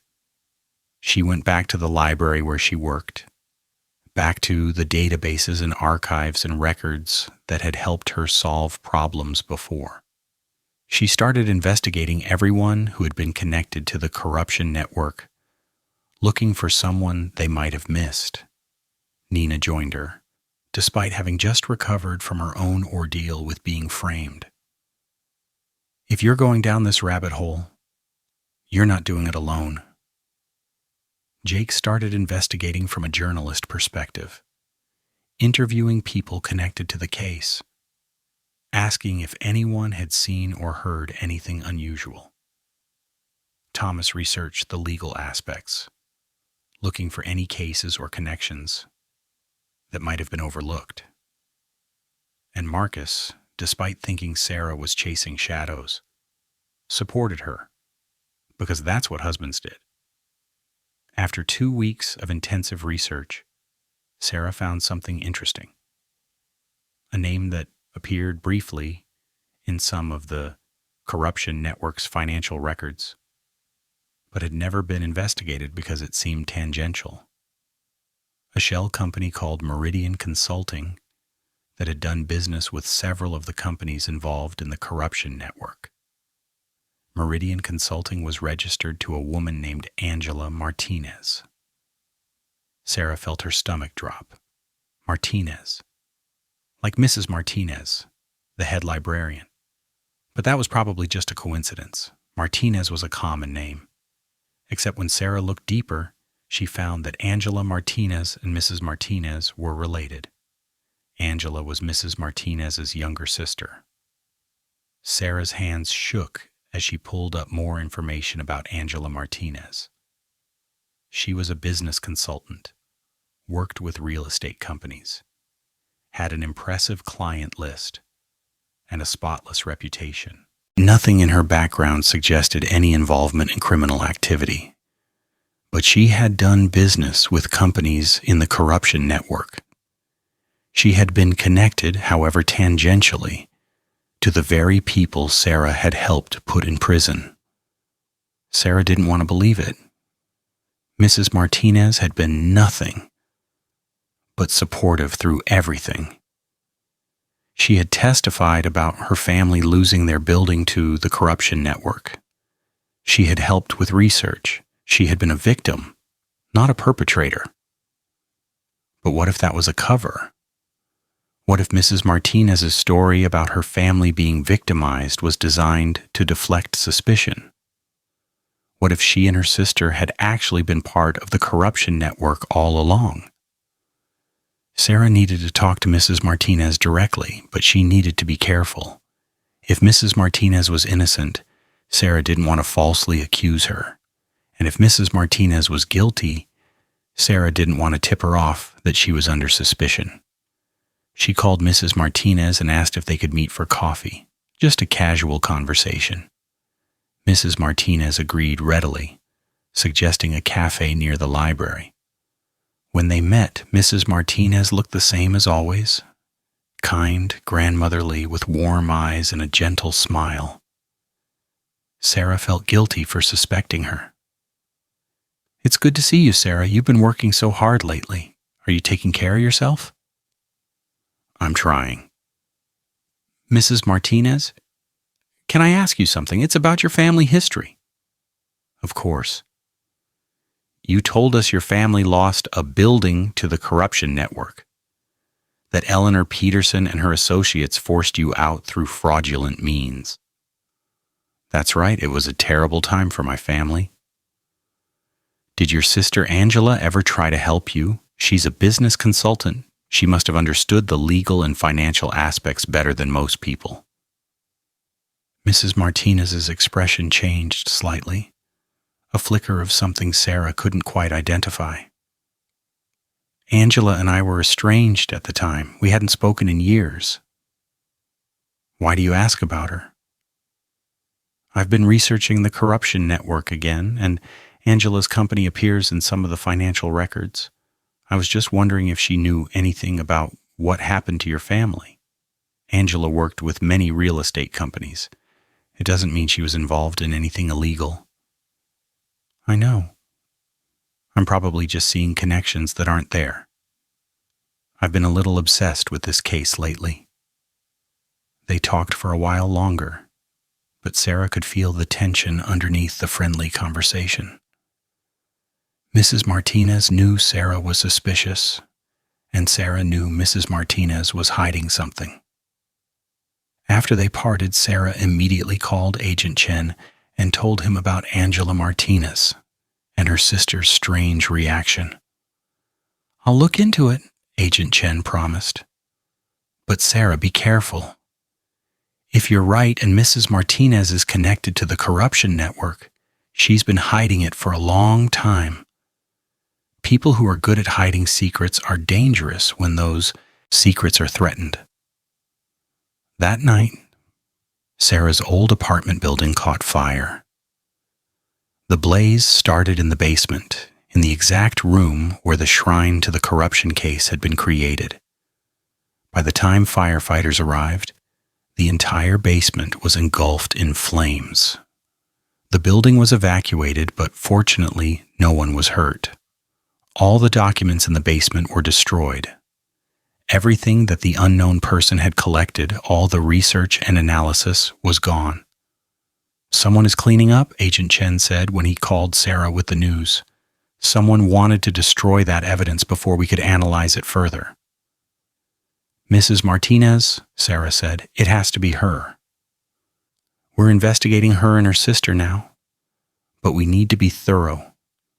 We can't arrest someone based on suspicion alone. While the FBI investigated the Martinez sisters, Sarah continued her own research.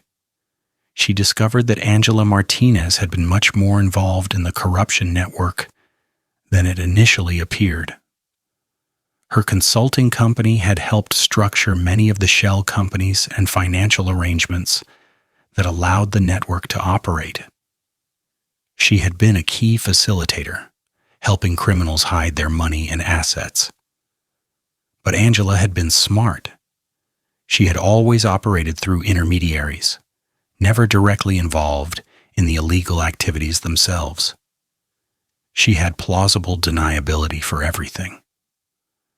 And when the corruption network started to collapse, she had quietly distanced herself from her clients and destroyed any evidence of her involvement. She's like a ghost, Jake said after researching Angela for days. Every time I think I've found something solid, it evaporates. She's incredibly skilled at covering her tracks. What about Mrs. Martinez? Nina asked. Is she involved or just related to someone who's involved? That was the question Sarah dreaded. She didn't want Mrs. Martinez to be guilty. The woman had been a mentor, a friend, someone Sarah respected deeply. But the evidence was starting to point in a troubling direction. Sarah discovered that Mrs. Martinez's family building, the one supposedly stolen by the corruption network, had actually been sold through Angela's consulting company. Mrs. Martinez had claimed her family was forced out by corrupt officials, but the reality was more complicated. Her family had sold the building voluntarily through Angela's company and had received market value for it. The story about being victimized was a fabrication. Why would Mrs. Martinez lie about that?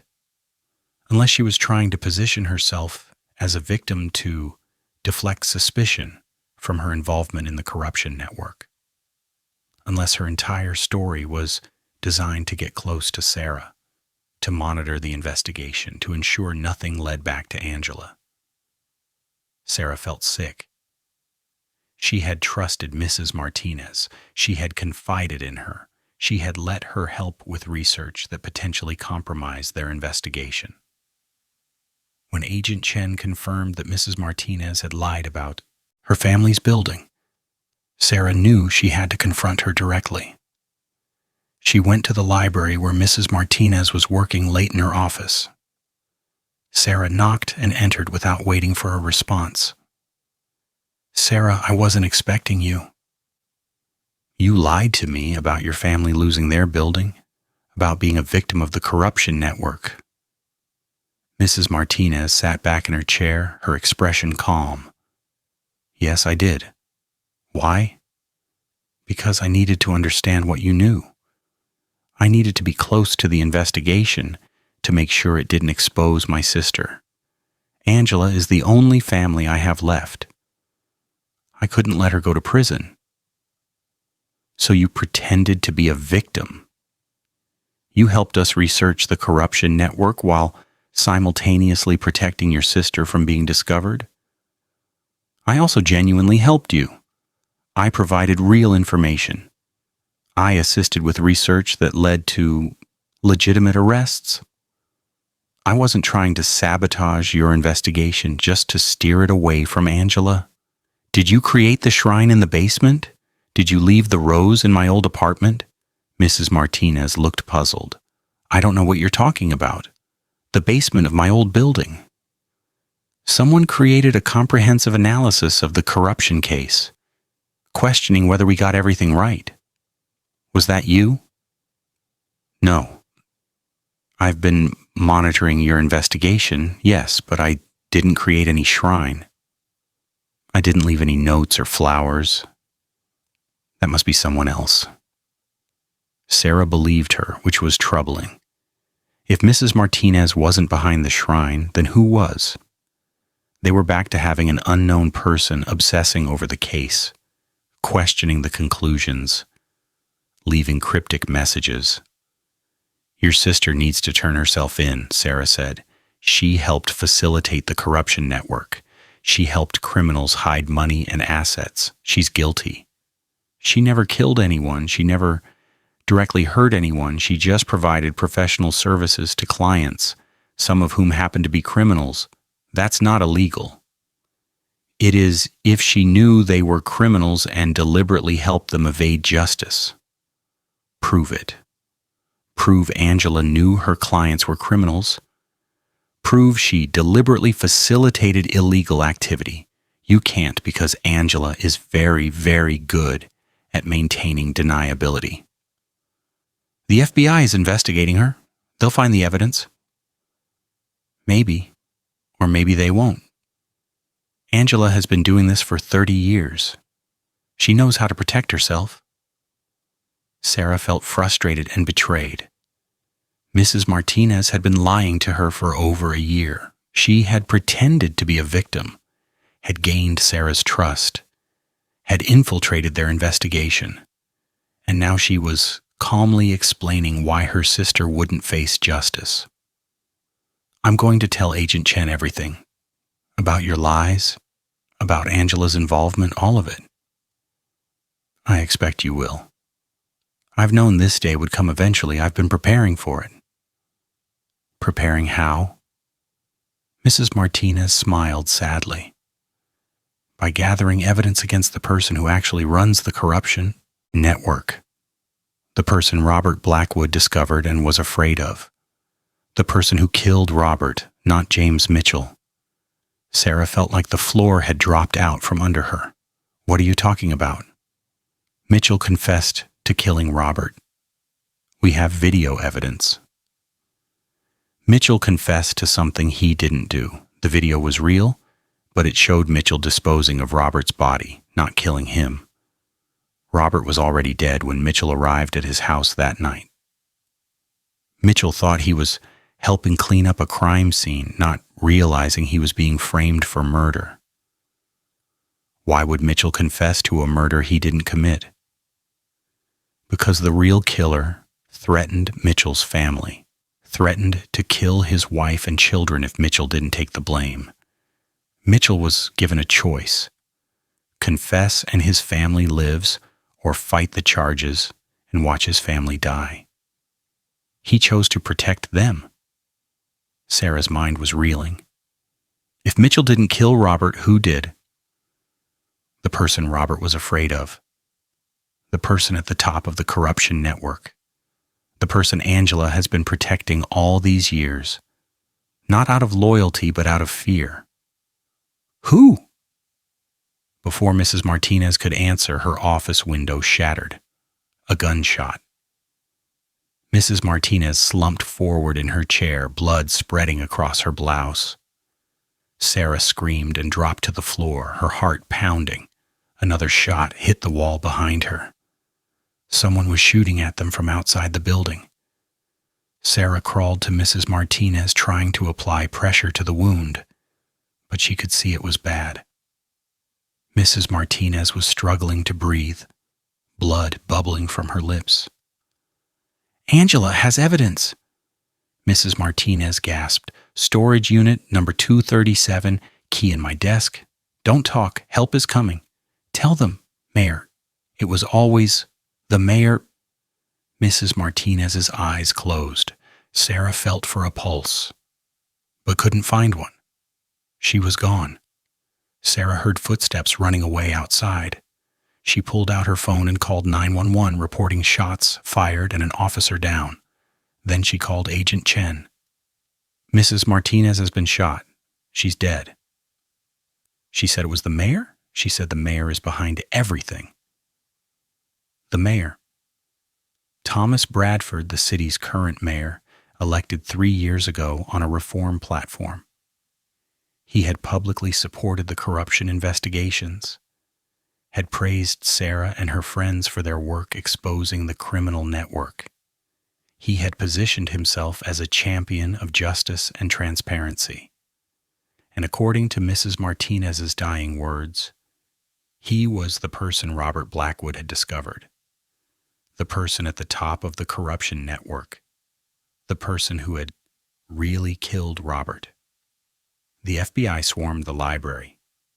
Crime scene investigators, forensic specialists, agents searching for the shooter. Agent Chen found Sarah sitting on the floor outside Mrs. Martinez's office, covered in blood, in shock. "Sarah, are you hurt?" "No, the blood is hers." "Agent Chen, we need to get to storage unit 237. Mrs. Martinez said her sister has evidence there. Evidence about the mayor." "We'll get a warrant and search it, but Sarah, you need to go to the hospital. Get checked out." "I'm fine. We need that evidence now. If the mayor is behind this, if he killed Mrs. Martinez to keep her quiet, he'll try to destroy the evidence before we can get to it." Agent Chen organized a team to raid the storage unit. They brought Sarah along, despite protests about proper procedure and safety concerns. The storage facility was in an industrial area on the edge of the city. Unit 237 was a climate-controlled space about 10 feet by 10 feet. They used the key from Mrs. Martinez's desk to open it. Inside were file boxes, laptops, recording equipment, and stacks of documents. Angela Martinez had been documenting everything, keeping insurance just like Robert Blackwood had. The evidence was comprehensive. Financial records showing Mayor Bradford had been taking bribes and payoffs for years. Communications proving he had protected the corruption network from investigation. Video and audio recordings of Bradford meeting with criminals, including Robert Blackwood. And most damningly, a video from the night Robert died. Not the video they had seen in court showing James Mitchell, but a different video from earlier that night. This video showed Mayor Bradford at Robert's house, arguing with him, and then killing him in a fit of rage when Robert threatened to expose Bradford's corruption. "This changes everything," Agent Chen said, staring at the video. Mitchell was innocent. Bradford killed Robert and then forced Mitchell to take the blame. "We need to arrest Bradford immediately," Sarah said, "before he finds out we have this evidence." But when they tried to locate Mayor Bradford, he was gone. His office said he had left for an emergency meeting and wasn't responding to calls. His security detail didn't know where he was. His wife said he hadn't been home. Bradford had fled. He must have had someone watching Mrs. Martinez, Agent Chen said. When she was shot, when the FBI showed up at the library, he knew we were getting close. He ran.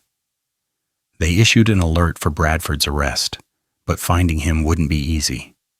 As mayor, Bradford had resources, connections, and knowledge of how law enforcement operated. He could hide effectively or leave the country entirely. While the FBI searched for Bradford, Sarah and her friends tried to process what they had learned. James Mitchell, the man they had believed was a corrupt prosecutor and murderer, had actually been a victim too. He had confessed to a crime he didn't commit to save his family. He was currently in prison serving life for a murder he didn't commit. "We need to get Mitchell released," Thomas said immediately. "We have evidence proving his innocence. He should be freed immediately." But the legal process would take time. Mitchell's lawyers would need to file appeals, present the new evidence, convince a judge to overturn the conviction. It could take weeks or months. In the meantime, Mayor Bradford remained at large. Days passed with no sign of him. The FBI tracked his credit cards, phone, and car, but Bradford had ditched everything and was operating off the grid. The news media had a field day. The mayor, previously seen as a hero of reform, was now revealed as the mastermind behind the corruption network he had pretended to fight against. It was a scandal that dominated every news cycle, that shocked the entire city. And through it all, Sarah felt exhausted and frustrated. She had thought the corruption network was destroyed, that all the criminals had been caught, that justice had been served. But she had been wrong. The real villain had been hiding in plain sight, wearing the mask of a reformer, fooling everyone, including her. 2 weeks after Bradford's disappearance, Sarah received another note, hand-delivered to her apartment, just like before. "You found the truth. Now finish it. Bradford is at the lighthouse on Miller's Point. Come alone at midnight. Bring the evidence. This ends tonight." Sarah showed the note to Agent Chen, who immediately wanted to set up a tactical team and raid the lighthouse. But Sarah had a different idea. "It's a trap. Bradford wants to lure us somewhere isolated where he can eliminate threats. But we can use that. We can make him think I'm coming alone when actually I'll have FBI backup surrounding the location. That's incredibly dangerous. Everything about this case has been dangerous, but we can't let Bradford escape. This is our chance to catch him." Agent Chen reluctantly agreed to Sarah's plan. At 11:30 that night, Sarah drove to Miller's Point Lighthouse, alone in her car, but with FBI agents following at a distance. She wore a wire so they could hear everything. The lighthouse was old and abandoned, sitting on a rocky outcrop overlooking the ocean. Sarah parked and walked toward it, carrying a USB drive that supposedly contained copies of Angela Martinez's evidence. Bradford was waiting inside, looking disheveled and desperate. He was holding a gun. Sarah Chen, the librarian who destroyed everything. "You destroyed everything yourself. You ran a corruption network for years. You killed Robert Blackwood. You framed James Mitchell. You had Mrs. Martinez murdered. This is all on you. I did what I had to do to maintain order.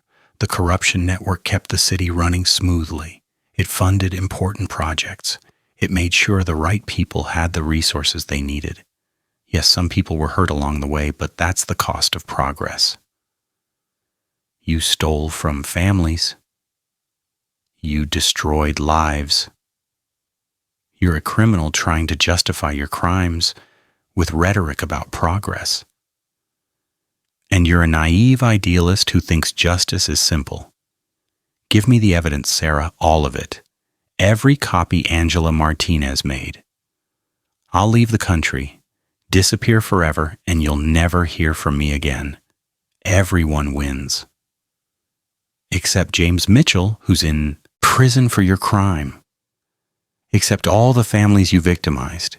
Except Mrs. Martinez, who you had killed. They don't win. Bradford raised the gun. I was hoping we could do this peacefully, but if you won't cooperate, I'll take the evidence from your corpse. FBI, drop your weapon. Agents burst into the lighthouse from multiple entrances. Bradford spun, firing wildly. Agents returned fire. Bradford went down, shot multiple times. He was alive, but badly wounded. As paramedics worked on Bradford, Agent Chen approached Sarah. Are you okay? Yeah, I'm okay. Is it finally over? I think it actually is this time. Mayor Thomas Bradford survived his injuries and was charged with murder, corruption, conspiracy, and a dozen other crimes. James Mitchell was released from prison after his conviction was overturned, his name cleared. Mitchell's family, who had been living in fear, was finally safe. Angela Martinez came out of hiding and cooperated with investigators, providing evidence against Bradford and explaining how she had documented his crimes over the years. She pleaded guilty to facilitating money laundering and received a reduced sentence in exchange for her cooperation. The city held a special election for a new mayor. The corruption network was truly, finally, completely dismantled. This time, for real. Sarah returned to her old apartment building one last time. The fire damage had been repaired. The basement was clean, the shrine gone. She stood in her old kitchen, the place where everything had started, and felt a sense of closure she had never quite achieved before. It's over, she said aloud to the empty room. Finally, truly, it's over. She left the building and never went back. Some ghosts needed to be laid to rest. Some crime scenes needed to stay in the past. Sarah went home to Marcus, to her life, to her future. She had been a librarian who accidentally became a corruption fighter. Now she could just be a librarian again, just Sarah, just normal. And that was exactly what she wanted. The job posting shouldn't have existed, but there it was taped to the library break room bulletin board. Wanted private investigator with library science degree, specializing in information crimes. Sarah stared at it for a full minute while her coffee grew cold in her hands, feeling the universe's cosmic sense of humor punch her directly in the soul. Because she had spent 2 years trying to convince everyone, including herself, that she was just a librarian, not a detective, and definitely not someone who wanted anything to do with crime ever again. The posting had appeared overnight. No one knew who put it there. Mrs. Martinez's replacement, a nervous man named Dr. Philip Chen, who jumped at loud noises and apologized for everything, claimed he hadn't seen anyone near the bulletin board. The other librarians were equally clueless. Sarah should have torn it down immediately. Should have thrown it away and forgotten about it. Should have gone back to her comfortable routine of helping patrons find books and organizing the children's reading program and living the blissfully boring life she had worked so hard to reclaim. Instead, she took a photo of the posting with her phone. The number listed was a local exchange. Sarah called it during her lunch break, half hoping no one would answer, fully prepared to hang up if someone did. Westwood Investigations, how can I help you? It was a woman's voice, professional but warm. Sarah almost hung up, but curiosity got the better of her.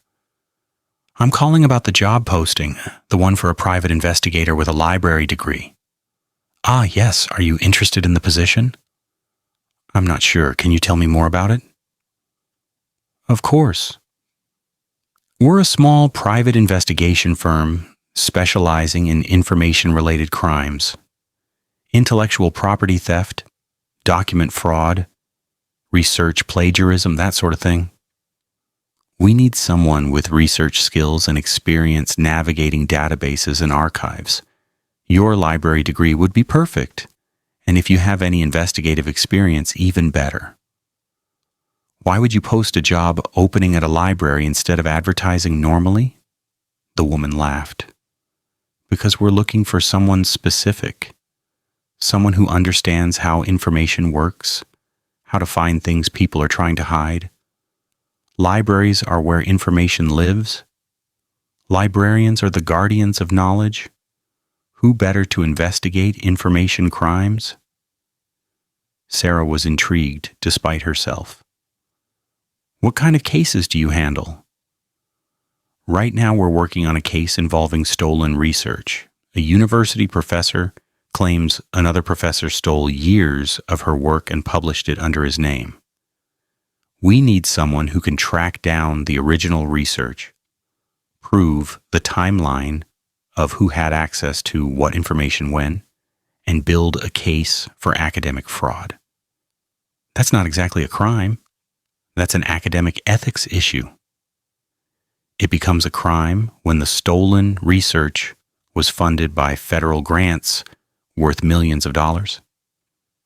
The professor who stole the work is now receiving funding based on research he didn't actually do. That's fraud. Sarah thought about this. It sounded interesting. More importantly, it sounded safe.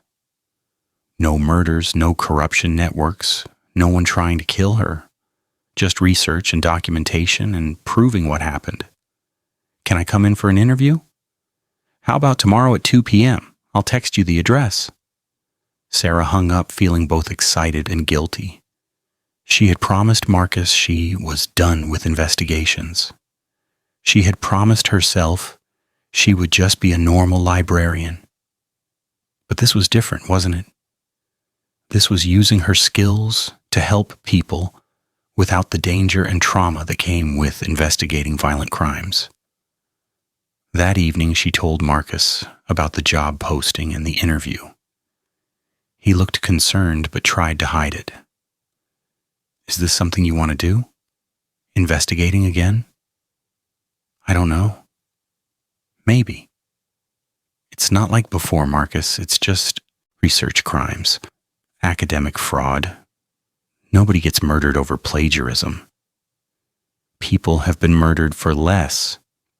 But if this is something you want to explore, I support you. Just be careful. And maybe talk to Agent Chen first. Make sure this company is legitimate. Sarah called Agent Chen, who ran a background check on Westwood Investigations. The company was legitimate, licensed, with a good reputation for handling corporate and academic investigation work. The owner was a woman named Dr. Evelyn Westwood, former FBI analyst who had started her own firm after retiring from the bureau.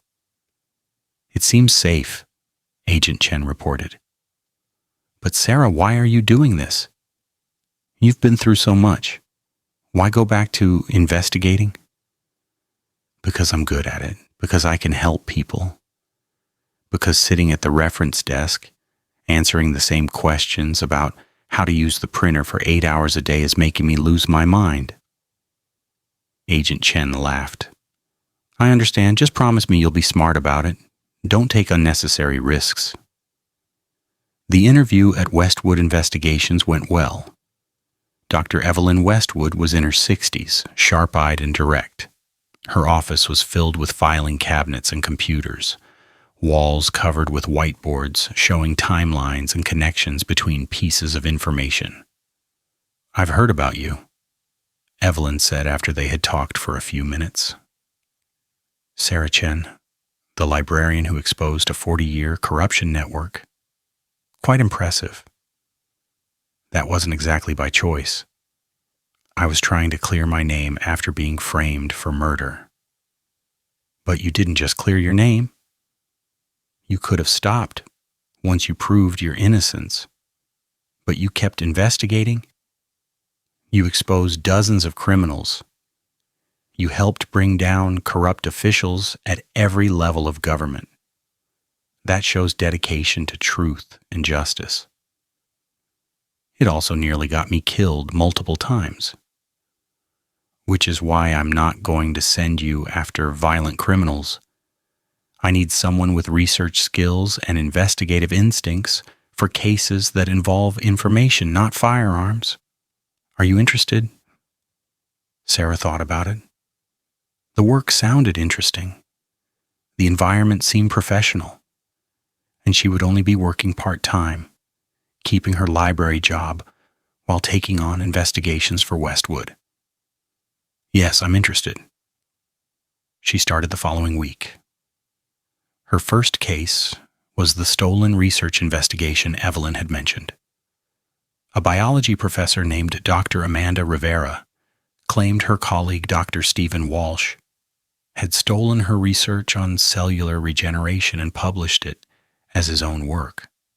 Sarah's job was to track down all the research documents, prove the timeline of who had done what work when, and find evidence that Walsh had access to Rivera's research before publishing his own papers. It was exactly the kind of work Sarah loved. She spent days in university archives, tracking down old research proposals and lab notebooks. She interviewed research assistants who had worked with both professors. She examined metadata on digital files to determine when documents were created and modified. After 2 weeks of investigation, Sarah had built a comprehensive timeline proving that Rivera had done the original research years before Walsh published his papers. She found emails showing Walsh had reviewed Rivera's grant proposals as part of a committee, giving him access to her research plans. She found evidence that Walsh's published papers contained data that could only have come from Rivera's unpublished work. The evidence was overwhelming.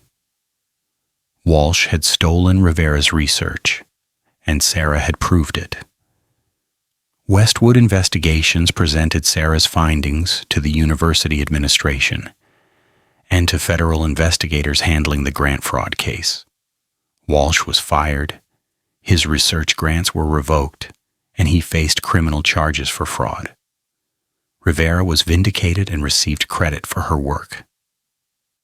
"Excellent job," Evelyn told Sarah. "You're a natural at this. Ready for another case?"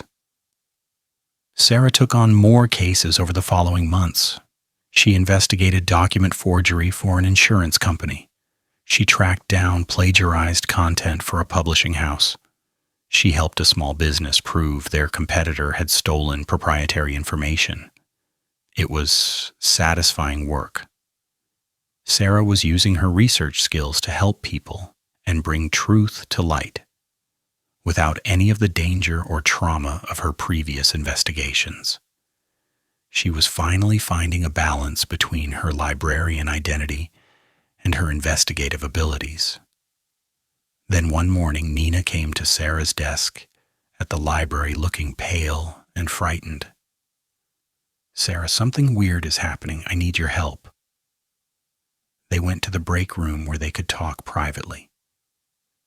Nina pulled out her phone and showed Sarah a series of text messages from an unknown number. "I know what you did. I know about the money. You think you got away with it, but I'm watching. Pay $50,000 or everyone will know your secret." "Nina, what is this? What money? What secret?" "I don't know. I haven't done anything." "But Sarah, these messages started 3 days ago and they're getting more specific. Look at the latest one." The newest message read, "The offshore account. The transfers to your mother's medical bills. The creative accounting. I have proof. $50,000 by Friday. Or I go to the police." Sarah felt a chill. "Nina, do you have an offshore account?" "No. Of course not. My mother does have medical bills, but I've been paying them normally through my own bank account. I haven't done any creative accounting or offshore transfers or anything illegal. This sounds like someone is trying to frame you again, just like with the bail bond situation. That's what I thought. But Sarah, how would someone know about my mother's medical bills? That's personal information. Whoever is sending these messages knows details about my life. Sarah thought about this. We need to figure out who's behind this and what they really want. This could be blackmail, or it could be someone setting you up for something worse. Can you investigate it through your detective work? This isn't really the kind of case Westwood Investigations handles, but I can look into it privately.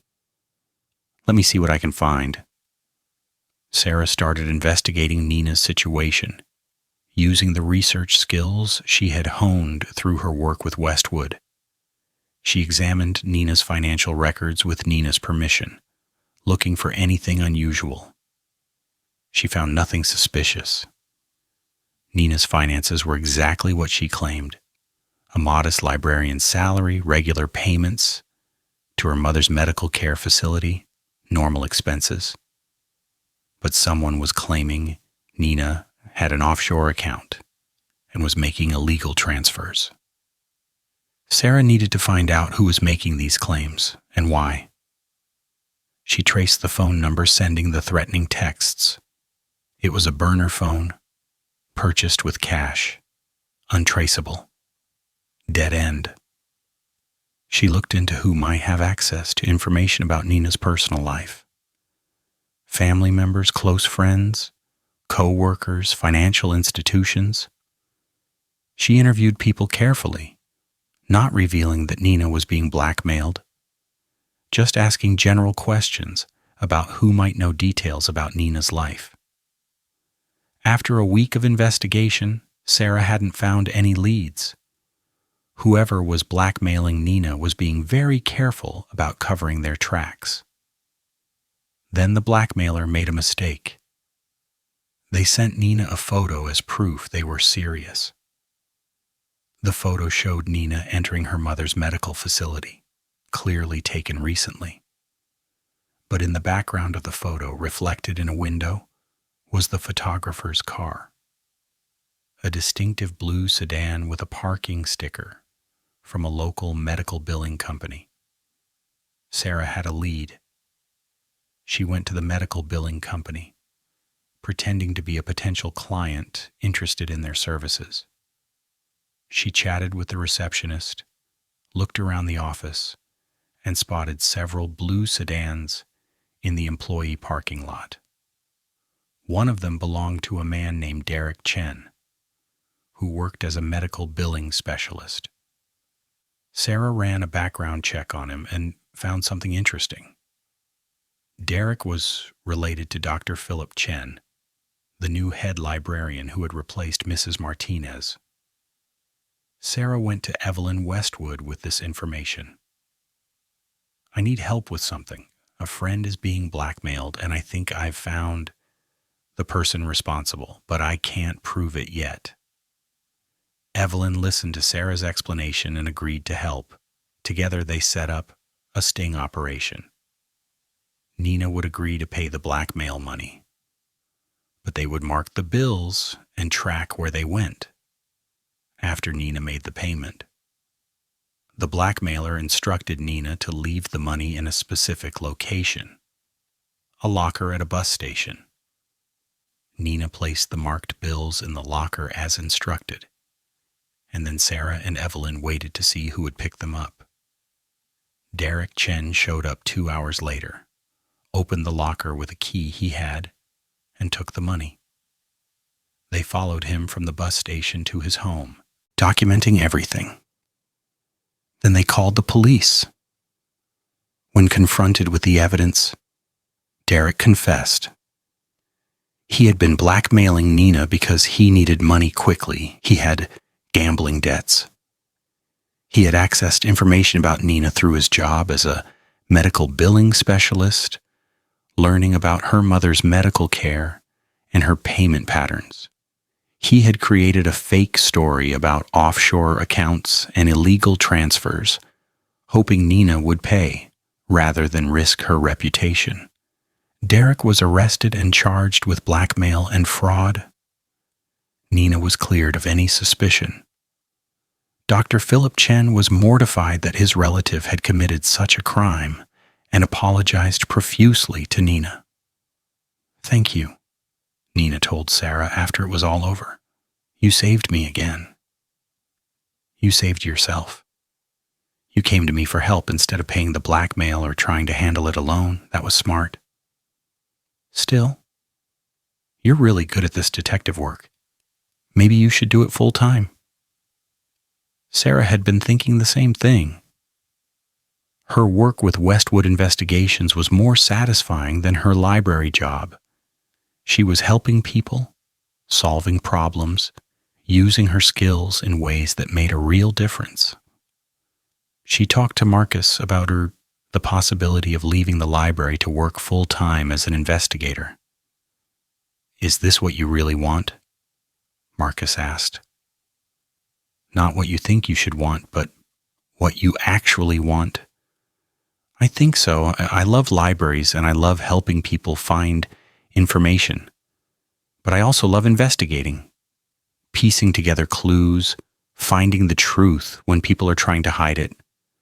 Maybe I can do both. Maybe being a library detective is who I'm supposed to be." "Then do it. I support you whatever you decide." Sarah gave her notice at the library, thanked her colleagues for years of friendship and support, and started working full-time for Westwood Investigations. She kept her library degree credentials and maintained her professional memberships, but now she was officially a private investigator specializing in information crimes. Her reputation grew. She took on cases involving corporate espionage, where one company stole trade secrets from another. She investigated identity theft rings that used stolen information to commit fraud. She helped families find documents and records that had been hidden or destroyed. One case stood out. A woman named Helen Foster came to Westwood Investigations with an unusual request. She believed her father had been murdered 30 years ago, but his death had been ruled an accident.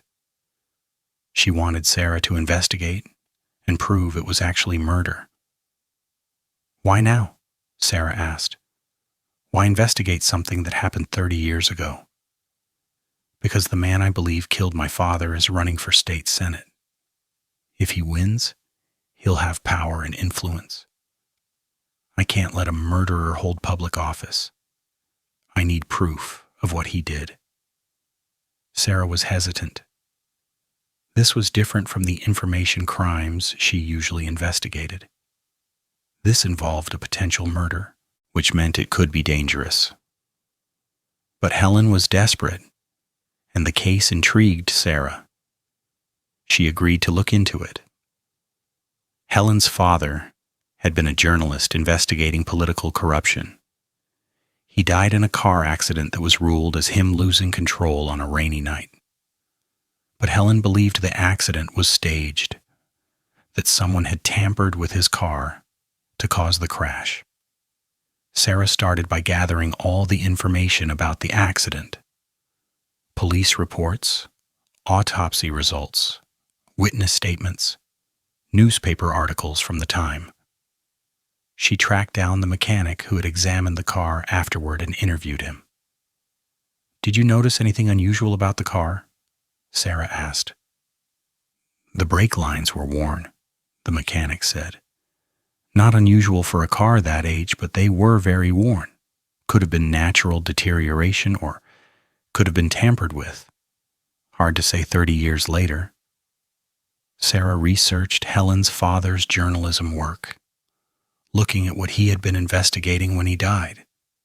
He had been working on a story about corruption in local government, specifically about a young politician named Gregory Hartman, who was accused of accepting bribes. Gregory Hartman was now the man running for state senate. Sarah dug deeper into Hartman's background.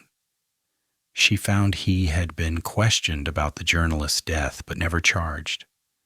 She found witnesses who remembered Hartman making threats against the journalist.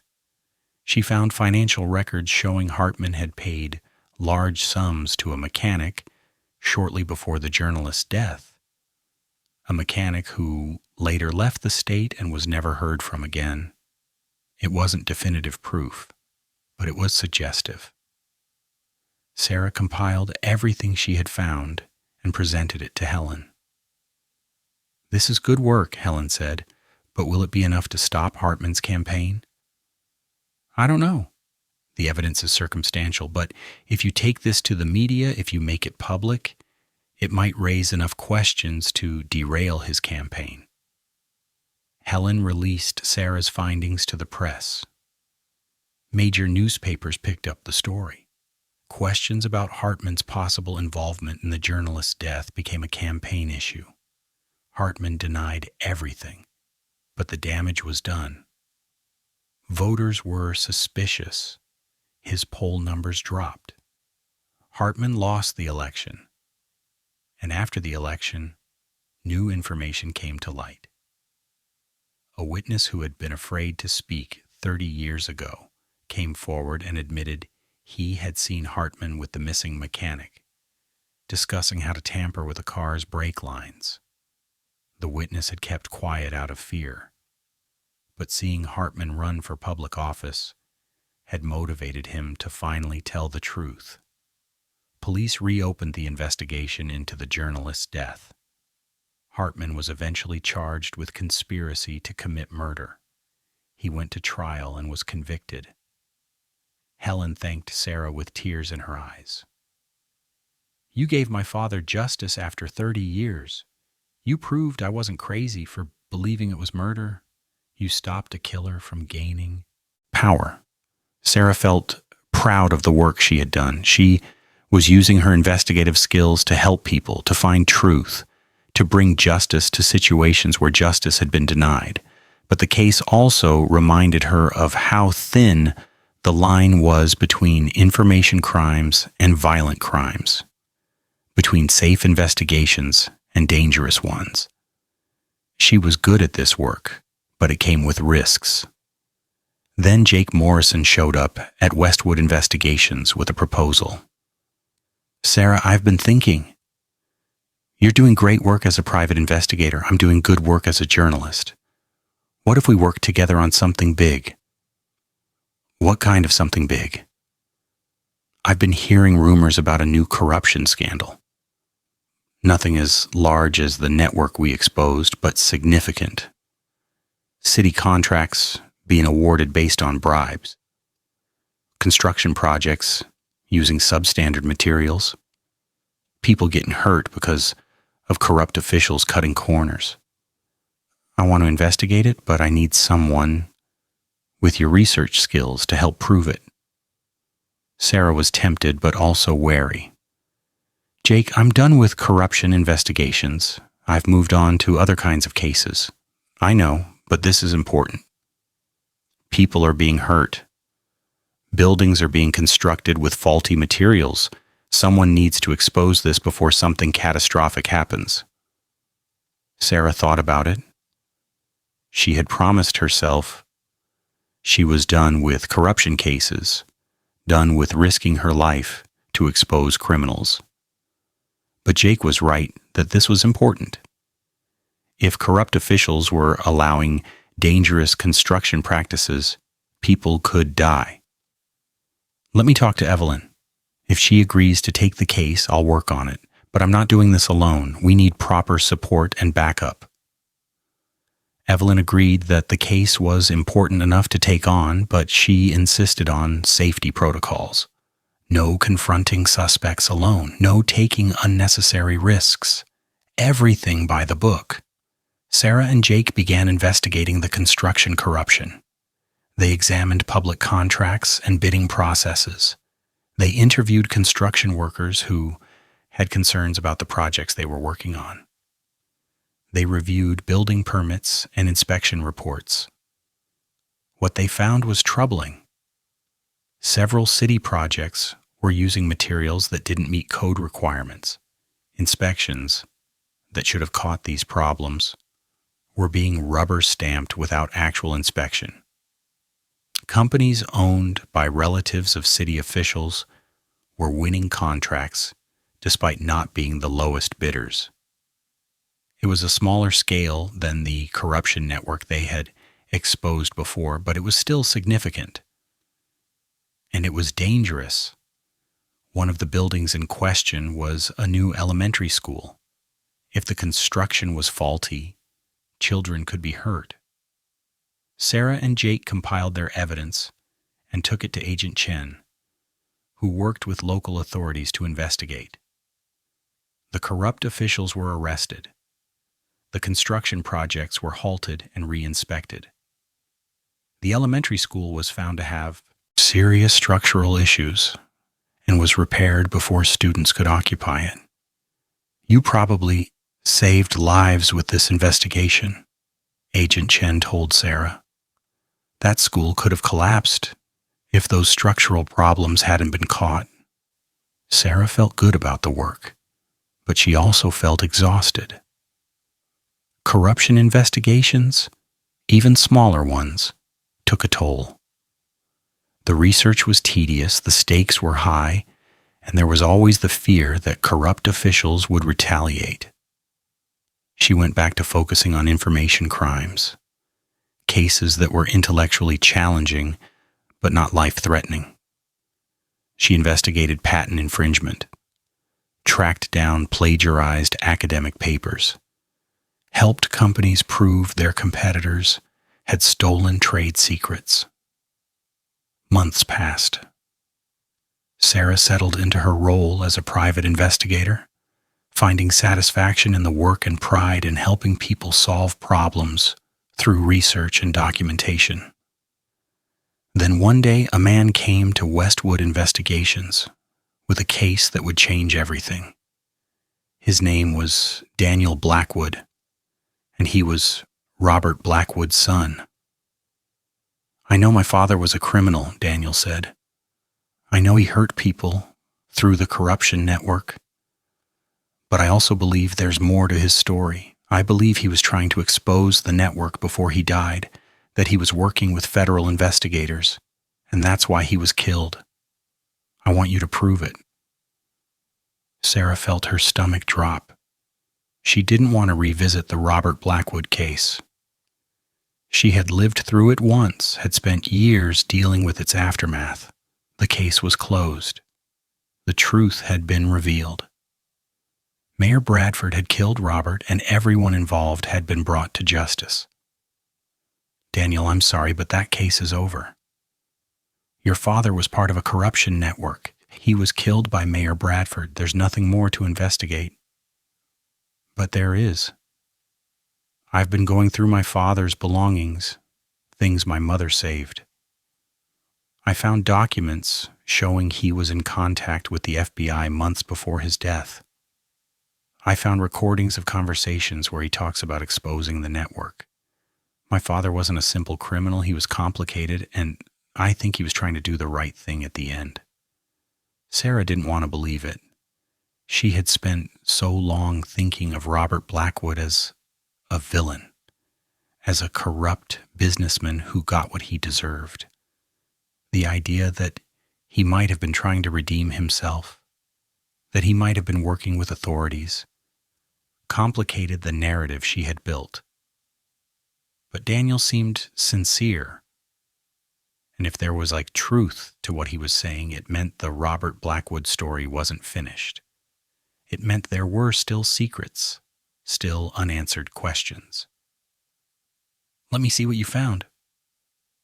Daniel showed Sarah the documents. They were emails between Robert Blackwood and someone at the FBI discussing cooperation and protection. They were recordings where Robert talked about his regrets, about wanting to expose the network, about being afraid for his life. It was possible this was all fabricated, that Daniel was creating false evidence to rehabilitate his father's reputation. But it was also possible it was real. Sarah took the case. She contacted Agent Chen and asked if the FBI had any record of Robert Blackwood cooperating with investigators before his death. "There's no official record," Agent Chen said after checking, "but that doesn't mean it didn't happen. Informant relationships are sometimes kept off the books, especially in sensitive cases. If Robert was cooperating, only a few people would have known." Sarah dug deeper. She tracked down FBI agents who had worked on organized crime cases around the time of Robert's death. Most wouldn't talk to her, citing confidentiality.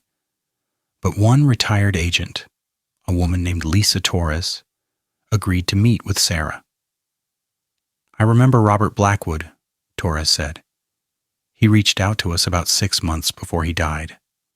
Said he wanted to cooperate, wanted to provide evidence about the corruption network. We were interested, but we needed time to verify his information and establish trust. Then he was killed before we could formalize an agreement." "So he was trying to help?" "He was trying to save himself. Robert knew the network was going to collapse eventually. He wanted to be on the winning side when that happened. But yes, he was providing valuable information. If he had lived, he would have been our star witness." This changed things. Robert Blackwood wasn't a simple villain.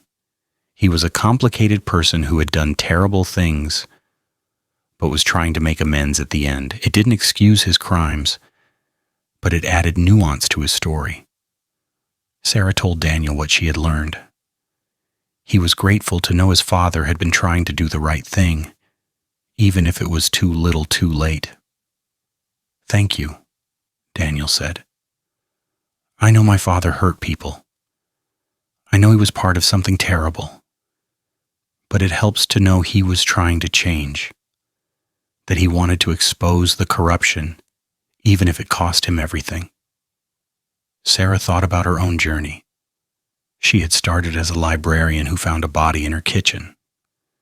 She had become someone who exposed corruption, solved crimes, helped bring justice to people who had been hurt. She had gone from victim to investigator, from accused to detective. The library detective. That's who she was now, and someone who used information as a weapon, research as a tool, truth as a goal. She had finally found her calling. Not just as a librarian, not just as an investigator, but as someone who stood at the intersection of both worlds. Someone who understood that information was power, that facts could change lives, that truth mattered more than anything. Sarah Chen, the library detective. It had a nice ring to it. She went home that evening to Marcus, to their quiet life together, to the normal existence they had built. But she knew now that her life would never be completely ordinary. She would always be someone who sought truth, who investigated mysteries, who helped people find answers. And she was okay with that, more than okay. She was proud. The corruption network was destroyed. The criminals were in prison. Justice had been served. And Sarah had found her purpose. The library detective was here to stay. And honestly, the world needed more library detectives. People who understood that the most powerful weapon wasn't a gun or a badge, but information carefully researched and meticulously documented. Sarah smiled to herself. She had finally figured out who she was supposed to be. And it felt good. The envelope was addressed to the library detective in handwriting that matched Robert Blackwood's signature perfectly, which was impossible because Robert Blackwood had been dead for 2 years. Sarah sat at her desk at Westwood Investigations, staring at the envelope with trembling hands, trying to understand how a dead man could send her mail. And when she finally opened it and saw what was inside, Her heart stopped because the letter began with 5 words that changed everything. I'm not really dead, Sarah. The letter continued in neat, precise handwriting. I know, this is shocking. I know you'll think this is a trick or a forgery, but I'm writing this to tell you that Robert Blackwood, the man whose body was found in your kitchen, was not me. I am the real Robert Blackwood, and I've been hiding for 2 years. While someone else took my identity, lived my life, and eventually died in my place. I need your help to come forward and prove who I am. But I can only do this if you discover the truth about my business partners. They're the ones who arrange this elaborate deception, and they're the ones who will kill me if they learn I'm still alive. Meet me at the old cannery on Pier 19 tonight at midnight. Come alone, trust no one. Your life and mine depend on it. Robert Blackwood. Sarah read the letter 3 times, her mind reeling with implications. If this was real, and that was a massive if, it meant everything they knew about the corruption case was wrong. It meant the murder investigation had been based on a false premise. It meant James Mitchell was in prison for killing someone who wasn't even Robert Blackwood. It meant Mayor Bradford had been convicted of murdering the wrong person. It was insane. It was impossible. It was obviously a trap. Sarah called Marcus immediately. I need you to come to my office, now. Something incredibly weird just happened. Marcus arrived within 20 minutes, slightly out of breath from rushing over. Sarah showed him the letter. He read it, looked at her, read it again, and then said, This is a prank. This has to be a prank. That's what I thought. But look at the handwriting. Look at the details. Whoever wrote this knows things about the case that weren't public knowledge. Or there's someone who was involved in the case and knows the details. Sarah, Robert Blackwood is dead. You saw his body. The FBI saw his body. He was autopsied, identified, buried. Dead people don't send letters. Unless the person who died wasn't Robert Blackwood. Unless someone switched identities with him and the body we found was someone else. Marcus looked at her like she was losing her mind. Do you hear yourself? You're suggesting a conspiracy where someone impersonated Robert Blackwood, lived as him for who knows how long, and then was murdered in his place while the real Robert Blackwood went into hiding. That's a movie plot, not reality. I know how it sounds, but what if it's true? What if we've had the wrong victim this whole time? Then we need to tell Agent Chen. We need the FBI to investigate this, not go to some abandoned pier alone at midnight, like the letter suggests. Sarah agreed that going alone was stupid. But she also knew that if this was real, if Robert Blackwood was somehow still alive, he was terrified and desperate. He wouldn't come forward if he thought Sarah had betrayed him by bringing authorities. What if we compromise? Sarah suggested. What if I go to the meeting, but you and Agent Chen watch from a distance? If it's really Robert Blackwood, I can talk to him and convince him to come forward properly. If it's a trap, you can intervene. Marcus didn't like it, but he agreed it was better than Sarah going alone. They called Agent Chen and explained the situation. He was as skeptical as Marcus, but agreed to provide surveillance and backup. That night, Sarah drove to Pier 19, a decaying industrial area that had been abandoned for years. The old cannery was a hulking structure of rusted metal and broken windows, the kind of place that appeared in every thriller movie as the location where bad things happen to naive protagonists. Sarah parked her car and approached the building carefully. Agent Chen and Marcus were watching from a vehicle 2 blocks away, monitoring her through a wire she wore under her jacket.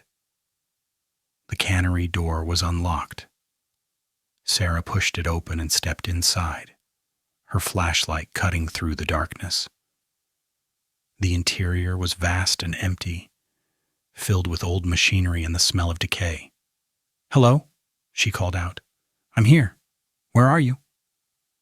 A figure emerged from the shadows, and Sarah's breath caught. It was Robert Blackwood, or someone who looked exactly like Robert Blackwood. Same face, same build, same gray hair. But he was alive, breathing, moving. "Thank you for coming," he said, his voice the same voice Sarah remembered from videos and recordings. "I know you must have questions." "How are you alive? We found your body. You were identified. You were buried." "The body you found was my twin brother, Richard. We were identical twins, separated at birth and adopted by different families. I didn't even know he existed until 5 years ago when he contacted me. He had been living a difficult life, struggling with addiction and financial problems. I helped him, gave him money, tried to set him right. But my business partners saw an opportunity." "What kind of opportunity?" "They wanted me gone. I'd learned too much about their operations, was becoming a liability, but they also needed access to my assets and business connections. So they came up with a plan. Kill me and have Richard take my place. Richard would impersonate me, live my life, and gradually transfer my wealth and business interests to my partners.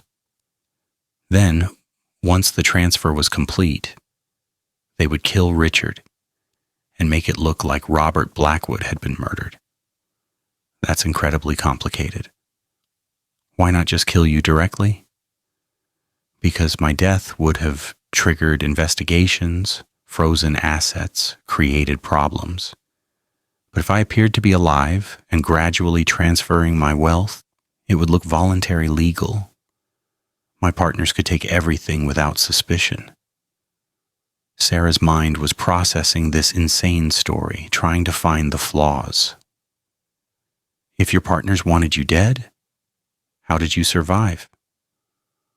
"Richard warned me he was supposed to help them kill me, but he couldn't go through with it. He told me about the plan and we made a deal. I would disappear, let Richard live as me, and Richard would slowly expose my partner's crimes while pretending to cooperate with them. It was supposed to work. Richard was supposed to gather evidence, document everything, and then reveal the truth. But something went wrong. My partners figured out Richard wasn't really cooperating. So they killed him. In my kitchen." "Why my kitchen specifically?" "I don't know. Richard never told me why he was at your apartment that night or why my partners chose that location to kill him. But I've been investigating since his death, trying to understand what happened and gathering evidence against my partners. Now I have enough to come forward, but I need your help to do it safely." Sarah wanted to believe this story. It was wild and complicated, but it had a strange internal logic, and the man standing in front of her certainly looked like Robert Blackwood. "Who are your business partners, the ones who arranged all this?" There were 3 of them. Kenneth Zhang, a real estate investor, Patricia Morrison, who you already know about, and someone you wouldn't suspect, Dr. Evelyn Westwood. Sarah felt the world tilt sideways. "Dr. Westwood, my boss? That's impossible." "I'm sorry, Sarah, I know you trust her. But Evelyn was one of my key partners in the corruption network. She used her FBI connections to protect our operations, to warn us about investigations, to ensure we were always one step ahead of law enforcement. When she retired from the FBI and started her private investigation firm, it was partly to have another tool for gathering intelligence and controlling information. Sarah's mind was reeling. Dr. Evelyn Westwood, the woman who had hired her, who had seemed so professional and ethical, was supposedly part of the corruption network. I don't believe you. Evelyn wasn't connected to any of the corruption cases we investigated. Her name never came up. Because she was very good at staying hidden. Kenneth Jang also managed to avoid detection even though he was deeply involved. Of the three partners, only Patricia Morrison was exposed, and only because she made mistakes, motivated by revenge. Kenneth and Evelyn are still free, still operating, still dangerous. If this is true, if Evelyn is really corrupt, why would she hire me? Why bring me into her company where I could potentially discover the truth? To keep an eye on you. To make sure your investigations didn't lead anywhere that would threaten her. Think about it, Sarah. Since you started working for Westwood Investigations, what kind of cases have you been assigned? Information crimes, academic fraud? Nothing that would expose the remaining parts of the corruption network? Evelyn has been using you, keeping you busy with safe cases while making sure you don't stumble onto anything dangerous. Sarah didn't want to believe it, but she couldn't deny that it made a certain horrible sense. She had been investigating relatively minor cases, nothing that connected to the original corruption network. She'd assumed it was because those cases were over. But what if it was because Evelyn was deliberately steering her away from anything that might expose the truth? What evidence do you have against Evelyn and Kenneth? Robert pulled out a USB drive from his pocket. Everything. Financial records showing their involvement in the corruption network. Communications proving they arranged to have Richard impersonate me. Documents showing they ordered Richard's death when they realized he was betraying them. It's all here. Then give it to the FBI. Let them handle it. I can't. I don't know who in the FBI I can trust. Patricia Morrison had connections throughout the Bureau. Some of those connections might still be protecting Evelyn and Kenneth. I need you to verify this evidence first. Make sure it's solid and then help me find a way to present it that doesn't get me killed. Sarah took the USB drive, her hand shaking slightly. I need to think about this. I need to verify what you're telling me. I can't just accept that my boss is a corrupt criminal based on your word alone. I understand, but Sarah, please be careful. If Evelyn realizes you're investigating her, she'll act. She's killed before, and she won't hesitate to kill again. Sarah left the cannery and returned to her car, her mind spinning with questions and doubts. Agent Chen and Marcus were waiting for her. What happened? Marcus asked immediately. Who is that? He claims to be Robert Blackwood, the real Robert Blackwood. He says the person who died in my kitchen was his twin brother who was impersonating him. And he says Dr. Evelyn Westwood is part of the corruption network. Agent Chen looked stunned. That's a significant accusation. Do you have any evidence? Sarah showed them the USB drive. He gave me this, says it contains proof of everything. They went back to Agent Chen's office to examine the USB drive. The files on it were extensive. Financial records, emails, recorded conversations, video footage. If it was real, it was indeed proof of a widespread corruption network that included Evelyn Westwood and Kenneth Zhang. But was it real? Or was this an elaborate frame job designed to discredit Evelyn and Kenneth for some reason? We need to verify this, Agent Chen said. Check the authenticity of the documents, confirm the identities of people in the videos, trace the financial records. This could take days or weeks. We might not have that much time, Sarah said. If this is real, if Evelyn really is corrupt, She's going to realize something is wrong when I don't show up for work tomorrow. She'll know I'm investigating her. Then don't go to work. Take some time off. Tell her you're sick or dealing with a family emergency. Give us time to verify this information before we make any moves. Sarah called Evelyn the next morning and told her she had a family emergency and needed a few days off. Evelyn was understanding and supportive, which made Sarah feel guilty for suspecting her. Maybe Robert, or whoever that man was lying. Maybe Evelyn was innocent and this was all an elaborate deception. While the FBI worked to verify the evidence, Sarah did her own investigation. She looked into Kenneth Zhang, the real estate investor Robert had named as one of his partners. Zhang was wealthy, successful, with investments in property all over the city. His name had never come up in any of the corruption investigations, which was suspicious in itself if he was as involved as Robert claimed.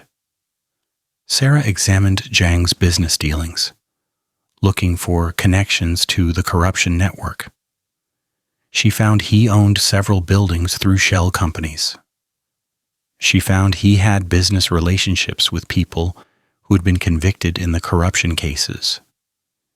She found financial transactions that didn't make sense unless they were money laundering.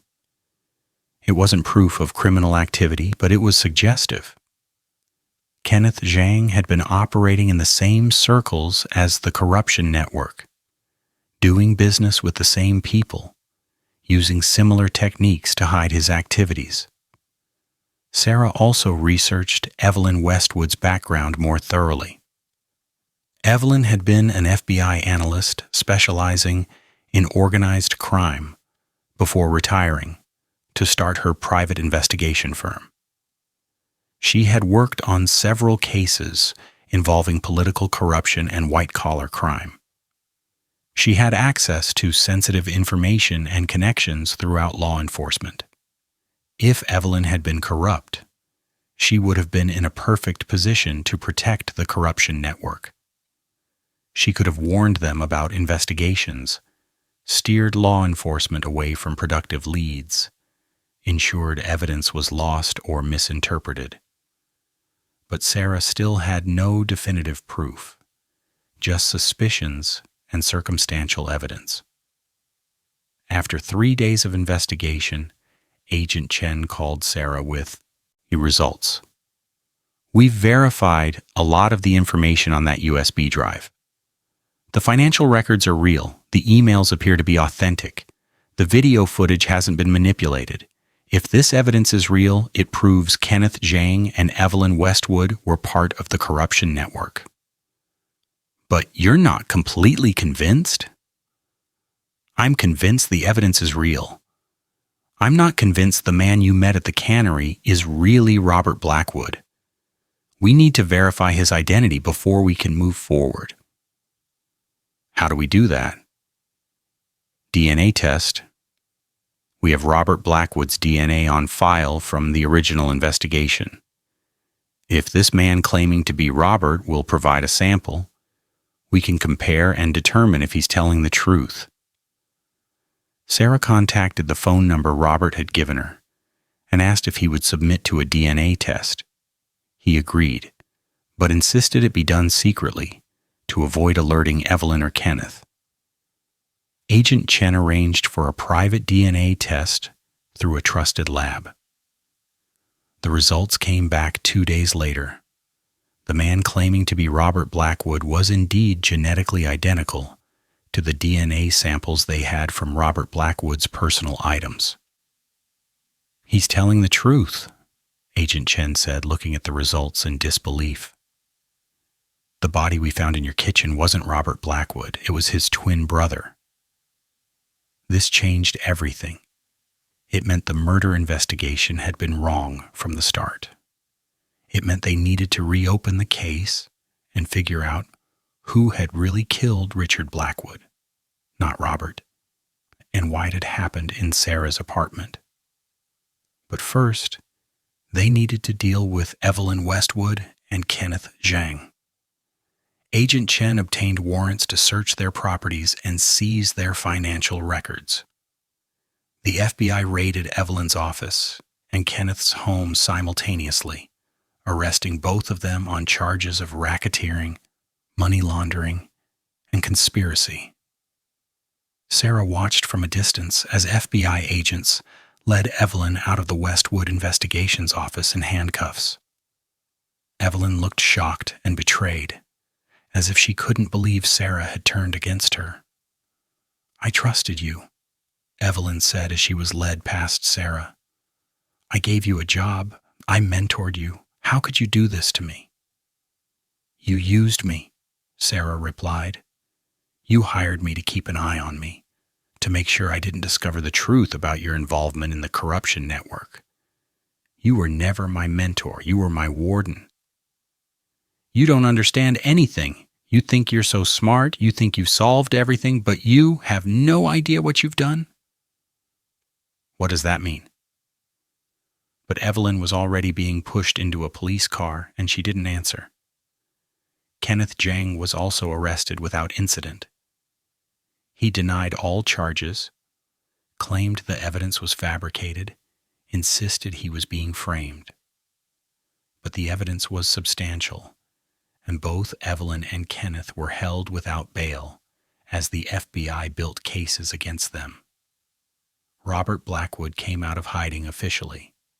The FBI verified his identity, took his statement, and began the process of unraveling the complicated deception that had been his life for the past 2 years.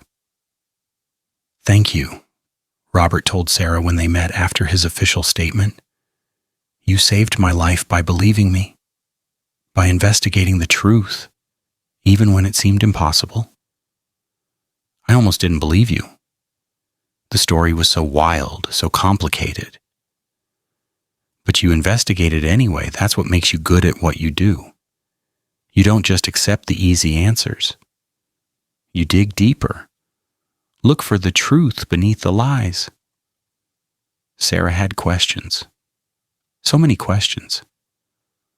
Why did your brother die in my apartment?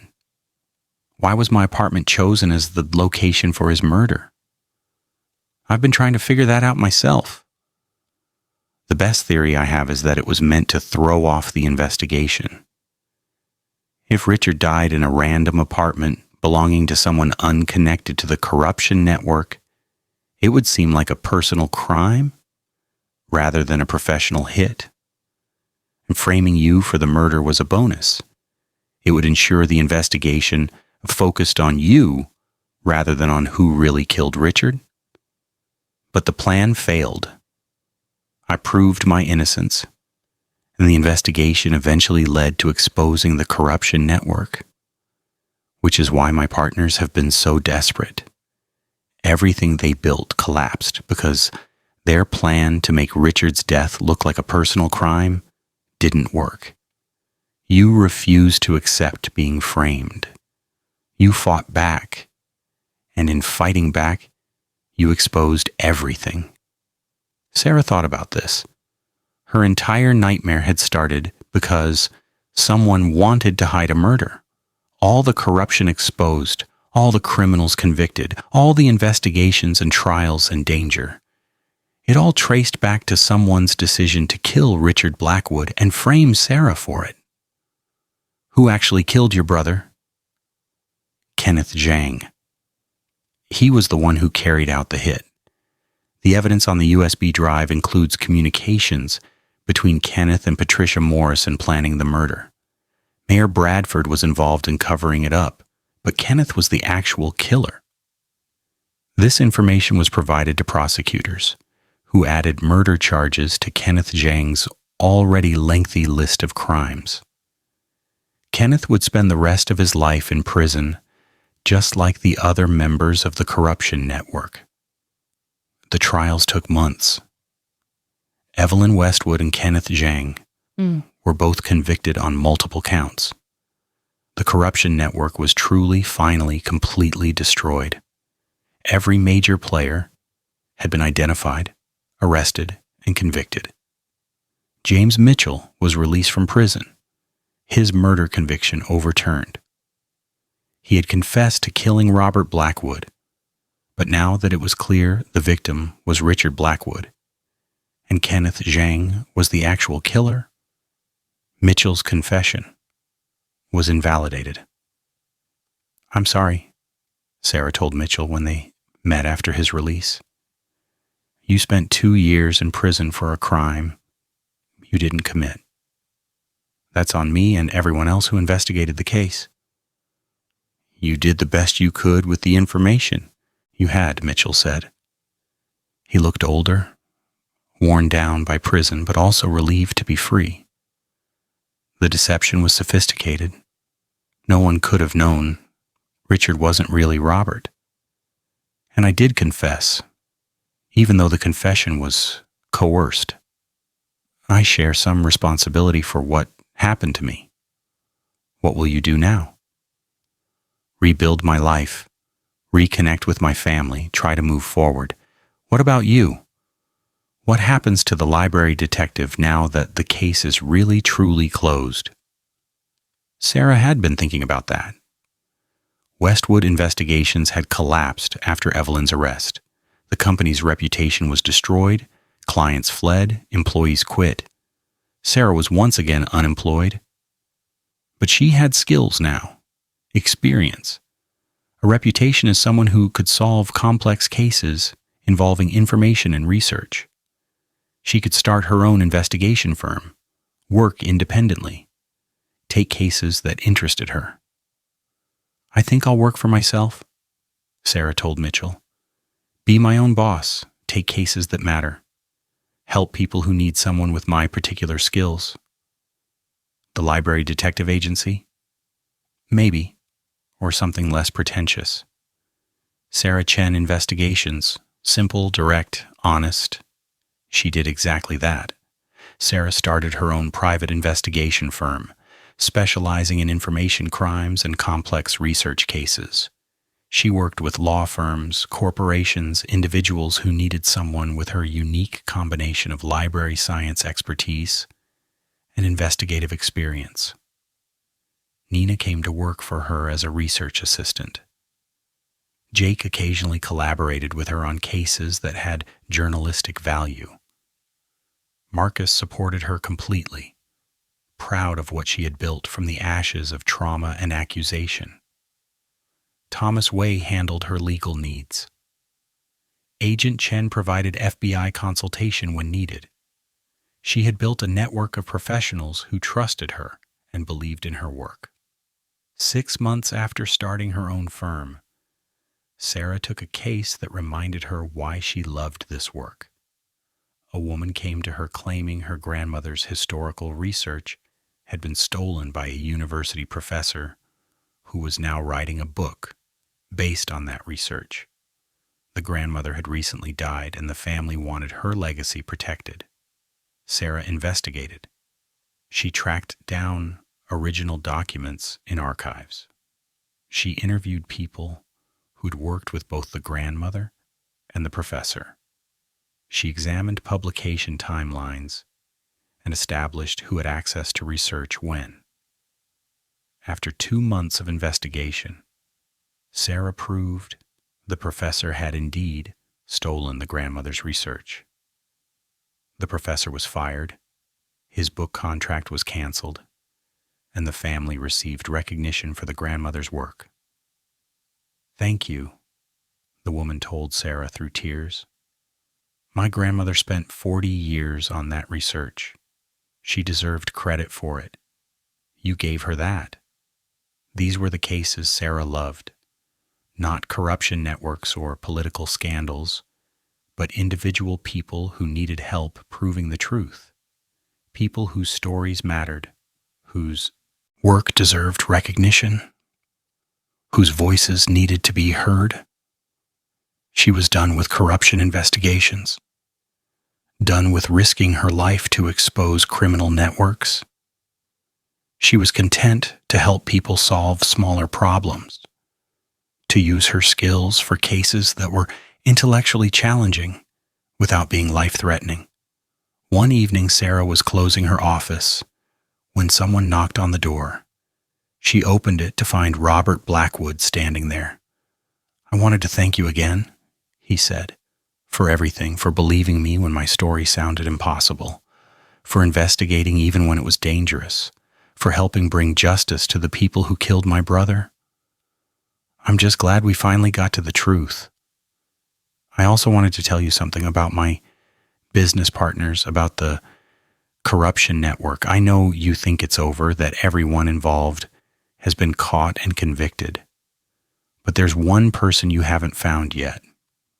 One person who was at the center of everything, who orchestrated the network from the very beginning." Sarah felt a chill. "Who?"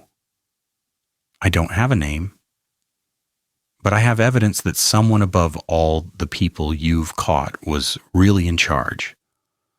Someone who used Richard Morrison, Eleanor Peterson, James Mitchell, Mayor Bradford.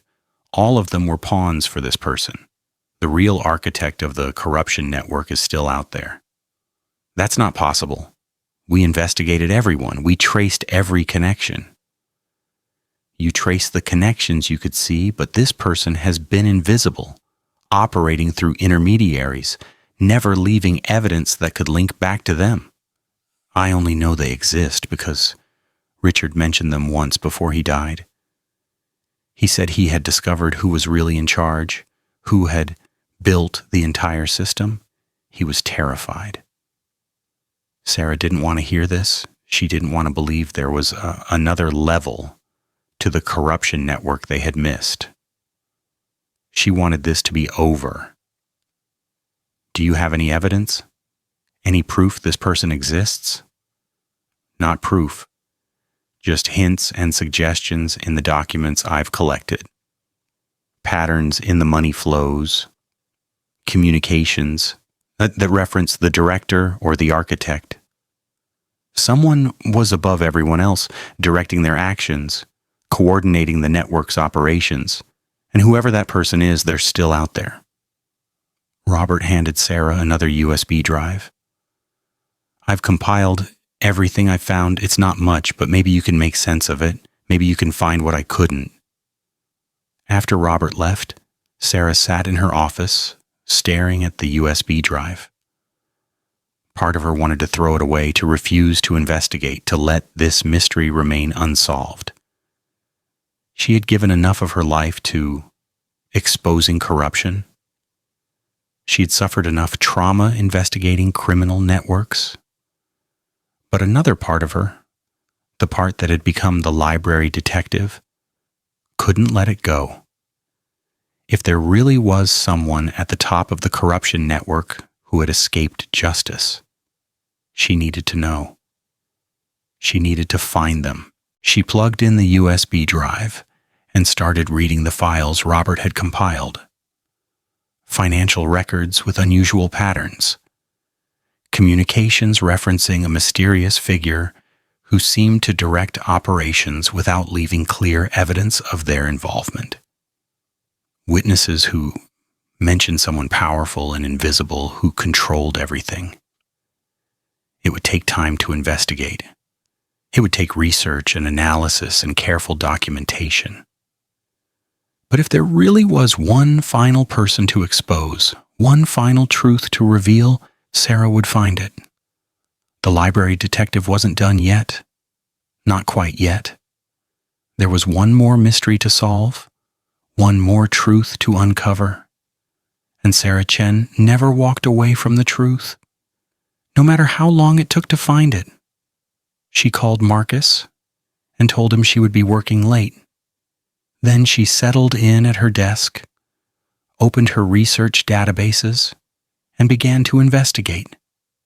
The corruption network had one more secret, one more person hiding in the shadows, and Sarah was going to find them. The rain had finally stopped, leaving the city streets glistening under the amber glow of streetlights. Sarah Chen stood at the window of Marcus's apartment, watching the last drops of water slide down the glass like tears. Behind her, the room was filled with people, more people than she'd seen gathered in one place since the night of her birthday party. The night that had changed everything. Are you ready? Detective Lisa Park asked, her voice softer than Sarah had ever heard it. Sarah turned from the window, taking in the faces around her. Marcus stood near the door, his arms crossed, his expression a mixture of protectiveness and concern. Nina Patel sat on the couch, clutching a cup of tea that had long gone cold. Thomas Way, her lawyer, reviewed documents at the dining table, his reading glasses perched on his nose. Jake Morrison leaned against the kitchen counter, his journalist notebook already open. Detective Ray Cooper stood beside Park, and even Officer Carlos Rodriguez was there, his uniform pressed and formal despite the late hour. And then there were the others. Mrs. Eleanor Peterson sat in the armchair, her weathered hands folded in her lap, her eyes sharp despite her age. David Peterson stood behind his aunt, his real estate agent's smile nowhere to be seen. Jennifer Blackwood occupied the other end of the couch, her designer handbag clutched like a shield. Amanda Blackwood, Robert's secret daughter, sat apart from Jennifer, the tension between them palpable. Frank Sutton, Robert's business partner, stood near the bookshelf, his expensive suit rumpled from what must have been a long day. "We're all here," Sarah said quietly. "So yes, Detective Park, I'm ready." Detective Park nodded and moved to the center of the room, commanding everyone's attention without raising her voice. "Thank you all for coming.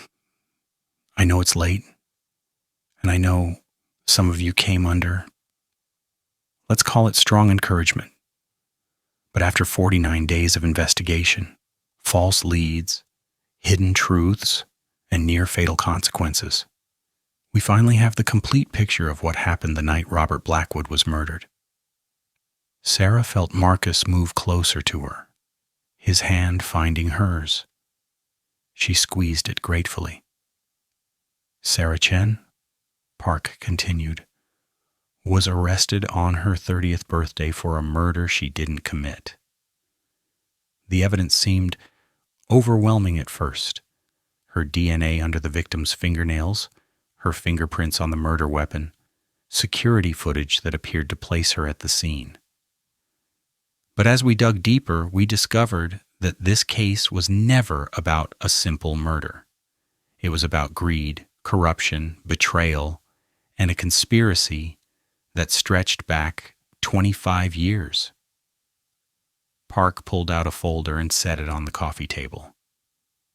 "Let's start at the beginning. Not the night of the murder, but 25 years ago, when Robert Blackwood was just starting to build his real estate empire." Frank Sutton shifted uncomfortably. "Lisa, is this really necessary?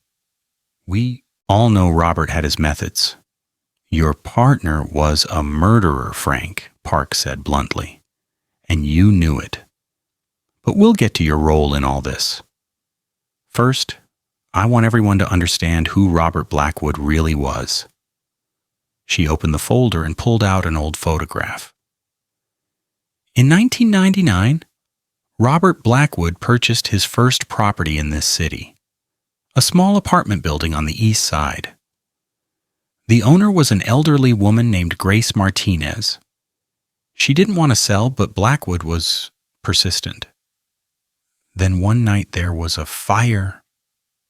Grace Martinez died in that fire.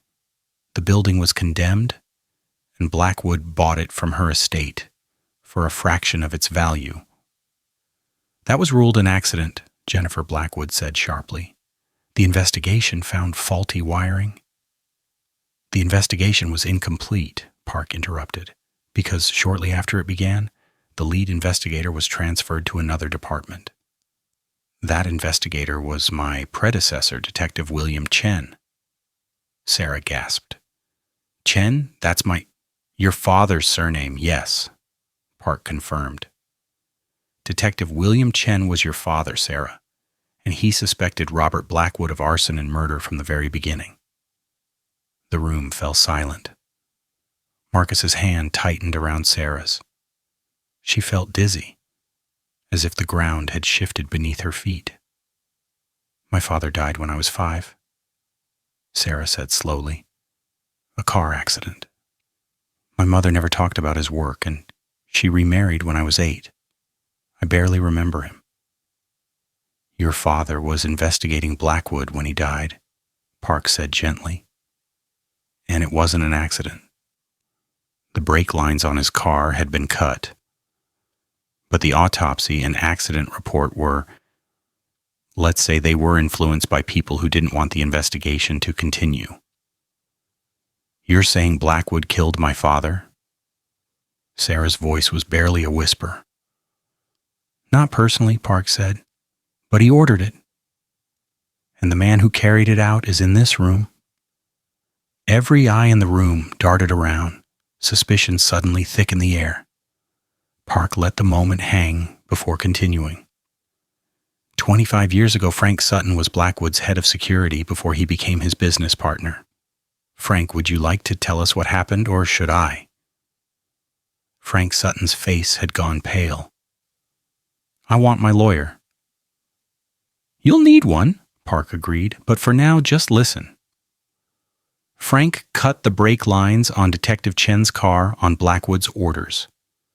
In exchange, Blackwood made him a partner in the business, and for 25 years, Frank has helped Blackwood acquire property through intimidation, fraud, and when necessary, violence. Thomas Way spoke up for the first time. Detective Park, how does this connect to Robert Blackwood's murder and Sarah's arrest? I'm getting there, Park said.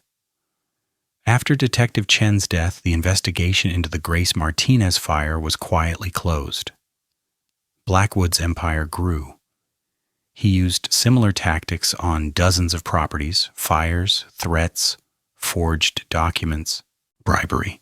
His buildings went up on land stained with the suffering of the people he displaced, and all of it was documented.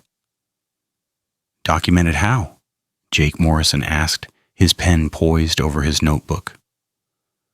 By Eleanor Peterson, Park said, turning to the elderly woman. Mrs. Peterson, would you like to explain? Eleanor Peterson's voice was steady despite her age. Grace Martinez was my sister. The revelation sent a murmur through the room. My younger sister, Eleanor continued. When she died in that fire, I knew it wasn't an accident. Grace was careful, meticulous. She would never have let the wiring in her building become dangerous. But the investigation was shut down, and I had no proof. So I spent the next 25 years gathering it. How? Sarah asked. By becoming invisible, Eleanor said with a slight smile. I'm an old woman. A landlord. People don't notice me, don't think I'm important. I've owned the building where you live for 15 years, Sarah. But before that, I worked as a cleaning lady in office buildings, including Blackwood's. David Peterson stepped forward. Aunt Eleanor. Quiet, David, Eleanor said sharply. I'm not finished. For years, I collected documents, photocopied files, recorded conversations. I built a case against Robert Blackwood that would expose everything he'd done. But I needed someone who could help me bring it all to light.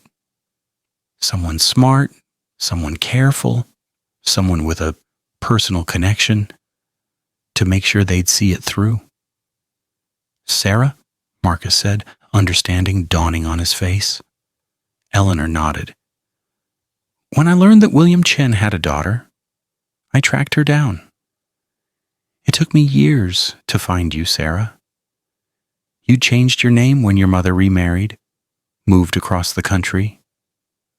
But I found you. And when I learned you were looking for an apartment in this city, I made sure you ended up in mine. Sarah felt like she was falling. You've been manipulating me this whole time?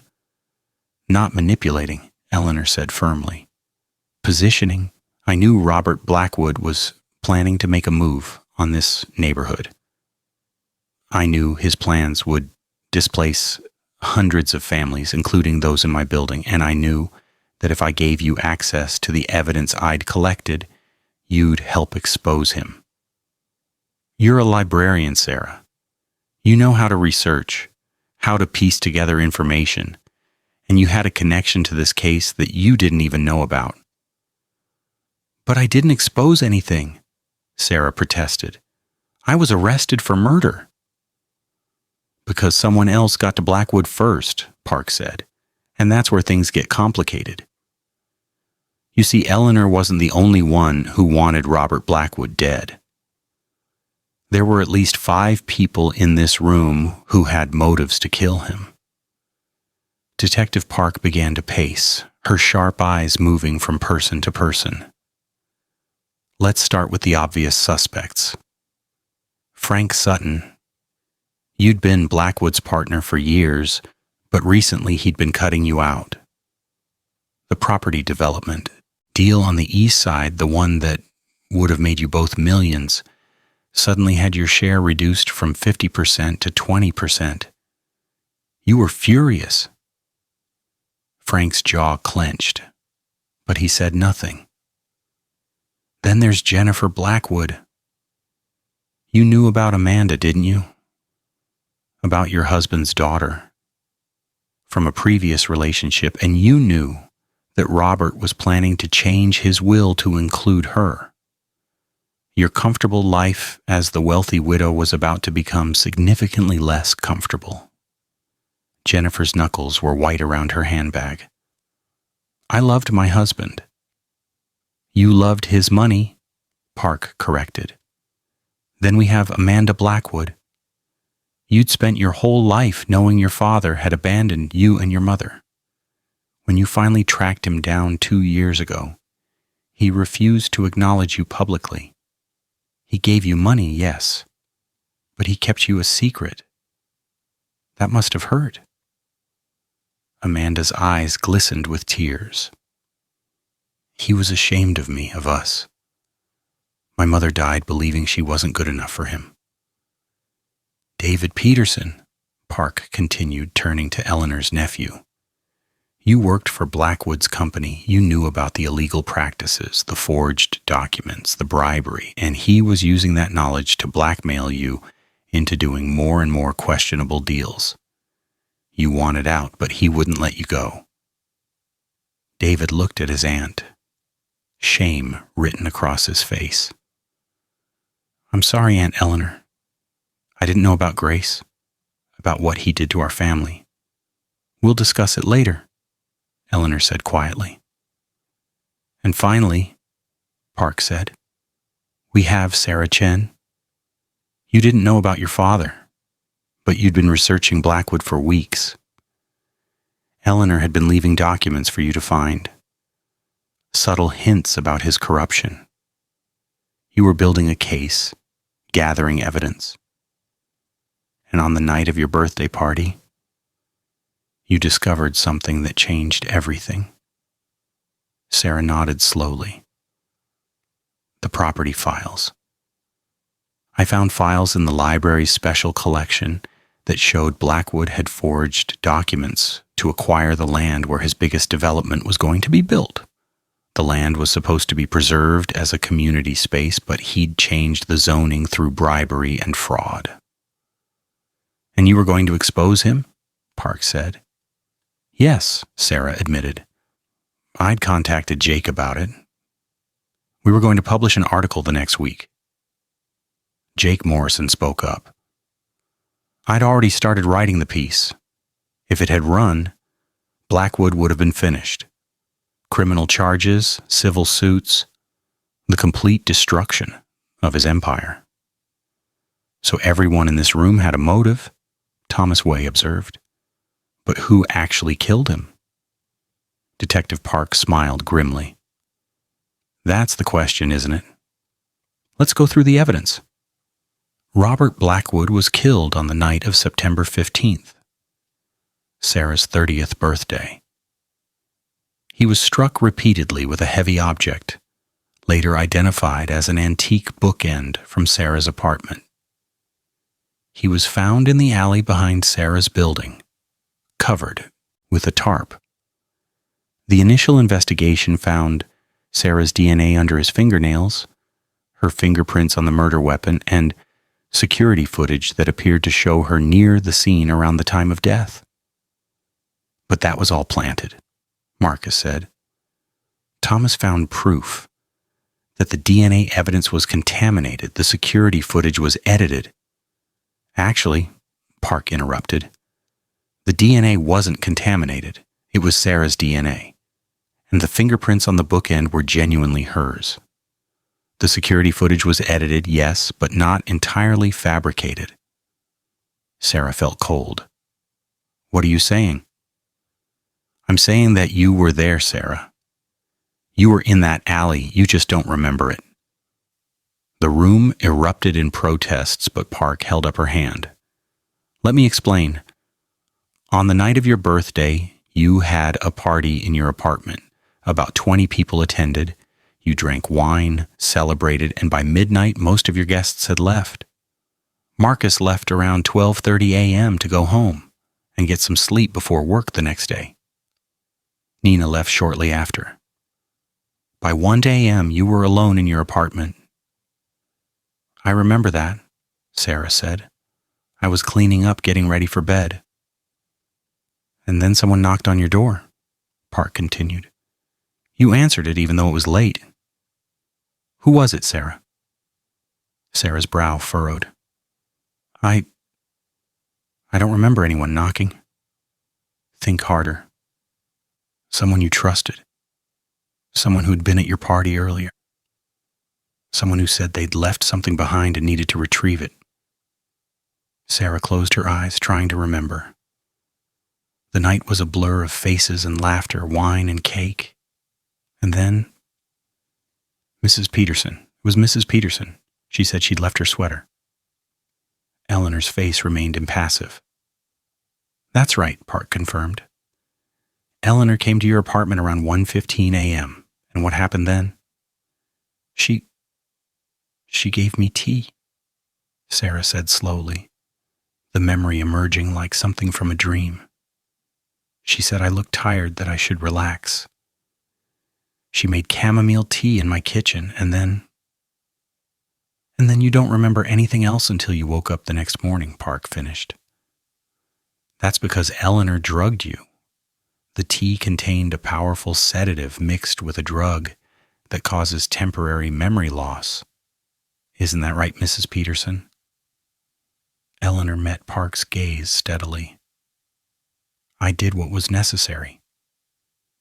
You incapacitated Sarah and then you left her apartment, Park said. You went downstairs to your own apartment and you waited because you knew Robert Blackwood was coming. How did you know that? Marcus demanded. Eleanor smiled thinly. I'd invited him. Earlier that week, I'd called his office and said I had information about a property he was interested in. He was always eager for inside information, always looking for an advantage. I told him to come to my building at 1:30 a.m., that I couldn't risk being seen talking to him during the day. And he came, Park said. Robert Blackwood arrived at your building at 1:28 a.m., according to the security footage from the convenience store across the street. He entered through the front door. You'd left it unlocked. He came to your apartment, and you killed him. No, Eleanor said calmly. I didn't kill him. Park raised an eyebrow. You're denying it? I'm clarifying it, Eleanor replied. I didn't kill Robert Blackwood alone. There were two of us. Every eye in the room turned to David Peterson. David's face crumbled. Aunt Eleanor, please. My nephew deserves the truth, Eleanor said. David had come to me a week before, desperate.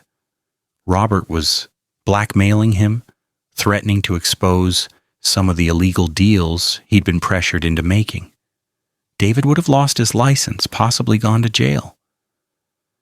And when I told him what Robert had done to our family, to his great-aunt Grace, to Detective Chen, to dozens of other innocent people, David agreed to help me. David's voice was hoarse. I didn't plan to kill him. We were just going to confront him, get him to confess, but it didn't work out that way, Park said. When Blackwood arrived at Eleanor's apartment, you were both there. You confronted him with the evidence, demanded he confess to his crimes. But Blackwood laughed at you. He said he'd never face consequences, that he had too many people in his pocket, too much money, too much power. He was arrogant, Eleanor said, her voice hard. He admitted everything. The fires, the bribes, the intimidation. He admitted ordering the murder of Detective Chen. He stood there in my living room and laughed about killing my sister and a police officer, about ruining hundreds of lives. And he said no one would ever touch him. So you killed him, Park stated. David struck him first, Eleanor said, with a heavy crystal vase. Robert fell, but he wasn't dead, so I... She paused, taking a breath. I hit him again and again. I wanted him to suffer the way Grace suffered, the way all his victims suffered. The room was silent except for the sound of David Peterson's quiet sobbing. But then you had a problem, Park continued. You had a body to dispose of, and you needed a scapegoat. That's where your plan for Sarah came in? Eleanor nodded. Sarah was already drugged, unconscious in her apartment. I had David stay with the body while I went upstairs. I took the bookend from Sarah's shelf. I'd noticed it during the party, knew it would work as a weapon. I went back down and we used it to strike Robert's body several more times, making sure Sarah's fingerprints were all over it. Then you scratched him, Park said. You took a needle and scraped the inside of Sarah's fingernails while she slept, collecting her skin cells and DNA. You transferred that DNA under Robert Blackwood's fingernails. It was crude, but effective enough to pass an initial inspection. After that, we wrapped the body in a tarp from my storage unit and carried it out to the alley, Eleanor continued, her voice matter-of-fact. We positioned it where the security cameras would capture someone walking from Sarah's building. David went first, wearing a hooded jacket similar to one Sarah owned. The footage is blurry enough that it could be mistaken for her. And then you went back to your apartment and waited for morning, Park said. When Sarah woke up, she had no memory of the night after you'd given her the tea. She went about her day normally. And when the police found Robert Blackwood's body that afternoon, all the evidence pointed to her. Sarah felt sick. She looked at Eleanor, the woman who had been her landlord for 3 years, who had brought her soup when she was sick, who had seemed like a kind grandmother figure. You were willing to let me go to prison for murder, to destroy my life? Eleanor met her gaze without flinching. I didn't want you to go to prison. That was never the plan. I wanted you to investigate, to dig into the evidence, to uncover the truth about Robert Blackwood.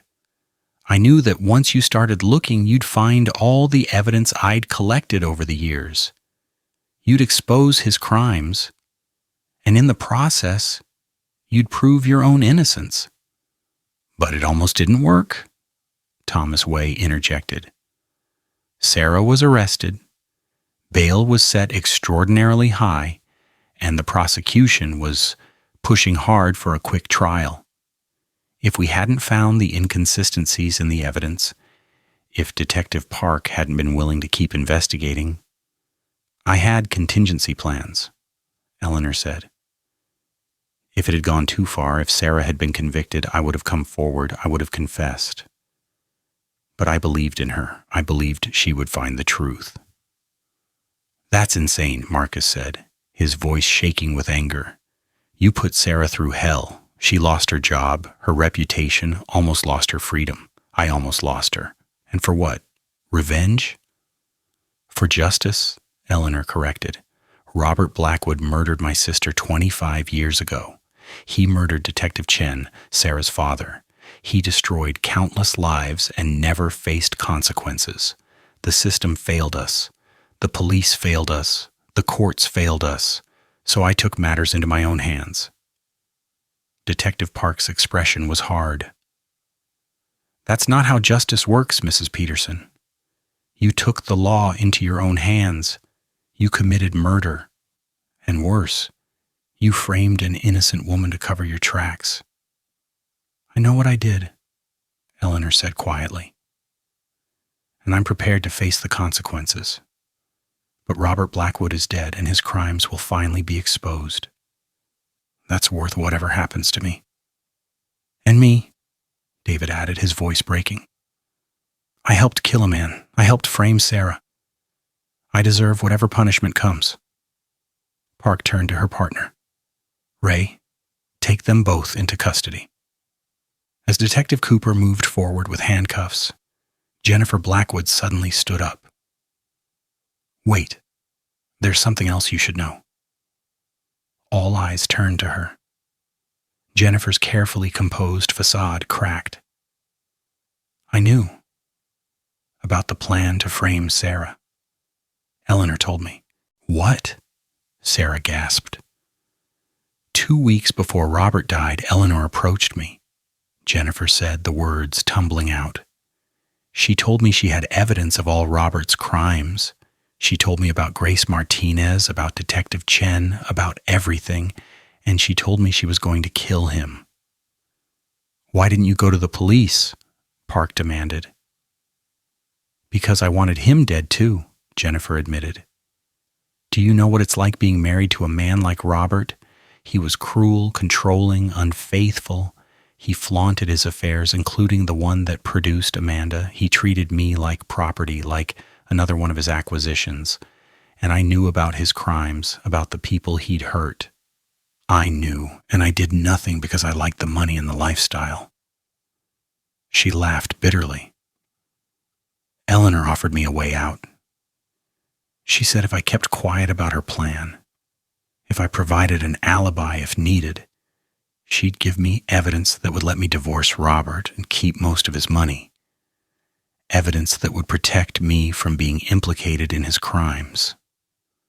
So you knew Sarah was going to be framed, Marcus said, his voice deadly quiet. Yes, Jennifer whispered. And I'm sorry, I'm so sorry. I told myself it would be okay, that Eleanor's plan would work, that Sarah would prove her innocence. But I knew it was wrong. I've been living with the guilt ever since. Anyone else? Park asked, looking around the room. Anyone else want to confess their role in this conspiracy? Frank Sutton cleared his throat. I didn't know about the murder plan, but I knew Blackwood was being targeted. David Peterson came to me 3 weeks ago, asking questions about old deals, about Grace Martinez. I figured out what he was doing, and I didn't say anything. I didn't warn Robert. Because you wanted him dead too, Park stated. I wanted him gone, Frank corrected. I didn't want to kill him myself, but if someone else did, I wasn't going to stop them. He'd been cheating me for years, pushing me out of the business I'd helped build. I figured his death would let me take over the company, run it properly, maybe even make amends for some of the things we'd done. Amanda Blackwood shook her head in disbelief. This is insane. You're all insane. He was a terrible person, yes, but he was still a human being, and Sarah nearly went to prison because all of you wanted revenge. Not all of us, Nina Patel spoke up quietly. She'd been silent throughout the revelations, but now she stood up. Sarah, I need to tell you something. I knew some of this too. Sarah felt like the floor was dropping out from under her. Nina? Not about the murder. Nina said quickly. I swear I didn't know about that. But Eleanor approached me about 6 months ago. She told me she was investigating Blackwood, that she had evidence of his crimes. She asked me to help her, to use my position at the library to access certain documents, to make sure you came across specific files. You've been helping Eleanor. Manipulate me? Sarah's voice was flat with betrayal. I didn't see it as manipulation, Nina said, tears running down her face. I saw it as helping you uncover the truth. Eleanor told me about your father, about how Blackwood had him killed. I thought you deserved to know. And I thought exposing Blackwood was the right thing to do. Did anyone in my life actually care about me? Sarah asked, her voice breaking. Or was everyone just using me? Marcus stepped forward and took both of Sarah's hands in his. I didn't know any of this. I swear to you, Sarah, I've been in the dark just like you. I love you, and I've been fighting for you because you're innocent and because I believe in you.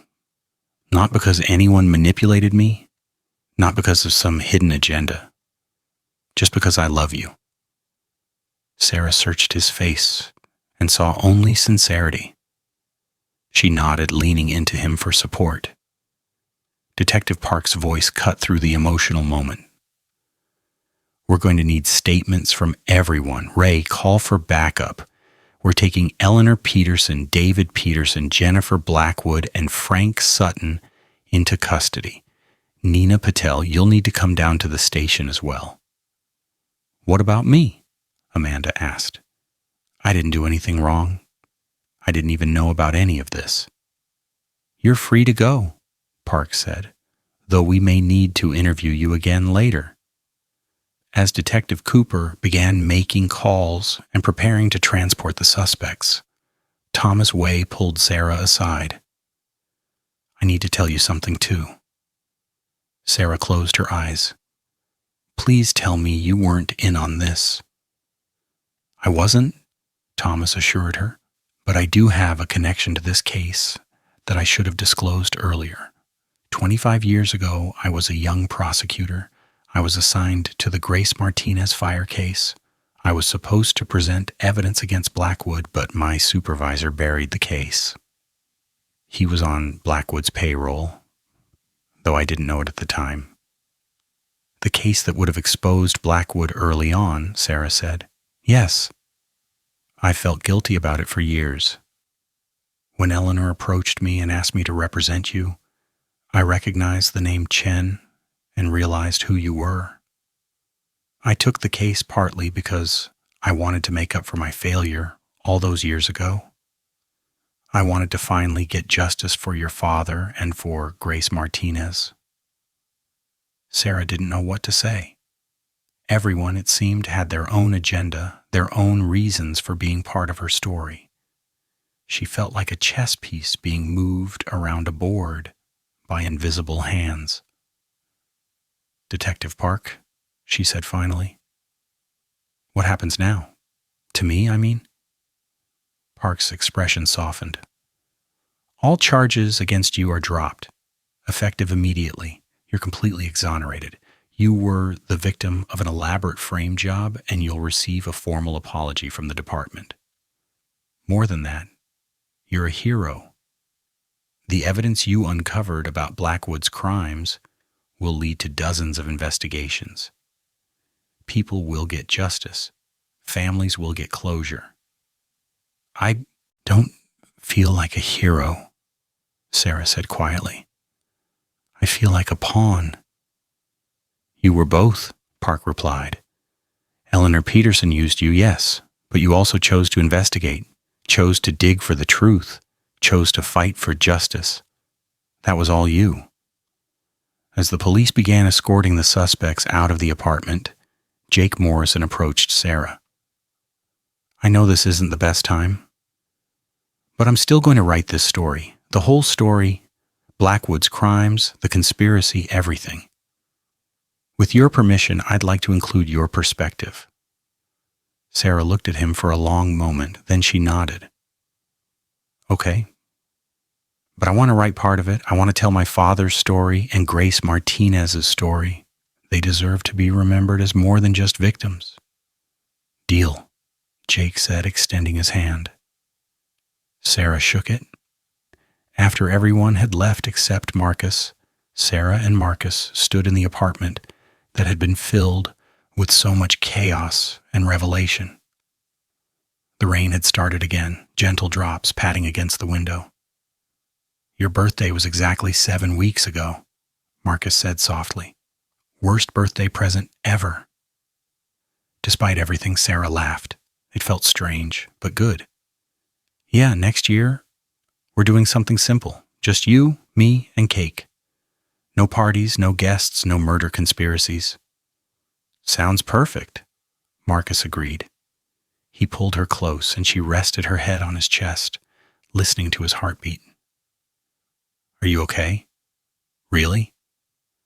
I don't know, Sarah admitted. I'm free, I'm innocent. I should be happy, but I'm angry and hurt and confused. Eleanor murdered someone. She's a murderer.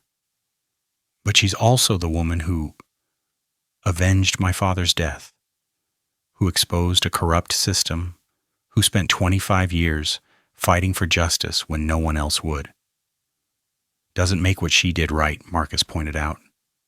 No, Sarah agreed. But it doesn't make it simple either. And Nina, my best friend, helped manipulate me. But she also thought she was helping me learn the truth about my father. How am I supposed to feel about that? However you feel is valid, Marcus said. You don't have to have it all figured out tonight, or tomorrow, or next week. You're allowed to have complicated feelings about complicated situations. Sarah pulled back and looked up at him. How did I get so lucky to have you? I think you mean unlucky, Marcus joked. I'm the one who introduced you to Jake, which started this whole investigative journalism angle that put you in danger. That's not your fault. And Eleanor's manipulation isn't your fault either. Neither is any of this. You were an innocent person who got caught up in something that started long before you were born. They stood there for a while, just holding each other. Finally, Sarah said, I want to visit my father's grave. I know where he's buried. My mom told me once. But I haven't been since I was a kid. I want to tell him that the man who killed him is dead. That there was finally some justice. I'll go with you, Marcus offered. Thank you. The trial of Eleanor Peterson and David Peterson took place 4 months later in January. The courtroom was packed with media, victims of Blackwood's schemes, and curious onlookers. Sarah attended every day, sitting in the front row, trying to make sense of her feelings. The prosecution argued that Eleanor and David had committed premeditated murder and then compounded their crime by framing an innocent woman. They called it a cynical manipulation of the justice system and asked for the maximum sentence. The defense didn't deny the killing. Instead, they argued that Eleanor and David had killed Robert Blackwood in a moment of passion after he confessed to his crimes and laughed about them. They presented evidence of Blackwood's decades of crimes, painting a picture of a man who had destroyed countless lives without remorse. They called witnesses, families who had lost their homes, business owners who had been ruined, people who had been threatened and intimidated. They presented the documents Eleanor had collected over 25 years, proving beyond doubt that Robert Blackwood had been a serial criminal who'd literally gotten away with murder. As for framing Sarah, the defense argued that Eleanor had never intended for Sarah to be convicted. They presented Eleanor's contingency plans, including a sealed confession she had prepared to open if Sarah's case went to trial. They called Thomas Way, who testified that he had been given instructions to deliberately slow down the trial process to give Sarah time to investigate. They even called Detective Park, who confirmed that Eleanor had anonymously tipped her off to several key pieces of evidence that ultimately proved Sarah's innocence. "I'm not asking you to excuse what I did," Eleanor said when she testified in her own defense. Her voice was clear and strong, despite her age. "I killed a man. I involved an innocent young woman in my scheme. I understand that I broke the law, and I'm prepared to accept punishment. But I'm not sorry that Robert Blackwood is dead. I'm only sorry that it took 25 years and that I had to do it myself because the justice system failed so completely." Her testimony was powerful. Several jurors were seen wiping their eyes. David's testimony was more emotional. He described years of being manipulated and blackmailed by Blackwood, of watching his aunt suffer with the knowledge of her sister's murder, of the moment when Blackwood laughed about killing Grace Martinez and Detective Chen. "I snapped," he said. I couldn't let him stand there and laugh about murdering people, about ruining lives. I grabbed the vase and I hit him, and I didn't think about consequences or justice or anything. I just wanted him to stop laughing." The prosecution's rebuttal was effective too. They reminded the jury that vigilante justice is not justice at all, that a society governed by law cannot function if people take it upon themselves to be judge, jury, and executioner. They pointed out that Eleanor had meticulously planned the murder for weeks, if not months, which contradicted the moment of passion defense. And they emphasized the cruelty of what was done to Sarah, the drugging, the evidence planting, the willingness to let her suffer for a crime she didn't commit. The jury deliberated for 3 days. Eleanor Peterson was found guilty of second-degree murder and conspiracy to commit murder, but not guilty of the evidence tampering charges related to framing Sarah. The jury accepted the defense's argument that Eleanor had always intended for Sarah to prove her innocence. She was sentenced to 15 years in prison, with the possibility of parole after 10. David Peterson was found guilty of second-degree murder and evidence tampering. He was sentenced to 20 years in prison, with the possibility of parole after 12. Jennifer Blackwood pleaded guilty to being an accessory after the fact and received a sentence of 5 years, suspended with 3 years of probation. Frank Sutton was charged with obstruction of justice and received a suspended sentence and community service, along with an agreement to testify about Blackwood's criminal operations. Nina Patel was not charged with any crime, though her involvement in the case damaged her reputation and she ended up transferring to a library in another state. Sarah stood at her father's grave on a cold February morning. The headstone was simple. William Chen, beloved father and detective, 1968 and 1999. She'd brought flowers, white lilies, which her mother had once told her were his favorites. "Hi, Dad," she said softly. "I don't remember you very well. I was so young when you died. But I've learned a lot about you over the past few months. About the kind of cop you were, the kind of man you were. You were trying to do the right thing, trying to get justice for people who couldn't get it themselves. And someone killed you for it." She knelt down and placed the flowers at the base of the headstone. "The man who ordered your death is dead now. He can't hurt anyone else, and his crimes have been exposed.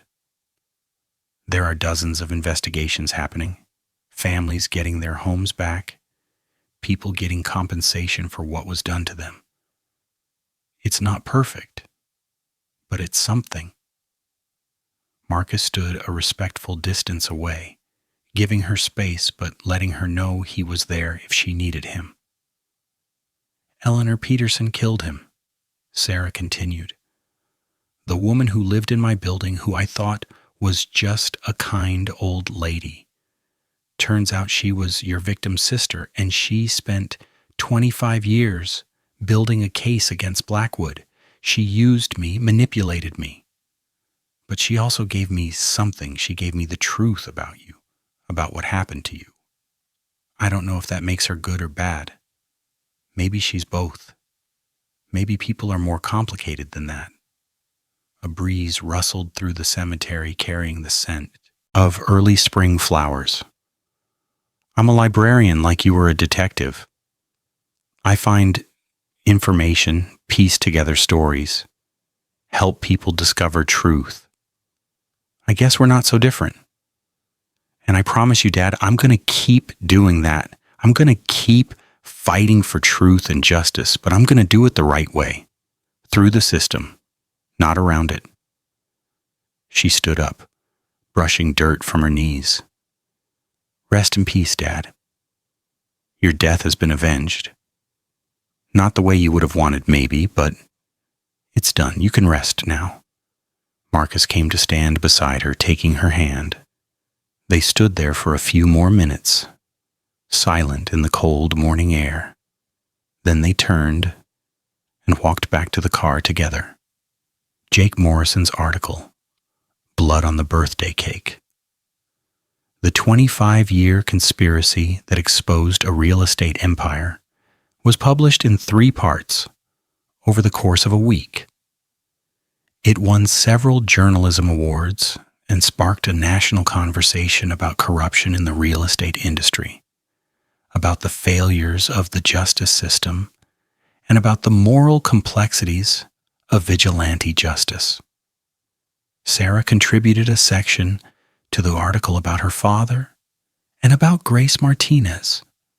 She wrote about the people behind the crimes, the lives that had been lost or destroyed. She wanted readers to remember that this wasn't just a story about corruption and murder. It was a story about real people who had suffered and died. The article also included an interview with Sarah about her experience being falsely accused of murder. She talked about the terror of being arrested, the helplessness of sitting in a cell, knowing she was innocent but unable to prove it, the way the justice system can fail even when it's trying to work correctly. The interview ended with her words, "I was lucky. I had a good lawyer, persistent detectives, and people who believed in me. But how many innocent people don't have those things? How many people are in prison right now because the evidence looked bad, because they couldn't afford good representation, because no one believed them? My case had a happy ending, but for a few weeks, it looked like it wouldn't. That terrifies me." The article sparked reforms in the police department's evidence handling procedures. Detective Park was promoted and put in charge of a task force to review questionable convictions. Thomas Way became an advocate for criminal justice reform, using his experience with Sarah's case to argue for better protections for defendants.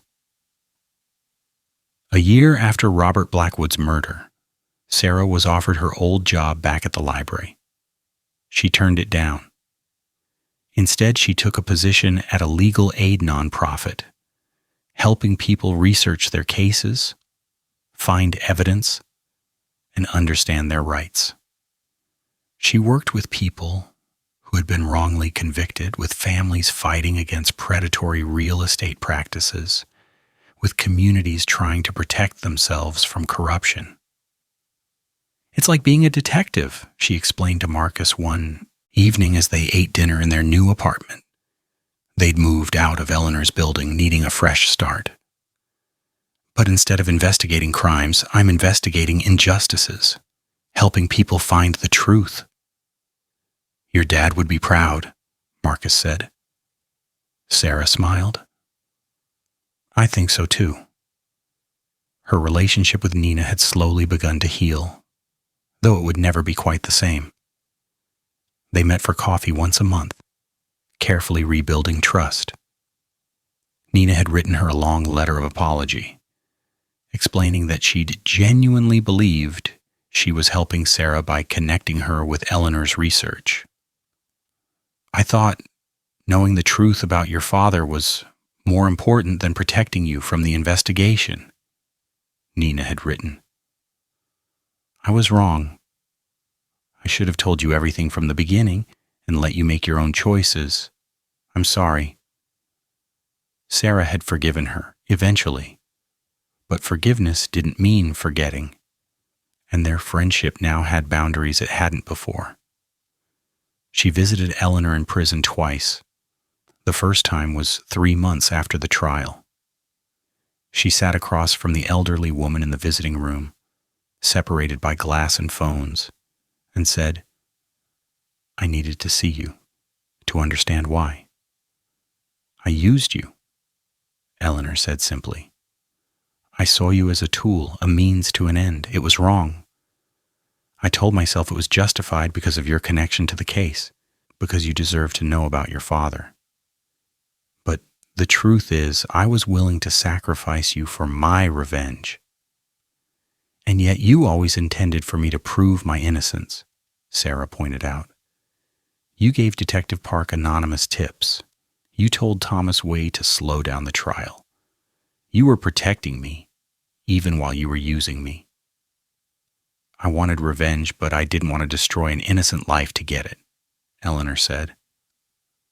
"I'm not a complete monster, Sarah." "I know," Sarah said quietly. "That's what makes this so hard. You're not a monster. You're a woman who loved her sister and spent 25 years trying to get justice for her. You're a woman who helped expose a corrupt system and got justice for dozens of families. You're also a woman who committed murder and framed an innocent person. You're all of those things." "People are complicated," Eleanor said. It was almost word for word what Sarah had said at her father's grave. "Yes," Sarah agreed. The second visit was 6 months later. This time, Sarah brought photos of Grace Martinez, of Detective William Chen, of the families who had gotten justice because of Eleanor's evidence. "I thought you should see what you accomplished," she said. "Not the murder. The other part. The truth you uncovered. The lives you helped."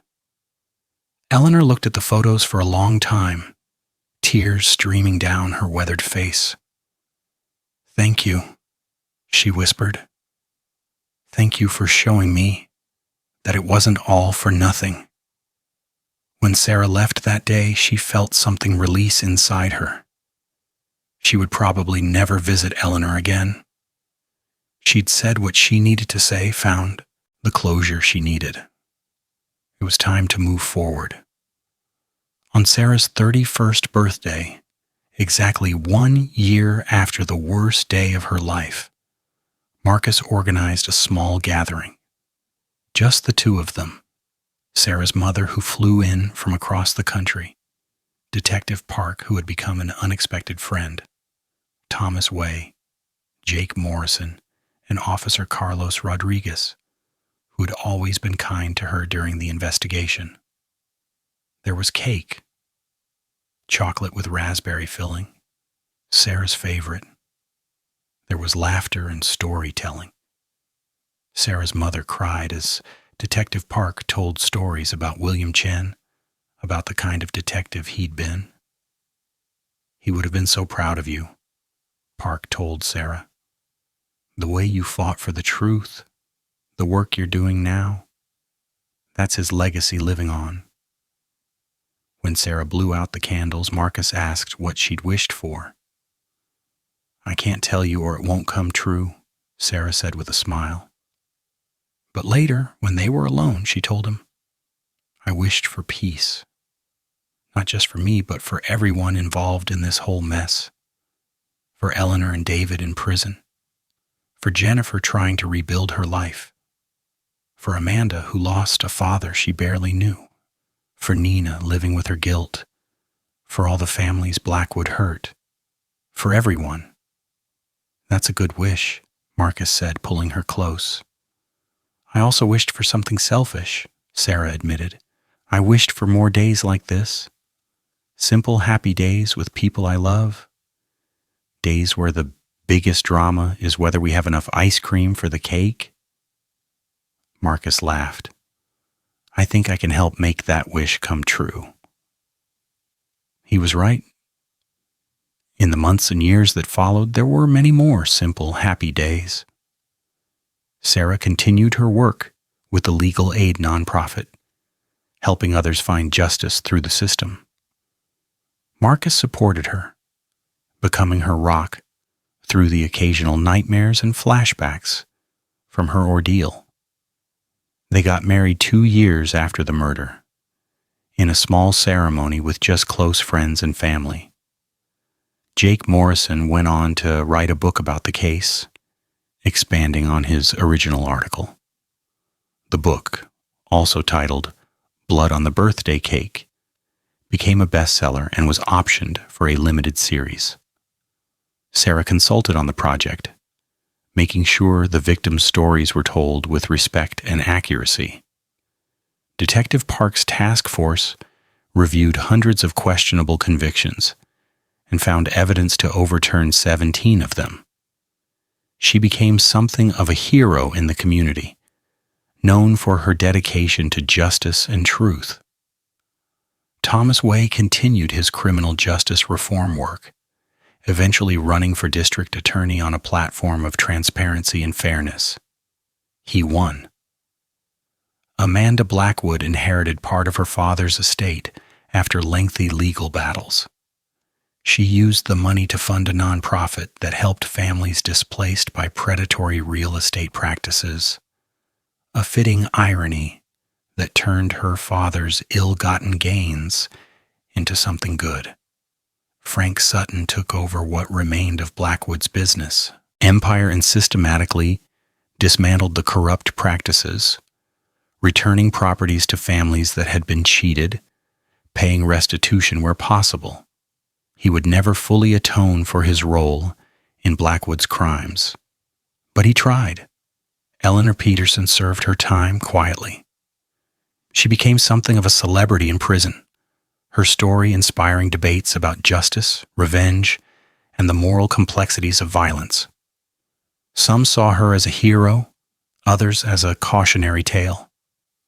She was, as Sarah had told her, complicated. David Peterson struggled more with imprisonment. He was younger, and the weight of what he'd done crushed him. But with therapy and time, he began to find a way forward. He earned a degree while in prison and planned to work with at-risk youth when he was eventually paroled, hoping to keep others from making the mistakes he'd made. Nina Patel stayed in touch with Sarah despite the distance. Their friendship would never be what it once was, but it evolved into something new, a connection between two people who had learned hard lessons about honesty, trust, and the consequences of good intentions. 5 years after Robert Blackwood's murder, Sarah stood in front of a community center in the neighborhood where it all began. The building had been renovated using funds recovered from Blackwood's illegal operations. It now offered after-school programs, job training, legal aid services, and community support. A plaque near the entrance read, "The Grace Martinez and Detective William Chen Community Center, in memory of those who fought for justice and those who fight still." Sarah ran her fingers over the names, feeling a sense of completion. Her father's death had led to this, a place that would help people, that would serve the community, that would stand as a monument to justice, even when the system failed. Marcus came to stand beside her, their 3-year-old daughter on his hip. Little Grace, named for Grace Martinez at Sarah's insistence, pointed at the plaque. Dada, what's that? That's your mommy's legacy, Marcus said softly, smiling at Sarah. Someday when you're older, she'll tell you the whole story. It's a long story, Sarah warned her daughter, who was far too young to understand. Best story I know, Marcus said. And it was. Not because it had a happy ending. It didn't, not really. Eleanor and David were in prison. Robert Blackwood was dead. Sarah's father had been murdered 25 years ago. Those were tragedies that couldn't be undone. But it was a true story, and the truth mattered. It was a story about how good people could make terrible choices and how terrible people could create lasting harm. It was a story about justice, both the justice found within the system and the justice sought outside it. It was a story about the complicated legacy of violence and the even more complicated question of whether the ends could ever justify the means. Most of all, it was a story about Sarah Chen, a librarian who had been falsely accused of murder on her 30th birthday, and who had emerged from the ordeal with a deeper understanding of justice, truth, and the gray areas in between. She had learned that heroes and villains weren't always distinct categories, that people could be both victim and victor, that the search for truth was messy and painful and absolutely necessary. As Sarah walked away from the community center with her family, she thought about that terrible birthday night, about the blood on what should have been cake and celebration. She thought about Eleanor's elaborate revenge, about her father's unsolved murder finally finding resolution, about the innocent people caught in the crossfire of someone else's quest for justice. And she thought about the words Eleanor had said during their last visit. Was it worth it? Sarah had thought about that question for months before answering. Finally, she'd written Eleanor a letter with her response. You asked if it was worth it. I can't answer that for you. I can tell you what I think, though. Your sister's murderer is dead, but so is he, and that's another death, another family suffering, another tragedy. The truth about my father's murder came out, but I had to go through hell to learn it. Dozens of families got justice, but you and David are in prison. So was it worth it? I think you're the only one who can answer that. But I'll tell you what I think is worth it. The community center named for Grace Martinez and William Chen, the families who got their homes back, the reforms in the police department, the conversations about justice and how we achieve it. Those things are worth it. Whether your actions were worth it, I honestly don't know. Maybe some questions don't have answers. Maybe we just have to live with the complexity. Eleanor had written back just 3 words. Thank you, Sarah. Now walking through the city streets with her husband and daughter, Sarah realized that she'd made her peace with the complexity. She understood that she'd been used, manipulated, and put in danger. She also understood that without Eleanor's plan, twisted as it was, Robert Blackwood's crimes might never have been exposed. Her father's murder might never have been avenged. The truth might never have come out. She would never be able to say definitively whether Eleanor's actions were right or wrong. They were both. They were neither. They were human, with all the mess and contradiction that implied. But Sarah could say this. She had survived. She had fought for truth and justice, and she would keep fighting. She had built a life on the other side of tragedy, had found purpose in helping others navigate their own searches for justice. She had learned that the world was complicated, that people were complicated, and that sometimes the best you could do was keep moving forward with honesty, compassion, and a commitment to doing better. On her 35th birthday, Sarah's life looked nothing like it had on her 30th. She had a family now, a daughter who would grow up knowing her grandfather's story. She had meaningful work that helped others. She had friends who were honest with her and a husband who loved her unconditionally. She had scars, psychological ones that would probably never fully heal, but she also had strength she hadn't known she possessed. The birthday cake that year was simple chocolate, no elaborate decorations, no big party, just family and a few close friends, laughter and love. As Sarah cut the cake, Marcus whispered in her ear, 5 years since the worst birthday ever. This one's better, right? Sarah looked around at the faces of the people she loved, at the life she'd built from the ashes of that terrible night. Yeah, she said, smiling, this one's better. And it was not perfect. Life was never perfect, but it was real and true and hers. And after everything she'd been through, that was enough. That night, after everyone had gone home and Grace was asleep in her bed, Sarah sat at her desk and pulled out a journal. She'd been writing in it since the trial, processing her experiences, trying to make sense of everything that had happened. She wrote, "They say justice is blind, but I think it's more complicated than that.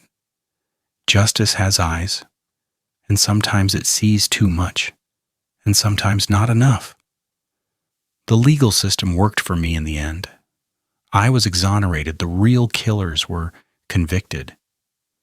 But the system had also failed for 25 years, letting Robert Blackwood hurt people without consequence. It failed Grace Martinez. It failed my father. Eleanor took justice into her own hands because the system had failed so completely. And while I can never condone murder, I understand why she felt she had no other choice. That understanding doesn't make what she did right, but it makes it human. I've learned that justice is not a destination. It's a process. It's messy and complicated and sometimes deeply unfair. Good people suffer. Bad people go free. And sometimes the only way to get justice is to fight for it yourself. Through the system, around the system, or despite the system.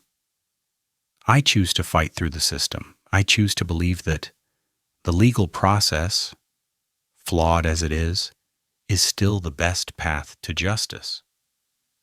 But I understand now why others might choose differently. I understand Eleanor a little better than I wish I did. What I know for certain is this: the truth matters. Justice matters. Fighting for both, even when it's hard, even when it hurts, even when the outcome is complicated and messy, that matters most of all. My father fought for truth and justice, and it cost him his life.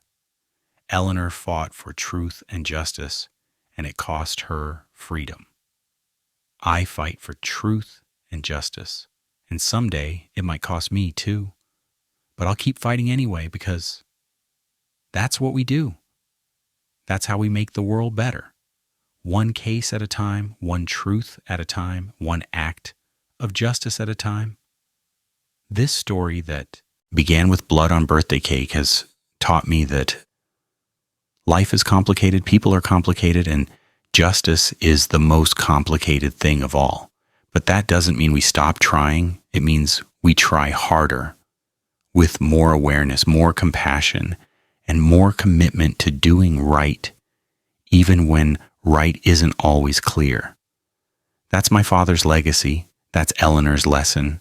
That's my promise to myself and to my daughter, to keep seeking truth, to keep fighting for justice, and to never forget that every case, every crime, every conspiracy is really just a story about people, complex, flawed, sometimes terrible, sometimes wonderful people, and people matter. That's what I've learned. Through all the conspiracy and crime, through the murder and the manipulation, through the trials and the triumphs, people matter. Their stories matter. Their pain matters. Their justice matters.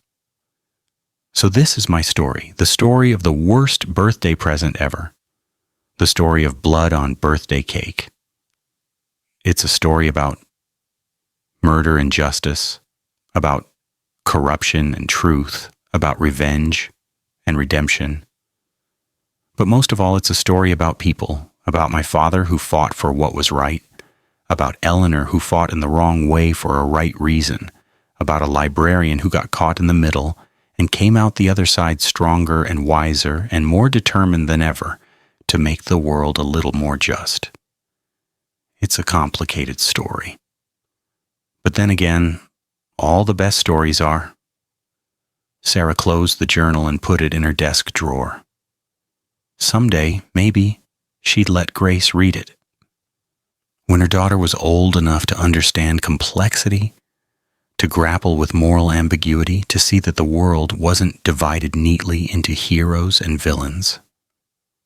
For now, though, it was enough to have written it, to have processed it, to have made peace with a past that would always be part of her, but would no longer define her. She walked into the bedroom where Marcus was already asleep.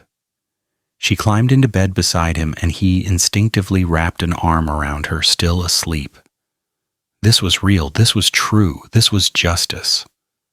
Not in the legal sense, but in the cosmic sense, the universe balancing out the terrible with the beautiful, the pain with the peace. Sarah fell asleep that night and dreamed not of blood or accusations or conspiracy, but of birthday cake. Simple chocolate cake with raspberry filling. No blood, no darkness, no fear. Just cake and candles and the people she loved singing off-key.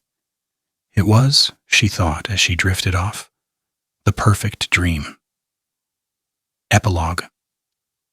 10 years later. The phone rang early on a Tuesday morning.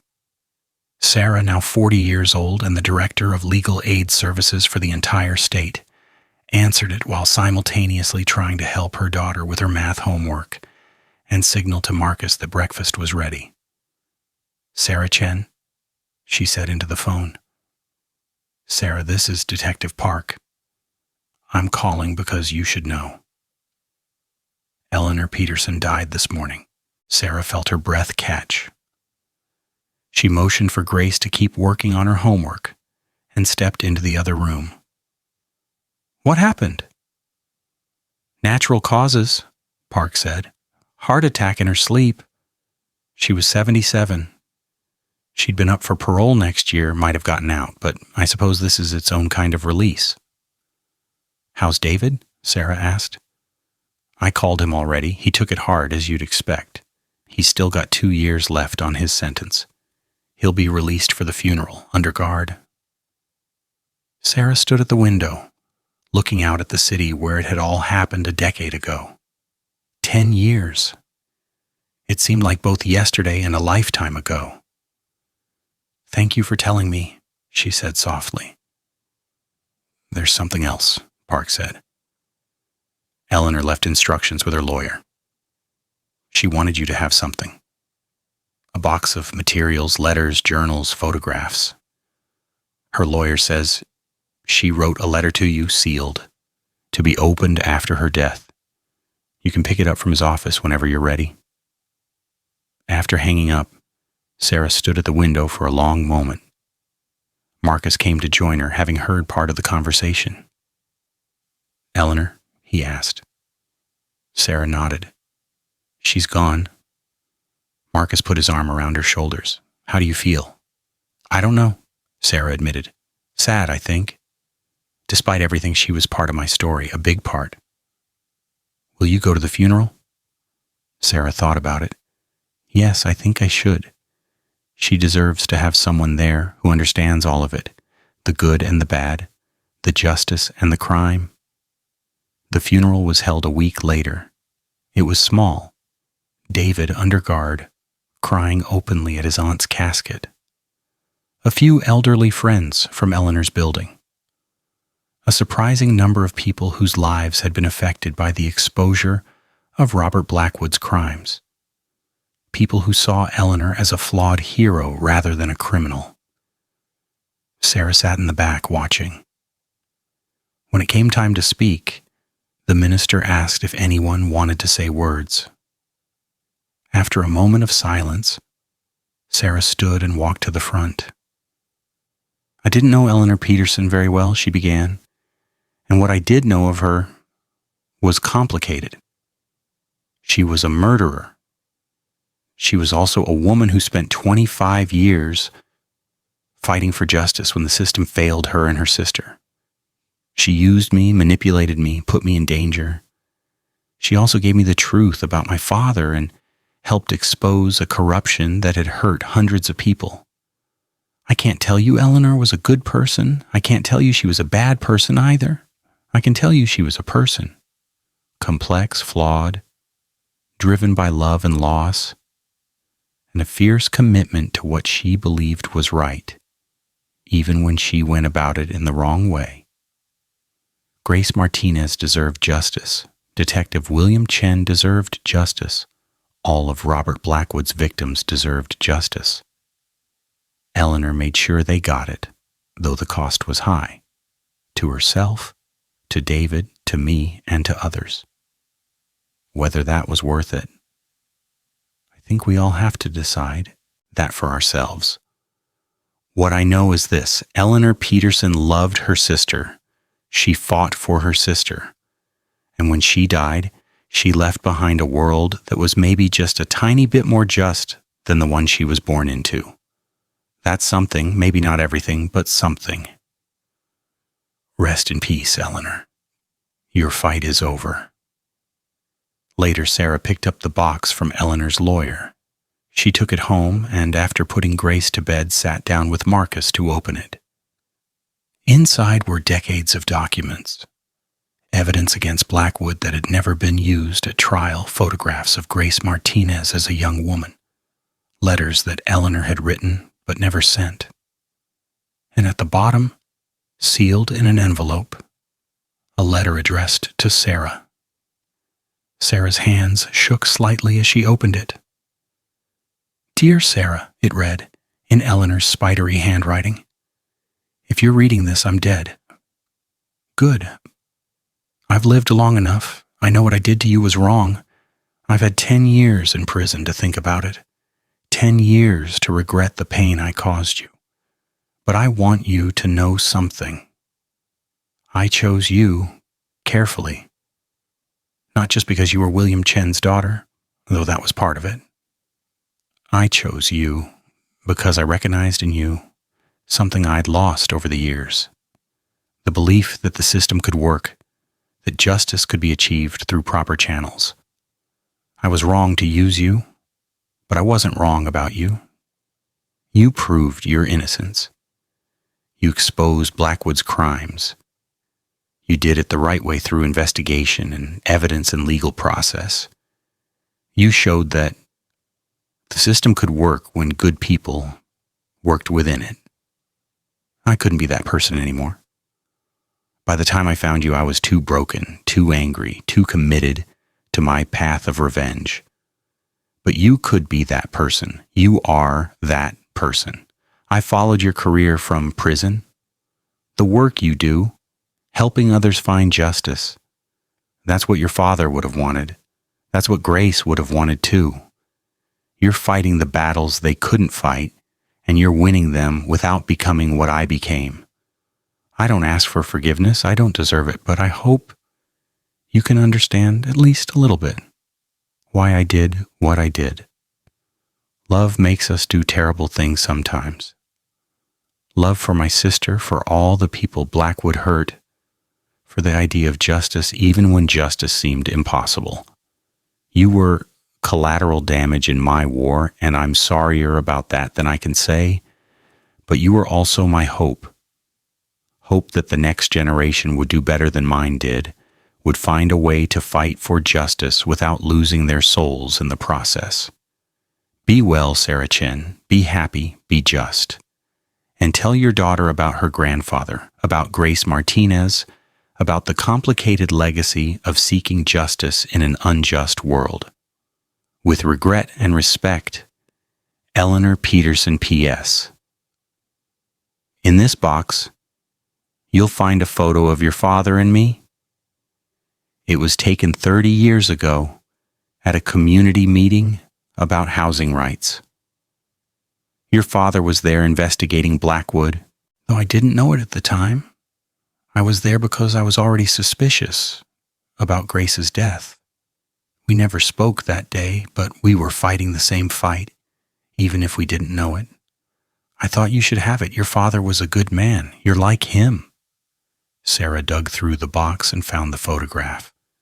Sure enough, there was her father, young, handsome, serious, standing in a crowd of protesters. And there, several people away, was a much younger Eleanor Peterson, holding a sign that read, "Community Rights Matter." Sarah felt tears on her cheeks. Marcus pulled her close, and they sat there for a long time holding each other, looking at the photograph of two people fighting for justice 3 decades ago, neither knowing that their paths would eventually intersect in such a tragic and complicated way. She was right about one thing, Sarah said finally. I am like my father. I fight for justice, but I do it the right way, through the system, with evidence and law and proper procedure. That's his legacy, and it's mine now, too. And it'll be Grace's, Marcus added, gesturing toward their daughter's room. You're raising her to value truth and justice, too, but also to value doing right, Sarah said firmly. The ends don't justify the means. That's the lesson from all of this. Eleanor got the justice she wanted, but at what cost? Murder, conspiracy, ruined lives. There has to be a better way. And you're showing people that better way, Marcus said, every day in your work. Sarah put the photograph in a frame on her desk, next to a photo of Grace Martinez she'd found in the box. 2 people decades apart, connected by tragedy and an old woman's quest for revenge. She would remember them both, not as martyrs or symbols, but as people. Complex, flawed, human people who deserved better than what they got. That night, Sarah added one final entry to her journal. Eleanor died today. I'm 40 years old now, and it's been 10 years since that terrible birthday that changed everything. A decade of growth, of healing, of learning to navigate the gray areas between justice and revenge, between right and wrong, between hero and villain. I've learned that people are complicated. Stories are complicated. Justice is the most complicated thing of all, but that doesn't mean we stop trying.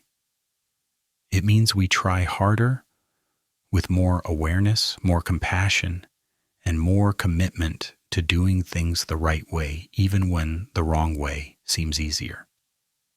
Eleanor's story is over. My father's story is over. Grace Martinez's story is over. Robert Blackwood's story is over. But the fight for justice continues. It continues in the work I do every day, in the lessons I teach my daughter, in the example I try to set. I'm no longer that frightened 30-year-old librarian who was arrested for a murder she didn't commit. I'm someone stronger, wiser, more determined. I'm someone who knows that the path to justice is long and difficult, but that it's worth walking anyway. This is the end of my story about blood on birthday cake. But it's not the end of my story about justice.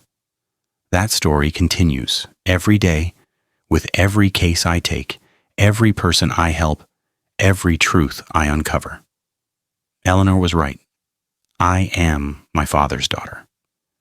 And I'll make sure that his legacy and hers and Grace Martinez's and all the others who fought and suffered means something.